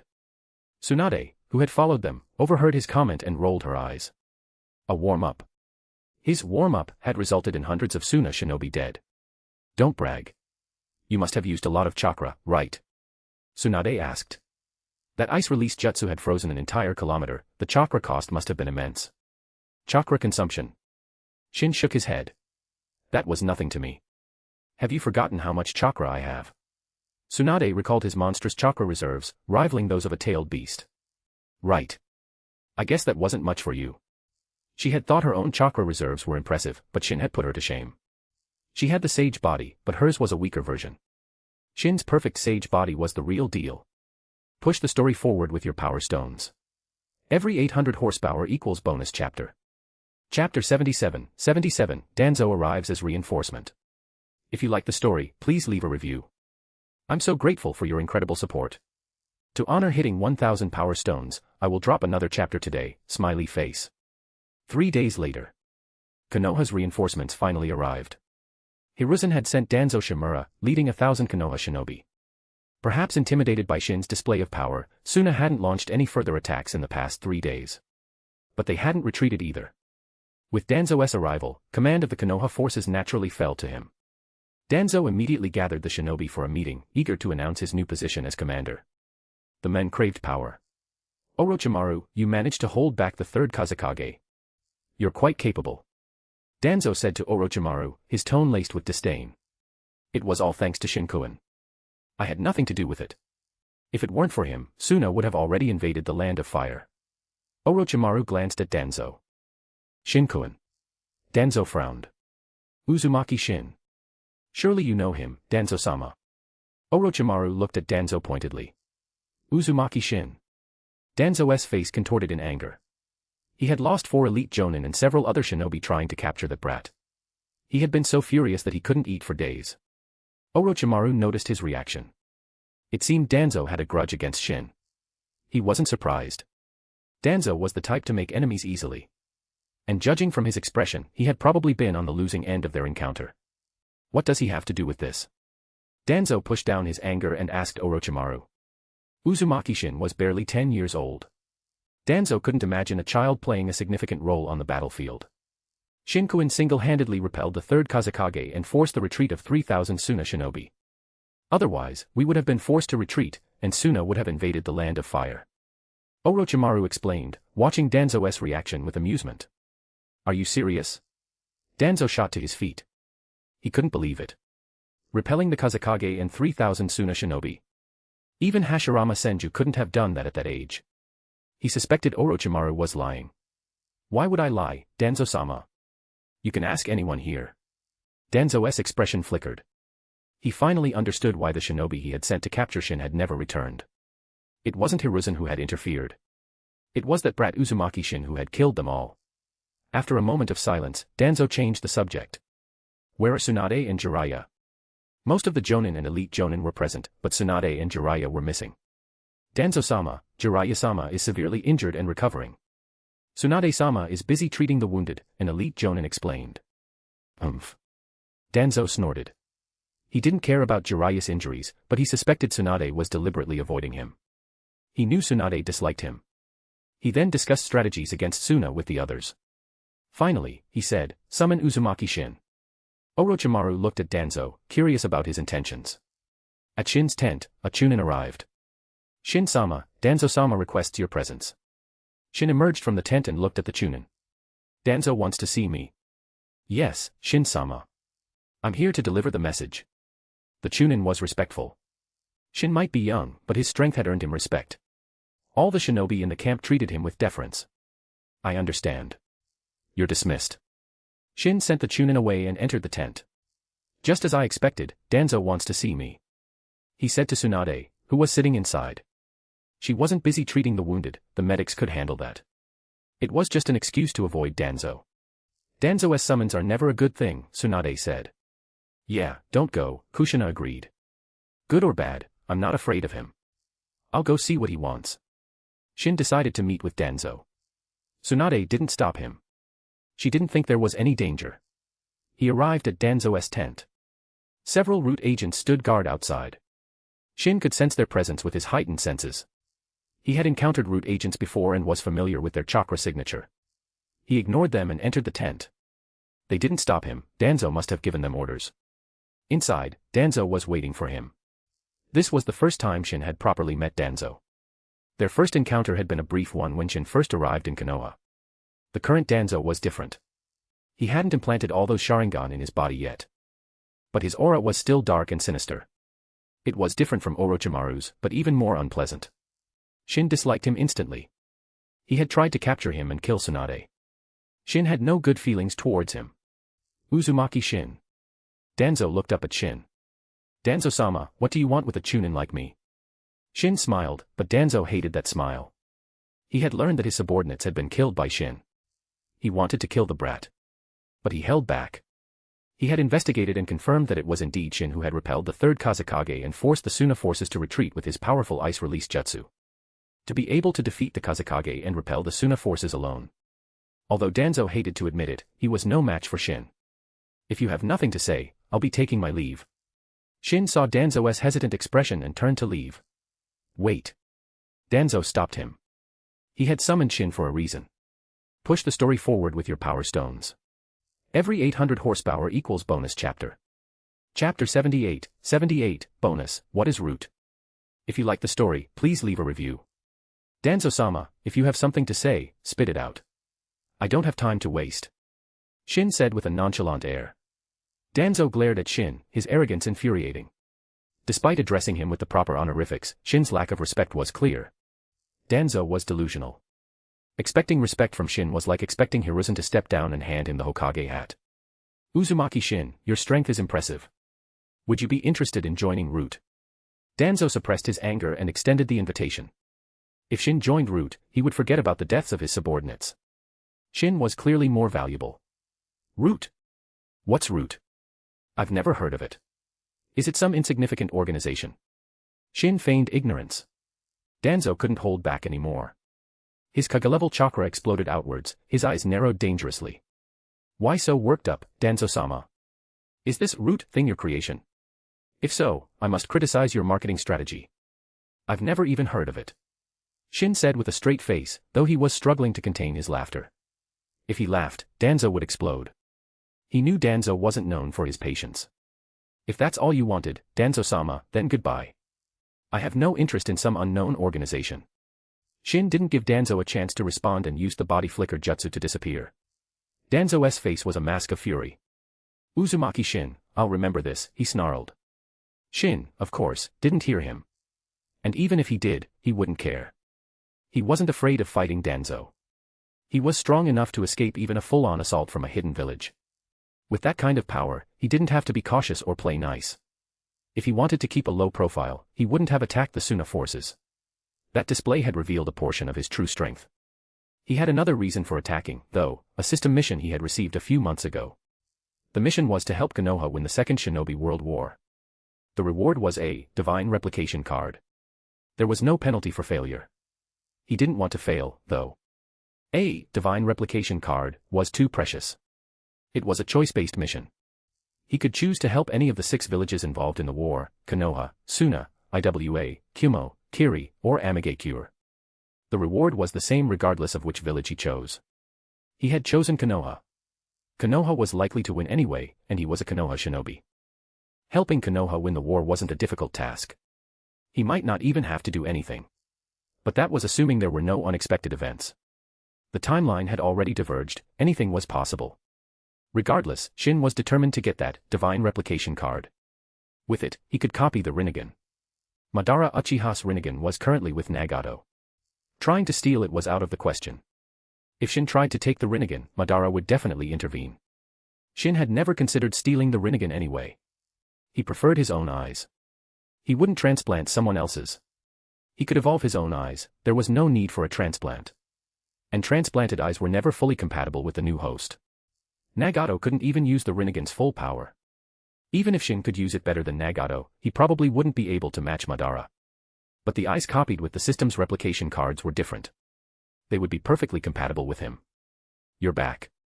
Tsunade approached Shin curiously. What did Danzo want? Kushina and Mikoto also gathered around, eager to hear what that shady character was up to. They also wanted to warn Shin. Nothing much. He wanted me to join Root, Shin said. Tsunade nodded. That wasn't surprising. Danzo would definitely try to recruit Shin. Was that all? Kushina asked. He probably had other motives. Maybe he's interested in my ice release. But I didn't give him a chance to elaborate. Shin had gone to see Danzo to annoy him, to see his angry expression. He had succeeded. Danzo's face had been livid. No wonder you came back so quickly. He must have been furious, Tsunade chuckled. But knowing that old geezer, he'll definitely try to get back at you. Tsunade's smile vanished. Danzo was vindictive. Shin had angered him, there would be repercussions.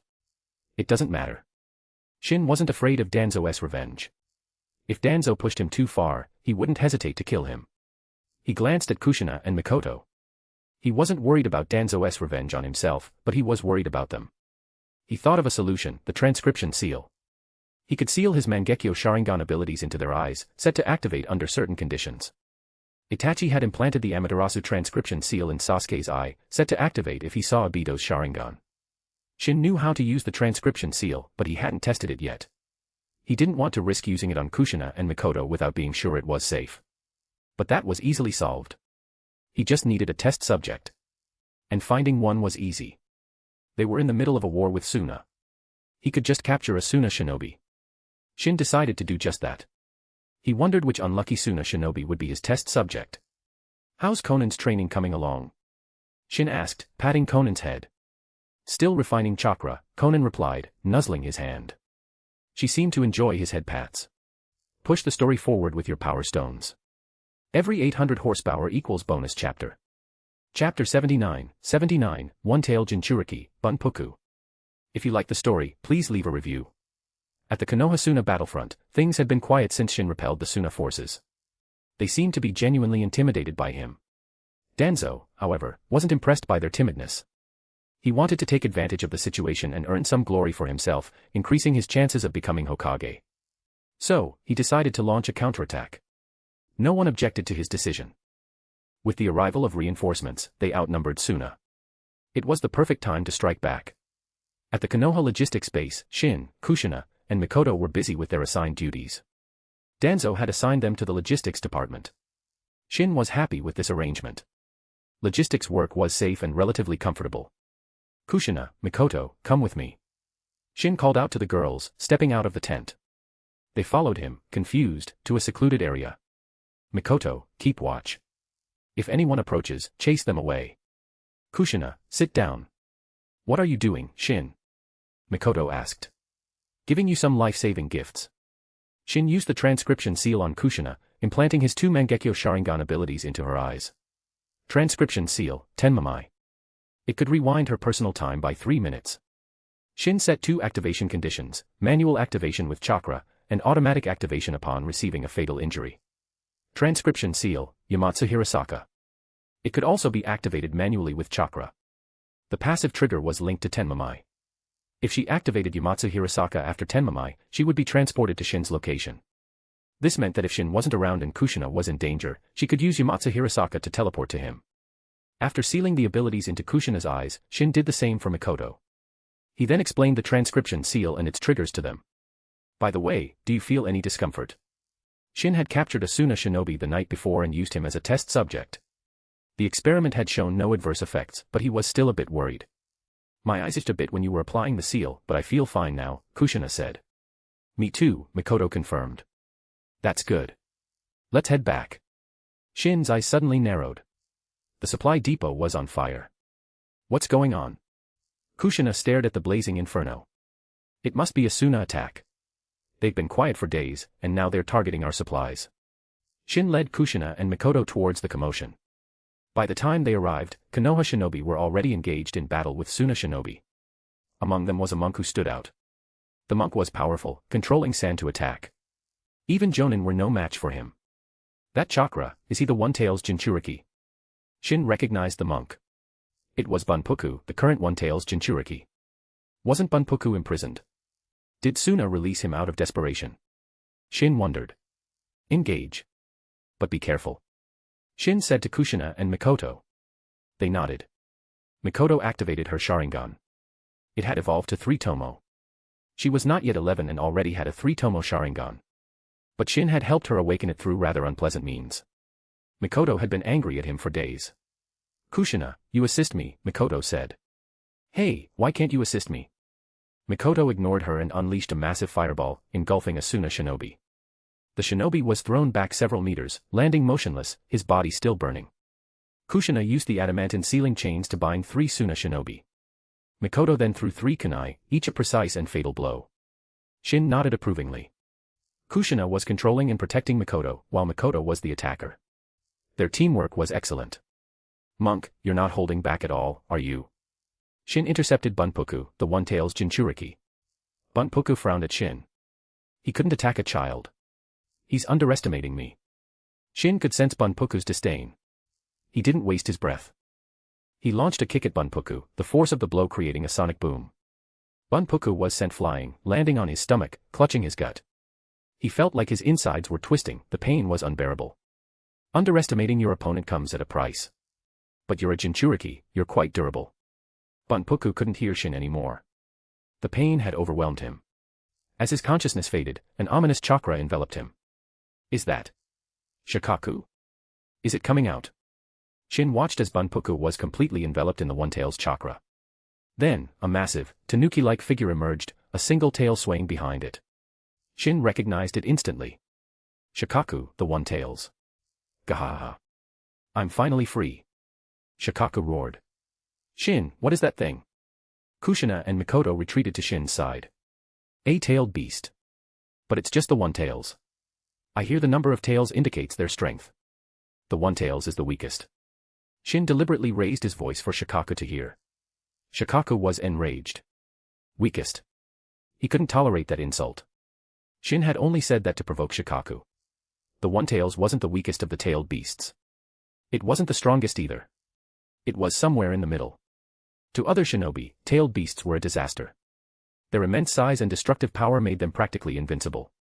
But to Shin, even the 9 tails was nothing. His Mangekyo Sharingan could control any tailed beast except for the 10 tails. A single glance could subdue Shikaku. Push the story forward with your power stones. Every 800 horsepower equals bonus chapter. Chapter 80, Beating Up Shikaku. If you like the story, please leave a review. You're the one who called me the weakest of the tailed beasts. Shikaku glared at Shin. This brat was as annoying as that damned fox. The damned fox was, of course, Kurama, who often judged a tailed beast's strength by the number of tails and looked down on Shikaku. That was why Shikaku and Kurama didn't get along. That's right. I heard it from Kurama himself. The one tails is the weakest. It should be removed from the tailed beasts club. Shin said, barely suppressing a grin. That damned fox. I'll rip its fur off one day. And you'll die too. Shikaku swiped at Shin with its claws. Shin grabbed Kushina and Mikoto, then used the body flicker jutsu to dodge. Shikaku's attack missed, its claws gouging the earth. The ground cracked, and the entire Konoha camp shook. Tailed beasts were powerful. In a one-on-one fight, a very strong Kage could defeat one. But on the battlefield, a tailed beast's destructive power was amplified tenfold. What's going on? Why is the one tails here? Tsunade arrived, her eyes fixed on Shikaku. Danzo had taken most of the Konoha forces to attack Suna, but Tsunade had stayed behind to treat the wounded and develop antidotes for Chiyo's poison. She couldn't ignore the commotion caused by Shikaku's appearance. You'll have to ask Suna about that, Shin said with a shrug. Damn you, brat. I'll kill you.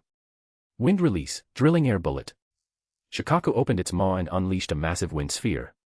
Tsunade stepped forward to block the attack. I'll handle this. Shin said. Tsunade could probably block it, but it would be a struggle. Shikaku wasn't weak. Ice release, triple ice wall. 3 massive ice walls materialized. Shikaku's attack shattered the first 2, but the third held. Shikaku seems to have a grudge against you. What did you do? Tsunade asked Shin, turning to face him. Nothing much. He just said Shikaku is the weakest of the tailed beasts, Kushina replied. Tsunade gave Shin an exasperated look. Of course Shikaku was angry. Shin had insulted him. You two can't handle this. I'll take care of it. You go deal with the other Suna shinobi. Shin said to Tsunade and the girls. The ice wall in front of him shattered, and he vanished in a flash. Thud. Shikaku was sent flying, crashing to the ground. He can handle the one tails. Let's go deal with those Suna bastards. Tsunade watched in surprise as Shin sent the tailed beast flying with a single kick. A human, kicking a tailed beast. Had their roles been reversed? I want to fight that big guy too. Kushina was eager to join the fray.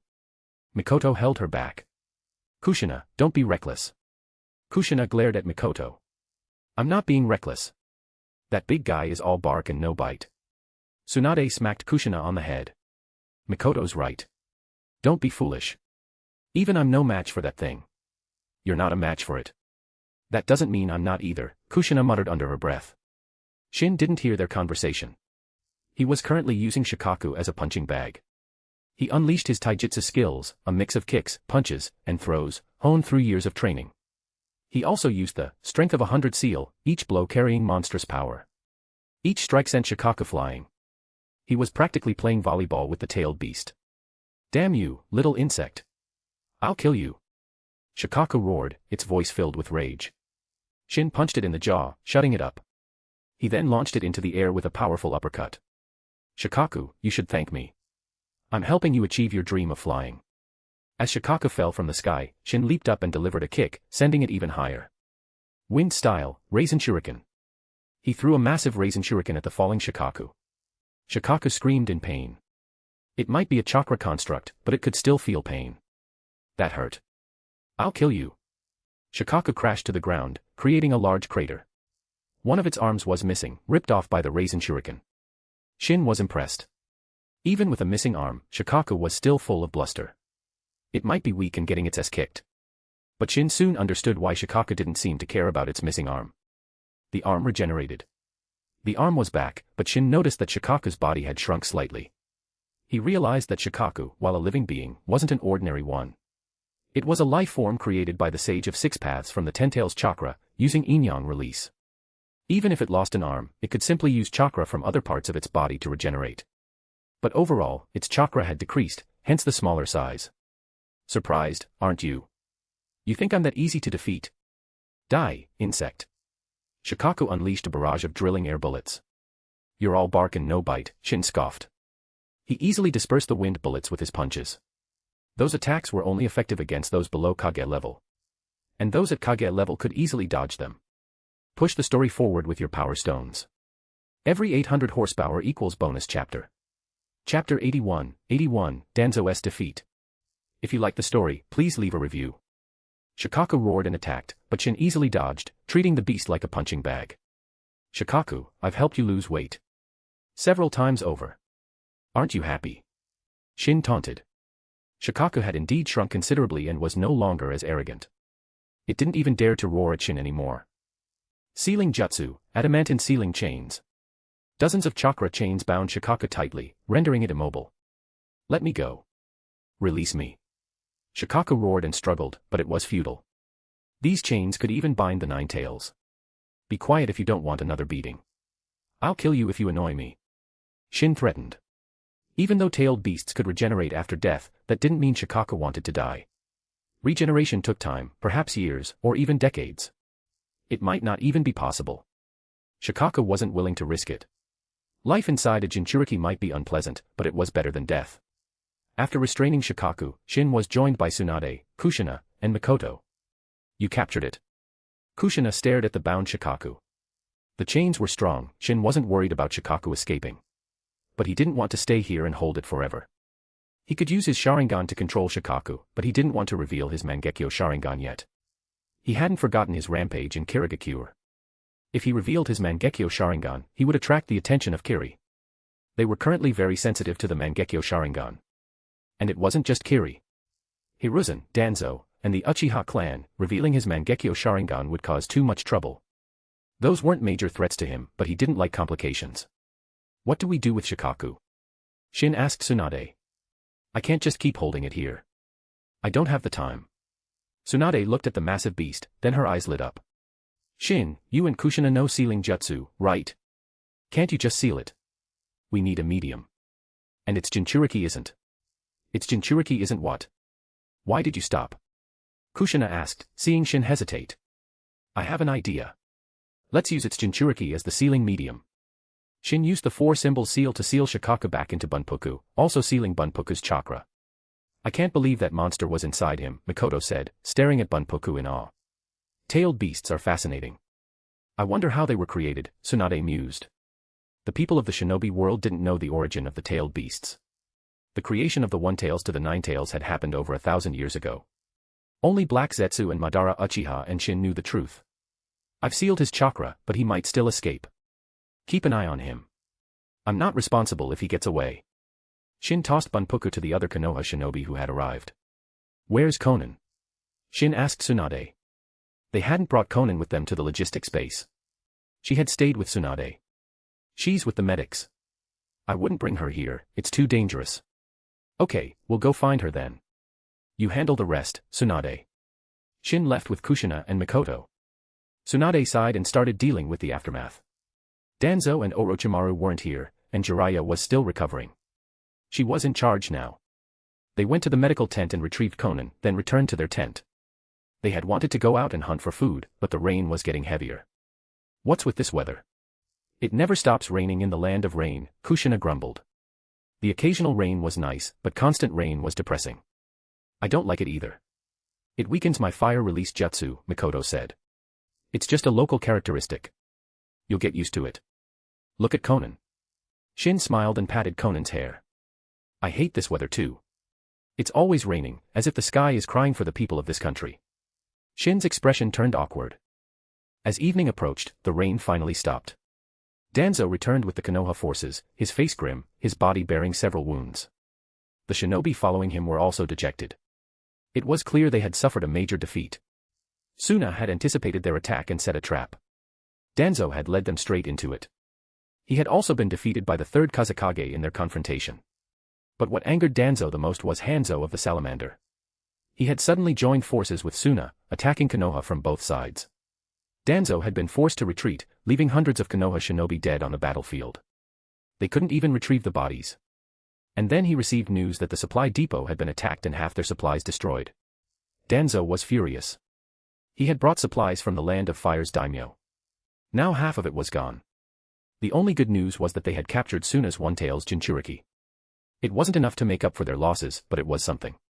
Uzumaki Shin, Danzo-sama has called a meeting. You're required to attend. A shinobi informed Shin, then left. It was more of an order than a request. Shin's face remained expressionless. He ignored the summons. If Danzo had asked politely, he might have gone, but he wasn't going to obey an order. Besides, what did Danzo's meeting have to do with him? He might be strong, but he was still just a chunin. The meeting was for jonin and above. He had no business being there. And he knew Danzo had no good intentions. He'd rather eat yakiniku. Mikoto had prepared a feast, he wasn't going to miss it for a meeting, especially not one called by Danzo. Push the story forward with your power stones. Every 800 horsepower equals bonus chapter. Chapter 82, Accusations. If you like the story, please leave a review. In the command tent, Danzo's face was dark. Most of the jonin were present, but some were missing.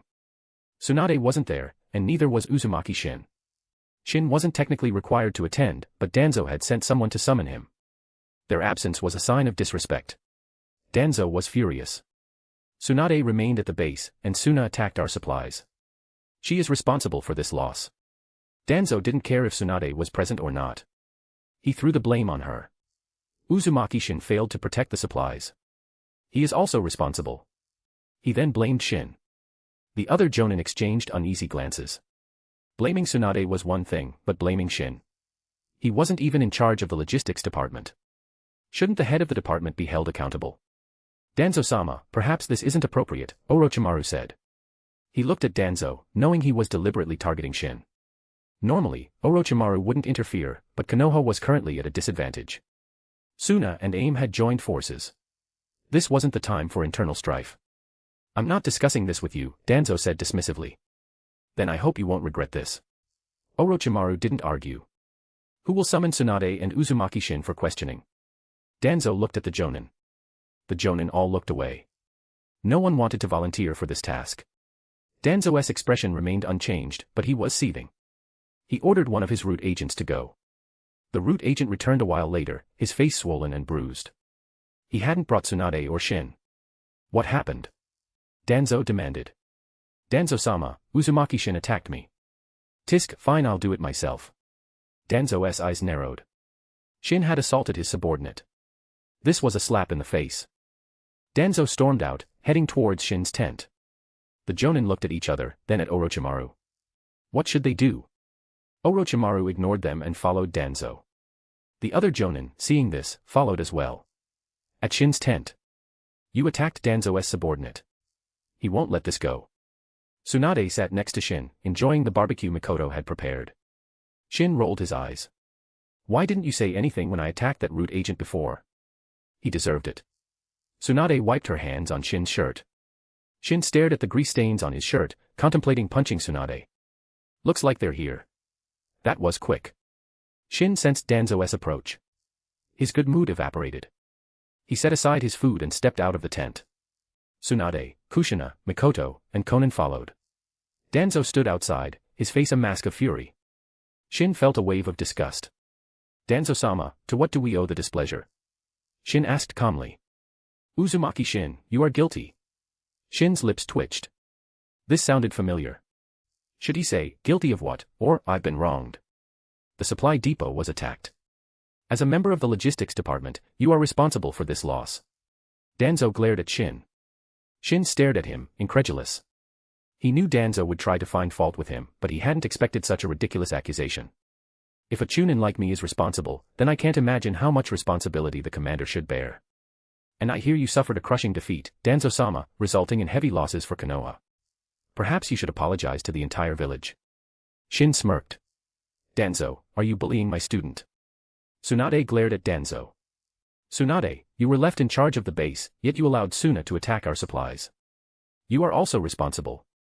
Tsunade's anger exploded. She punched Danzo with her monstrous strength. Although caught off guard, Danzo was still a skilled shinobi. He used the body flicker jutsu to dodge. Tsunade, you dare attack me? You know the consequences of assaulting the commander, don't you? Danzo sneered. Tsunade had attacked him in front of everyone. Even she wouldn't escape punishment for this. Tsunade, hit him as much as you want. Shin said with a smile.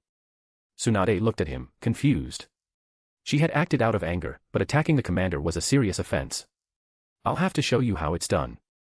Shin stepped forward and slapped Danzo across the face. Danzo was sent flying. No one reacted, not even Orochimaru. It was as if they hadn't seen Shin slap Danzo. Third Kazekage, what are you doing here? Danzo scrambled to his feet, his face contorted in shock. What's going on? Tsunade looked at Shin. Why was Danzo talking to thin air? Had he lost his mind? It's a genjutsu. The Kurama clan's 5 senses control. They see and hear what I want them to see and hear. Shin explained with a smile. To Orochimaru and the others, Danzo was still talking to Shin.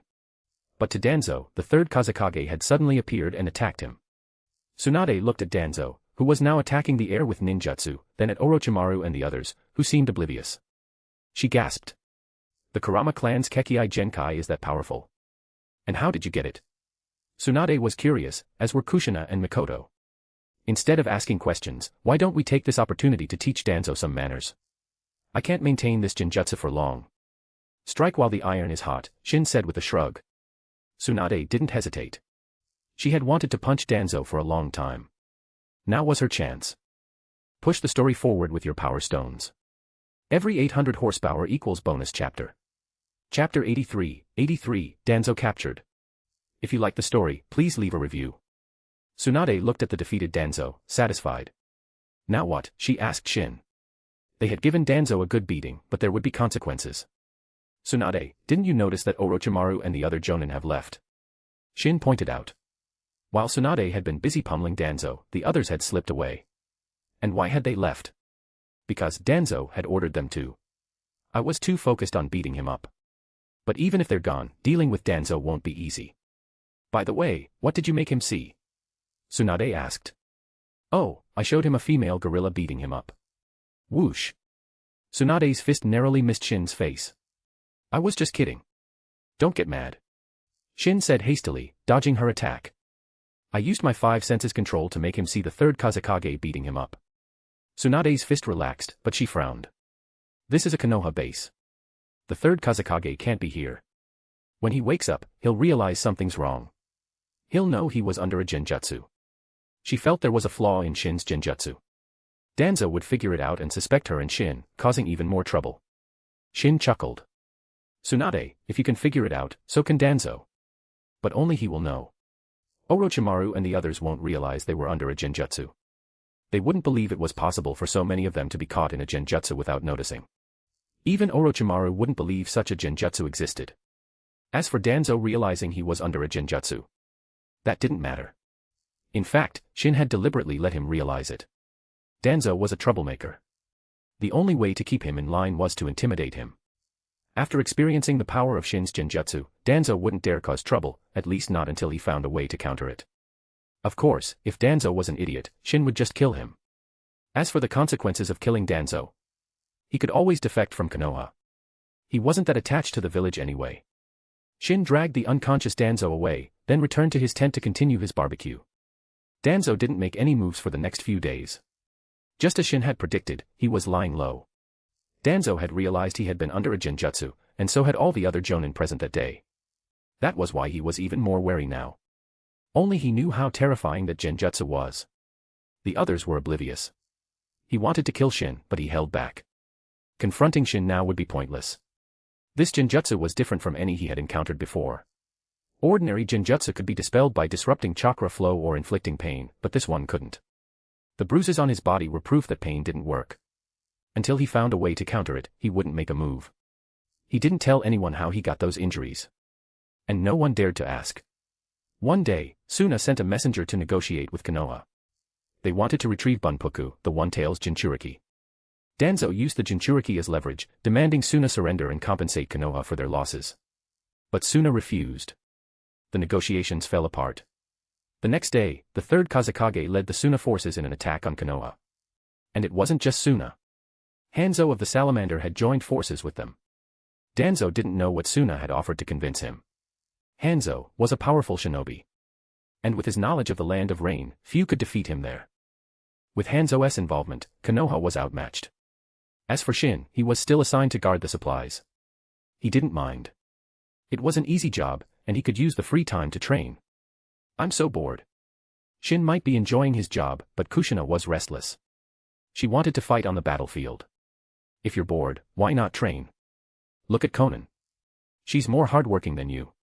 Shin patted Konan's head and glanced at Kushina. Since Tsunade was on the battlefield, Konan was staying with them. Shin wasn't comfortable leaving her alone. Konan blushed, embarrassed by Shin's praise. No, I'm not that hardworking, she mumbled. Evening arrived, and they were finally off duty. There were other shinobi guarding the supplies at night. Back at their tent, they found Tsunade waiting for them. How's the situation on the battlefield? Shin asked, sitting next to her. Kushina, Mikoto, and Konan also gathered around, curious. We lost. The commander was captured. Danzo was captured. Shin was surprised. Was that geezer really that weak? Yes. The third Kazekage and Hanzo teamed up. You know Danzo can't defeat either of them alone, let alone both. I was held back by that old hag Chiyo. Orochimaru was busy with Ebizo. We couldn't save him. Tsunade sighed.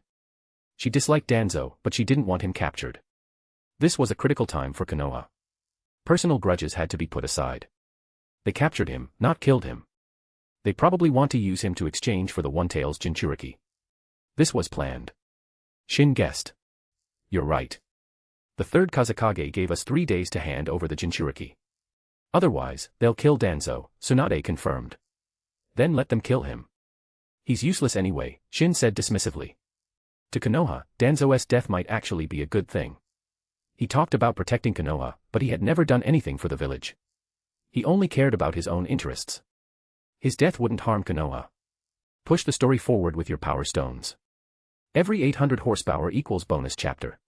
Chapter 84, Tsukumo Hatake, saving his future enemy. If you like the story, please leave a review. The capture of Konoha's battlefield commander had a significant impact on the Konoha forces. Orochimaru was forced to take over as temporary commander. He immediately dispatched a messenger to inform Hiruzen, leaving the decision of whether to exchange the One-Tails Jinchuriki for Danzo to the Hokage. Hiruzen was currently in the Land of Water, but not at this battlefield. He was at the Konoha IWA front. Originally, Tsukumo Hatake had been leading the Konoha forces against IWA, and they had been gaining the upper hand. But when the third Tsuchikage, Anoki, arrived with Rashi, the Four-Tails Jinchuriki, the Konoha forces were pushed back. Hiruzen was forced to go to the IWA front himself. There had been an agreement between the villages not to use tailed beasts, but those agreements were meaningless in times of war. Hiruzen didn't hesitate to use the One-Tails Jinchuriki to exchange for his good friend, Danzo. He also sent Tsukumo Hatake, ordering him to ensure Danzo's safe return. Sending Tsukumo away would put more pressure on the Konoha forces facing IWA, but Hiruzen was willing to endure it for his friend. Besides, the Uchiha and Hyuga clans were also fighting IWA. They could handle it for now. Tsukumo relayed Hiruzen's decision to Orochimaru, who had no choice but to comply. He sent a message to Suna, agreeing to the exchange, then went to find Shin. Orochimaru-sama, what are you doing here at the logistics base? I have to focus on guarding the supplies, or I'll be blamed. Ugh, that creep is here. I hate him, Kushina whispered to Mikoto. She and Mikoto disliked Orochimaru. His sinister aura and his affinity for snakes made them uncomfortable. Shin-kun, I'm here to ask for your help, Orochimaru said. Help? Yes. Tomorrow, we're exchanging the One-Tails Jinchuriki for Danzo. I don't think Suna and Aim will let this exchange proceed smoothly. Orochimaru's eyes gleamed. If he were the third Kazekage, he would try to eliminate Danzo during the exchange. Shin-kun, you're wasted here. Orochimaru's intentions were clear. He wanted Shin's help. Sure, I'll go with you, Orochimaru-sama. I'd love to witness such a grand event, Shin said with a smile. Orochimaru was surprised. He hadn't expected Shin to agree so readily. Shin was simply bored. Orochimaru left, satisfied. Kushina and Mikoto looked at Shin with sparkling eyes. Shin, we want to go too. It's so boring here. Kushina pleaded. Sure. Shin agreed. You agreed. Mikoto was surprised. Shin sighed. I'm afraid you'll sneak off to the battlefield if I don't. I wouldn't do that. You're probably thinking of Kushina, Mikoto said, glancing at Kushina. Kushina snorted. Shin and what about me? Conan asked with puppy dog eyes. As cute as you are, Conan, I can't take you. Shin patted her head. Oh. Conan looked down, disappointed. The next day, Shin and his team went with Tsunade. Conan stayed behind. Shin wasn't worried about her safety. He had implanted his Mangekyo Sharingan abilities in her eyes with the transcription seal. Almost all of Konoha's forces were mobilized. Tsukumo Hatake was leading them, he was the commander again. Orochimaru had been demoted once more. They brought Bunpuku, the One-Tails Jinchuriki, to the exchange point, facing off against the Suna and AIM forces. The third Kazekage stood beside Danzo, who was bound. So many shinobi. Kushina gasped. She hadn't realized how terrifying the battlefield was until now. If each of them used a C-rank jutsu, the combined power would surpass an S-rank jutsu, Mikoto said, her expression grim. The combined Suna and AIM forces numbered over 5,000, while Konoha had less than 3,000. Being outnumbered was normal. Konoha was fighting Suna, IWA, and AIM simultaneously. But Konoha shinobi were individually stronger, especially compared to the AIM shinobi. Konoha shinobi, release Bunpuku first, or Danzo dies. The third Kazekage's voice was cold. Hanzo of the Salamander stood beside him, wearing a mask with a breathing tube. Hanzo could release poisonous gas with his breath. He wore the mask to prevent others from being poisoned. He had gained this ability by having a poisonous salamander's poison sac implanted in his body as a child.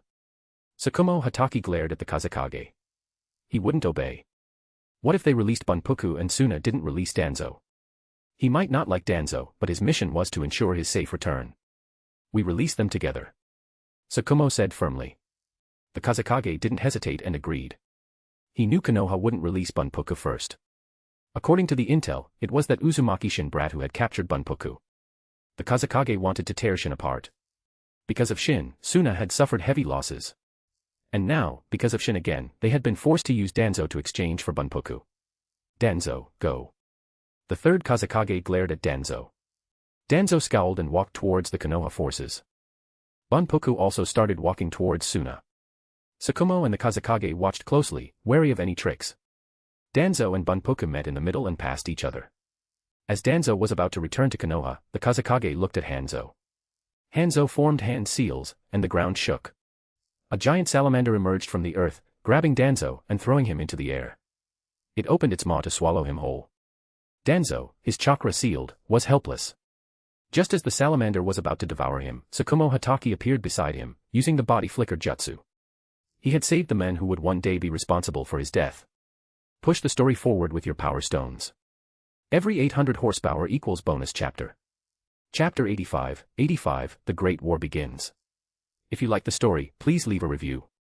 Shin watched as Tsukumo Hatake rescued Danzo, a strange expression on his face. Tsukumo's death, though a suicide, was ultimately caused by Danzo. Now Tsukumo had saved Danzo. He had saved his future enemy. Shin, what's wrong? Mikoto had been observing Shin and noticed his odd expression. Nothing. It's just that Tsukumo Hatake saved Danzo, but it will cost him his life. Shin shrugged. Even though Tsukumo had saved Danzo, Danzo wouldn't hesitate to destroy him in the future. Tsukumo was too strong, too popular, a potential candidate for Hokage. Shin had sensed the salamander's emergence, but he hadn't warned anyone. He wouldn't have minded if Danzo had died. But it seemed good people died young, while villains lived long lives. Danzo had been saved. The third Kazekage clenched his fists in frustration. He had almost eliminated Danzo. Killing Danzo would be a major blow to Konoha. Danzo-sama, are you alright? Tsukumo asked. Release the seal on me, Danzo said calmly, though inwardly, he was still shaken by his near-death experience. Tsukumo hesitated. It wasn't that he didn't want to release the seal, he simply didn't know how. He was a powerful shinobi, but his expertise lay in kenjutsu and lightning release. He knew nothing about fuinjutsu. He looked at Uzumaki Shin and Kushina, who were standing near Tsunade. The Uzumaki clan were masters of Fuinjutsu. Danzo-sama seems to be in trouble. I can release the seal for you, but I have a condition, Shin said, looking at Danzo. Tsunade frowned. Why was Shin helping Danzo? What condition? Danzo asked, his face dark. If anyone else dared to set conditions with him, he would destroy them. But he was wary of Shin, wary of his genjutsu. He was certain that the genjutsu he had been trapped in wasn't Tsunade's, but Shin's. It explained how Shin had been able to repel the third Kazekage, the Suna forces, and even capture the One-Tails Jinchuriki. I can't tell you the condition now. Shin wasn't going to help Danzo out of the goodness of his heart. He had a condition, but he would discuss it privately. Fine. Danzo agreed without hesitation. The third Kazekage was about to attack. If he couldn't use chakra, he was as good as dead. Without chakra, even a genin could kill him. His life was at stake. I hope you won't forget your promise, Danzo-sama. Otherwise. Shin trailed off, his threat clear. He then dispelled the seal. Soon as seals were child's play to him. That was why he had offered to help. Even the Konoha sealing team could dispel this seal. He had used this opportunity to gain leverage over Danzo. It was a good deal. Danzo looked at Shin, remembering his threat. Hanzo, it's time. The third Kazekage said. Hanzo nodded. He had agreed to cooperate with Suna, he wouldn't back down now. The salamander croaked and charged towards the Konoha forces. That ugly thing has such an annoying voice. Adamantine sealing chains. Kushina yelled, using the jutsu to bind the salamander. But she wasn't strong enough. Hanzo's summon was powerful. It broke free from the chains and lunged at Kushina. Fire style, Great Dragon Fire Jutsu. Mikoto unleashed a massive fire dragon. It was a B-rank jutsu, but its power rivaled that of an A rank. This was because the constant rain in the Land of Rain had weakened fire release jutsu. If they were elsewhere, Mikoto's jutsu would be even stronger. The fire dragon collided with the salamander. The dragon dissipated, but the salamander was thrown back, leaving a trail in the ground. The burns caused by the fire made the salamander shriek in pain. Kushina had failed to restrain the salamander. Kushina, don't be so reckless, Tsunade scolded her. I know. Kushina stuck her tongue out sheepishly. She had just wanted to test her strength against the salamander. She had seen Shin bind Shikaku with the adamantine sealing chains and wanted to try it herself. Hanzo's summon is strong. He is a renowned shinobi partly because of this summon, Tsunade explained. Mikoto, that was impressive. You managed to repel the salamander. Shin praised Mikoto. Hey, Shin, what about me? I helped too. Kushina complained. She might have failed to restrain the salamander, but she had slowed it down, allowing Mikoto to land her attack. Attack! Tsukumo Hatake gave the order. The Konoha and Suna forces exchanged ninjutsu attacks. The explosions were loud, but neither side suffered any casualties. Shin saw it as all bark and no bite. These attacks were just probes, attempts to gauge the enemy's strength and deplete their chakra. Shin didn't see the point. Be careful, especially of Suna's poison, Shin warned Kushina and Mikoto. Don't worry, I'll protect them. You be careful too, Tsunade said to Shin. She was a quasi-kage now, her strength comparable to a kage. Protecting Kushina and Mikoto wouldn't be a problem. Besides, Kushina and Mikoto were both strong, their strength surpassing that of most jonin. They could handle themselves. And Shin had also given them his Mangekyo Sharingan abilities with the transcription seal. That was why he had allowed them to come. They were strong enough.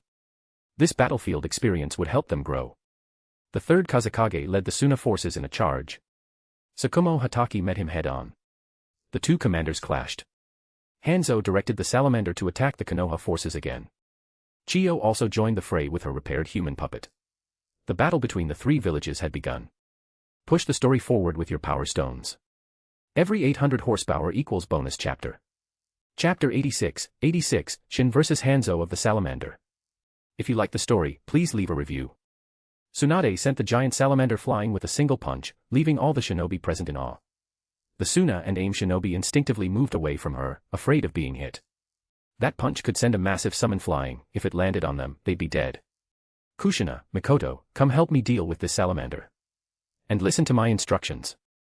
Tsunade said to the girls. The salamander was poisonous, only Tsunade could handle it. She had already developed an antidote. She gave Kushina and Mikoto the antidote, and the three of them faced the salamander. The salamander wasn't quite Kage level, but its massive size gave it destructive power comparable to a tailed beast. Of course, this was just an analogy, it was still weaker than a tailed beast. Hanzo, shouldn't you be with Orochimaru? Shin frowned at Hanzo. I want to see for myself what this kid who defeated the third Kazekage is capable of. Hanzo looked at Shin, but there wasn't much caution in his eyes.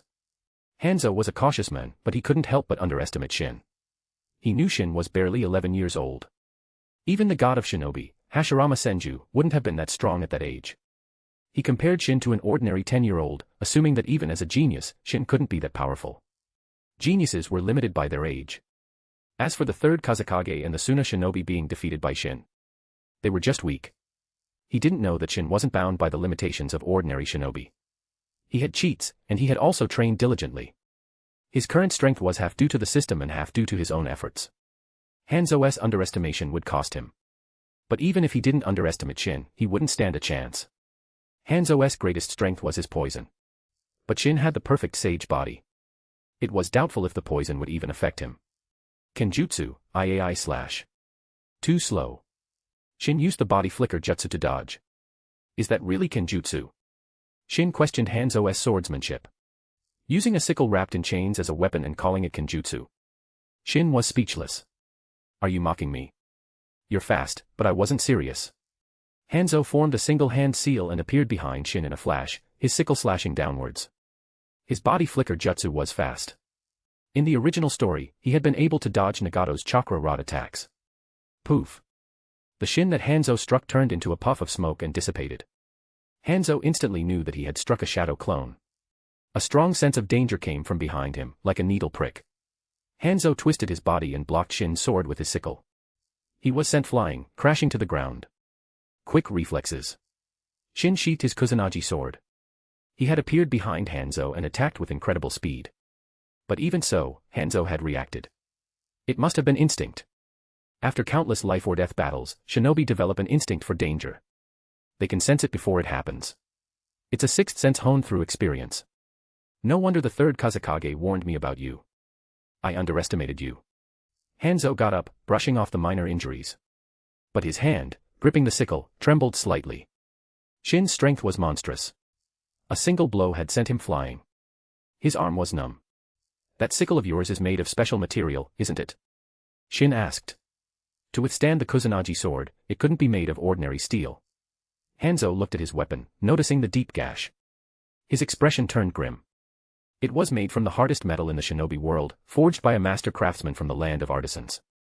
And yet, it had been damaged. Hanzo, you're no match for me. Shin's sword flashed, a blur of motion too fast for Hanzo to track. Hanzo could only defend by instinct. But instinct wasn't enough. Soon, his body was covered in cuts. Blood mixed with the rain, staining the ground. Hanzo panted, his right arm hanging limp. Shin's swordsmanship wasn't just fast, it was also incredibly powerful. Hanzo felt like his bones were shattered. That's all you've got? And you call yourself Kami? Shin scoffed. You're not worthy of the title. Hanzo glared at Shin, feeling insulted. He valued his reputation. With his strength at the Kage level and his powerful summon, he could face any opponent below Kage level. Brat, you're not qualified to judge me. Secret technique, poisonous body. Hanzo removed his breathing mask and released poisonous gas with each breath. The gas was so potent that the plants on the ground withered instantly. What a straightforward name for a jutsu, Shin couldn't help but comment. It was accurate, but compared to Minato Namike's creative naming sense, it lacked flair. Shin didn't want to touch the poison, even though he suspected he was immune to it. Wind style, great breakthrough. He blew the poisonous gas away. Thankfully, there were no other shinobi nearby. They had all instinctively moved away. Push the story forward with your power stones. Every 800 horsepower equals bonus chapter. Chapter 87, Hanzo's humiliating escape. If you like the story, please leave a review. Hanzo, is that all you've got? Shin looked at Hanzo, who seemed to have exhausted his options. He was only dodging Shin's attacks, not even attempting to counterattack. Uzumaki Shin, I admit you're the most talented shinobi I've ever seen. But you're still too young. Hanzo dropped his Kusarigama and formed hand seals with lightning speed, then slammed his hand on the ground. Fire release, exploding flame formation. The ground beneath Shin's feet collapsed, revealing countless explosive tags. I was careless. Shin hadn't noticed Hanzo's trap. Of course not. Hanzo had set it up beforehand. It pains me to kill such a genius, but I can't let you live, Hanzo said coldly. He might appreciate talent, but not when it posed a threat to him. Shin was a genius, but he was also a powerful opponent, stronger than Hanzo himself. Explode. Boom. The ground was pulverized, leaving a small crater. Flames erupted, engulfing the area. The power of this jutsu depended on the number of explosive tags used. Hanzo had used a lot. Even a Kage would be killed if caught in this blast. Tsunade-sensei, will Shin be alright? Mikoto looked at the explosion with worry. Hanzo's exploding flame formation was powerful. The entire battlefield was shaken. The sheer number of explosive tags used made its power comparable to an A-rank jutsu. He'll be fine. I believe in him, Tsunade said, though she was also worried. She couldn't show her fear, or Kushina and Mikoto would panic. No, I have to go. Kushina abandoned her fight against the salamander and ran towards the explosion. Mikoto followed. Seeing this, Tsunade also left the battered salamander and followed. Meanwhile, Shin was unharmed. Not a single scratch on him. Hanzo stared at him in disbelief. He had seen the explosion engulf Shin. How was he unscathed? Not even his clothes were damaged.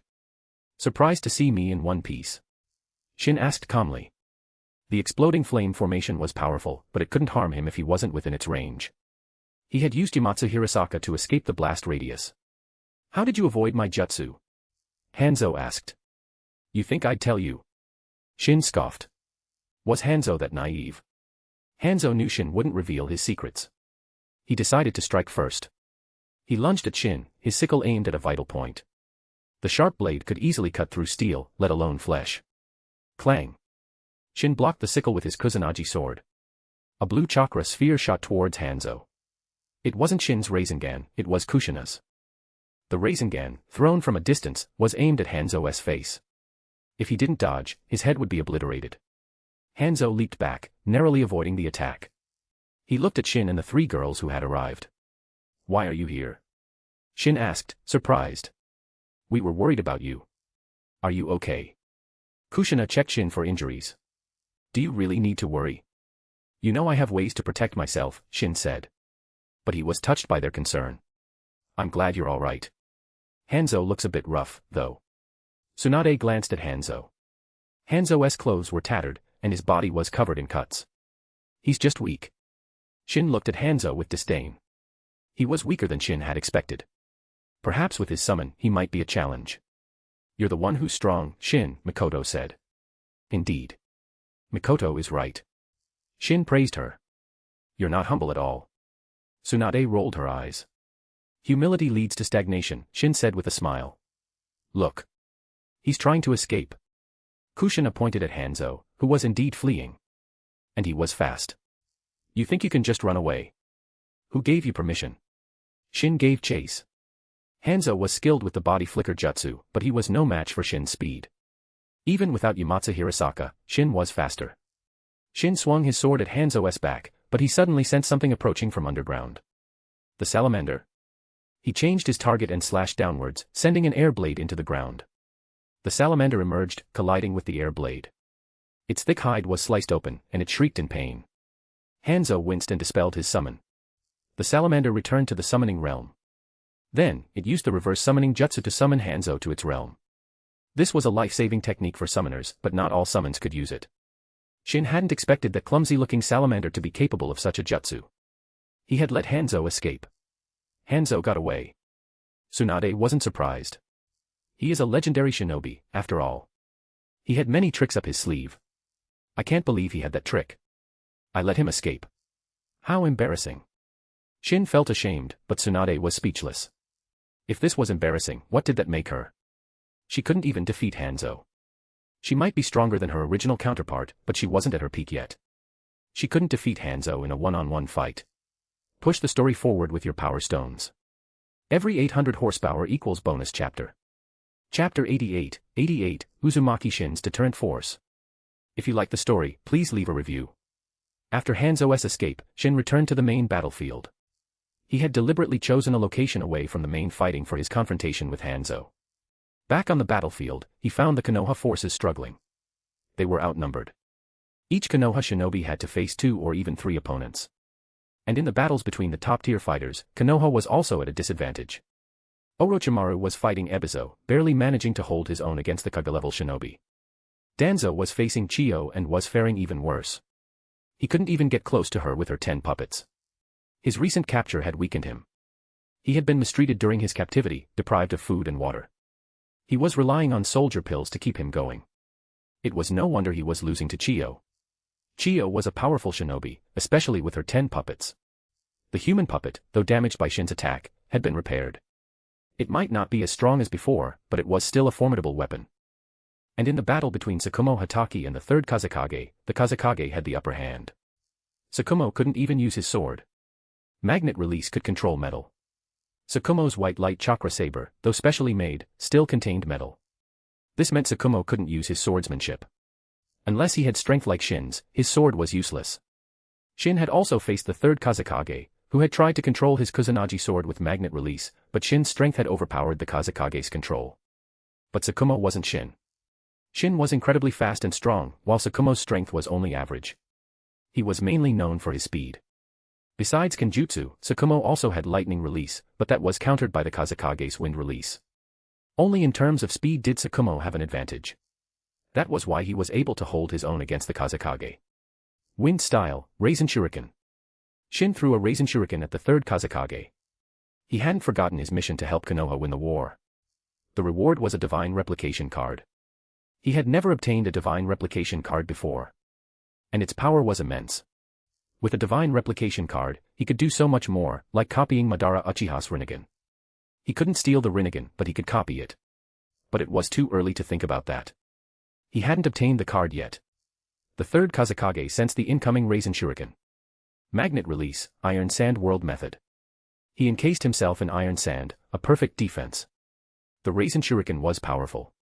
It damaged the iron sand, but it couldn't break through. The Kazekage quickly deactivated his iron sand defense, not wanting to be frozen like last time. What a powerful wind release jutsu. Tsukumo glanced at Shin. Although the attack had been blocked, he had been close enough to sense its power. He had been fighting the Kazekage with all his might, but he hadn't been able to damage the Kazekage's iron sand defense. But this jutsu had almost broken through. That's some strong defense. Shin was impressed by the Kazekage's iron sand. It was comparable to the Susanoo's defenses. The Kazekage frowned. Shin's presence meant Hanzo had failed. He had expected this, but it was still disappointing. Retreat, the Kazekage ordered. He ordered a retreat without hesitation. Shin's presence on the battlefield was a major deterrent. He was more intimidating than a tailed beast. After all, he had captured their one-tail's Jinchuriki. The Suna force's sudden retreat confused the AIM shinobi, but they followed suit. The Konoha shinobi breathed a sigh of relief. They had been pushed back relentlessly. I haven't even attacked yet, and they're already running. Shin was surprised by his own influence. A single jutsu had scared them off. They're so cowardly. I wasn't even done fighting. Kushina complained. Shin patted her head. Kushina, don't be so bloodthirsty. With Suna and AIM retreating, the Konoha forces didn't pursue. They had suffered significant losses. Tsukumo Hatake ordered them to hold their ground. Chiyo looked at the third Kazekage with a frown. Why did we retreat? Are you afraid of that Uzumaki brat? Chiyo, you know the range of his ice release jutsu, the Kazekage said, his voice laced with displeasure. He didn't like being questioned. I know his ice release is powerful, but this is a battlefield. Do you think he'd use such a large-scale jutsu? He'd end up hitting his own allies. Chiyo argued. The Kazekage's expression stiffened. He hadn't thought of that. Shin's ice release was powerful, but with their forces mixed together, Shin wouldn't dare use it. But he had been intimidated by Shin and hadn't considered that. I know, but I have my reasons, the Kazekage said, glancing at Chiyo. He wouldn't admit his mistake. As the Kazekage, his decisions were always correct. Chiyo left, dissatisfied. This had been a good opportunity to crush Konoha, but they had missed it. Push the story forward with your power stones. Every 800 horsepower equals bonus chapter. Chapter 89, bonus, asking Danzo for help. If you like the story, please leave a review. Bonus chapter, thank you all so much for the 800 power stones. The third Kazekage and Chiyo argued over the retreat. Ebizo quickly intervened. Sister, let it go. The Kazekage's decision wasn't wrong. What if that Uzumaki brat ignored the Konoha shinobi and used a large-scale attack? He's young and hot-headed. He might do something reckless. Perhaps the Kazekage was worried about that. Ebizo mediated, giving both sides a way to back down. One was the Kazekage, the other a respected advisor. If they started fighting amongst themselves, the war effort would be jeopardized. The Kazekage understood this and backed down. Chiyo also chose to prioritize the bigger picture. Kazekage-sama, I must remind you that you are the leader of Suna. You can't be intimidated by a mere child. Chiyo said. She could see that the Kazekage was afraid of Shin. Chiyo, are you saying I'm afraid of that brat? The Kazekage was angry. Chiyo was insulting him. You know the answer to that. Chiyo left, not wanting to argue further. It would only escalate the conflict. After Chiyo left, Ebizo said to the Kazekage, Kazekage-sama, I think our priority should be releasing Bunpuku from that seal. Shin had used the 4-symbol seal on Bunpuku, sealing both Shikaku and Bunpuku's chakra. If they couldn't release Bunpuku, they couldn't use Shikaku, their weapon. The Kazekage nodded. They started researching ways to break the seal. Hanzo returned, looking battered and bruised. The Kazekage smirked. Hanzo, didn't you say dealing with that Uzumaki brat would be easy? You don't look so relaxed now. Hanzo glared at him. He knew this was payback. He had mocked the Kazekage for being defeated by a child. But now it was his turn. He couldn't retaliate. He was covered in wounds, and his summon had been severely injured by Shin. He would lose in a fight against the Kazekage. He had to swallow his anger and wait for another opportunity. On the Konoha side, Tsukumo Hatake was assessing the casualties. Even though Danzo had been rescued, Tsukumo was still the commander. Hiruzen had ordered it. Danzo had been demoted to vice commander. He had to obey Tsukumo's orders. Danzo was naturally dissatisfied, even though Tsukumo had saved him. He hated Tsukumo. Danzo was that kind of person. He didn't value kindness or gratitude. Shin didn't care about Danzo's dissatisfaction. He had a favor to ask of Danzo. Danzo-sama, you haven't forgotten the promise you made on the battlefield, have you? Shin asked Danzo. Danzo frowned. What is your condition? It's simple. I want to know Uchiha Ryota's whereabouts. You should have some information, right? This was Shin's goal, to use Danzo to find Ryota and copy his Mangekyo Sharingan, allowing his own to evolve. He could evolve his Sharingan naturally, but it would take another year or two. He didn't want to wait that long. There was another method, copy the ocular power of 3 Tomo Sharingan users. But he only had one advanced replication card left. Using it on a 3 Tomo Sharingan would be a waste. And it might not even be enough to evolve his Mangekyo Sharingan. So, he had to target Ryota, the only Uchiha he knew who had the Mangekyo Sharingan. Finding Ryota wouldn't be easy. The shinobi world was vast. But Danzo was different. He had root at his disposal. And Shin was certain Danzo had been investigating Ryota. With Ryota's Mangekyo Sharingan, Danzo wouldn't let him go easily. You want to find Uchiha Ryota? Danzo shot to his feet, staring at Shin intently. Why are you so surprised? Shin asked calmly, observing Danzo's reaction. Danzo didn't answer. He was trying to understand Shin's motive. It must be because of the Sharingan. Danzo knew Shin had Uchiha blood.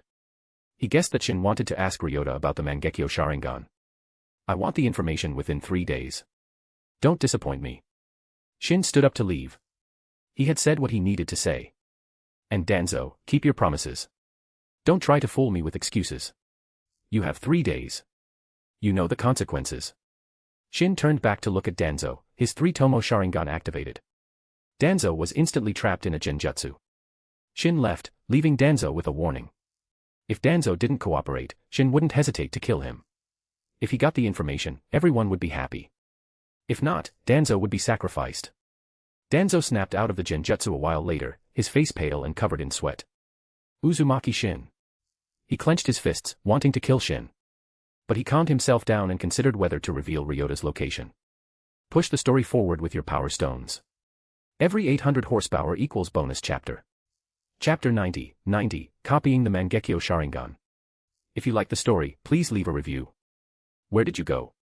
Kushina asked Shin as soon as he returned from Danzo's tent. Nowhere. What's up? I want you to teach me the Raisin Shuriken. My chakra reserves are large enough now, right? Kushina wanted to learn the Raisin Shuriken. She had realized her shortcomings on the battlefield. Against the salamander, whose defenses were strong, the Rasengan wasn't powerful enough. It could injure the salamander, but it couldn't inflict fatal damage. This meant her main role in that fight had been to use the adamantine sealing chains to restrict the salamander's movements. Aren't you learning the steaming danger tyranny? Shin asked. The steaming danger tyranny was a powerful jutsu, the signature technique of the second Mizukage. Its power was comparable to the Raisin Shuriken, but its method of attack was different. I've been trying to learn it for ages, but I can't do it, Kushina said, frustrated. She had been studying that S-rank jutsu for over half a year, but she still hadn't mastered it. S-rank jutsu were difficult to learn. Of course, another reason was that she wasn't putting in enough effort.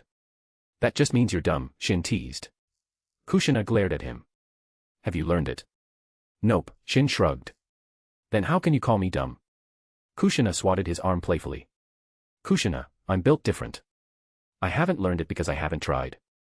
Shin was busy researching ice release and trying to develop Sage mode and would release. He didn't have time to learn the steaming danger tyranny. It was a powerful jutsu, but he didn't need it. He had other jutsu that were just as strong. If he had the time, he might learn it, but he was too busy. Excuses, Kushina muttered. Forget about that. You can learn the Raisin Shuriken, but be careful. And use shadow clones to train, Shin said. And promise me you'll use shadow clones. Kushina nodded, and Shin started teaching her the Raisin Shuriken. Tsunade and Mikoto also joined them. Mikoto didn't have enough chakra to learn the jutsu, but she wanted to understand the theory. Shin had already taught Tsunade the Raisin Shuriken, but she hadn't had time to practice due to the war. 3 days passed. There had been no further conflict with Suna and AIM since the last battle. Danzo sent someone to deliver information on Uchiha Ryota's whereabouts. He was keeping his word. Shin, Kushina, and Mikoto left the battlefield. Officially, they were on a mission, but in reality, Shin was searching for Ryota. He had initially planned to go alone, but Kushina insisted on coming, and Mikoto followed suit. Konan was the most obedient. She stayed with Tsunade without complaint. They left the Land of Rain and headed towards the Land of Rivers. According to Danzo's intel, Ryota was hiding in that small nation. The Land of Rivers, like the Land of Rain, was a buffer zone between the Land of Fire and the Land of Wind. But the Land of Rain was more unfortunate, caught between 3 great nations. The Land of Rivers was quite large, but it didn't seem to have any powerful shinobi. Despite the war, it remained unaffected. Why are we in the Land of Rivers? Are we really on a mission? Kushina asked suspiciously. She wasn't stupid. Why would they be on a mission in the Land of Rivers when the war was raging in the Land of Rain? We're looking for Uchiha Ryota, Shin said. Now. I thought he was an S-rank missing nin. Can we even take on a mission to hunt him down? Mikoto was also confused. I'm not looking for him because of a mission. I have another objective. I need to evolve my Mangekyo Sharingan. Shin smiled. He could reveal some of his secrets to Kushina and Mikoto. Are you going to transplant Ryota's Mangekyo Sharingan? Mikoto asked, surprised. She knew Ryota had the Mangekyo Sharingan. It wasn't a secret. Kirigakuru's pursuit of Ryota had made him famous. The news of his Mangekyo Sharingan had spread throughout the shinobi world. No, I'm not transplanting his eyes. Besides, only siblings can transplant the Mangekyo Sharingan to evolve it into the eternal Mangekyo Sharingan. Shin shook his head. I have another way to evolve my Sharingan. But first, I need to find Ryota. After 2 days of searching, Shin finally found Ryota. It seemed Danzo's intel was accurate. Danzo was quite capable. Even Kirigakure couldn't find Ryota, but Danzo knew his location. He was a disciple of the second Hokage, after all. Ryota was eating in a small tavern. Shin entered with Kushina and Mikoto. He glanced at Ryota, who was disguised. The disguise was good, but Danzo had provided Shin with details of Ryota's appearance. What do you want to eat? Shin asked Kushina and Mikoto, not in a hurry. I'm not picky, Kushina said. I'm not picky either, but I prefer vegetables to meat, Mikoto said, ordering several vegetable dishes. They ate quickly. After they were full, they would deal with Ryota. But while they ate, Shin spoke to the system in his mind. Use an advanced replication card to copy Uchiha Ryota's Mangekyo Sharingan. As long as the target was within his sight, he could use a replication card to copy their abilities. Push the story forward with your power stones. Every 800 horsepower equals bonus chapter. Chapter 91, The Eternal Mangekyo Sharingan. If you like the story, please leave a review. Shin closed his eyes. After using the advanced replication card to copy Ryota's Mangekyo Sharingan, his eyes stung. He could feel the immense ocular power surging within him, pushing past his limits. It was like staying up for days without sleep. After about a minute, a soothing coolness spread through his eyes. His Mangekyo Sharingan's pattern shifted, evolving into the Eternal Mangekyo Sharingan. His ocular power, already greater than that of most Mangekyo Sharingan users, increased tenfold. It felt limitless. Shin, are you alright? Kushina and Mikoto asked worriedly, seeing him suddenly close his eyes. I'm fine, Shin said with a smile, reassuring them. He was more than fine. He felt amazing. The evolution of his Sharingan had brought about a significant transformation. His already vast chakra reserves increased further. He even felt physically stronger. This was understandable. The evolution of the Sharingan enhanced the user's chakra and physical abilities. And his perfect sage body synergized perfectly with the Sharingan. With both the perfect sage body and the eternal Mangekyo Sharingan, he might even be able to awaken the Rinnegan on his own. He didn't know if he needed Indra and Asura's chakra for that, though. If he did, it would be troublesome. But it was too early to think about that. He had just awakened the eternal Mangekyo Sharingan, the Rinnegan was still a distant goal. Amaterasu and Kagutsuchi. The same as Sasuke Uchihas. Shin muttered to himself. He had copied Ryota's Mangekyo Sharingan, including his abilities. Ryota's abilities were Amaterasu and Kagutsuchi. Shin was a bit disappointed. They weren't bad abilities, but they weren't what he had hoped for. I thought everyone's Mangekyo Sharingan abilities were unique. Why does this guy have the same ones as Sasuke? Shin was frustrated. He had been hoping for some unique and powerful abilities. The Sharingan was a reflection of the heart. Perhaps Ryota and Sasuke had similar desires. Shin, what are you muttering about? That guy's leaving. Kushina's words snapped him out of his thoughts. Shin glanced at Ryota, who was indeed leaving. He had achieved his goal, there was no need to attack Ryota.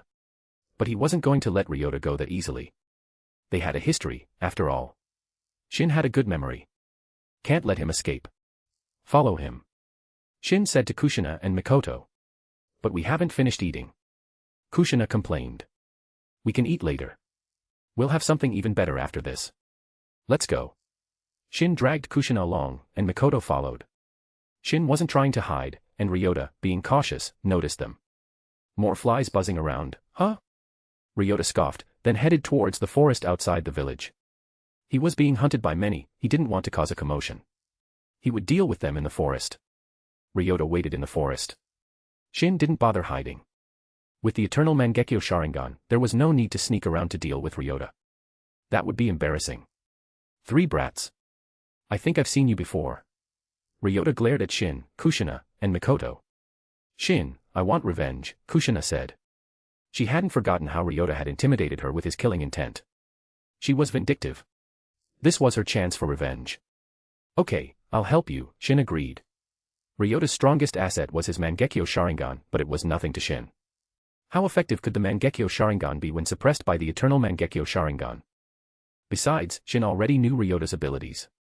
Know yourself, know your enemy, and you will never be defeated. Shin, be careful of his Mangekyo Sharingan abilities, Mikoto warned. She didn't know that Shin already knew Ryota's abilities. Fire style, fireball jutsu. A massive fireball, over 10 meters in diameter, shot towards them. Ryota had mastered this jutsu. The fireball collided with an ice wall. Shin's ice wall was far stronger than Ryota's fireball jutsu. The flames melted the ice slightly, but it would take 10 more fireballs to break through. Ice release. Aren't you an Uzumaki? Ryota was surprised. He vaguely remembered Shin and Kushina being Uzumaki. Can't an Uzumaki use ice release? An Uzumaki can even use the Sharingan. Shin activated his 3-tomo Sharingan. Ryota was stunned. Ice release was one thing, but the Sharingan. That was impossible. The Sharingan was a bloodline limit, a Kekkei Genkai. It could be transplanted, but a transplanted Sharingan couldn't be deactivated. Ryota knew this. Shin's Sharingan wasn't transplanted, it was his own. How can you have the Sharingan? Ryota asked. Why should I answer that? Ryota didn't press further. There was no point. He activated his Mangekyo Sharingan. He was serious now. Shin's display of ice release and the Sharingan had forced him to take Shin seriously. Ryota's Mangekyo Sharingan had a pattern of 3 connected sickles, similar to Obito's. Mikoto felt a wave of pressure. Push the story forward with your power stones. Every 800 horsepower equals bonus chapter. Chapter 92, using your own jutsu against you. If you like the story, please leave a review. Shin, his Mangekyo Sharingan is completely different from yours. Kushina exclaimed, staring at Ryota's eyes. Every Mangekyo Sharingan is unique. Just like no 2 snowflakes are the same. Shin explained. The abilities might be the same, but the pattern was always unique. Well, except for the ones Shin copied. His system could create perfect replicas. You have the Mangekyo Sharingan too. Ryota overheard Kushina's exclamation and stared at Shin in disbelief. A 3-tomo Sharingan at his age was shocking enough, but the Mangekyo Sharingan. Ryota couldn't believe it. As for the eternal Mangekyo Sharingan, he didn't even know what that was. No, mine is more advanced. The eternal Mangekyo Sharingan. It's not the same as yours. The difference is greater than that between a 3-tomo Sharingan and the Mangekyo Sharingan. The perfect Susanoo can level a mountain with a single swing. The Susanoo you can use is nothing compared to that. So you have the Mangekyo Sharingan too. Ryota's killing intent surged, ignoring Shin's claim of a more advanced Sharingan. To him, the Mangekyo Sharingan was the ultimate evolution of the Sharingan. There was nothing beyond it. I bet you're thinking of killing me and taking my eyes, right? Is your vision starting to blur? How did you know? Ryota, who had been about to attack, stopped, his eyes wide with surprise. It's the side effect of the Mangekyo Sharingan. You must have overused its abilities. If you didn't use the Mangekyo Sharingan's abilities and only used it as a normal Sharingan, you wouldn't go blind. But who could resist using the Mangekyo Sharingan's powers? And its abilities were powerful, at least A-rank level. You seem to know a lot about the Mangekyo Sharingan, Ryota said, his killing intent intensifying. More than you. Ryota attacked without hesitation, unleashing Amaterasu.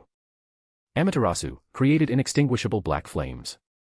It didn't require hand seals, couldn't be extinguished with water, could burn in a vacuum, and wouldn't disappear until its target was completely incinerated. It seemed powerful, but its biggest flaw was that it had never killed anyone in the original story. Well, except for White Zetsu, but those weren't human. And it was the same this time. The moment Ryota unleashed Amaterasu, Shin activated his eternal Mangekyo Sharingan and used Kagetsuchi. Kagetsuchi could control the shape of the Amaterasu flames. Ryota's flames were now under Shin's control. Kagetsuchi. You have Kagetsuchi too. Ryota's face turned grim. If he had known Shin also had Kagetsuchi, he wouldn't have used Amaterasu. Shin didn't answer. He shaped the Amaterasu flames into a blade and slashed at Ryota. If this blade connected, Ryota would be finished. Amaterasu might not have killed anyone in the original story, but that didn't mean it was weak. The people it was used against were simply too strong. If Amaterasu could instantly kill anyone, there would be no story. Ryota also used Kagetsuchi, trying to regain control of the flames. But his Mangekyo Sharingan was no match for Shin's eternal Mangekyo Sharingan. Slash. Ryota's arm was severed, and Amaterasu flames engulfed his body. The severed arm was quickly incinerated, but Ryota managed to extinguish the flames on his body. Tears of blood streamed from his eyes. Unlike Shin, using his Mangekyo Sharingan abilities came at a cost. Just like Itachi Uchiha, every time he used his Mangekyo Sharingan, he would bleed from his eyes. Ryota's vision blurred further, but that didn't matter. He had lost an arm. Using your own jutsu against you. Not bad. Shin smiled. Mikoto, see. This is the consequence of using the Mangekyo Sharingan's abilities. It's a double-edged sword. Shin said this to warn Mikoto, to prevent her from overusing her Mangekyo Sharingan when she awakened it. The more she used it, the faster she would go blind. Mikoto nodded. She hadn't understood the side effects before, seeing Shin use his Mangekyo Sharingan without any problems. Shin had mentioned the side effects, but she hadn't witnessed them firsthand. Now she had. Your Mangekyo Sharingan can evolve. Ryota stared at Shin, his eyes filled with disbelief. Seeing Shin's more complex Sharingan pattern, he was starting to believe it. He could also feel the pressure, the overwhelming ocular power. His own paled in comparison. You're already a dead man. You don't need to know that much, Shin said calmly. Some people were alive, but they were already dead. Ryota was one of them. Shin had decided to kill him. With Shin's strength, Ryota was no match for him. Ryota was only Quasi-Kage level, his strength boosted by his Mangekyo Sharingan. Push the story forward with your power stones. Every 800 horsepower equals bonus chapter. Chapter 93, The Power of the Perfect Susanoo. If you like the story, please leave a review. We're back to our usual schedule of 2 chapters daily. Bonus chapters today, thanks for the awesome support, smiley face. Shin looked at Ryota with cold eyes. Ryota was enraged. Did this brat really think he had him cornered? Susanoo. Ryota roared, activating his Mangekyo Sharingan's ultimate ability. Having lost an arm, he had no choice but to use Susanoo. He gritted his teeth as pain surged through his body. This was the side effect of overusing the Mangekyo Sharingan. Not only did his eyes bleed, but his entire body ached. The Susanoo was powerful, but using it with the Mangekyo Sharingan came at a steep price. Itachi Uchiha's illness was partly due to his overuse of the Mangekyo Sharingan. The eternal Mangekyo Sharingan could use the Susanoo without any side effects, but using it with the regular Mangekyo Sharingan was like burning away one's lifespan. The Susanoo was a life-consuming jutsu. It devoured not only the enemy's life force but also the user's. Unless you had the sage body, that is. The sage body was truly versatile. With a strong body, you could do anything. The Sharingan's abilities might seem impressive, but they were ultimately inferior to the sage body. Indra Otsutsuki couldn't defeat Azura Otsutsuki. Madara Uchiha couldn't defeat Hashirama Senju. Sasuke Uchiha couldn't defeat Naruto Uzumaki. Ryota didn't have the sage body, not even an ordinary one. He was paying the price with his life force. A skeletal, armored warrior materialized, reaching a height of almost 50 meters. That Susanoo is pathetic. Let me show you what a real Susanoo looks like. Shin looked at the incomplete Susanoo, then activated his own. He didn't need the perfect Susanoo to defeat Ryota, but he wanted to test its power. The Susanoo had a lot of potential. The perfect Susanoo wasn't even its final form. Hagoromo Otsutsuki's Susanoo was comparable in size to the Ten Tails. Shin's black Susanoo towered over 100 meters tall. Shin stood within the black crystal on its forehead. He wasn't alone. Kushina and Mikoto were also there. That Susanoo was already impressive, but compared to yours, it's like a child. Kushina said, staring at Ryota's Susanoo, which barely reached Shin's Susanoo's waist. That's an incomplete Susanoo. I told you, the Mangekyo Sharingan can't manifest the true Susanoo. Shin grinned. He wondered what Ryota was thinking now. I bet he's feeling despair, Mikoto said. Probably. I would be, Kushina agreed. Ryota's small Susanoo was no match for Shin's. They weren't even on the same level. Ryota was indeed feeling despair. He hadn't expected the Susanoo to be capable of reaching such a size. He had thought his own Susanoo was already at its limit. Shin's Susanoo drew a sword from its back. The perfect Susanoo had wings and could fly. Let's test the power of the perfect Susanoo. Shin locked onto Ryota and swung his sword. The blade was longer than Ryota's Susanoo. The air rippled from the force of the attack. Ryota's Susanoo drew two curved swords, trying to block Shin's attack. Don't overestimate yourself. The perfect Susanoo isn't just about size. Shin felt Ryota was being naive. He clearly didn't understand the true power of the perfect Susanoo. Shin's sword sliced through Ryota's swords like butter, then cleaved through Ryota's Susanoo. There was no resistance. Ryota's Susanoo was split in two. The shockwave rippled outwards, splitting the forest. Basically, Madara's iconic scene where he unleashed his perfect Susanoo against the five Kage and obliterated mountains. Kushina and Mikoto stared at the destruction in awe. Was this the power of the perfect Susanoo? Shin wasn't surprised. The Susanoo was incredibly powerful, and he hadn't even used his full strength. Is Uchiha Ryota dead? Mikoto asked, looking at the massive chasm Shin had created. No, he's still alive, Shin said. He's still alive. After that attack. Kushina was surprised. Was Ryota that strong? No, I let him live. I missed on purpose. Shin had deliberately aimed off-center, sparing Ryota's life. But he had still almost killed Ryota. If Ryota hadn't reacted quickly, he would be dead. Shin wasn't sparing Ryota out of kindness. He wanted Ryota's Mangekyo Sharingan. He deactivated his Susanoo, then used Yamatsu Hirasaka to teleport in front of the fleeing Ryota. Trying to run away. That's not very polite, Shin said calmly. What do you want? Ryota asked, his eyes filled with blood and tears. He had just used the Susanoo, his vision was blurry. He could barely see Shin. His body ached from the strain of using the Susanoo, and his chakra was almost depleted. Although his Susanoo had been destroyed, the cost had already been paid. To kill you and take your eyes, Shin said bluntly. Ryota's Mangekyo Sharingan was nearing blindness, but it was still valuable. If it weren't for his eyes, Shin would have killed him with the Susanoo. You want my Mangekyo Sharingan? Ryota's face twisted in anger. P.S. Shin's Susanoo image. Push the story forward with your power stones. Every 800 horsepower equals bonus chapter. Chapter 94, Harvesting a Pair of Mangekyo Sharingan. If you like the story, please leave a review. We're back to our usual schedule of 2 chapters daily. Extra chapter today, thanks for the amazing support, smiley face. You want my Mangekyo Sharingan? Dream on. I'd rather destroy them than give them to you. Ryota glared at Shin with hatred. Destroy them. Go ahead then. Unless you don't have the guts. Shin looked at Ryota calmly. He didn't believe Ryota would destroy his own eyes. He was probably still hoping to escape. Shin, did you catch him? Kushina and Mikoto arrived, using the body flicker jutsu. Ryota's eyes flashed as he saw them. He lunged at the girls, hoping to take them hostage. Alas, he was underestimating them. If he were at full strength, Kushina and Mikoto wouldn't stand a chance against him, even together. But Ryota was exhausted. His ocular power was almost depleted, and his Mangekyo Sharingan was barely active.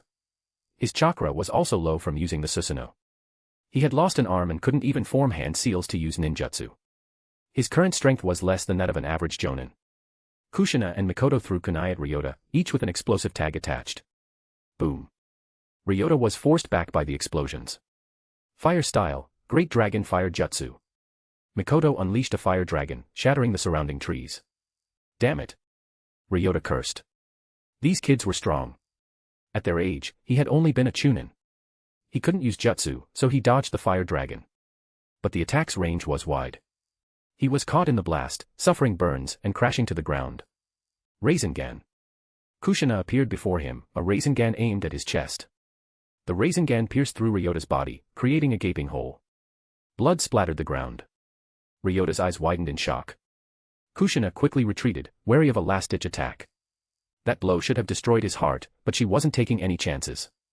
Shin and Tsunade had taught her to be cautious. He's dead. Shin approached and confirmed Ryota's death. His heart had been destroyed. Even Madara Uchiha would die from that. Well, the current Madara, not the Six Paths Madara. Six Paths Madara was practically immortal. Even if his heart was destroyed, he could regenerate. Ryota's eyes were wide open, filled with regret. He hadn't even gotten his revenge on Danzo. And he regretted not destroying his eyes. This might be a bit gruesome. You can look away if you want, Shin said to Kushina and Mikoto. Gruesome.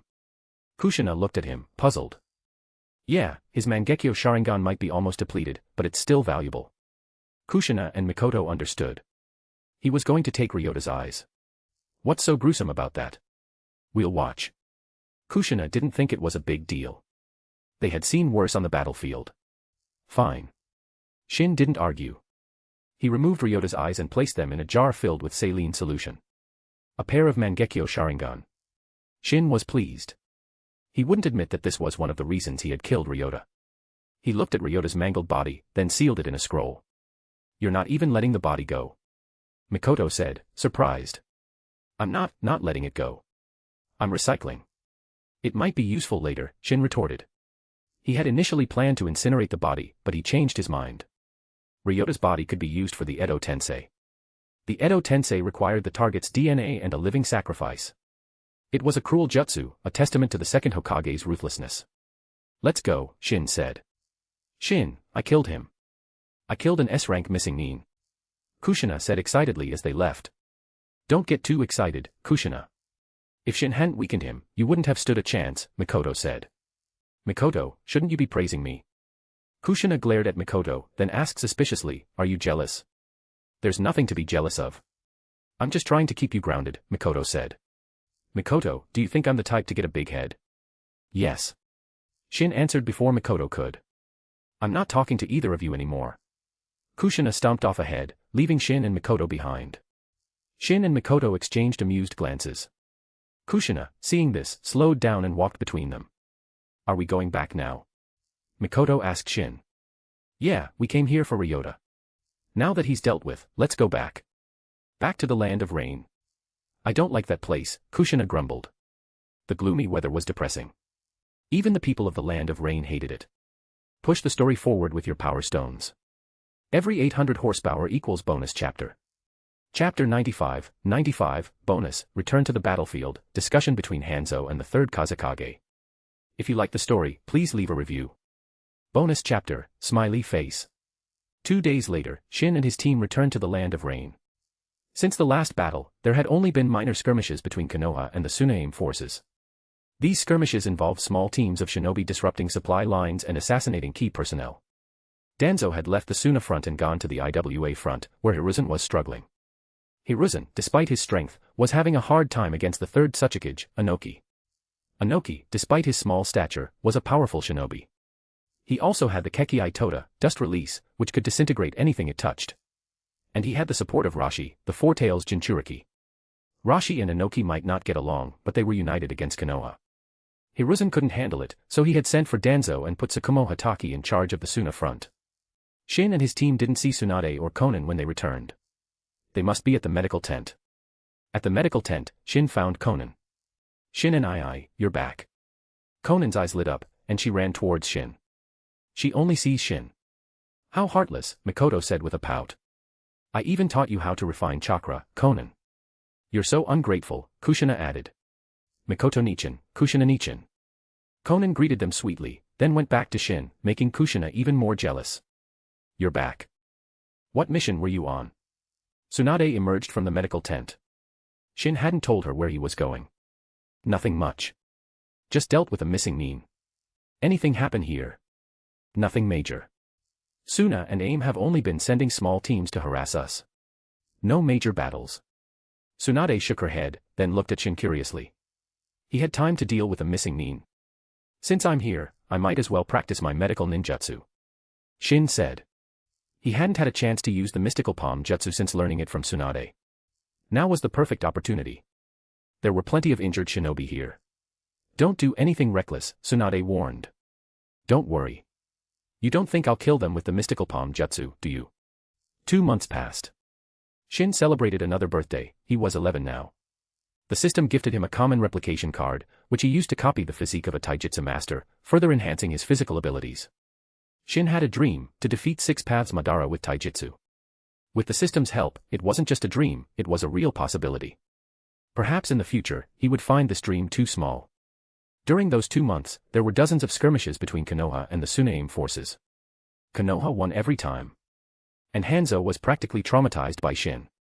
Shin had defeated him so many times that Hanzo was now terrified of him.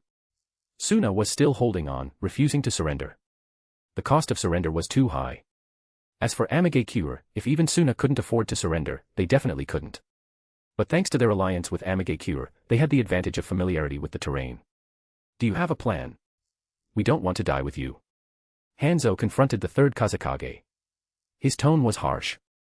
He blamed the Kazekage for dragging him into this mess. But it wasn't entirely the Kazekage's fault, Hanzo had been tempted by the rewards offered. I sent a message to Inoki, but that old fox said they're struggling themselves and can't spare any forces. The Kazekage said angrily. According to the intel, Inoki was currently overwhelming Konoha.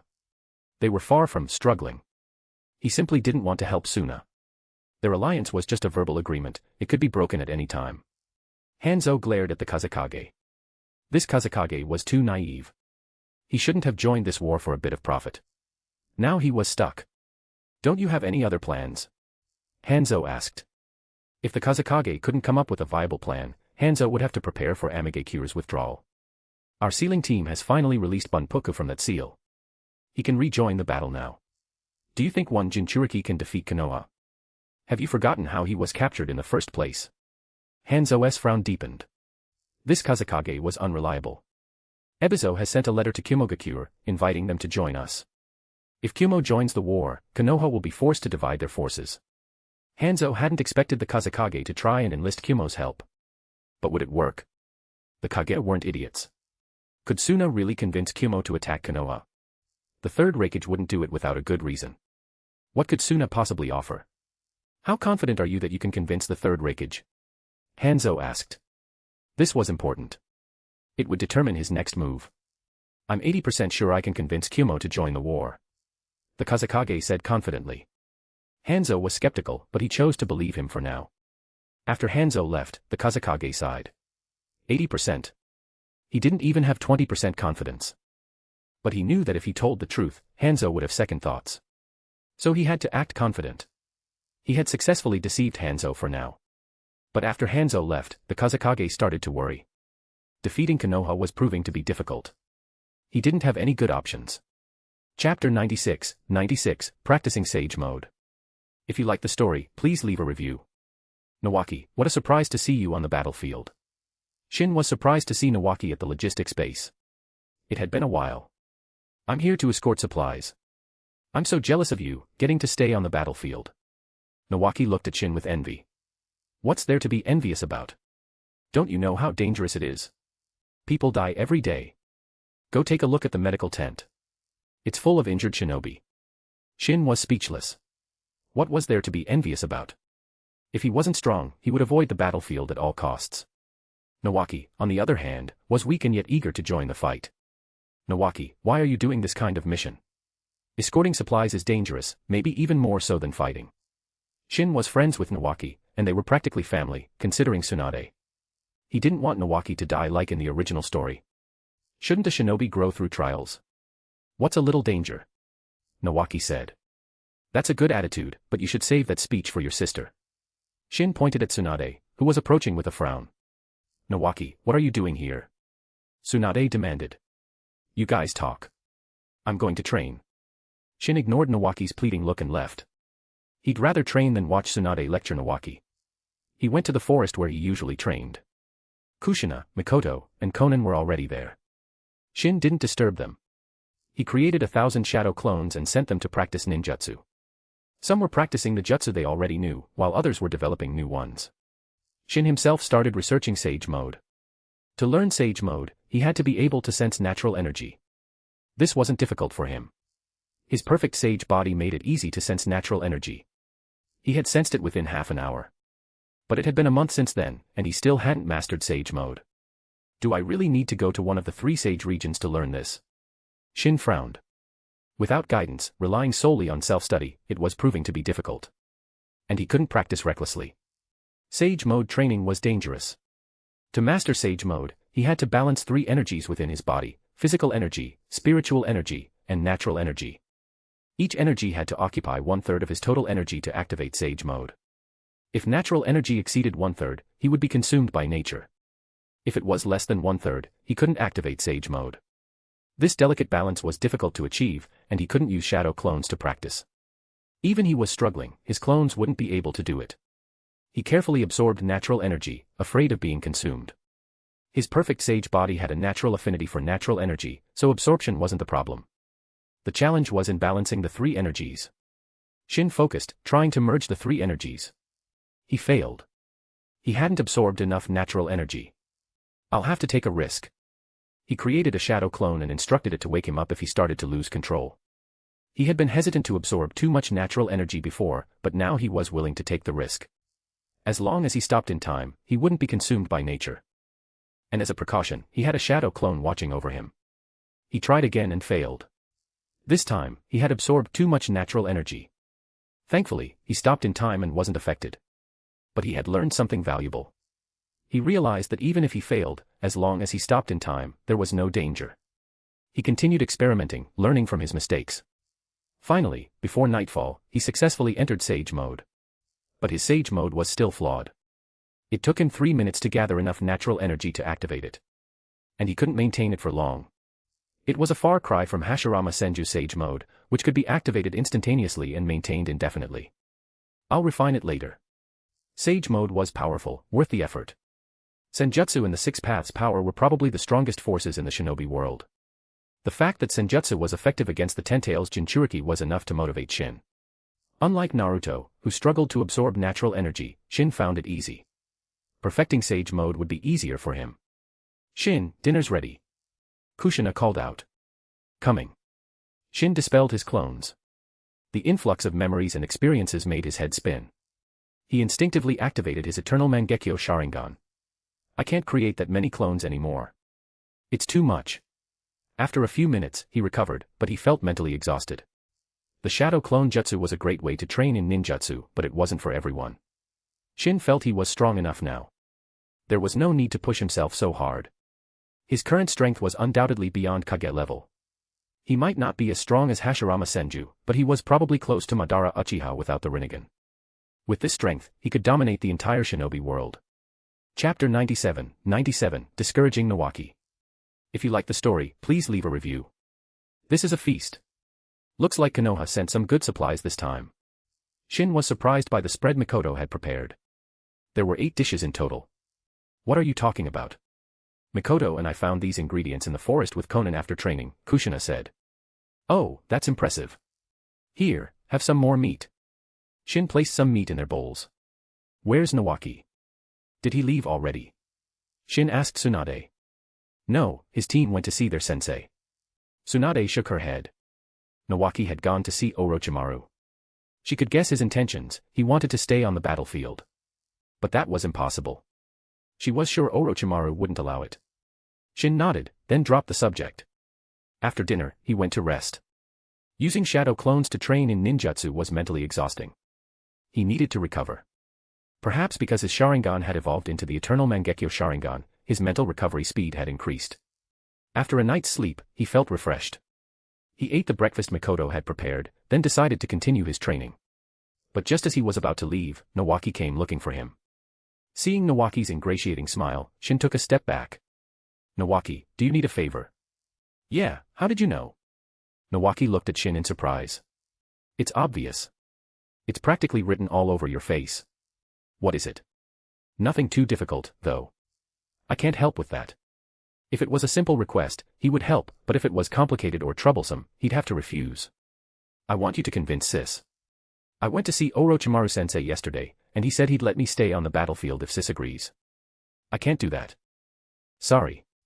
Shin turned to leave. Wait. You're my only hope. Nawaki pleaded. First, Tsunade will never agree. Second, I don't think you should stay on the battlefield. Why not? You, Kushina, and Mikoto can stay. Why can't I? Nawaki argued. Because you're weak. You'd be cannon fodder on the battlefield. Do you want to die? Shin felt like Nawaki was an idiot. Did he really think the battlefield was a playground? Don't underestimate me, Shin. I've gotten a lot stronger. Nawaki said confidently. Nawaki had indeed improved recently and was a bit overconfident. That was why he wanted to stay on the battlefield. Really? Then let me give you a reality check. If you can last 1 minute against me, I'll convince Tsunade. And I guarantee she'll agree. How about that? Shin, are you looking down on me? Nawaki glared at Shin. Don't get cocky. Even if you were 10 times stronger, you wouldn't be able to do it. I suggest you give up. You said it yourself. Don't forget your promise. Nawaki suppressed his dissatisfaction. He saw this as an opportunity to stay on the battlefield. Don't worry, I keep my promises. Come on, attack me. I don't have time to waste. Then I won't hold back.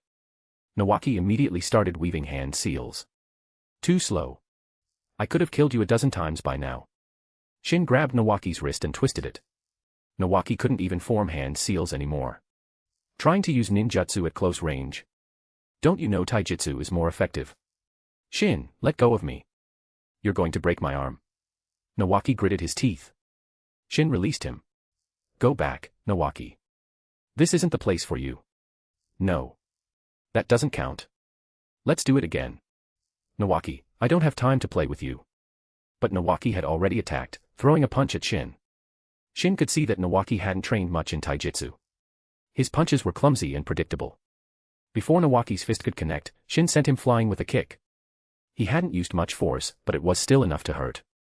See, Nawaki. You can't even block a single attack from me. Your chances of survival on the battlefield are 0. If you really want to go, you might as well kill yourself now. Shin's words were harsh, but he had a reason. He had to discourage Nawaki, or he might sneak off to the battlefield. Nawaki was indeed discouraged. His newfound confidence had been shattered. Shin wasn't worried about him, though. Nawaki was similar to Naruto, he'd recover quickly.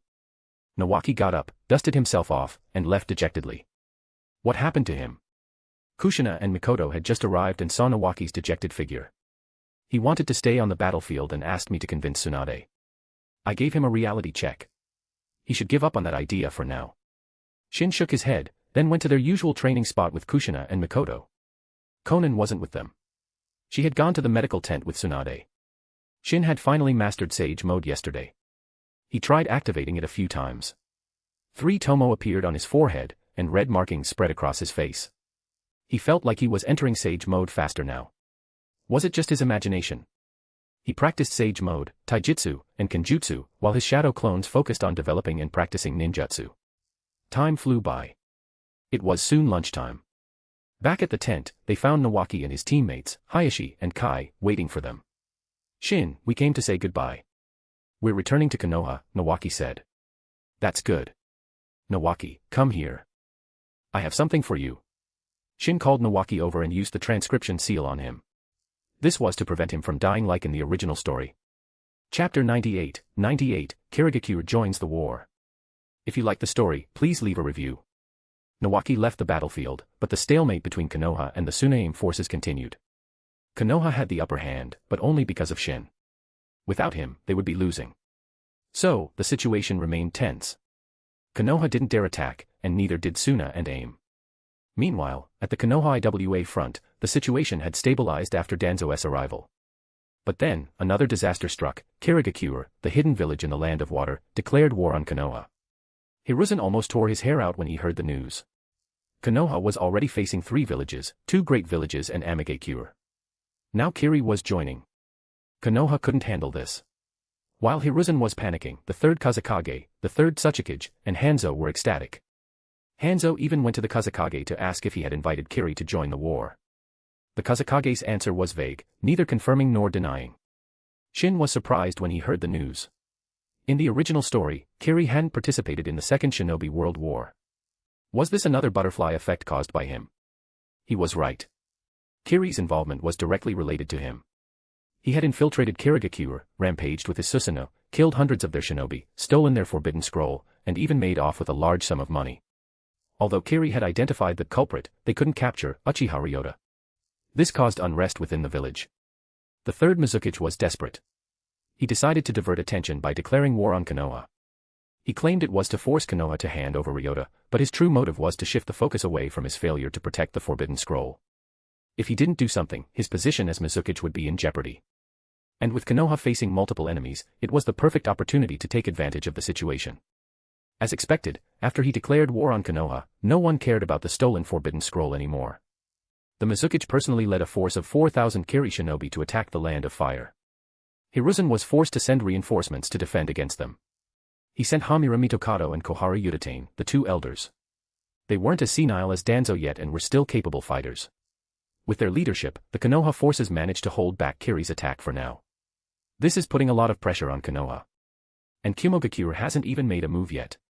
They had to be wary of Kumo. They were ambitious. If Konoha showed any signs of weakness, the 3rd Raikage would definitely seize the opportunity to attack. He might not just take a bite, he might try to swallow the entire Land of Fire whole. Shin sighed. He had hoped to obtain the Divine Replication card without lifting a finger, but it seemed that wasn't going to happen. No matter what, Konoha has to win.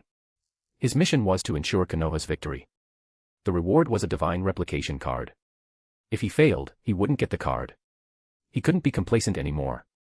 Konoha might actually lose. Kumo hasn't attacked yet. I wonder if they'll do the same as in the original story and attack IWA. In the original story, during the First Shinobi World War, IWA had been attacked by Kumo while fighting Konoha, forcing them to abandon their fight against Konoha to deal with Kumo. But the current war was different. There was no telling what would happen. Perhaps Kumo would attack Konoha instead. After all, Konoha was surrounded by enemies, Kumo might seize the opportunity to strike. What are you thinking about? Kushina nudged Shin, snapping him out of his thoughts. Shin, are you worried about Konoha? Mikoto asked. Yeah, things are looking grim. Looks like it's time for me, the savior, Uzumaki Shin, to step in. Shin said with a smile. Despite the unexpected turn of events, he wasn't worried. With his current strength, he could take on all 4 hidden villages at once. You're not a savior, you're a demon lord. Kushina thought of Shin's perfect Susanoo. That black monstrosity was the embodiment of destruction. Thwack. That's for being a smart aleck. Shin flicked Kushina's forehead. Shin, you meanie. Kushina glared at him, tears welling up in her eyes. That flick had hurt. Kushina, learn your lesson. Remember to say nice things from now on, Mikoto said with a smile. Mikoto, are you laughing at me? Mikoto tried to suppress her laughter, but she couldn't help but smile. She admitted it, she was laughing at Kushina. Mikoto, I'll get you back for this. Kushina threatened. Sorry, Kushina, you'll never get the chance. Humph, we'll see about that. Here, have an apple. It's rare to find fruit on the battlefield. Shin handed Kushina a large apple. You think you can appease me with a measly apple? Kushina took the apple anyway. Fruit was indeed a rare treat on the battlefield. Shin had used Yamatsu Hirasaka to buy these apples from the Land of Rivers. Hey, where are you going? Kushina asked as Shin left the tent. I'm going to the medical tent to practice medical ninjutsu. Want to come? Shin asked Kushina and Mikoto. Sure, why not? I want to learn medical ninjutsu too, Kushina agreed, following Shin. Mikoto also followed. Kushina, why do you suddenly want to learn medical ninjutsu? Shin asked curiously. It's always good to have more skills. And if Mikoto gets injured, I can heal her. Kushina glanced at Mikoto. Mikoto rolled her eyes. So Kushina was hoping she'd get injured. Chapter 99, The Third Kazekage's Plan, Tailed Beasts Are Just Toys. If you like the story, please leave a review. Shin and his team had just arrived at the medical tent when they heard a series of explosions. What's going on? Is Suna attacking? Shin used his mind's eye of Kagura to sense the situation. It was indeed Suna. He was puzzled. Why were they attacking now? Had they received reinforcements? Tsunade emerged from the medical tent, followed by Konan. What's happening? Is it an enemy attack? Tsunade asked. Let's go see. Konan, stay here. Don't wander off. Shin patted Konan's head. Okay. Konan nodded obediently, though her eyes held a hint of disappointment. Shin wasn't worried about leaving Konan alone.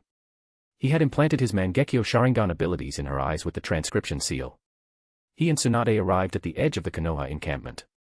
Tsukumo Hatake was leading the Konoha shinobi in a standoff against the Suna forces. What's going on? Why is Suna attacking? Shin asked Jiraiya, who had recovered from his injuries. Our commander, Tsukumo, killed Chiyo's son and daughter-in-law, so she's here for revenge, Jiraiya explained. Shin's expression turned odd. Chiyo's son and daughter-in-law. Weren't they Sasori's parents? So Sasori's parents died during the Second Shinobi World War.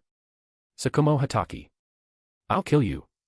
Chiyo glared at Tsukumo with pure hatred. If Ebizo wasn't holding her back, she would have charged at Tsukumo. Tsukumo's expression remained neutral. Killing enemy shinobi was part of his duty, he wouldn't hesitate. The third Kazekage sighed. He hadn't wanted to attack Konoha now, but Chiyo had already mobilized the troops. He had no choice but to go along with it. Chiyo's influence in Suna was almost equal to his. Ebizo, take care of Orochimaru and Jiraiya. Chiyo, Tsunade is yours, try to keep your anger in check. The third Kazekage said, his voice serious. Although this attack was unplanned, he still had a strategy. Sister, once we defeat Konoha, you can do whatever you want with Tsukumo, Ebizo said, trying to appease Chiyo. I know. I'll handle Tsunade. Chiyo turned away from Tsukumo, suppressing her rage. She couldn't let her emotions control her. Attack. The third Kazekage looked at the monk beside him. This was Bunpuku, the One-Tails Jinchuriki. Bunpuku sighed. He didn't want to kill, but he had to fight for Suna. He charged towards the Konoha shinobi, a layer of tailed beast chakra cloaking his body. The tailed beast cloak enhanced the Jinchuriki's strength, defense, and speed. Only those who were acknowledged by the tailed beast could use this ability. Bunpuku had clearly earned Shikaku's approval. With the protection of the tailed beast cloak, the kunai and shuriken thrown by the Konoha shinobi couldn't harm Bunpuku. Ichibi, come out.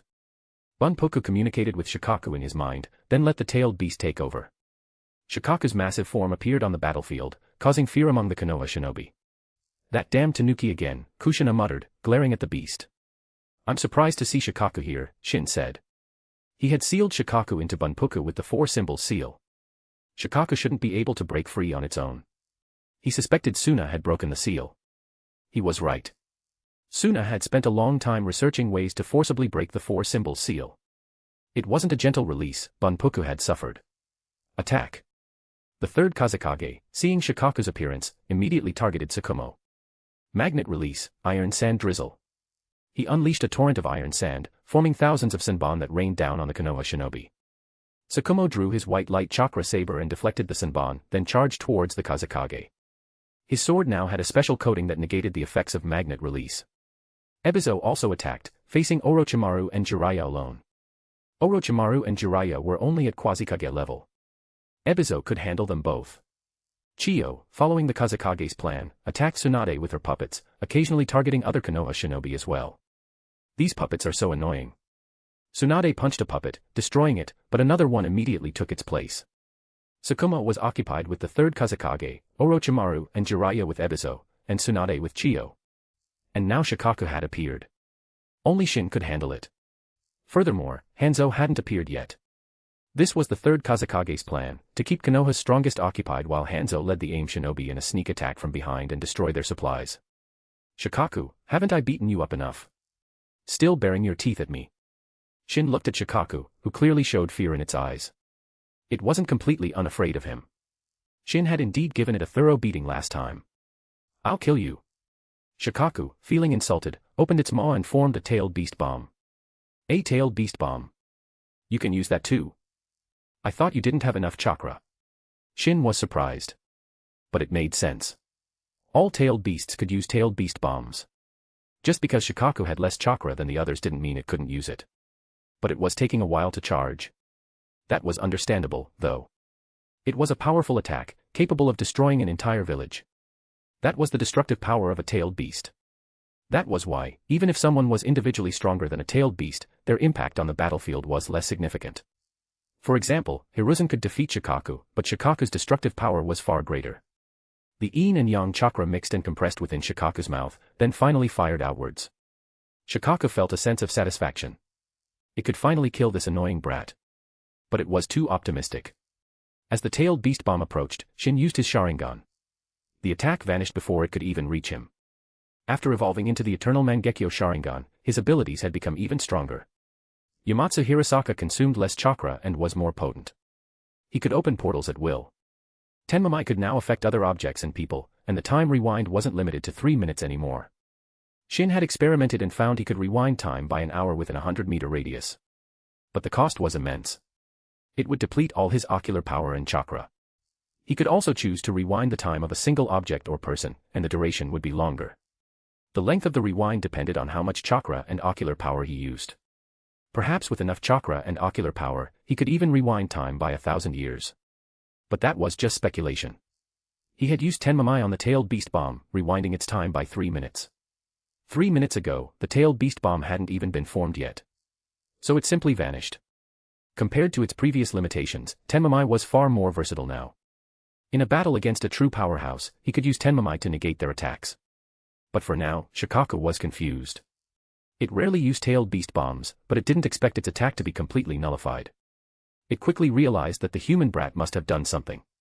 But Tenmamai's ability was time manipulation, there was no trace of it. Shikaku couldn't understand what Shin had done. Boom. An explosion from the direction of the Konoha camp wiped the smile off Shin's face. So that's why Hanzo wasn't here. Seeing the flames rising from the Konoha camp, Shin understood Suna and Aim's strategy. He had known that Chiyo was seeking revenge for her son, but he hadn't thought much about Hanzo's absence. Chiyo's revenge had nothing to do with Amigakure. They might be allies, but Hanzo wouldn't participate in a battle that offered no benefits to him. Shin had assumed Hanzo simply didn't want to get involved in Chiyo's personal vendetta. But it seemed the third Kazekage and Hanzo had another plan. Looks like I can't play with you anymore, Shikaku. Shin activated his Eternal Mangekyo Sharingan and took control of Shikaku. Shikaku's eyes turned into 3 Tomo Sharingan. With the Eternal Mangekyo Sharingan, tailed beasts were just toys. Even with Bunpuku as its Jinchuriki, Shin could easily control Shikaku. He glanced at Kushina and Mikoto, who were fighting. They were doing well together. And with the transcription seal, he didn't have to worry too much about them. He left the battlefield and headed back to the Konoha camp. Konan was still there. Although she had the transcription seal, he didn't want her to get hurt. And he also had to deal with the AIM shinobi who were attacking the supply depot. If they destroyed all the supplies, it would put Konoha at a disadvantage. It could even lead to their defeat. He found Konan hiding in their tent. She was unharmed. Konan, are you all right? Shin asked. Konan sighed in relief, then rushed towards Shin and hugged him. She had been terrified by the sounds of battle. I'm fine, she said, shaking her head. That's good.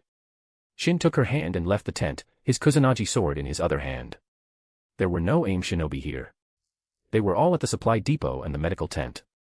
They knew what was most important, destroying Konoha's supplies and killing their medics. Hanzo was personally leading the attack. Shin could see the giant salamander wreaking havoc.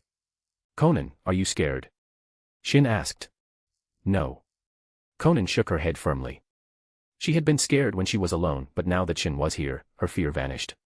Shin smiled and led Konan towards the area with the most AIM shinobi. He cut down everyone he encountered. Konan watched, her fear fading. As a war orphan, she had seen death before. She was becoming desensitized to it. Chapter 100, Extracting Shikaku. If you like the story, please leave a review. 100 chapters in. Thank you all for the love and support. Couldn't have done it without you. Ice Release, Ice Age. Shin's hands flew through a series of hand seals. An icy chill spread outwards, freezing the fleeing aim shinobi and extinguishing the fires they had set. Shin's control over ice release had improved significantly. He could now precisely control its range and targets. He was arguably the strongest ice release user in history. "Conan, are you cold?" Shin asked. Conan nodded, her face slightly red. She was standing on ice, it felt like she was in a frozen wasteland. Shin activated his eternal Mangekyo Sharingan and used Amaterasu. Black flames appeared, and he used Kagetsuchi to control them, preventing them from spreading. "Warm yourself by the fire," Shin said to Conan. "There are black flames." Conan was amazed. She had never seen black flames before. "Here you go." Shin didn't attack anymore. The entire camp was frozen. No aim shinobi within its range could escape. Unfortunately, Hanzo wasn't there. He must have escaped before Shin returned. He must have sensed the danger. Shin hadn't harmed any of his allies, thanks to the mind's eye of Kagura. Without it, he might have frozen his own comrades as well. On the other side of the battlefield, the third Kazekage watched the frozen Konoha camp in shock. "Retreat." He didn't hesitate. The Suna forces immediately withdrew. "Damn that old hag. I'll catch her this time. Kushina, Mikoto, come help me." Tsunade yelled after defeating Chiyo's puppets. Kushina and Mikoto, who had been busy fighting other Suna shinobi, immediately went to assist Tsunade. But even with their combined efforts, they couldn't capture Chiyo. However, they did manage to destroy her human puppet. She got away. Puppet masters are so annoying. Tsunade punched the remains of the puppet in frustration. Chiyo controlled the puppets from a distance, while she herself remained hidden. Tsunade hated that. Chiyo was strong, but she was still a puppet master. She wouldn't fight Tsunade directly. The Suna forces retreated, and Konoha didn't pursue. Tsukumo Hatake ordered them to return to camp. That was an incredible jutsu. I can't believe an 11-year-old can do that. Just how much chakra does that Shin kid have? Jiraiya stared at the frozen camp in awe. "Orochimaru, what are you looking at?" Orochimaru's eyes were fixed on Shikaku, the one-tail. It was still under the control of the Sharingan. The Sharingan. Is the one-tail being controlled by the Sharingan? Orochimaru frowned. There were no Uchiha on this battlefield. Well, there was Uchiha Mikoto. He had almost forgotten about her. Could she be controlling Shikaku? He didn't believe it. He didn't think she was capable of that. If it were Shin, it would be more believable. But how could Shin have the Sharingan? That thing is under control. "I'll try to seal it," Kushina said, looking at Shikaku. But Tsunade stopped her. "Don't. What if you fail and break Shin's control? Who will deal with the one-tail then?" Kushina reluctantly backed down. She couldn't even defeat the salamander, Shikaku was out of the question. They left Shikaku alone and returned to the camp, finding Shin and Conan warming themselves by the black flames. Tsunade was curious about the black flames, but Kushina and Mikoto already knew what they were. Mikoto thought of the legendary Amaterasu flames, now used for a campfire. It was a strange sight. Shin stood up and extinguished the flames. Suna retreated. Yes, they retreated. "Shin, deal with the one-tail outside. Make sure it doesn't cause any trouble," Tsunade said. "Okay."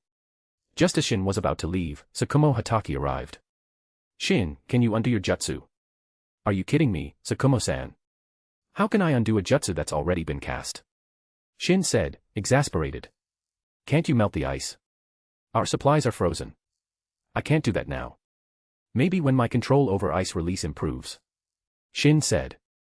He really couldn't do it. This is troublesome. Tsukumo frowned. Shin's ice was incredibly strong. He had tried to cut it with his white light chakra saber, but it didn't even leave a mark. "How long will it take for the ice to melt naturally?" Tsukumo asked. Shin should know. "It might take half a month. There's no sun in the land of rain. Even under direct sunlight, it wouldn't melt easily. We can use fire release to melt it." "It'll just take some effort," Shin suggested. "That's our only option then." Tsukumo left to find some fire release users. Shin went to deal with Shikaku. He wasn't planning on sealing it back into Bunpuku. Instead, he extracted Shikaku completely. Bunpuku, of course, died the moment Shikaku was extracted. Even Uzumaki Jinchuriki couldn't survive having a tailed beast extracted. Shikaku, freed from Shin's control, glared at him angrily. Bunpuku was dead. Shikaku had a good impression of Bunpuku. It had even acknowledged him to some extent. That was why it was angry about his death. Chapter 101, 101, Controlling Shikaku to attack Suna. If you like the story, please leave a review. Shikaku glared at Shin, but it didn't dare attack. I freed you from your prison. Shouldn't you be thanking me?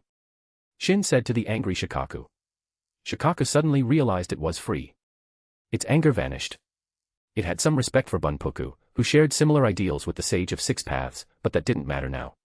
Ever since it was captured and used as a weapon, Shikaku had yearned for freedom. It turned and ran, its short legs carrying it away as fast as they could. Where do you think you're going? I worked hard to free you. Aren't you even going to thank me? Shin blocked its path, his eternal Mangekyo Sharingan glowing ominously. He wasted no breath, effortlessly taking control of Shikaku with his Sharingan. Controlling a tailed beast was effortless for him. Even before his Sharingan evolved, he could easily control any tailed beast, including the Nine Tails. Orochimaru-sama, spying is a bad habit. I suggest you refrain from such behavior. Shin looked towards a certain pale figure emerging from the shadows. It was Orochimaru. Orochimaru had been observing Shin since he took control of Shikaku, but Shin hadn't called him out until now. So Shin-kun possesses the Sharingan, the legendary Mangekyo Sharingan. Orochimaru's snake-like eyes gleamed with interest. Orochimaru-sama, you've stumbled upon a dangerous secret. Want me to silence you permanently? Shin approached Orochimaru with a smile, his aura radiating a chilling pressure. Orochimaru, why don't you guess if I have the power to do that? Orochimaru suppressed his urge to flee. Shin-kun, are you trying to scare me?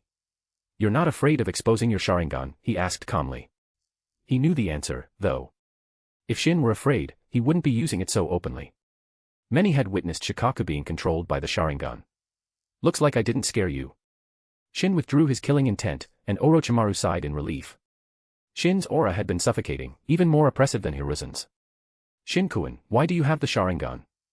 Orochimaru couldn't contain his curiosity, even though he knew he shouldn't ask. He was desperate to know the answer. Shin's Sharingan wasn't transplanted. A transplanted Sharingan couldn't be deactivated. Orochimaru, with your intelligence, can't you figure it out? Shin countered with a question, then turned and left, Shikaku obediently following him like a pet. Orochimaru's eyes flickered. He didn't pursue the matter. He had many questions, but he valued his life too much to risk angering Shin. Curiosity killed the cat, and it could kill a shinobi too. At the Konoha camp, Tsukumo Hatake had retrieved the important supplies. But much had been destroyed by the AIM shinobi. Tsukumo frowned. Even with the daimyo's funding, supplies weren't unlimited. And transporting supplies wasn't easy. They could be attacked during transport. Shin didn't share Tsukumo's worries. He wasn't the commander, it wasn't his problem. Why did you bring that thing back? Tsunade asked, staring at the massive creature behind Shin. Shikaku had terrified the Konoha shinobi. No one dared to approach. Tailed beasts were massive, their size ranging from 50 to 60 meters. Most people were intimidated by them. What else was I supposed to do? Give it back to Suna. Shin then grinned. Should he let Suna experience the terror of being attacked by a tailed beast? He decided to do just that. He controlled Shikaku and left the Konoha camp, heading towards the Suna encampment. That little tanuki is quite fast. Shikaku's short legs and round body made for a comical sight. Shin couldn't help but chuckle. Hey, Shin, are you really letting it go? Tsunade smacked his arm in frustration. That was a tailed beast. Relax, even if I give it back, Suna might not be able to handle it. I want to see how they deal with Shikaku. Shin said with a smile. Don't worry, Tsunade. Shikaku is still under my control. I can make it come back anytime. You're going to use the one tail to attack Suna. Tsunade finally understood. Yep. I wonder if the third Kazekage will be surprised. Shikaku, under Shin's control, ran towards the Suna camp. Its legs might be short, but each step covered a significant distance. It soon arrived at the Suna camp, alerting the guards. It's the one tail. Inform the Kazekage. The Suna shinobi were alarmed. The third Kazekage soon arrived with Ebizo and Chiyo. Hanzo was also with them. It's really the one tail. The Kazekage wasn't scared, he was delighted. Kazekage-sama, something's wrong. Look at its eyes. That's the Sharingan. Shikaku is being controlled. Chiyo, despite her age, had sharp eyes. She noticed the three-tomo Sharingan in Shikaku's eyes. Just as she finished speaking, Shikaku attacked, unleashing a barrage of drilling air bullets. Magnet release, iron sand world method. The Kazekage reacted quickly, creating a massive iron sand wall to block the attack. But Shikaku continued its assault, as if it had unlimited chakra. It didn't, but it had enough to launch a continuous barrage. The Kazekage, however, was struggling. Maintaining the iron sand defense was draining his chakra. Chapter 102, You Can't Take My Loot. If you like the story, please leave a review. The third Kazekage was frustrated. Facing Shikaku's relentless attacks, he could only defend passively. It wasn't that he was weaker than Shikaku. He could suppress the beast, but that didn't mean the other Suna shinobi could survive its attacks. To protect his comrades, he had to focus on defense. Except for the sealing team, everyone else, retreat, he ordered. The other shinobi were just getting in the way. The Suna shinobi quickly retreated, and Hanzo ordered the AIM shinobi to follow suit. Hanzo, I need your help to subdue the One-Tail, the Kazekage said to Hanzo. He could suppress the One-Tail, but it was taking a toll on him. No problem, but will you compensate Amigekura for our losses during the attack on the Konoha camp? Hanzo set his condition. He hadn't refused to help, but he wanted compensation. He had personally led 50 elite AIM shinobi in the attack on the Konoha camp. Only he had returned. The other 50 had been frozen by Shin. 50 elite Chunin, even Hanzo felt the loss. They were valuable assets. As long as you help me seal the One-Tail, I'll compensate you accordingly. The Kazekage's face remained impassive, though he was inwardly cursing Hanzo for taking advantage of the situation. Summoning Jutsu. Hanzo summoned his salamander. The salamander was no match for Shikaku, but its massive size could buy them some time. The Kazekage attacked, using his magnet release to create an iron sand cage, trapping Shikaku. Sealing team, seal the One-Tail, he yelled while continuing his assault. Hanzo and the Kazekage used water release to attack Shikaku. Ebizo and Chiyo also joined the fray. Against 4 Kage-level opponents, Shikaku was overwhelmed. The sealing team rushed forward and used their jutsu to seal Shikaku. It shouldn't be a problem. It was just the One-Tail. Compared to the 9 tails, which had almost destroyed Konoha, Shikaku was a minor threat. That useless tanuki. Shin, observing from the shadows, cursed. Shikaku was weak. It hadn't even caused any casualties before being subdued. No way. That's my loot.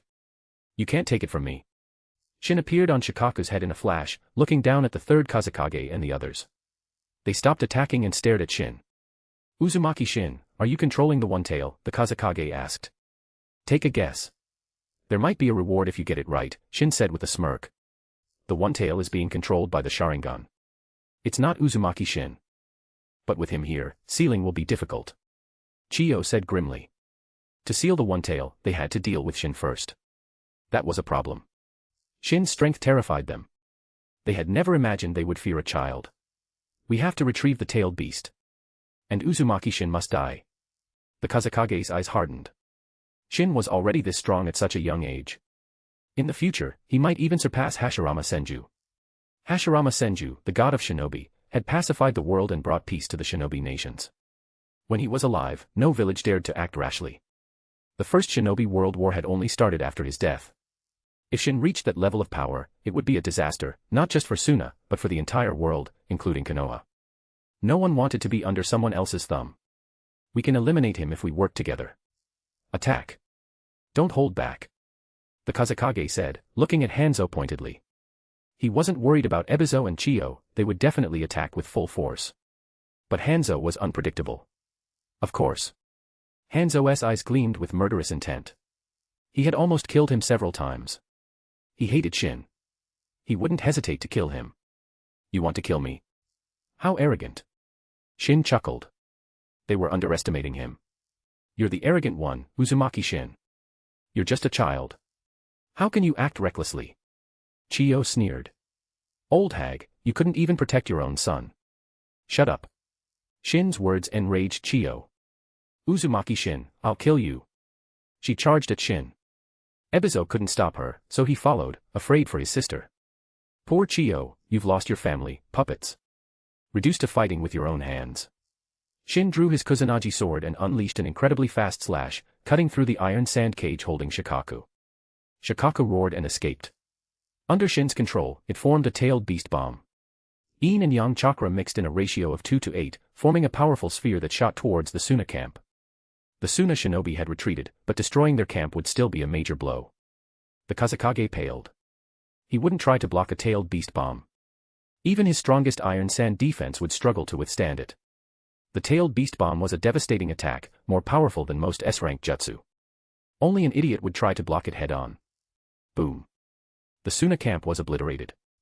The supplies they hadn't been able to take with them were also destroyed. The Kazekage's eyes were bloodshot. Supplies were precious, especially to Suna, which was poorer than Konoha. Losing those supplies would be a major setback. Chapter 103, 103, I wasn't even serious, and you're running. If you like the story, please leave a review. Shin looked at the third Kazekage, whose eyes were bloodshot with hatred. It's just a camp. Is it really that big of a deal? If the Kazekage knew what Shin was thinking, he might explode. Actually, he was already about to explode. Shin looked at Shikaku, who was still under his control. Go take care of that four-legged fish. Shin directed Shikaku towards the salamander. With a single swipe of its tail, the one tail sent the salamander flying, breaking its legs. Hanzo winced and dispelled his summon. Shikaku, crush them. Don't forget, they're the Suna bastards you hate so much. Shin yelled. The one tail stomped towards Chiyo and Ebizo, who narrowly escaped with the body flicker jutsu. Wind style, wind cutter. Ebizo, after dodging the one tail's attack, launched a wind blade at Shin. That won't work. Shin activated his eternal Mangekyo Sharingan. A dark crack appeared before him, swallowing the wind blade. He had used Yamatsu Hirasaka to send the attack to another dimension. If Kaguya Otsutsuki hadn't been so stupid, she could have been invincible with just Yamatsu Hirasaka. But Shin's Yamatsu Hirasaka was probably different from Kaguya's. It consumed less chakra and ocular power. What was that? Ebizo's eyes widened. He hadn't seen Shin form any hand seals. That black crack had simply appeared and swallowed his attack. But he soon realized it wasn't just a simple absorption. Another black crack appeared behind him, and the wind blade emerged from it. Look out. Chiyo sensed the danger and pulled Ebizo out of the way. The wind blade grazed Ebizo's chest. He looked down at the wound, his face pale. It was only a few centimeters from his heart. He would have been killed if it weren't for Chiyo. Too bad. I almost killed a Kage-level shinobi. Shin shook his head in mock disappointment. Ebizo might only be a Lokage, but he was still a Kage. Killing him would have been a significant achievement. But Chiyo had ruined it. Ebizo might have survived, but he was severely injured. Brother, are you all right? Chiyo glared at Shin, then turned to Ebizo with concern. I'm fine. Ebizo's pale face betrayed his words. Watch out for that technique, the third Kazekage warned Hanzo. He was also feeling a chill. If Shin used that technique on him, he might not be able to dodge. Hanzo didn't reply, but he was on high alert, wary of any attacks from behind. He didn't know what that technique was, but that made it even more terrifying. Your eyes. Is that the Mangekyo Sharingan? Chiyo asked, her voice filled with disbelief. The Kazekage and Hanzo immediately focused on Shin's eyes. Hanzo's expression turned grim. He had seen Madara Uchiha's Mangekyo Sharingan before. The pattern was different, but he recognized it. The Kazekage was too young to recognize it, but he had heard of its power. It's not the Mangekyo Sharingan, Shin said calmly. It was the eternal Mangekyo Sharingan, but few knew of its existence. Even Tsunade didn't know about it. Retreat. Chiyo didn't believe Shin. She grabbed the injured Ebizo and fled. She was fast, but Hanzo was even faster. The Kazekage, seeing them flee, had no choice but to follow. He was no match for Shin. And there was also the one tail. Damn it. I wasn't even serious, and you're running. Shin stared at the fleeing Kage, dumbfounded. He hadn't even attacked yet. Come back. You left your dignity behind.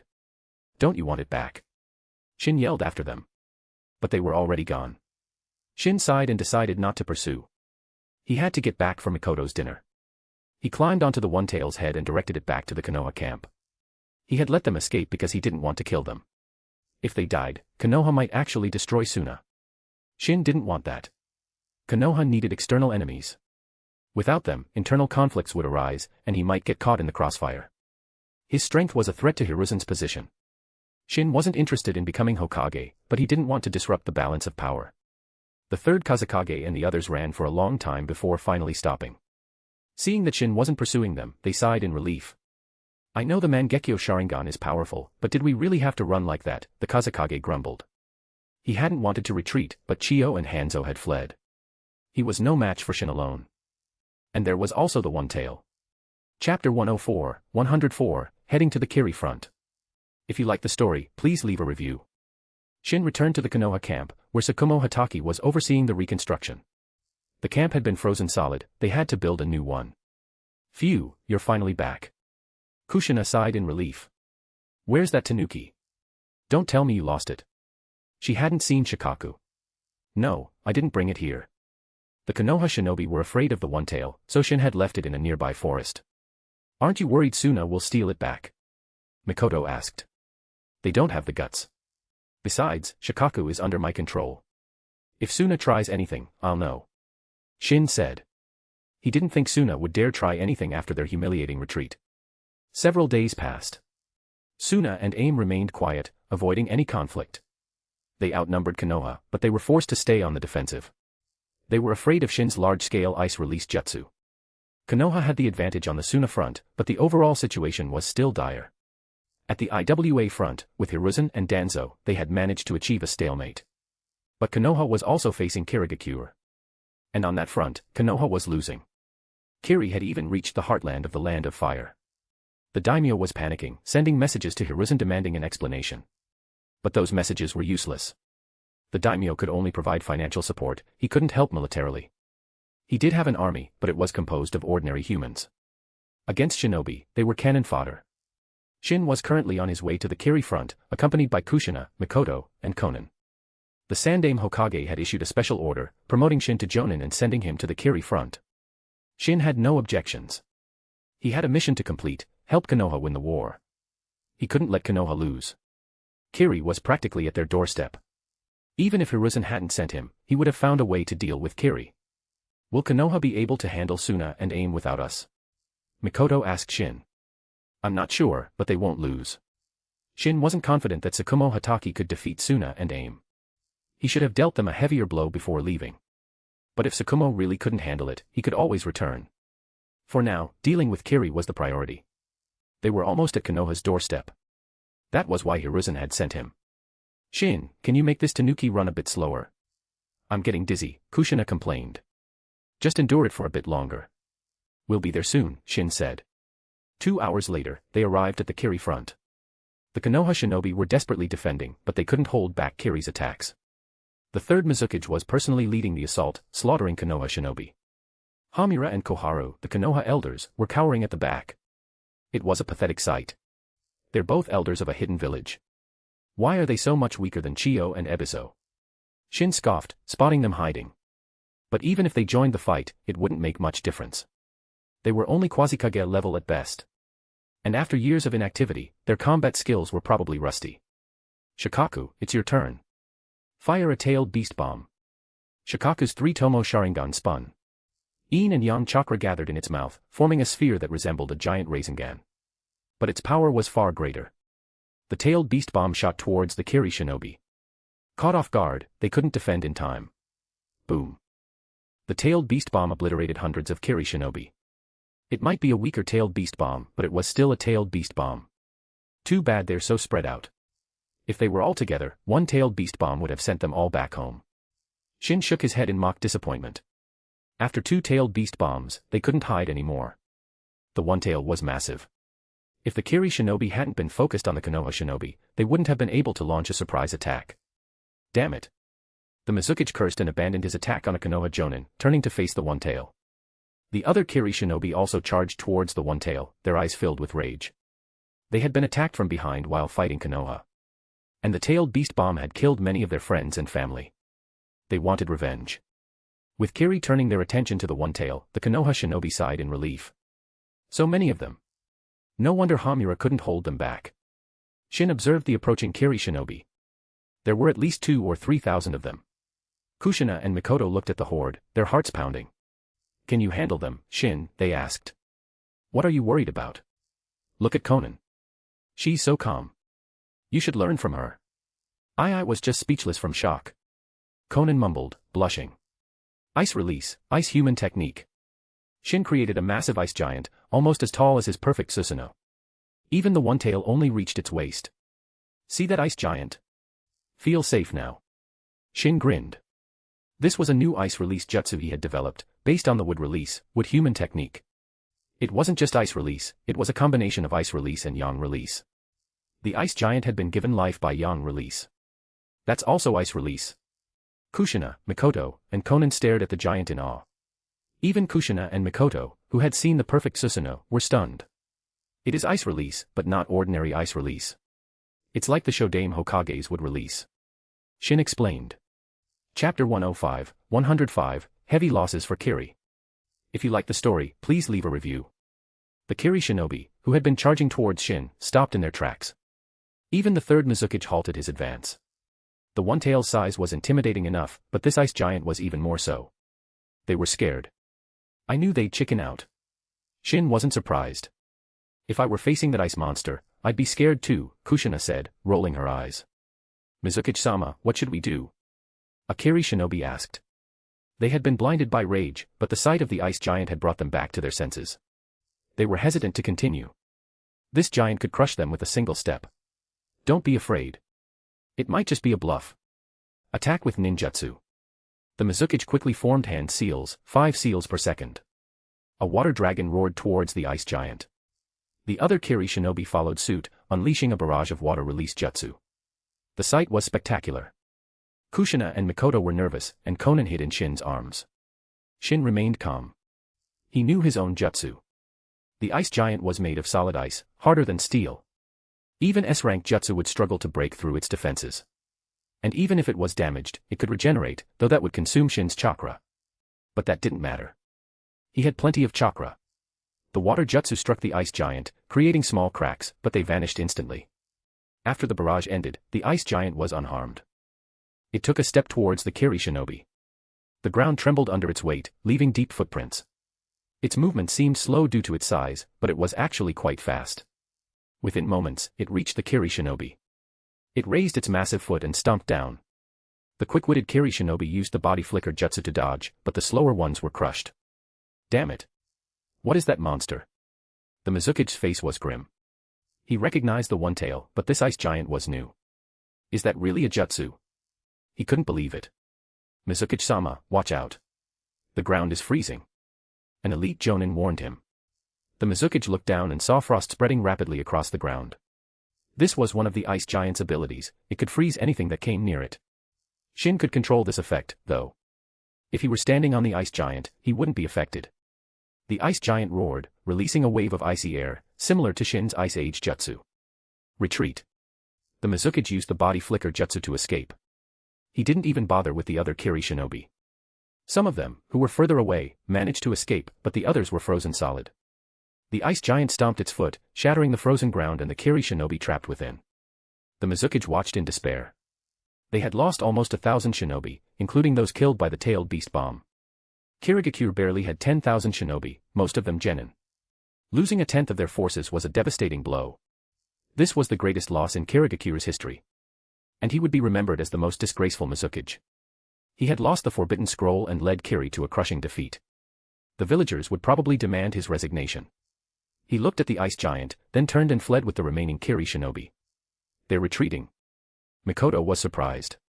Shin flicked her forehead. Of course they are. Staying here would be suicide. It's all because you're so ridiculously strong, Mikoto grumbled, rubbing her forehead. Shin controlled the one-tail and headed towards the Konoha forces. He left the ice giant where it was. Without his chakra, it was just a giant ice sculpture. The Konoha shinobi were terrified of the one-tail. It must be on our side. Look, the person on its head is wearing a Konoha forehead protector. And it attacked Kiri. One of the Konoha jonin said. Why don't you go ask then, another jonin suggested. The first jonin shook his head. No way. That thing could crush him with a single step. Shin jumped down from the one-tail's head, carrying Konan. Shin, catch me. Kushina yelled, then jumped down towards Shin. Shin instinctively reached out and caught her. Shin, don't let me fall. Shin looked up and saw Mikoto jumping down as well. He sighed and set Kushina down, then caught Mikoto. Why do you always make me catch you? What if I couldn't? Shin complained. Mikoto blushed. She didn't want to leave Shin's embrace, it was so comfortable. Shin coughed and set Mikoto down. Let's go. They seem to be welcoming us, Shin said, looking at the Konoha shinobi. They look more like they're about to attack us, Kushina said. Chapter 106, 106, Taking the Offensive. If you like the story, please leave a review. Shin and his team arrived at the Konoha camp, but they weren't greeted with a warm welcome. The Konoha shinobi eyed them with suspicion. They didn't recognize Shin. But someone did. Hamura Mitokado and Koharu Yuditane approached. You're Uzumaki Shin? Hamura asked. Shin glanced at them, noticing their arrogance. They seemed to look down on him. Hamura was inwardly annoyed by Shin's casual attitude. They were Konoha elders, he should show them some respect. But expecting respect from Shin was wishful thinking. Shin found their arrogance distasteful. If they weren't disciples of the second Hokage, they wouldn't even be elders. The Sandaime sent me to assist you. But you're a disappointment. Reduced to this state by mere Kiri shinobi. Shin couldn't resist a jab. Uzumaki Shin, what did you say? Don't get cocky just because you're strong. We're Konoha elders. Do you know the consequences of disrespecting us? Weak. Shin scoffed. Hamura and Koharu's faces turned red, then white. The surrounding Konoha shinobi watched with amusement. They had long been dissatisfied with these two elders, who only gave orders and never participated in battle. They were partly responsible for Konoha's losses against Kiri. Prepare a place for me to rest. Shin ignored them and spoke to the other shinobi. Despite his age, no one dared to disobey. They had seen the one-tails behind him. Uzumaki Shin, you. Shut up, or I'll kill you. Shin glared at Hamura, who felt a chill. I might be here to help, but I hate being ordered around. So don't try to command me, or you'll regret it. Shin made his stance clear. He wouldn't take orders from them. He hated being controlled, even by the Sandaime Hokage. He then left with Kushina, Mikoto, and Konan, ignoring Hamura and Koharu's expressions of displeasure. Who do they think they are? Kushina muttered. She was annoyed by their arrogance. If they had the strength to back it up, it would be one thing, but they were weak. They thought Shin would respect them just because they were elders. If they had been more polite, Shin wouldn't have been so rude. But they were used to being in positions of authority. Shin wasn't going to indulge them. Shin soon arrived at his assigned quarters, a simple tent. That was all they had on the battlefield. And after their recent defeats, they had lost many tents during their retreat. Having a tent at all was a luxury. With Kiri's current situation, they probably won't attack for a while, Mikoto said. It's not about waiting for them to attack. It's about taking the offensive, Shin said. He wanted to finish this quickly. In the original story, Kiri hadn't participated in the Second Shinobi World War. Now, with his mission to help Konoha win the war, Kiri was an obstacle he had to overcome. Shin, you're not the commander. You can't decide that, Mikoto said. Who said I need their help? You think I need help to deal with Kiri? They're nothing to me. I really want to punch you right now. Kushina glared at Shin, annoyed by his arrogance. Punch me. Kushina, don't overestimate yourself. Can you even beat me? Shin asked. You're going to fight back. Kushina's eyes widened. Of course. If you attack me, I'll fight back. I'll beat you so bad, you'll be crying in a corner. Want to try? Shin grinned. Mikoto and Konan giggled, making Kushina scowl. She grabbed Shin's arm and bit down. Shin wiped the saliva off his arm after she let go, glaring at her. Shin, you jerk. I'll kill you. Kushina chased Shin around, finally stopping when she was tired. She continued to glare at him, though. Ahem, I'm going to deal with Kiri now, Shin said, then used the body flicker jutsu to disappear. Kushina and Mikoto looked at each other. Is he really going to attack Kiri? Will Shin and I be okay? Konan asked worriedly. He'll be fine. He has space-time ninjutsu. He can escape if he can't win, Mikoto reassured her. I don't think he'll lose. We should be praying for Kiri, Kushina said. Shin headed towards the Kiri camp. He had decided to take the offensive. He wasn't trying to be a hero. He had just offended Hamura and Koharu, he couldn't expect their help. And even if they did attack with the Konoha forces, they would only get in his way. Shin headed straight for the Kiri camp, not bothering to hide. Sneak attacks were pointless. They were no match for him anyway. Of course, this was because he was confident in his overwhelming strength. If he wasn't, he wouldn't be doing this. He wasn't stupid. Chapter 107, Storming the Kiri Camp. If you liked the story, please leave a review. Shin didn't bother hiding, so the Kiri scouts easily spotted him, especially with his Konoha forehead protector. A Konoha shinobi. And just a kid. What's he doing here? One of the scouts frowned. Let's capture him. His partner was about to attack, but the first scout stopped him. Wait, this is suspicious. He could be a trap. I might be young, but I don't appreciate being called a kid. Now, how do you want to die? Shin appeared before them in a flash, his Kusanagi sword pressed against one of their necks. How did you get here? The scout's eyes widened in fear. Shin had been 100 meters away just a moment ago. Wrong answer. Shin swiftly beheaded them, then continued towards the Kiri camp. The third Mizukage soon received a report: a Konoha shinobi had infiltrated their camp. He frowned. A single Konoha shinobi. Had he heard correctly? Mizukage-sama, he's just a kid, but he's strong. Many of our comrades have already fallen to his blade. Even the Kekkei clan can't stop him. I'll go see for myself. The Mizukage followed the messenger. He wanted to see who this intruder was. He finally found Shin, but his expression changed when he saw the dozen corpses surrounding Shin. Many Kiri shinobi had gathered, but they were hesitant to attack. Those who had tried were now dead, including a jonin. Shin had killed them all with a single blow. Even the jonin hadn't been able to withstand a single strike. It was clear that attacking Shin was suicide.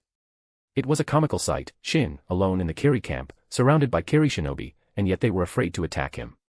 Mizukage, we meet again. Shin greeted the Mizukage casually. The Mizukage frowned. Have we met before? Perhaps you don't recognize me, but you should recognize this mask. Shin pulled out his 3-tomo Sharingan mask. The Mizukage and the other Kiri shinobi were stunned. Recognize me now? Shin asked with a smirk. You're the one who infiltrated our village and stole our forbidden scroll, the Mizukage said angrily. Stole? I took it right in front of you.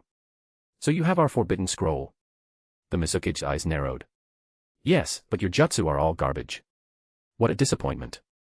Not a single one worth learning. Shin said with a sigh. He wasn't trying to insult them, he was simply stating the truth. The Kiri forbidden scroll had been a letdown. Compared to Konoha's forbidden scroll, it was nothing. He was tempted to take a look at Konoha's forbidden scroll. It contained many forbidden jutsu, including the Edo Tensei. He was quite interested in that jutsu. And the scroll probably contained other jutsu developed by the second Hokage, Tobirama Senju. Tobirama might not have been a saint, but he was a genius, a master of jutsu development. Kill him. Take back our forbidden scroll, the Mizukage roared. He charged at Shin, kunai in hand. Didn't you see what happened to the others? You still want to fight me? Shin's sword flashed, too fast for anyone to see. Even the Mizukage couldn't see it, but he sensed the danger and used the body flicker jutsu to dodge. But even with his speed, he couldn't avoid being injured. His kunai was sliced in half, and a long gash appeared on his chest. Lucky you dodged. I would have cut you in two. Shin sheathed his sword, looking at the Mizukage calmly. I was careless. The Mizukage turned serious. He had underestimated Shin due to his age. But even if he was serious, he might not be able to dodge Shin's attacks. Shin was simply too fast. Water style, great waterfall jutsu. Both Shin and the Mizukage used the same jutsu, but the scale of their attacks was vastly different. If the Mizukage's was a ripple, Shin's was a tsunami. The two attacks collided. The Mizukage's jutsu was instantly dispersed, and the giant wave crashed towards him. Even the other Kiri shinobi were caught in the attack. It took the combined efforts of dozens of Kiri shinobi, including the Mizukage, to barely block Shin's jutsu. Damn it, how can a brat be this strong, the Mizukage cursed. Shin charged towards the Kiri shinobi. He punched one of them, sending him flying. The Kiri shinobi crashed into several of his comrades, then died. Shin caught a kunai thrown at him and threw it back, killing the attacker and the shinobi behind him. You're all too weak. I was hoping for a challenge, Shin said, his chakra flaring, blowing away the Kiri shinobi surrounding him. Is he a monster? A Kiri jonin gulped. The pressure from Shin's chakra was overwhelming. How could a human have so much chakra? And why was he so strong despite his young age? Compared to Shin, he felt pathetic. Chapter 108, 108, Complete Abuse of Kiri. If you like the story, please leave a review. Shin's immense chakra kept the Kiri shinobi at bay. They had never felt such pressure, not even from a tailed beast. How can he have so much chakra?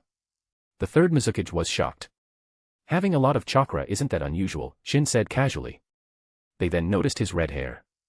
He was an Uzumaki. But where did he get the Sharingan? The Mizukage was bewildered, seeing the 3-tomo Sharingan in Shin's eyes. Kirigakure was involved in the Uzumaki Clan massacre, wasn't it? Shin asked, his expression cold. The Mizukage's heart skipped a beat. It was true. Kiri, along with Kumo, had attacked the Uzumaki Clan for their sealing jutsu. But they hadn't obtained any jutsu. The Uzumaki Clan head had destroyed them all before they could be taken. Consider this my revenge. Shin vanished in a blur. A Kiri shinobi clutched his chest, a kunai protruding from his heart. He collapsed. Fire style, Great Dragon Fire Jutsu. Shin killed another Kiri shinobi with a kick, then formed hand seals with lightning speed. A fire dragon erupted, engulfing several shinobi. The smell of burning flesh filled the air. Some of the Kiri shinobi gagged. Shin was killing them with ease. With a single jutsu, he could wipe out dozens. The Mizukage knew this couldn't continue. Even if they had unlimited numbers, they couldn't win. Except for Jonin, everyone else, retreat, he ordered. Those below Jonin level were useless here. They would only get in the way. The Kiri shinobi fled. They had wanted to retreat for a while now, but they hadn't dared to without the Mizukage's order. Only about 100 shinobi remained, but they were all Jonin, the elite of Kirigakure. As expected of a hidden village, Shin said, impressed by their numbers. The Uzumaki clan, even at its peak, had less than 200 shinobi, with only a dozen Jonin. Kiri had 10 times as many Jonin. This wasn't even all of them. There were probably more back in the village. A clan couldn't compare to a hidden village. That was why the Uzumaki clan had been destroyed. But unfortunately for you, you're all going to die today. Shin's killing intent washed over them. He had killed many, his bloodlust was palpable. The Kiri Jonin felt a chill, their spirits faltering. Attack. The Mizukage knew they couldn't hesitate. Shin's killing intent was eroding their morale. They might even defeat themselves without Shin lifting a finger. Be careful. Avoid his eyes. Beware of his Sharingan Genjutsu, the Mizukage warned. They had to be wary of the Sharingan's Genjutsu. You think that's enough? Genjutsu, Kyoka Suigetsu. Shin smirked and unleashed his 5 senses control. He watched as the Kiri Jonin turned on each other. Even the Mizukage was attacking his own men. Shin had manipulated their senses, making them see their comrades as enemies. The Kurama clan's Kekkei Genkai was horrifying. It might not be as powerful as Aizen's Kyoka Suigetsu, but it was close. But the chakra cost was immense. Controlling the 5 senses of 100 Jonin, including the Mizukage, was draining. He had used enough chakra to cast 10 Raisin Shuriken. And he couldn't maintain the Genjutsu for long. They would recover in 10 minutes. That was why it was weaker than Aizen's Kyoka Suigetsu. 10 minutes later, the Genjutsu ended. The Kiri shinobi looked around in horror. Over half of them were dead, most killed by the Mizukage himself. The survivors were mostly elite Jonin. They had survived because of their strength. What happened? The Mizukage stared at the carnage in confusion. They had been fighting Shin, but now they were all dead. No one answered him. The other Jonin were just as confused. And Shin wasn't going to explain. Susanoo. A black Susanoo materialized. It was only in its second form, a skeletal frame with muscles and tendons, but no armor or legs. This form consumed less chakra. Even Madara Uchiha often used this form, especially when facing weaker opponents. The Susanoo drew a chakra blade and slashed, creating a massive fissure in the earth. Several Jonin were caught in the attack and vanished, leaving no trace. Damn you, Mangekyo Sharingan. The Mizukage glared at Shin's eternal Mangekyo Sharingan. Your eyes are so bloodshot. Do you want the Sharingan too? Shin taunted. Water style, water dragon bullet jutsu. The Mizukage unleashed a powerful water dragon. It was a B-rank jutsu, but in his hands, it had the power of an A rank. Shin's current Susanoo form was relatively weak, its defenses average. But even so, it wasn't something a water dragon jutsu could break. The water dragon shattered against the Susanoo, causing no damage. Mizukage, is that all you've got? And you call yourself a Kage? You should resign. Shin mocked him. Attack him together. The Mizukage took a deep breath and yelled at the other Jonin. He wasn't fazed by Shin's taunts. As a Kage, he wouldn't be affected by mere words. Chapter 109, 109, The Third Mizukage's Demise. If you like the story, please leave a review. The Kiri Jonin, though intimidated by Shin's Susanoo, still attacked after the Mizukage gave the order. They didn't believe they couldn't break through the Susanoo, even with so many of them. Over 40 Jonin, plus the Mizukage, unleashed their jutsu. Shin's current Susanoo form couldn't withstand such an assault. But he wasn't going to just stand there and take it. He channeled more chakra and ocular power into the Susanoo. Armor materialized, and its form grew larger. Then, legs appeared, followed by wings. It was now a true warrior god. The perfect Susanoo towered over them like a mountain. Its destructive power was immense. The Mizukage couldn't even imagine it. Mizukage, if I attack, you'll all die. Wouldn't you agree? Shin asked. So I'll give you a chance to escape. Whether you succeed or not depends on your own abilities. Black flames, Amaterasu, ignited on the Susanoo's sword. With Amaterasu and Kagetsuchi, Shin could now imbue his Susanoo's weapons with the inextinguishable flames. Sensing the immense danger, the Mizukage didn't hesitate. Retreat, he yelled. This wasn't the time to be brave. Even if he didn't care about his own life, he had to consider Kirigakure. If he died, the village would descend into chaos. The Hozuki and Kagaya clans were already restless. With him gone, they might rebel. The Mizukage and the Kiri Jonin fled. Shin didn't hold back. He swung his sword. The earth shook, and a massive chasm opened up, black flames burning within. The Mizukage and the 40 elite Jonin were incinerated, leaving no trace. Don't say I didn't give you a chance. You just couldn't dodge. Shin looked at the devastation he had wrought. The Mizukage had dodged the sword, but not the Amaterasu flames. Shin had finally killed someone with Amaterasu. It was a joyous occasion. It seemed Amaterasu could only truly shine in his hands. The shockwave from his attack had spread far and wide, catching the retreating Kiri shinobi and inflicting heavy casualties. With his eternal Mangekyo Sharingan, Shin could see the fleeing Kiri shinobi from a great distance. The Mizukage had brought over 3,000 shinobi. Over half were dead, most killed by Shin. This was the greatest loss Kirigakure had ever suffered. And the Mizukage would be remembered as the most disgraceful one. He had lost the Forbidden Scroll and led Kiri to a crushing defeat. The villagers would probably demand he commit suicide. Shin didn't care. He had killed many shinobi, but he felt no guilt. Shinobi weren't innocent. If he were killed one day, no one would mourn him. But that day would never come. No one could kill him. He didn't pursue the fleeing Kiri shinobi. He deactivated his Susanoo and extinguished the Amaterasu flames with Kagetsuchi. He turned and left, leaving behind a scar on the land and countless corpses. Back at the Konoha camp, the shinobi were restless. They didn't know Shin had attacked Kiri, but they had heard the commotion. You're finally back. We were about to come looking for you. Kushina, Mikoto, and Konan sighed in relief when they saw Shin. They knew he was strong, but they couldn't help but worry. That was loud. We could hear it all the way from camp, Mikoto said. By the way, what happened to Kiri? Kushina asked. They've been dealt with. The remaining Kiri shinobi are probably running back to their village. They won't dare set foot in the Land of Fire again. Shin said with a smile. This defeat would leave a lasting impression. They wouldn't dare return. The Land of Fire would be their nightmare. Dealt with. Mikoto and Kushina stared at him in surprise. They had thought he would just kill some Kiri shinobi. Yeah, the third Mizukage is dead. Isn't that considered dealt with? With the Mizukage dead, Kirigakure would be too busy with internal affairs to attack Konoha again. As for revenge, Shin didn't think they would dare. Even if they did, he would just kill them. If they angered him, he might even attack Kirigakure and destroy the village. Kushina and Mikoto were stunned. The third Mizukage, dead. They couldn't believe it. You don't think I'm capable of that? That's not it. It's just hard to believe. A Kage, dead. Mikoto shook her head. They didn't doubt Shin's strength, but the death of a Kage was still a shock. What's so hard to believe? The Mizukage is just a human. There's nothing strange about him dying. Shin shrugged. Only he could say such a thing so casually. A Kage was the strongest in their village. If news of the Mizukage's death spread, the entire shinobi world would be shocked. But to Shin, the Kage weren't that impressive. The truly impressive ones were those like Madara Uchiha and Hashirama Senju. Chapter 110, Return to Konoha. If you like the story, please leave a review. The commotion at the Kiri camp couldn't be ignored. Hamura and Koharu immediately sent shinobi to investigate. The Konoha shinobi who arrived were stunned by the sight.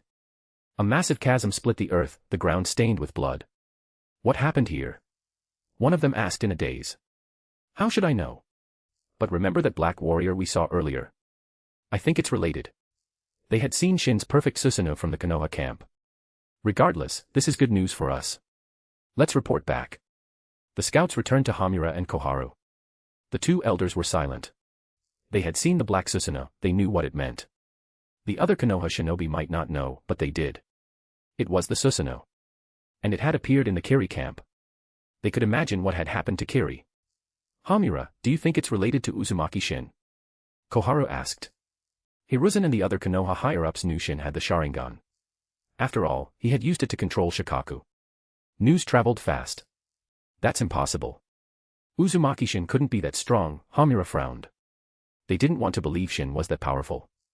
They couldn't accept that an 11-year-old could be so strong. They were jealous. Regardless of whether it was Uzumaki Shin, the threat of Kiri is gone, isn't it? Hamura said. He was relieved. We should still send someone to investigate, Koharu said, unconvinced. Hamura agreed. They had to make sure Kiri had truly retreated. 3 days later, they confirmed Kiri's withdrawal. And they received another piece of news: the third Mizukage was dead. Even Hamura and Koharu were shocked. The Mizukage, killed. The news spread throughout the shinobi world. No one knew exactly how he died or who killed him, but it was undoubtedly related to Konoha. Some had already guessed the culprit, such as the third Kazekage, Chiyo, and Hanzo. Others scoffed at the Mizukage's death, claiming he was simply too weak. And some saw it as an opportunity. Kumo, for example, considered taking advantage of the chaos in Kirigakure. But the third Raikage ultimately decided against it. The Land of Water was overseas. Kumo didn't have much information on Kirigakure. A rash attack could be costly. Shin, you killed the Mizukage, but no one seems to know. Kushina said. Why would I want them to know? What's the point? Shin didn't care. It might be a claim to fame, but he wasn't interested in fame. Let's pack up and head back to Konoha, Shin said. Return to Konoha. Kushina and Mikoto were surprised. They thought he would say they were going to the Amigakure front. Yes, back to Konoha. It's the Sandaime Hokage's order. Shin showed them a letter from Hiruzen, ordering him to return to Konoha for a break. The Sandaime Hokage is being kind. Kushina said, surprised. He probably has ulterior motives. But whatever. If he wants me back, I'll go back. Shin was tired of the battlefield. The living conditions weren't exactly pleasant. The remaining Kiri shinobi fled back to the Land of Water. Hamura and Koharu led the Konoha forces back to Konoha, and Shin and his team followed, bringing Shikaku with them. Shin couldn't just leave Shikaku behind. He was planning to use it as leverage to gain something from Hiruzen. Perhaps he could use Shikaku to gain access to Konoha's Forbidden Scroll. Hiruzen probably wouldn't refuse. Shikaku was useless to Shin, but it was valuable to Hiruzen. It took them a few hours to reach Konoha. The battlefield had been close to the village. Finally back. But Konoha seems a bit deserted. Shin observed the streets. The village was much quieter than before. The villagers' faces were grim. Their loved ones were fighting on the battlefield. How could they be happy? Yeah, the atmosphere is heavy, Kushina agreed. Konan, what do you think of Konoha? Mikoto asked. Konan had been looking around curiously since they arrived. Kushina found her behavior familiar. She had been the same when she first came to Konoha. It's much better than the Land of Rain, Konan said. Konoha might be a bit gloomy now, but compared to the war-torn Land of Rain, it was paradise. Let's go home, Konan. Shin smiled and led Konan towards the Senju compound. The Senju compound was even quieter than before. Shin didn't see a single Senju. They must all be on the battlefield. They arrived at their small courtyard. It was overgrown with weeds, and the house was covered in dust. They would have to clean up before they could settle in. Chapter 111, Kushina and Mikoto spar. If you like the story, please leave a review. They created shadow clones to clear the weeds in the courtyard and clean the house. Phew, that was tiring, Kushina said, collapsing onto the Engawa. Even though the clones had done the work, the fatigue still transferred to them when they were dispelled. I don't even want to cook anymore, Shin. Mikoto looked at Shin expectantly. He was the only one who still had energy. The cooking duty fell to him. Shin was a decent cook. Before Mikoto arrived, he had been the one preparing their meals. Fine, I'll cook. What do you want to eat? Shin didn't refuse. He couldn't bear to make Mikoto work anymore. Anything is fine. I could eat an entire cow right now, Kushina said. They had been busy all day and hadn't eaten anything yet. Wait, we don't even have any ingredients. Let's just eat out. Shin had just stood up when he realized they hadn't bought any groceries yet. Looks like we're eating out. But I don't want to move, Kushina whined. Do you want me to carry you? Shin asked. Kushina's eyes lit up, and she nodded eagerly. Shin, I don't want to move either, Mikoto chimed in. No way. You're not that tired. Kushina protested before Shin could even respond.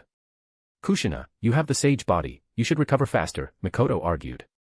The two girls glared at each other, sparks flying between them. Konan, seeing this, hid behind Shin. In the end, Shin didn't carry either of them. Choosing one would only cause trouble. They arrived at Konoha's food street.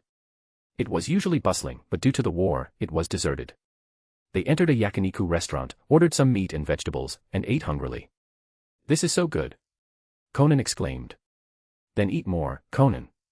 You need to gain some weight, Shin said, placing more meat on her plate. But I don't want to get fat, Konan said with a pout. No girl wanted to be fat, not even Konan. But you're too skinny, Konan, Kushina said. Konan had been a war orphan, living a life of hardship. She was malnourished. Even after joining Shin and his team, she was still thin. After they were almost full, they bought some snacks from other stalls, like tempura and takoyaki. I'm so full. Kushina rubbed her stomach as they walked back in the evening. I wonder how Tsunade Nichin is doing, Mikoto said worriedly. She used to call Tsunade-sensei, but she had switched to calling her Nei-chan, big sister. Don't worry, she'll be fine. Even on the battlefield, she's safe, Shin said confidently. Tsunade also had his Mangekyo Sharingan abilities implanted in her. And she was strong, her strength rivaling that of a Kage. Even the third Kazekage couldn't threaten her. Besides, her main duty wasn't combat, she was a medic. The situation on the Amigekyo front isn't good, is it? Why did the Sandaime Hokage call us back? Kushina asked. She hadn't thought much of it before, but now that she considered Konoha's situation, it seemed strange. Why would they call back their strongest fighter when they were in such a precarious position? I don't know, and I don't care. Shin wasn't interested in guessing Hiruzen's motives. Kushina, you should focus on your ninjutsu training. You're falling behind Mikoto. Shin said. That's not true. I'm stronger than Mikoto. Kushina protested. I don't think so. Mikoto looked at Kushina. She didn't think she was weaker. Kushina had the sage body and large chakra reserves, but Mikoto had the Sharingan, and it was at the 3-tomo stage. Then let's spar and find out, Kushina challenged. Sure. Mikoto accepted. Shin was speechless. He had only meant for Kushina to focus on training, but now they were going to fight. And Mikoto had actually agreed. He didn't try to stop them, though. They often sparred anyway. It would be good for them. Shin and Konan followed Kushina and Mikoto to the Senju clan training ground. It was evening, but the sun hadn't set yet. Mikoto, I'm not going to hold back this time, Kushina warned. Me neither. I hope you won't give up, Kushina. Mikoto, you're underestimating me. Kushina used the body flicker jutsu to close the distance and threw a punch. Her taijutsu was excellent, Mikoto was no match for her in that area. But Mikoto was prepared. Kushina's fist struck a shadow clone. A shadow clone. When did she create that? Kushina was surprised. A gust of wind, and Mikoto appeared behind Kushina, launching an attack. Sealing jutsu, adamantine sealing chains. Kushina reacted quickly, forming hand seals. Chakra chains erupted from her back, blocking Mikoto's fist. Humph, you think you can sneak up on me, Mikoto? Kushina said smugly. Now I've got you. She spread the chains, trying to bind Mikoto. Mikoto knew what would happen if she was caught by those chains. She wouldn't be able to break free. She quickly retreated, putting distance between them. Chapter 112, Did you sleep together last night? If you like the story, please leave a review. Mikoto, stop running. Kushina yelled in frustration. Mikoto had dodged all her attacks, Kushina couldn't land a single hit. Why would I fight you head-on? I'm not that stupid, Mikoto said, shaking her head. She put some distance between them, then unleashed a fireball jutsu. Water style, water wall. Kushina countered with a water wall, then quickly closed the distance. She used her monstrous strength to punch Mikoto, but it was just a shadow clone. Another miss. Kushina was frustrated. Shin and I, who do you think will win? Konan asked curiously. Probably neither. Shin observed their fight.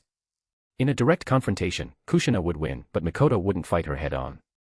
And Mikoto couldn't land a sneak attack on Kushina either. Kushina was too alert. But if they continued fighting, Kushina would eventually win. She had more chakra and stamina. Mikoto, what's the point of dodging all the time? Kushina stopped attacking and complained. I don't want to get hit by you, Kushina. I'd end up in the hospital. Mikoto also stopped, but she kept her distance, wary of a surprise attack. Mikoto, you're guarding against me. I'm so disappointed. Do you really think I'd resort to sneak attacks? Kushina said dramatically. Mikoto thought for a moment, then nodded.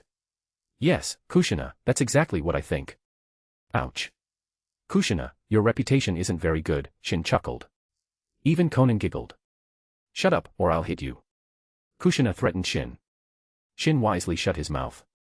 He didn't want to be on the receiving end of Kushina's wrath. Mikoto, take this. Kushina suddenly threw a kunai, grazing Mikoto's clothes. You lost, Mikoto. Kushina said with a grin. It was just a graze, but Mikoto understood the message. If Kushina had wanted to, she could have injured her. Kushina, that was a sneak attack. Mikoto hadn't been paying attention. Shin's interruption had distracted her, and Kushina had seized the opportunity. It was, but you were careless, Mikoto. Consider this a lesson. Kushina said. I trusted you because we're friends. I'm so disappointed. Mikoto shook her head sadly. Okay, let's go home. It's getting late, Shin said. The sun was about to set. Mikoto, don't forget, I won this time. Fine, you win. But you'll lose next time, Mikoto said, a bit frustrated. She wouldn't have lost if she hadn't been distracted. Back at the house, Shin went to his room and started refining chakra. Kushina, Mikoto, and Konan also went to their rooms to train. System, why haven't you issued any missions lately? Shin asked after refining chakra for a while. He only had the mission to help Konoha win the war, which wasn't complete yet. Did he have to finish that mission before receiving another one? Missions are random, the system replied. Fine. Without any missions, Shin had nothing to do. He couldn't improve his strength without the system's help, at least not in the short term. But he wasn't in a hurry. He was already strong enough. And the Fourth Shinobi World War was still far off. As long as he reached 6 paths level before then, it would be enough. But he was ambitious. He wanted to surpass 6 paths level. With the system's help, it might be possible. He was only 11 and already had strength beyond that of a Kage. Surpassing 6 paths level might not be that difficult. As he was thinking about this, his door suddenly opened. He looked up and saw Kushina. Kushina, what are you doing here? I'm scared to sleep alone. Can I sleep with you? Kushina blushed, avoiding his gaze. Shin was surprised. Scared? That was probably an excuse. But he wasn't going to say that. Well, if you're scared, I can't refuse. Shin put on a reluctant expression, though inwardly, he was happy. Kushina rolled her eyes, then lay down next to him. The next morning, Mikoto woke up early as usual and prepared breakfast. After finishing, she woke up Konan and told her to eat first, then went to wake up Shin and Kushina. She went to Kushina's room first, but Kushina wasn't there. Mikoto felt a sense of unease. She went to Shin's room.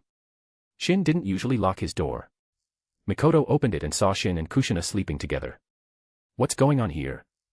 Mikoto's expression darkened. Shin was already awake, and Kushina, hearing Mikoto's voice, also woke up, rubbing her eyes. You two slept together last night? Mikoto asked again, her gaze fixed on them. Kushina was scared to sleep alone, so she came here. I thought I should be a gentleman and comfort her, Shin explained, coughing awkwardly. Kushina nodded. That's right. Mikoto scoffed. That excuse was ridiculous. Chapter 113, Jonin are nothing special. If you like the story, please leave a review. Shin and Kushina sat at the table, heads bowed like children caught in mischief. Konan looked at them curiously, then at Mikoto. She didn't understand what was happening. Why was Mikoto Nichin, usually so gentle, now radiating an icy aura? And why were Shin and II and Kushina Nichin acting so guilty? Shin and II, did you do something wrong? Konan asked. No, of course not. This breakfast is delicious, by the way. Shin quickly changed the subject. Yeah, the breakfast is great. Your cooking is getting better and better, Mikoto, Kushina chimed in. Shin finished his breakfast and stood up. I'm going to train now. The atmosphere was a bit awkward, so he decided to escape. He went to the courtyard and practiced taijutsu and kenjutsu. Then he heard a knock on the door. Shin, are you there? It was Nawaki. Shin opened the door. Nawaki, what's up? Nothing much. Just heard you were back, so I came to see you. Oh, I thought you needed something. Shin let him in. Aren't you on a mission? Shin asked. Even during the war, there should be missions, right? I just got back from one last night. I heard you returned yesterday too. Is the war over? Over. Not even close. Kiri's out of the fight, but there's still Suna, IWA, and Amage Cure. Shin shook his head. If he didn't intervene, the war wouldn't end anytime soon. He didn't know why Hiruzen had called him back, but there was definitely some ulterior motive involved. I thought the war was ending. Nawaki sounded disappointed. By the way, I didn't see many Senju around. Are they all on the battlefield? Shin asked. Yeah, they are. I want to go to the battlefield too and fight for Konoha. Nawaki's eyes shone with determination. Shin looked at him. Nawaki, I think you should give up on that idea. I'm not trying to discourage you, but with your strength, you'd be cannon fodder on the battlefield. It wasn't that he thought Nawaki had no potential, but his age was a limiting factor. Not everyone was like Shin. Shin's physical strength was exceptional, so his age wasn't a limitation. But Nawaki was different. He had the sage body, but he was still just a child. He couldn't compare to an adult. Kushina and Mikoto were also limited by their age and physical development. Their strength hadn't increased much lately. Nawaki had the potential to become Kage level, but that was in the future. Currently, his strength was probably at the elite Chunin level. Even Jonin struggled on the battlefield, let alone an elite Chunin. Countless Chunin had died in this war. By the way, I heard you're a Jonin now. Congratulations. Nawaki said enviously. They had been in the same class, graduated at the same time, but Shin was already a Jonin. It's nothing special, Shin said dismissively. Nawaki was speechless. Becoming a Jonin was nothing special. Shin seemed arrogant, but he wasn't trying to be. To him, being a Jonin or a Genin didn't matter. It wasn't a measure of strength. It was just a title. Tsukumo Hatake, for example, had Kage-level strength, but he was only an elite Jonin. Nawaki, what's with that look? Are you looking down on me? Shin asked, noticing Nawaki's expression. No, of course not. Nawaki shook his head quickly. He remembered that Shin was much stronger than him. If Shin got angry and beat him up, he wouldn't be able to complain. Good. I was going to spar with you, but I guess not. Shin smiled kindly. By the way, you came empty-handed. No gift. Nawaki scratched his head. He hadn't thought of bringing a gift. I forgot. How about I treat you to dinner?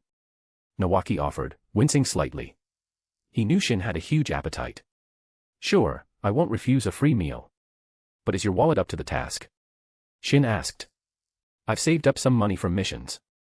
Please be gentle on my wallet. Nawaki patted his wallet, feeling a pang of sympathy for it. Kushina, Mikoto, Konan, Nawaki's treating us to dinner. Shin called out.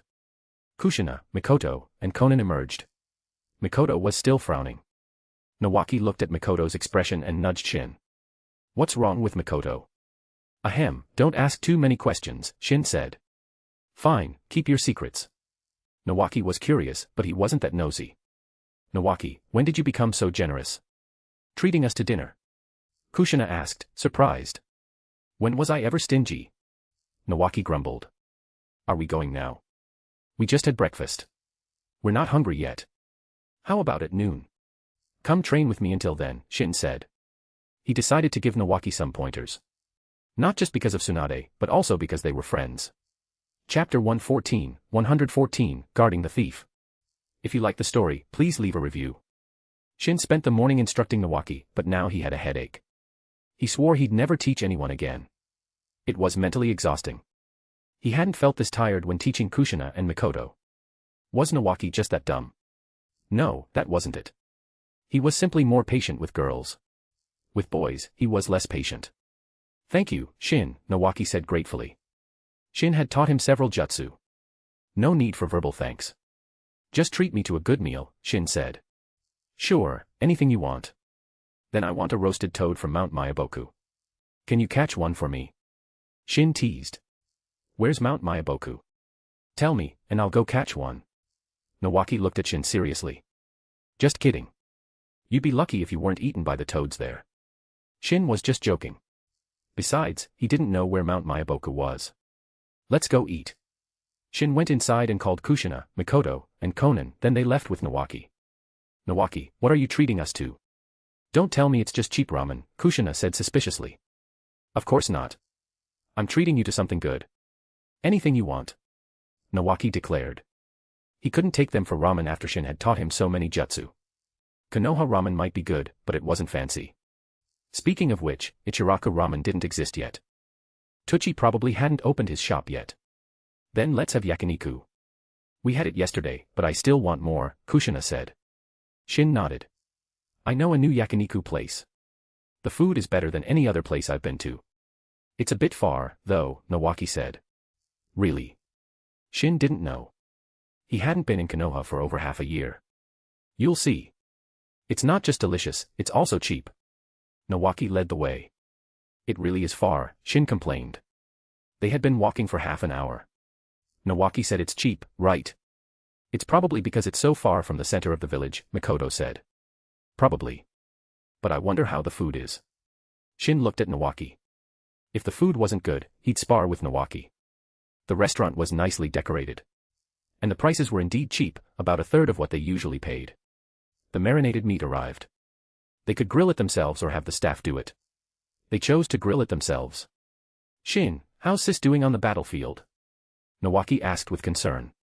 Don't worry about her. She'll be fine. Tsunade was strong, and Shin had given her his Mangekyo Sharingan abilities with the transcription seal. Even if Konoha lost the war, she would survive. By the way, I heard you were amazing on the battlefield.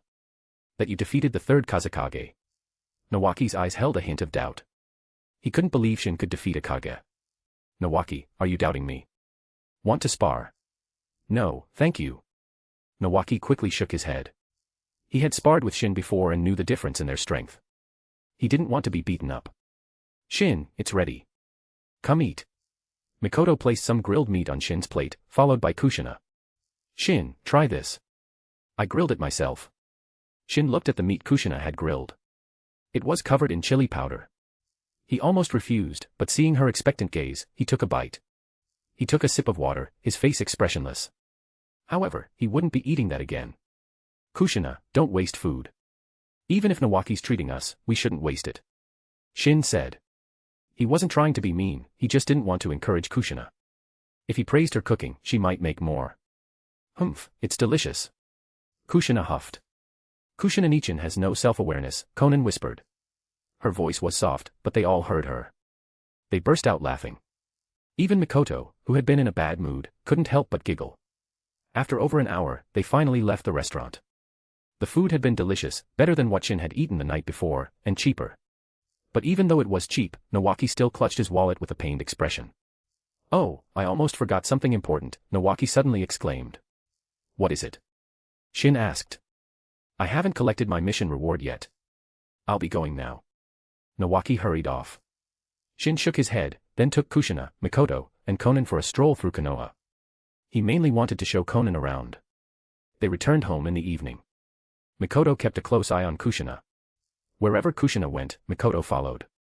Mikoto, why are you following me? Kushina was annoyed. Mikoto had even followed her to the bathroom. Why do you think? Mikoto countered. Fine, I'll sleep in my own room tonight, Kushina said, defeated. But Mikoto continued to watch her. She was determined to keep an eye on Kushina.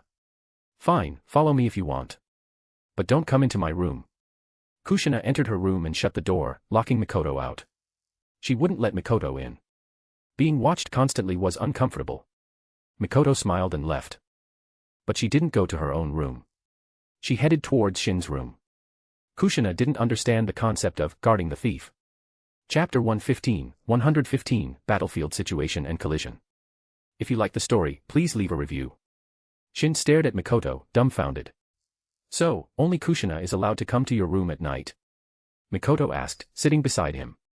Well, no, but... I'm scared to sleep alone, Mikoto interrupted, using the same excuse as Kushina. Shin's lips twitched. Are you going to refuse? Mikoto blinked at him, her heart pounding. Shin hesitated. Refusing seemed cruel. He was a gentleman, how could he refuse? Yep, I'm 100% sure I have absolutely no ulterior motives. None at all. She was nervous, despite her calm facade. The thought of Shin and Kushina sleeping together had bothered her.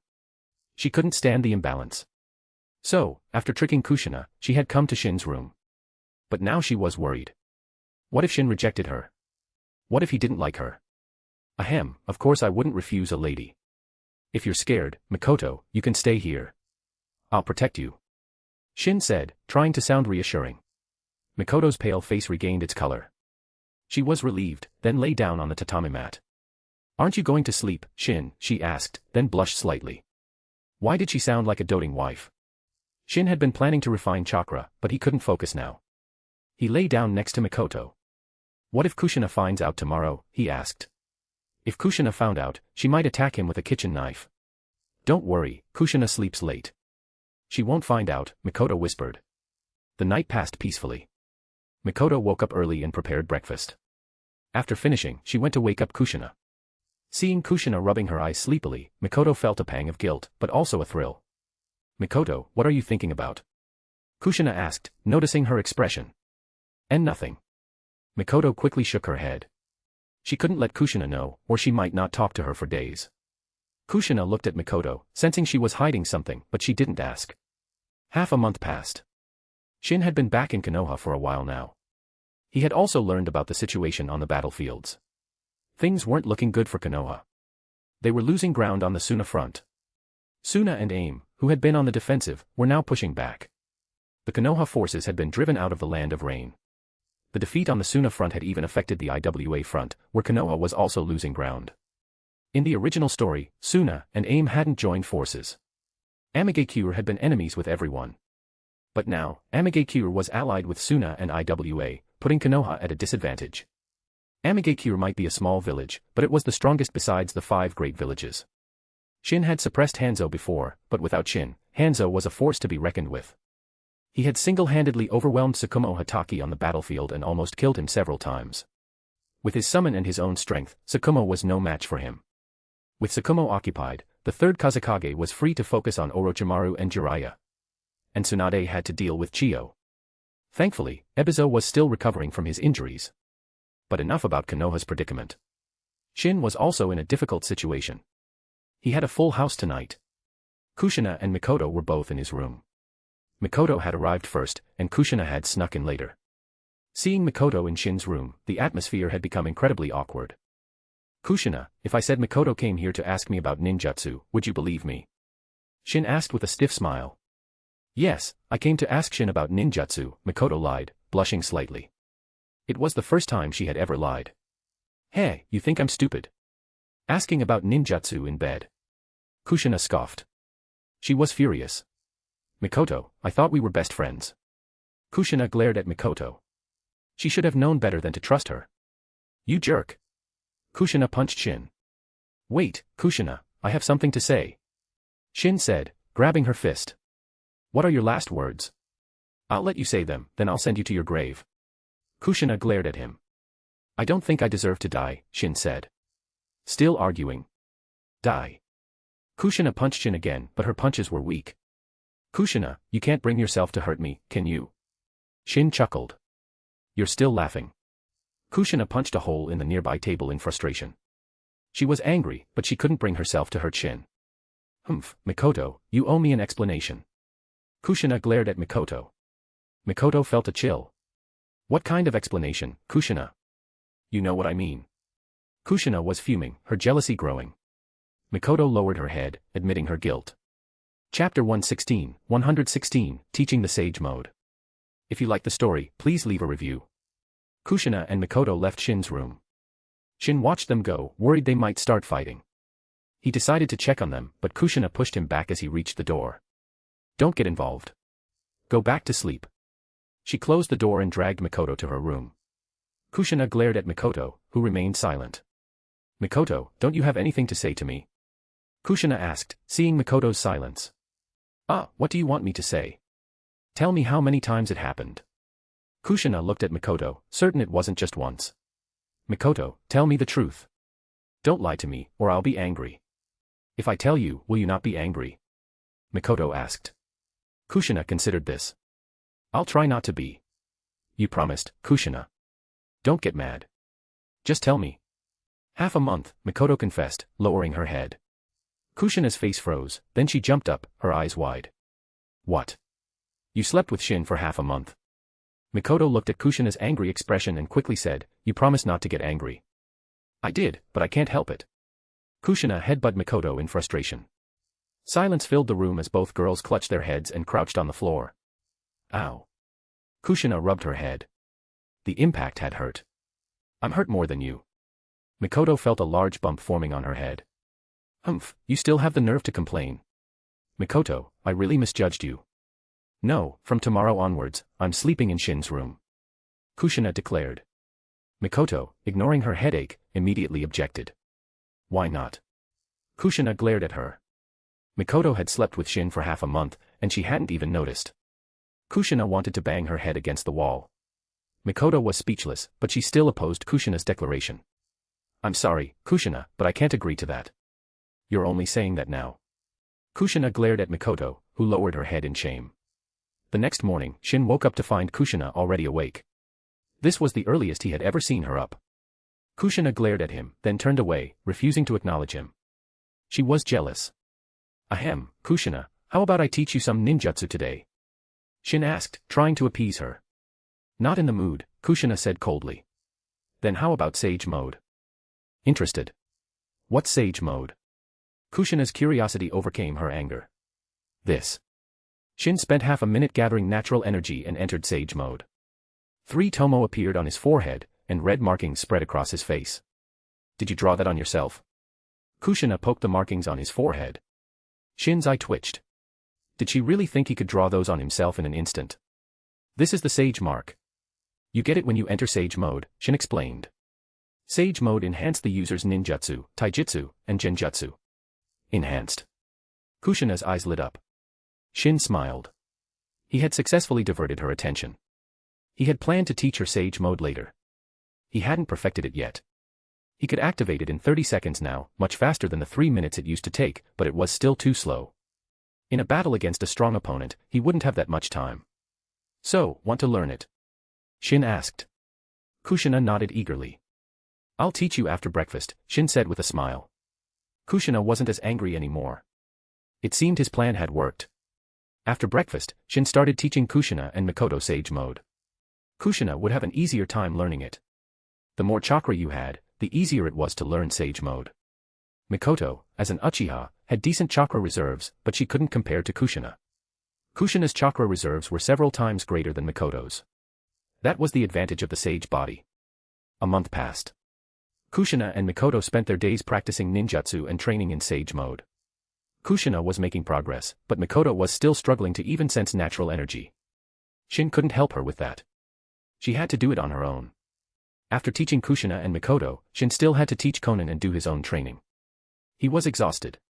Kushina and Mikoto hadn't come to his room during this time. They were keeping an eye on each other. Shin was a bit disappointed. He hadn't paid much attention to the war. He wasn't on the battlefield, there was no point worrying. But he was sure Konoha wasn't in immediate danger.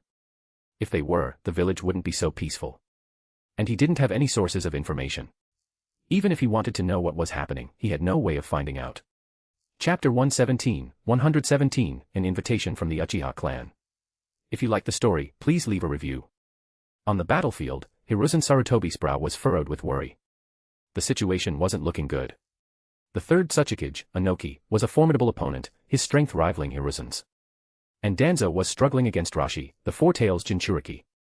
Konoha had divided their forces, so they were outnumbered by IWA. They were gradually losing ground. Danzo, should we send Uzumaki Shin to the battlefield? He could help relieve the pressure, Hiruzen suggested. Absolutely not. Uzumaki Shin's reputation among the Konoha shinobi is already high. Do you want him to gain even more influence and challenge you for the Hokage position? Danzo asked. Don't underestimate him just because he's young. He might not be a threat now, but in a few years, who knows? And don't forget, he has Tsunade's support. Hiruzen fell silent. He had recalled Shin to Konoha partly due to Danzo's suggestion. Shin's popularity was indeed a concern. It hadn't been a problem on the Kiri front. Although Shin had defeated the Kiri forces and killed the third Mizukage, few knew about it.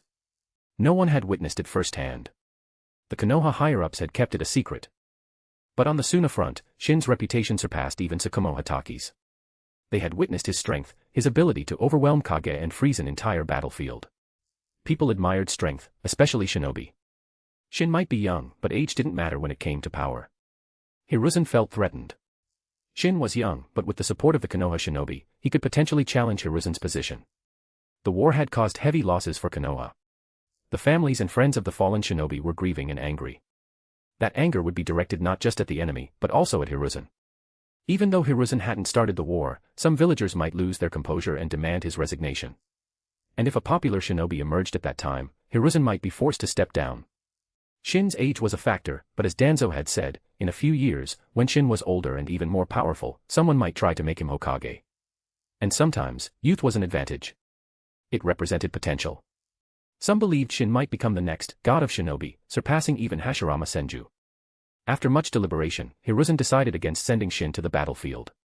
He wasn't the same Hiruzen as in the future. He still valued his position as Hokage. And Konoha wasn't in a desperate situation yet. Shin, back in Konoha, was oblivious to Hiruzen and Danzo's concerns. If he knew, he would laugh.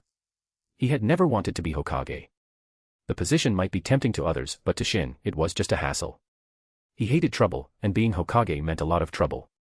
The Hokage was responsible for managing the entire village. It was a headache.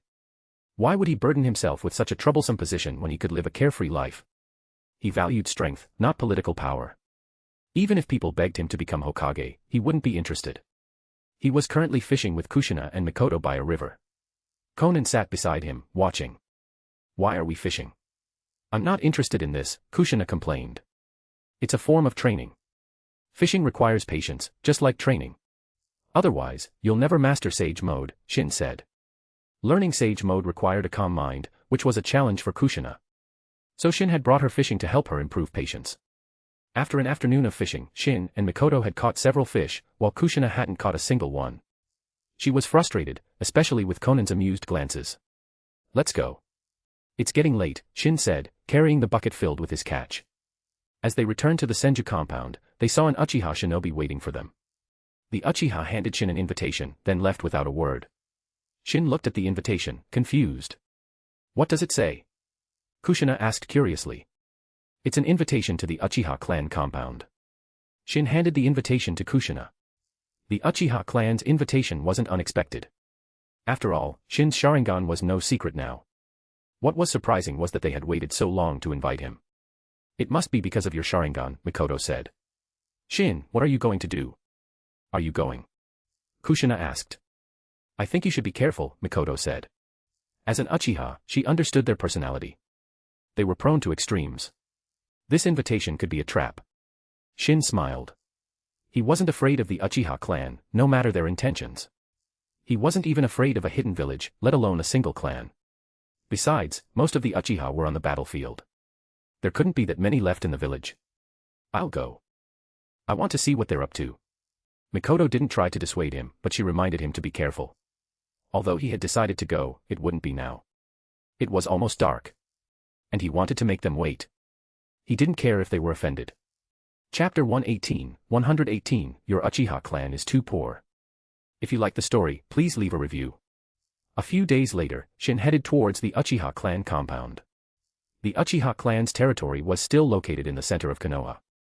They hadn't been ostracized to the village outskirts yet. Shin went alone. Kushina and Mikoto didn't accompany him. When he arrived at the Uchiha compound, the guards didn't stop him. They had been instructed to let him in. In the main hall, someone was already waiting for him, the Uchiha clan elder. This showed that the Uchiha clan took Shin seriously. Uzumaki Shin, I presume.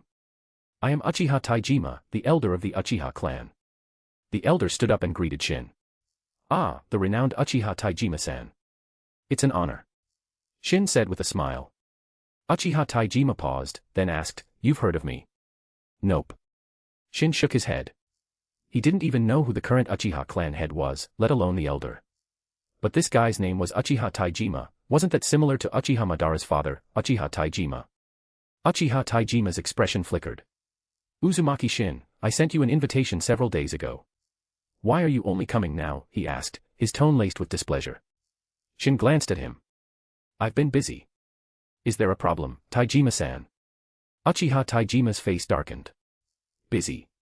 He had received reports that Shin was seen shopping just yesterday. Taijima-san, let's get to the point. What do you want? Shin said impatiently. He didn't have time to waste on this old geezer. Uzumaki Shin, you're an Uzumaki. How did you obtain the Sharingan? Uchiha Taijima didn't beat around the bush. He was annoyed that Shin had kept him waiting for days. I don't have to answer that. And you should watch your tone. I'm a guest of the Uchiha clan. Shin released a bit of his killing intent, making Uchiha Taijima flinch. Several Uchiha shinobi rushed in, their eyes fixed on Shin. Uchiha Taijima calmed himself down and waved them away. He didn't want a conflict with Shin. The Uchiha shinobi left, leaving Shin and Uchiha Taijima alone. Uchiha Taijima's expression flickered, then he asked the most important question, the reason he had invited Shin.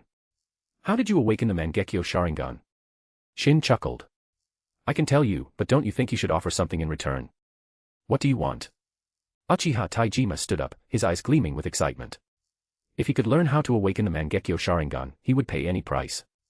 If someone in the clan could awaken the Mangekyo Sharingan, it would lead the Uchiha clan back to its former glory. Yes, back to its former glory. The current Uchiha clan might be the most powerful clan in Konoha, but they were still a shadow of their former selves during the Warring States period. And their position in Konoha wasn't secure. Both Danzo and Hiruzen were wary of them. "You'll give me anything I want?" Shin asked. Uchiha Taijima hesitated. He couldn't make promises he couldn't keep. Anything within the Uchiha clan's possession. As the elder, I have the authority to make that decision. Shin glanced at him. "Your authority isn't worth much. I want several fire release jutsu, Great Fire Annihilation, Great Fire Destruction, and Fire Dragon Flame Song." Uchiha Taijima's face fell. It wasn't that he didn't want to give them to Shin, it was that the Uchiha clan didn't have them. Those jutsu had been passed down through the Uchiha clan, but Madara had taken the scrolls with him when he left. No one in the clan knew those jutsu anymore. "Can you ask for something else? We don't have those jutsu." "Damn, you Uchiha are poor." Shin had been hoping they still had those jutsu. "In that case, you have nothing I want. Goodbye." Shin stood up to leave. Uchiha Taijima was taken aback. "Wait. You can ask for something else. We have many other fire release jutsu. I'm not interested in those." Shin didn't hesitate. Those were the only fire release jutsu he wanted. He already knew the others. Uchiha Taijima's expression changed. He wanted to attack Shin, but he held back. He had heard rumors of Shin's strength on the battlefield. Attacking him would be unwise. Most of the Uchiha clan was away, including the clan head and his son. The remaining Uchiha weren't strong enough. It seemed he couldn't force Shin to reveal the secret of the Mangekyo Sharingan. He'd have to find another way. Shin left the Uchiha compound and glanced back. He had expected them to attack, but they hadn't. That's a shame. He had come here for those powerful fire release jutsu, but he hadn't gotten them. "I'll just develop them myself then." Shin headed back to the Senju compound. When he returned, Kushina, Mikoto, and Konan immediately surrounded him. "Did the Uchiha do anything to you?"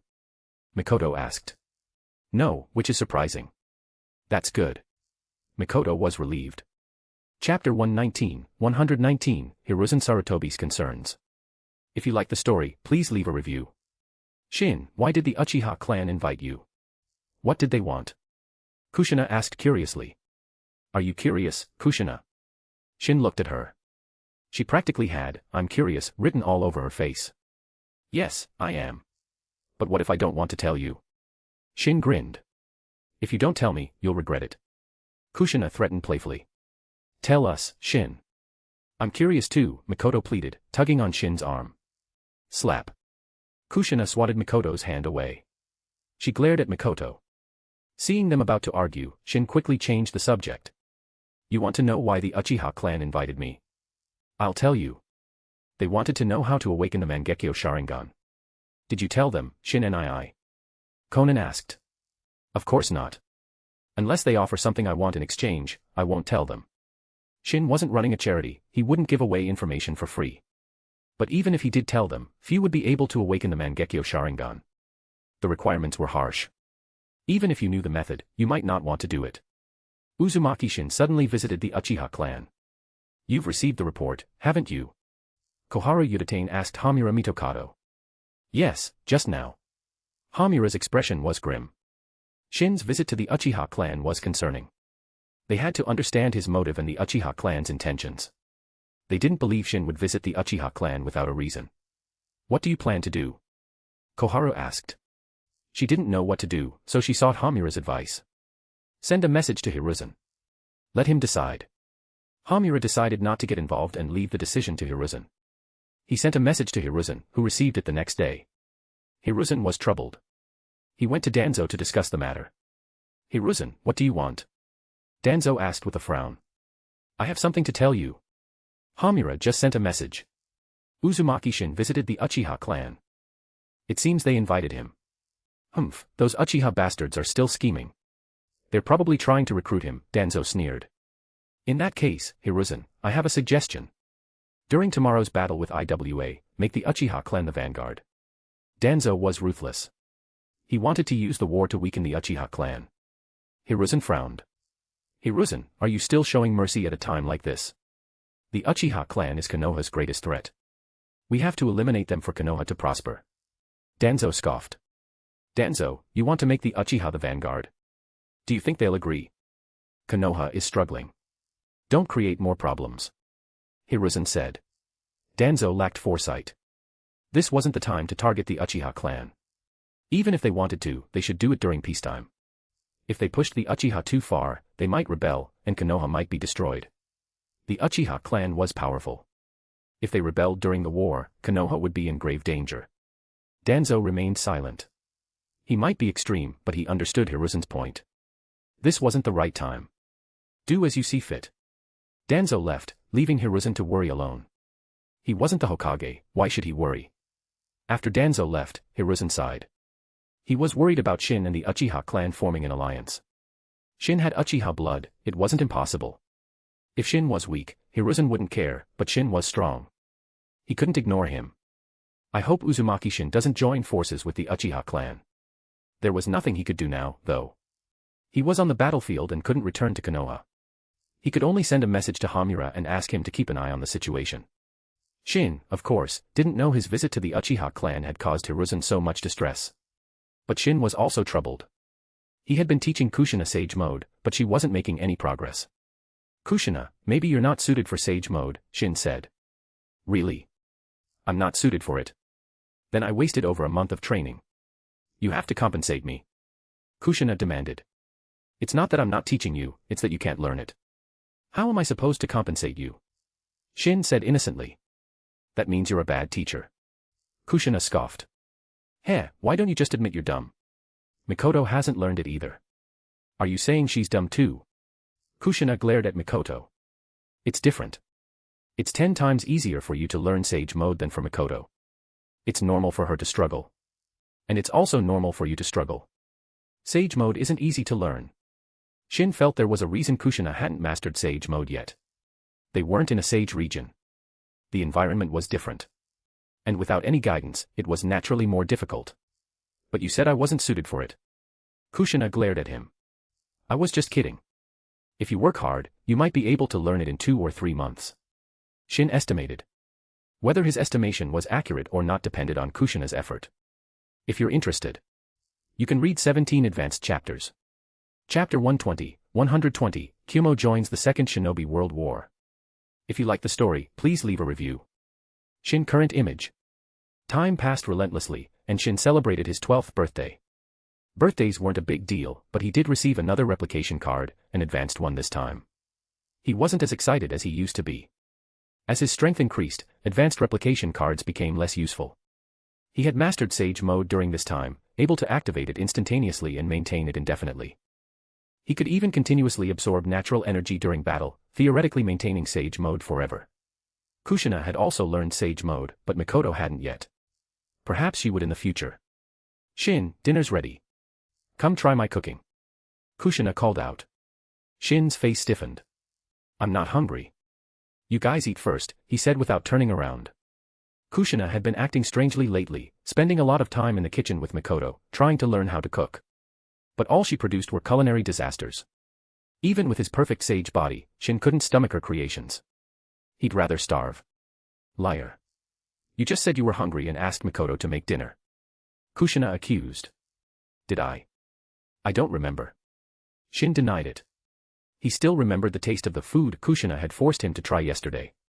He had thrown up for an hour. It was that bad. He felt like he had been poisoned. Fine, don't eat then. Starve. Kushina huffed and stormed off. Mikoto emerged and told Shin that she had thrown away Kushina's food. Relieved, Shin finally joined them for dinner. After lunch, Shin chatted with Mikoto and the others for a while, then went to the courtyard to train. Training didn't improve his strength much anymore, but even a small increase was worth it. Strength was accumulated gradually. Knock knock knock. Shin opened the courtyard door, expecting to see Nawaki. But it was an Umbu agent. Uzumaki Shin, the Hokage summons you to the battlefield, the Umbu said. The battlefield. I'm not feeling well. Can't I go later? Shin had gotten used to his leisurely life in Konoha. He didn't want to go to the battlefield. The Umbu frowned. Uzumaki Shin, Konoha is in a critical situation. The Hokage has ordered you to report to the battlefield immediately. Shin's expression turned serious. Konoha was in danger. Was this true? If so, he had to go. His mission wasn't complete yet. Weren't things going well? What happened? Shin asked. According to the last report he received, Konoha had stabilized the fronts against Suna, AIM, and IWA. They were even preparing a counterattack. Why the sudden emergency? Kumogakure has joined the war and is supporting Iwagakure. What? Shin was shocked. Kumo joining the war wasn't surprising, but supporting IWA. In the original story, the third Reikage had led Kumo in a surprise attack on IWA. This had forced Inoki, who was fighting Konoha, to retreat and defend IWA. But now, Kumo was targeting Konoha. Fine, I'll go. Shin said. He couldn't stay in Konoha now. He had to go to the battlefield, or he wouldn't get that divine replication card. The Umbu agent left, and Shin returned to the house. Pack your things. We're going to the battlefield, he said to Mikoto and Kushina. What happened? Mikoto asked. Those Kumo jerks are causing trouble. They joined the war and are attacking Konoha. Shin was angry. Were they deliberately trying to prevent him from completing his mission? System, did Kumo's attack have anything to do with you? Are you trying to sabotage me? Shin asked the system. Don't wrong me, master. This has nothing to do with me. All the changes in this world are because of you. The system sounded aggrieved. Fine, fine. I was just kidding. Shin packed his things, called Konan, who was refining chakra in her room, and left for the Land of Rain. Why are we taking Konan? The battlefield is dangerous, Mikoto said worriedly.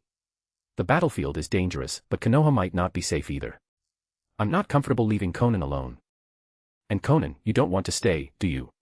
Shin asked Konan, patting her head. I'll try my best not to be a burden, Konan said, clenching her fists. Konan was talented and hard-working. She was already as strong as a genin. Of course, genin were cannon fodder on the battlefield, but Shin could easily protect her. Shikaku, run faster. Shin yelled. They were riding Shikaku to the battlefield. Shin had returned to Konoha, and Shikaku had been lazing around in the forest for almost a year. Shikaku was chubby, but it was fast. Within a day, they reached the border of the Land of Fire. The battlefield wasn't in the Land of Rain anymore. The Konoha forces had been pushed back. The fighting was now at the border between the Land of Rain and the Land of Fire. And the Konoha shinobi weren't divided anymore. They had joined forces, as had the enemy shinobi. Shikaku's arrival caused a commotion. The Konoha shinobi were alarmed. Even Hiruzen came out to see what was happening. But when he saw Shikaku, he relaxed. He knew Shikaku was under Shin's control. Shikaku's presence meant Shin had arrived. If you're interested, you can read 17 advanced chapters. Chapter 121, Tsunade's Jealousy. If you like the story, please leave a review. Shin arrived at the battlefield to find Konoha's high-ranking ninja waiting for him. He felt a surge of pride. He didn't realize they had been alerted by the One-Tail's arrival, not that they were there to welcome him. Tsunade. Shin ignored Hiruzen and the others, waving to Tsunade. It had been a while. Tsunade's face was cold, her anger palpable. Shin jumped down from Shikaku's head, followed by Kushina and Mikoto. Why aren't you happy to see me, Tsunade? I'm so happy to see you. You're hurting my feelings. Shin feigned a heartbroken expression. Humph, you little brat. You haven't visited me once in all this time. Tsunade punched Shin lightly. Shin caught her fist and chuckled awkwardly. I've been busy. Heh. Tsunade scoffed. Busy flirting with girls. Don't deny it. Nawaki told me everything. Shin gritted his teeth. That little snitch. Is that jealousy I smell? Shin teased. Jealous? I never get jealous. Tsunade punched Shin again, this time with more force. Ahem, Tsunade, perhaps we should focus on the matter at hand. Hiruzen interrupted, rescuing Shin. Shin suddenly felt grateful towards the old man. Humph. Tsunade glared at Shin, then at Kushina and Mikoto. Shin, you're here. We're counting on you. Hiruzen gave Shin a warm smile. He wouldn't have sent for Shin if Konoha wasn't in a desperate situation. Hearing of Konoha's plight, I couldn't rest. As a Konoha shinobi, I must do my part. It's not a burden at all, Shin said with a serious expression. His words touched Hiruzen. Denzo, however, scoffed. He knew Shin better than Hiruzen. To him, Shin's words were just empty flattery. I didn't know you were so noble, kid, Jiraiya said, surprised. Of course. Shin smiled. Hiruzen and Shin exchanged pleasantries for a while, then Hiruzen and the others left. Hiruzen had more important matters to attend to on the battlefield. He didn't have time to chat with Shin. Shin also wasn't interested in chatting with the old man. With only Shin, Tsunade, Kushina, Mikoto, and Konan remaining, the atmosphere became awkward. Tsunade glared at Shin. It's been a while. We should have a good chat, Tsunade, Shin said, trying to break the tension. Sure, I'd love to. Tsunade's smile made Shin nervous. I want to talk to Shin alone. Tsunade turned to Kushina and Mikoto. No way. Who knows what you'll do? We're coming with you. Kushina refused. Mikoto looked at Kushina, confused. Mikoto, you don't understand that old woman.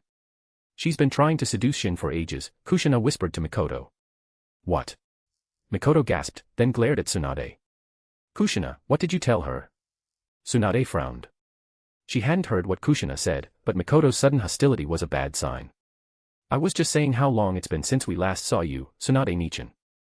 We want to chat with you, right, Mikoto? Kushina nudged Mikoto. Yes, Tsunade-nichan. We want to catch up. Mikoto played along. We can do that later. Tsunade grabbed Shin's hand and dragged him away. Kushina and Mikoto tried to follow, but Tsunade was too fast. Damn it. Konan, come on. Let's find that old hag. Kushina yelled. I don't think Tsunade-nichan is that old, Konan said. She's an old woman in my eyes. Come on. Kushina scooped up Konan and chased after Tsunade and Shin with Mikoto. In a forest near the Konoha camp, Tsunade glared at Shin. Don't you have anything to say for yourself? Are you jealous, Tsunade? Shin asked with a smile. No. Tsunade's face was expressionless. But it's obvious you are, Shin teased, stepping closer. Shin was only 12, but he was almost as tall as Tsunade now. Tsunade blushed as he stood close to her. This is the first time I've seen you blush.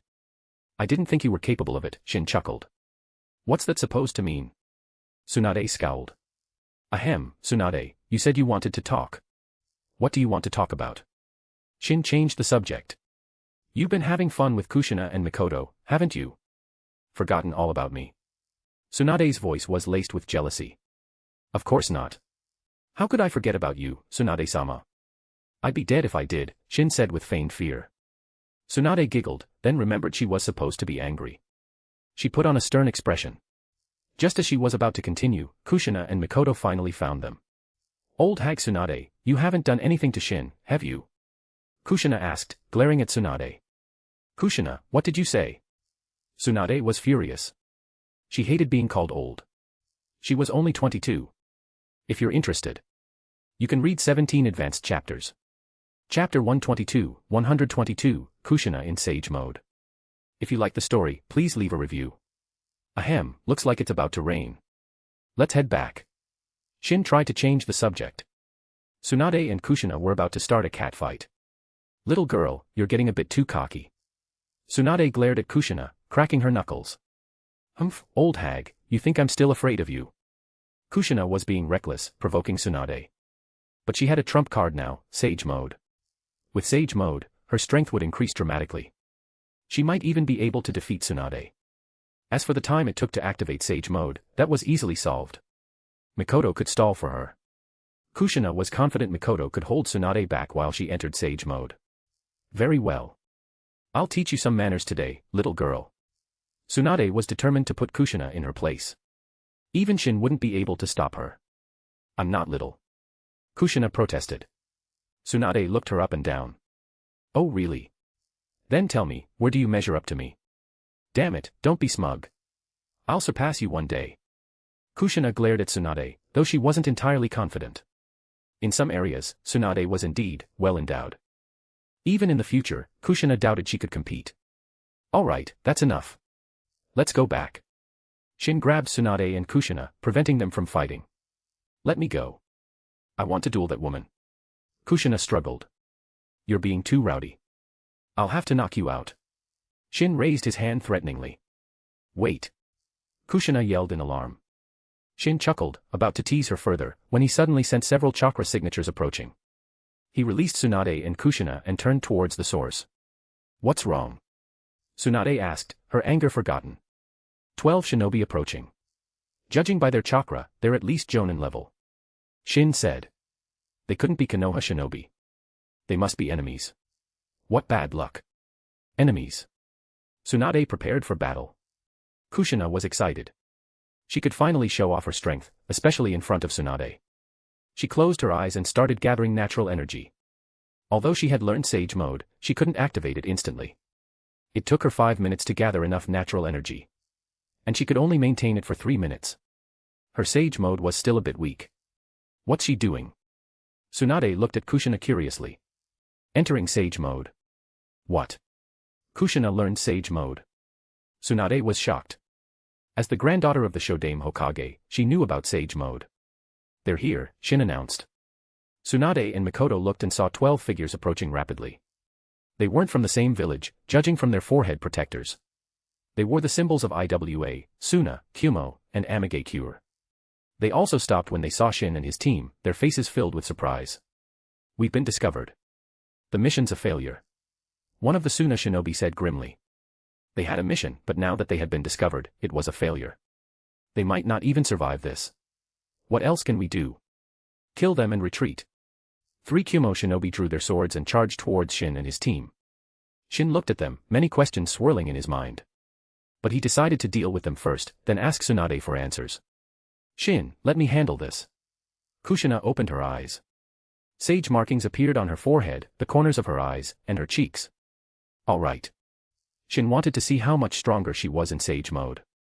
Before Sage Mode, her strength was around that of an elite jonin. She was only 12, but with her talent, Shin's guidance, and her hard work, she had reached that level. And in Sage Mode, her strength would increase several times over. Strength of 100 seal. Her punches were already powerful, each one comparable to Tsunade's. Now, amplified by Sage Mode, she threw a punch at one of the Kumo jonin. The sound of shattering bones echoed through the air. The jonin crashed through several trees, landing a dozen meters away, his body mangled. Did I miss? Kushina blinked, almost thinking he was faking it. Her fist hadn't even connected, yet he had been sent flying. She created an air bullet, Shin said, surprised. Kushina's punch was similar to Might Guy's Hiradora, compressing the air into a high-pressure projectile. It wasn't as powerful as Hiradora, but it was still a devastating attack. Even a Kage would hesitate to take it head-on. Even Shin was surprised, let alone Tsunade and Mikoto. That punch's power surpassed Tsunade's imagination. She felt like even she would struggle to block it. No wonder Kushina had been so confident earlier. She had a trump card. Tsunade didn't know how Kushina had learned Sage Mode, but she suspected Shin was involved. She didn't believe Kushina could have learned it on her own. If you're interested, you can read 17 advanced chapters. Chapter 123, Targeting Lightning Release Chakra Mode. If you like the story, please leave a review. Kushina's punch instantly killed a Kumo jonin, shocking the remaining 11 shinobi. They couldn't believe such a small girl could possess such power. Retreat. That woman is Tsunade. And that man is the devil Uzumaki Shin. One of them recognized Shin and his team. They fled without hesitation. What the hell? When did I become a devil? Shin grumbled. You didn't know. Suna and Aim are calling you the devil now, Tsunade said with a chuckle. Shin hadn't been on the battlefield, so he didn't know. You're not getting away. Shin activated Sage Mode. He wanted to test its power. He had learned it a while ago, but he hadn't had a chance to use it in battle. Sage Art, Ice Age.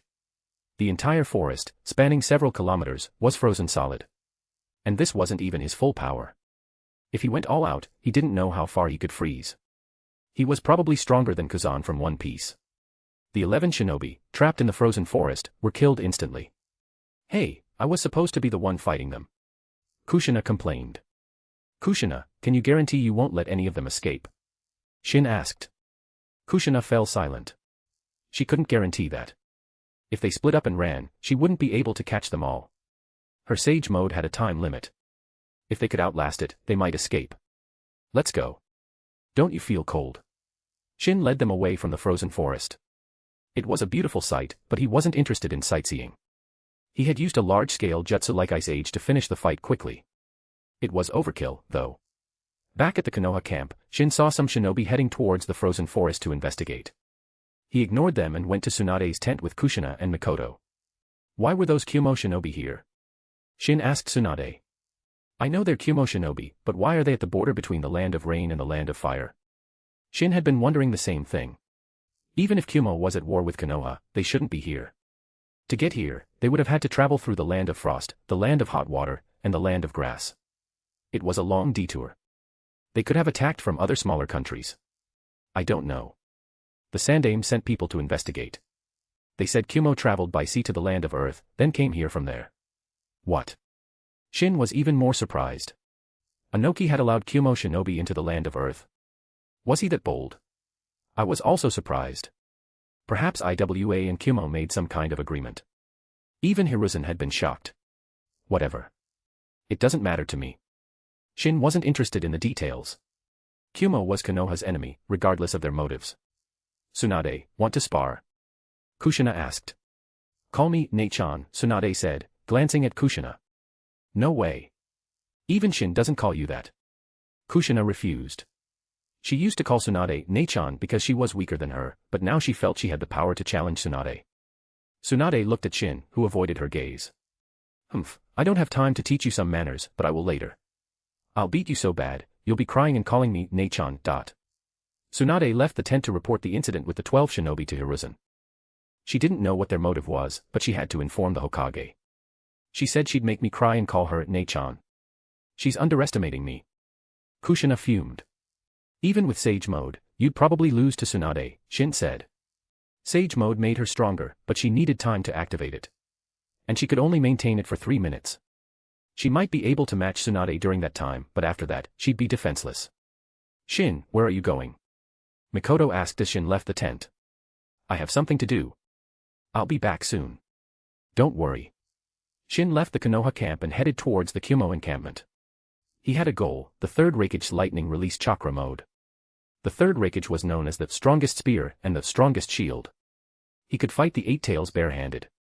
In terms of taijutsu, he was among the top 3, excluding those with 6 paths powers. And his strength was due to his lightning release chakra mode. Not many abilities caught Shin's eye, but this was one of them. He had an advanced replication card, he had to copy it. He wondered how much stronger he would become with Sage Mode and lightning release chakra mode combined. He also wanted to meet the third Reikage. The man was a legend. Currently, excluding Shin and the incapacitated Madara Uchiha, no one could defeat the third Reikage. The third Tsuchikage had dust release, but with the Reikage speed, even dust release was useless. If you couldn't hit your opponent, the strongest jutsu was meaningless. If you're interested, you can read 17 advanced chapters. Chapter 124, Shin vs. the third Reikage. If you like the story, please leave a review. Shin arrived at the Kumo camp, easily bypassing their sensory ninja. Where is third Reikage? The camp was large, finding the Reikage would take time. Shin captured a Kumo shinobi and used his Sharingan to hypnotize him, learning the Reikage's location. The Sharingan is so convenient. Shin killed the shinobi and headed towards the Reikage's tent. He found it easily and entered without hesitation. The third Reikage was surprised to see him. Who are you? He asked with a frown. Can't you see my forehead protector? Shin raised his hand to his forehead, then remembered he had forgotten to wear it. Oops, I seem to have forgotten it. The Reikage stared at him. You're Uzumaki Shin. Wow, you know me. Shin was surprised. He hadn't realized how famous he was. The Reikage had seen his picture. Indeed. You're the brat who gave the third Kazekage and Hanzo so much trouble. The Reikage sneered, standing up. Shin then realized how tall the Reikage was. He was over 2 meters tall, towering over Shin. Shin was only 1.6 meters tall, but he was only 12. He was considered tall for his age. The Reikage seems to be looking down on me. Shin could sense the disdain in his tone. A mere child. You have guts, infiltrating our camp. The Reikage snorted, and blue lightning crackled around his body. This was his lightning release chakra mode. He might be acting arrogant, but he was cautious. Shin had defeated the third Kazekage and Hanzo, he couldn't be underestimated. The Reikage might be a musclehead, but he wasn't stupid. To become a Reikage, you need to have brains as well as brawn. System, use an advanced replication card to copy the third Reikage's lightning release chakra mode. Shin said in his mind. Instantly, knowledge of the lightning release chakra mode flooded his mind. He could use it now. Lightning oppression horizontal. The Reikage moved with surprising speed, bursting through the tent and slashing at Shin with a lightning-enhanced hand. Don't you know it's rude to aim for the face? Shin's voice came from behind the Reikage. The Reikage's eyes widened in alarm. He had struck Shin, but it was just a shadow clone. He felt a sharp pain in his back and was sent flying out of the tent. Shin retracted his leg, watching the Reikage. You're not bad, kid. The Reikage got up, dusting himself off. He hadn't been injured by Shin's kick. Besides some dirt and a bit of pain, he was fine. His title of Strongest Shield wasn't just for show. Kumo shinobi, alerted by the commotion, gathered around. Reikage-sama, what happened? They stared at the Reikage, covered in dirt and with a clear footprint on his back. The Reikage was a legend, able to fight the Eight Tails barehanded. To them, he was practically on the same level as Hashirama Senju. Of course, that was just their perception. The Reikage was strong, but he was no match for Hashirama. Perhaps in taijutsu, he might have an edge, but Hashirama's sage art would release was devastating. Embarrassed by his appearance, the Reikage's expression darkened. All Kumo shinobi, retreat, he ordered. He knew about Shin's large-scale ice release jutsu. Ordinary shinobi were no match for him. The Kumo shinobi obeyed, even the elite jonin. Aren't you going to call for backup? Shin asked, emerging from the destroyed tent. I don't need help to deal with you. Hell stab. The Reikage became a blur of motion, his body crackling with lightning. He aimed a powerful downward strike at Shin with his elbow. You're fast. Shin activated his eternal Mangekyo Sharingan and dodged the attack. The Reikage's attack struck the ground, creating a large crater. Before the dust could settle, the Reikage attacked again, his elbow aimed at Shin's throat. Trying to kill me, huh? Shin didn't dodge this time. He met the Reikage's attack head-on with his own elbow. Boom. A shockwave erupted, and the ground was pulverized. Shin was thrown back, as was the Reikage. Neither had gained an advantage. Shin looked at his elbow. It was bleeding, and his arm was numb. But he didn't care. The wound healed instantly, and the numbness vanished. That was the power of the perfect sage body's regenerative ability. Even fatal wounds could be healed quickly. The Reikage was also injured. He looked at the blood on his arm, his expression thoughtful. It had been a long time since he had been injured. Getting distracted during our fight? I admire your courage. Shin's fist appeared before the Reikage's eyes, then connected with his face. The Reikage was sent flying, his cheeks swelling rapidly. If you're interested, you can read 19 advanced chapters. Chapter 125, A Complete Defeat. If you like the story, please leave a review. Getting distracted during our fight? I admire your courage. Shin looked at the third Reikage, who was sprawled on the ground, and smirked. The Reikage spat out a mouthful of blood, that punch had almost knocked him out. You call yourself the strongest shield? I don't even use that title, and you dare claim it. Who gave you the courage? Shin taunted the Reikage as he approached. Brat, don't think you're strong just because you landed a sneak attack. You're not on my level. The Reikage suddenly sprang to his feet, throwing a punch at Shin's face. This guy really liked aiming for the face. Shin did too. Shin's eternal Mangekyo Sharingan locked onto the Reikage. The Reikage was fast, but to Shin, his movements were slow. The Reikage's punch missed, his momentum carrying him forward. Down you go. Shin leaped into the air and slammed his chakra-enhanced fist into the back of the Reikage's head. The Reikage's eyes bulged, and he crashed to the ground, creating a human-shaped crater. Shin walked over to the crater and looked at the motionless Reikage. Had he killed him with a single punch?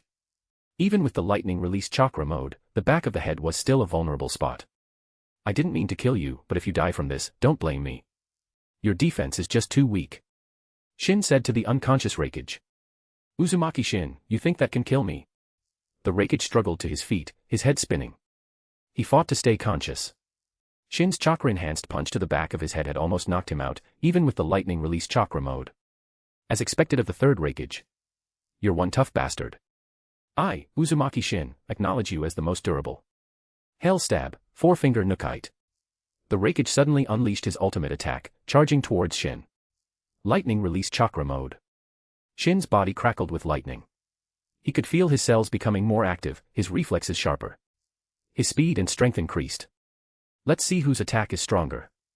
Shin's fist collided with the Reikage's Hell Stab. The Hell Stab was a jutsu that focused chakra into 4 fingers, granting it incredible piercing power. It was far stronger than the Chidori. And its power increased as the number of fingers used decreased. With just one finger, it was known as the strongest spear. Boom. The Reikage was sent flying, his 4 fingers broken. Shin looked at his fist, a few drops of blood dripping from it. The Reikage's attack had injured him. But the wound healed instantly. The perfect sage body's regenerative ability was menacing. The Reikage gritted his teeth in pain. They said the fingers were connected to the heart. Even he couldn't tolerate this pain. How do you know the lightning release chakra mode? He asked through the pain. Heh, I know more than just that. I know everything you know, Shin chuckled. Shin had learned a lot from this fight. He had copied all the Rekige's nintai jutsu.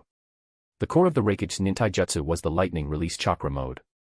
With the Sharingan's copying ability, Shin had copied all the techniques the Reikage had used, including the Hell Stab. Without the lightning release chakra mode, he wouldn't be able to use those techniques effectively, but he had copied that too. Lightning oppression horizontal. Shin appeared before the Reikage in a flash and slashed at him with a lightning-enhanced hand. The attack sent the Reikage flying, leaving a deep gash on his chest. That's quite powerful, Shin said with a smile. The Reikage's heart sank. Shin's lightning oppression horizontal was identical to his own, but more powerful.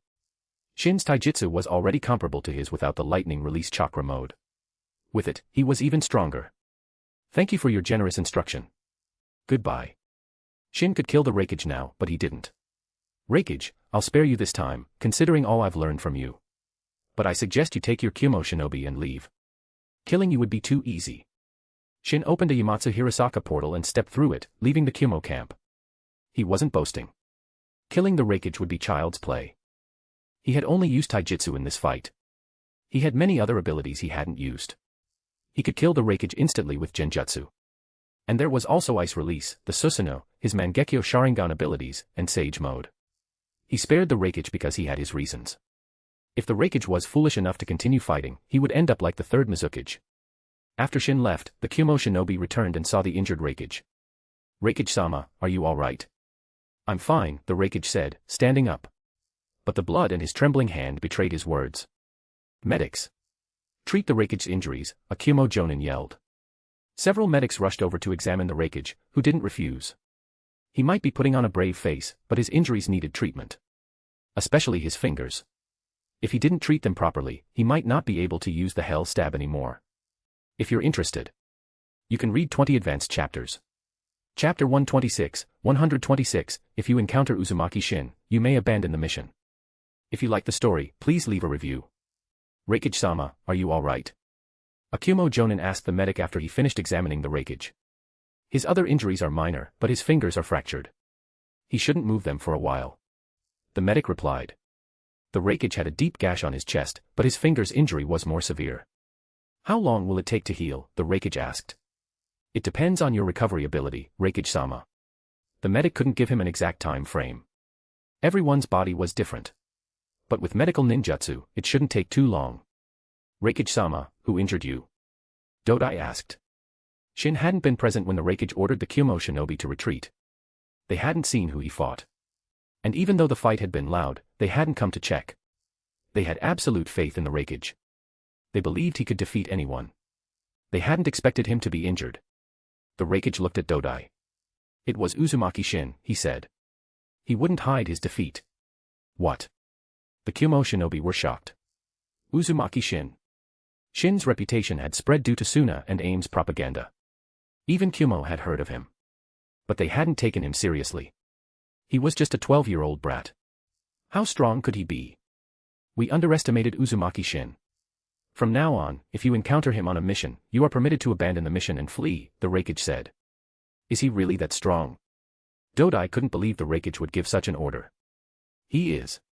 The Reikage clenched his uninjured fist. Shin had only used taijutsu in their fight. He had activated his Sharingan, but he hadn't used any of its abilities. And he hadn't used his infamous ice release either. The Reikage didn't know if Shin had any other tricks up his sleeve. Dodai didn't ask any more questions. The Reikage's injuries spoke for themselves. The Reikage, who could fight the Eight Tails barehanded, had been severely injured. That was a testament to Shin's strength. He had only asked because he couldn't believe it. Meanwhile, Shin had returned to the Konoha camp. Tsunade, who had gone to report to the Hokage, was already back. Where did you go? Why are your clothes torn? Tsunade asked. She had asked Kushina and Mikoto, but they didn't know. Shin hadn't told them. Just stretching my legs, Shin said with a smile. Mikoto examined him and found no injuries. She sighed in relief. Shin's minor injuries had already healed, and he had cleaned off the blood. There was no trace of the fight. Did you go pick a fight with someone? Kushina asked. Tsunade, Kushina, Mikoto, and Konan all stared at Shin expectantly. I sparred with the third Reikage. Learned a few things. The third Reikage? You fought the third Reikage? Tsunade's expression turned serious. She knew how strong the third Reikage was. Even Hiruzen had struggled against him. It had taken Hiruzen and Danzo together to hold him back. And they couldn't even defeat him. With his lightning release chakra mode, the Reikage was practically invincible. Are you sure you're not injured? Tsunade asked, concerned. I'm not. If you don't believe me, I'll strip naked and let you check. And if you find a single scratch, I'll call you Tsunade Nichin. What did you say you'd call me? Tsunade Nichin. Good boy, Shin.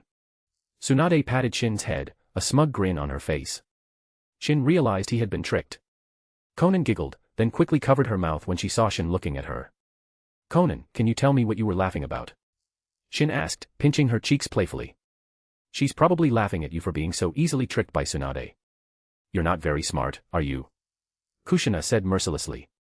Kushina, you're getting quite sharp-tongued. Do you want a beating? Shin glared at Kushina. Conan looked relieved and grateful towards Kushina. She had successfully diverted Shin's attention. I'm strong now. Kushina flexed her muscles. Hey, you think you're stronger than me? Shin scoffed and flicked her forehead. Kushina crouched down, rubbing her forehead with tears in her eyes. That hurt. I'll get you back. She couldn't let this go. She charged at Shin, flailing her fists wildly. It was a chaotic attack, but surprisingly effective. But it was also full of openings. Shin seized an opportunity and grabbed her wrists, restraining her. Let go of me, or I'll bite you. Kushina struggled. I'll let you go, but you have to promise not to attack me again, Shin said. Kushina nodded, and Shin released her. But the moment he did, she attacked again, her fists flying. The result was the same as before. Shin easily subdued her. Chapter 127 are the third Kazekage and Hanzo week. If you like the story, please leave a review. Kushina, give it up. Shin grinned at the bound Kushina. Humph, I'll never surrender. Kushina had been tied up after refusing to apologize for attacking Shin. Kushina, it's dinner time. How are you going to eat if you're tied up? Do you want to starve? Just apologize to Shin. Mikoto said with a stern expression. She was trying hard not to laugh. Mikoto, I don't have any proof, but I think you're laughing at me, Kushina said suspiciously. We're best friends. How could I laugh at you? Mikoto, if you really are my best friend, then untie me. Sorry, Kushina, but Shin said if I untie you, he'll tie me up instead, Mikoto said, shaking her head. Shin looked at them, confused. When had he said that? And Mikoto was lying right in front of him. Mikoto, you said we're best friends, right? Then can't you suffer a bit for me? Kushina pleaded. Mikoto thought for a moment, then said with a serious expression, in that case, Kushina, we're not friends anymore. She turned and walked away. Wow, that's your friendship. Tsunade chuckled. Poor Kushina Nichin, Conan said sympathetically. I don't need your pity. Kushina huffed. Shin walked over and untied Kushina, who looked at him in surprise. Was he letting her go so easily? Did he have an ulterior motive? I just felt sorry for you, Shin said with a smile. I'm not pitiful. And Shin will always like me, right? Kushina clung to Shin. Tsunade, seeing this, pulled Kushina away. Kushina, stop fooling around. Let's eat before the food gets cold, Tsunade said. Right, Mikoto agreed. Conan sat obediently beside Shin, waiting for dinner. After dinner, Shin suddenly remembered something important: they didn't have a place to sleep. They had forgotten to set up their tent. Looks like we'll have to stay at your place tonight, Tsunade, Shin said. Sure, I don't mind. It'll be a bit cramped, but we can manage, Kushina said. Tsunade's tent was large, but it would still be crowded with all of them. Kushina, if you don't like it, you can sleep outside, Tsunade said. I'm not stupid. Kushina glared at her. When it was time to sleep, a dispute arose. I want to sleep next to Shin, Kushina declared. This is my tent. Shouldn't I be the one making the arrangements? Tsunade said. Let Shin decide, Mikoto said, looking at Shin. I want to sleep next to Shin and I. Conan clung to Shin's arm. Alas, the woes of being popular. Shin sighed dramatically, though inwardly, he was smug. Shin, make your choice. Tsunade, Kushina, Mikoto, and even Conan stared at Shin expectantly. He was in a predicament. Making a choice would be disastrous. So he came up with a solution: they would draw lots. Kushina and Mikoto ended up sleeping next to Shin, while Conan, bending the rules, was practically on top of him. Tsunade was fuming. Ahem, Tsunade, how about you sleep under me? Shin asked hopefully. Get lost. I'm annoyed, don't bother me. Tsunade turned away angrily. The next morning, Shin woke up first. He looked at Konan, who was sleeping peacefully in his arms. He didn't disturb her.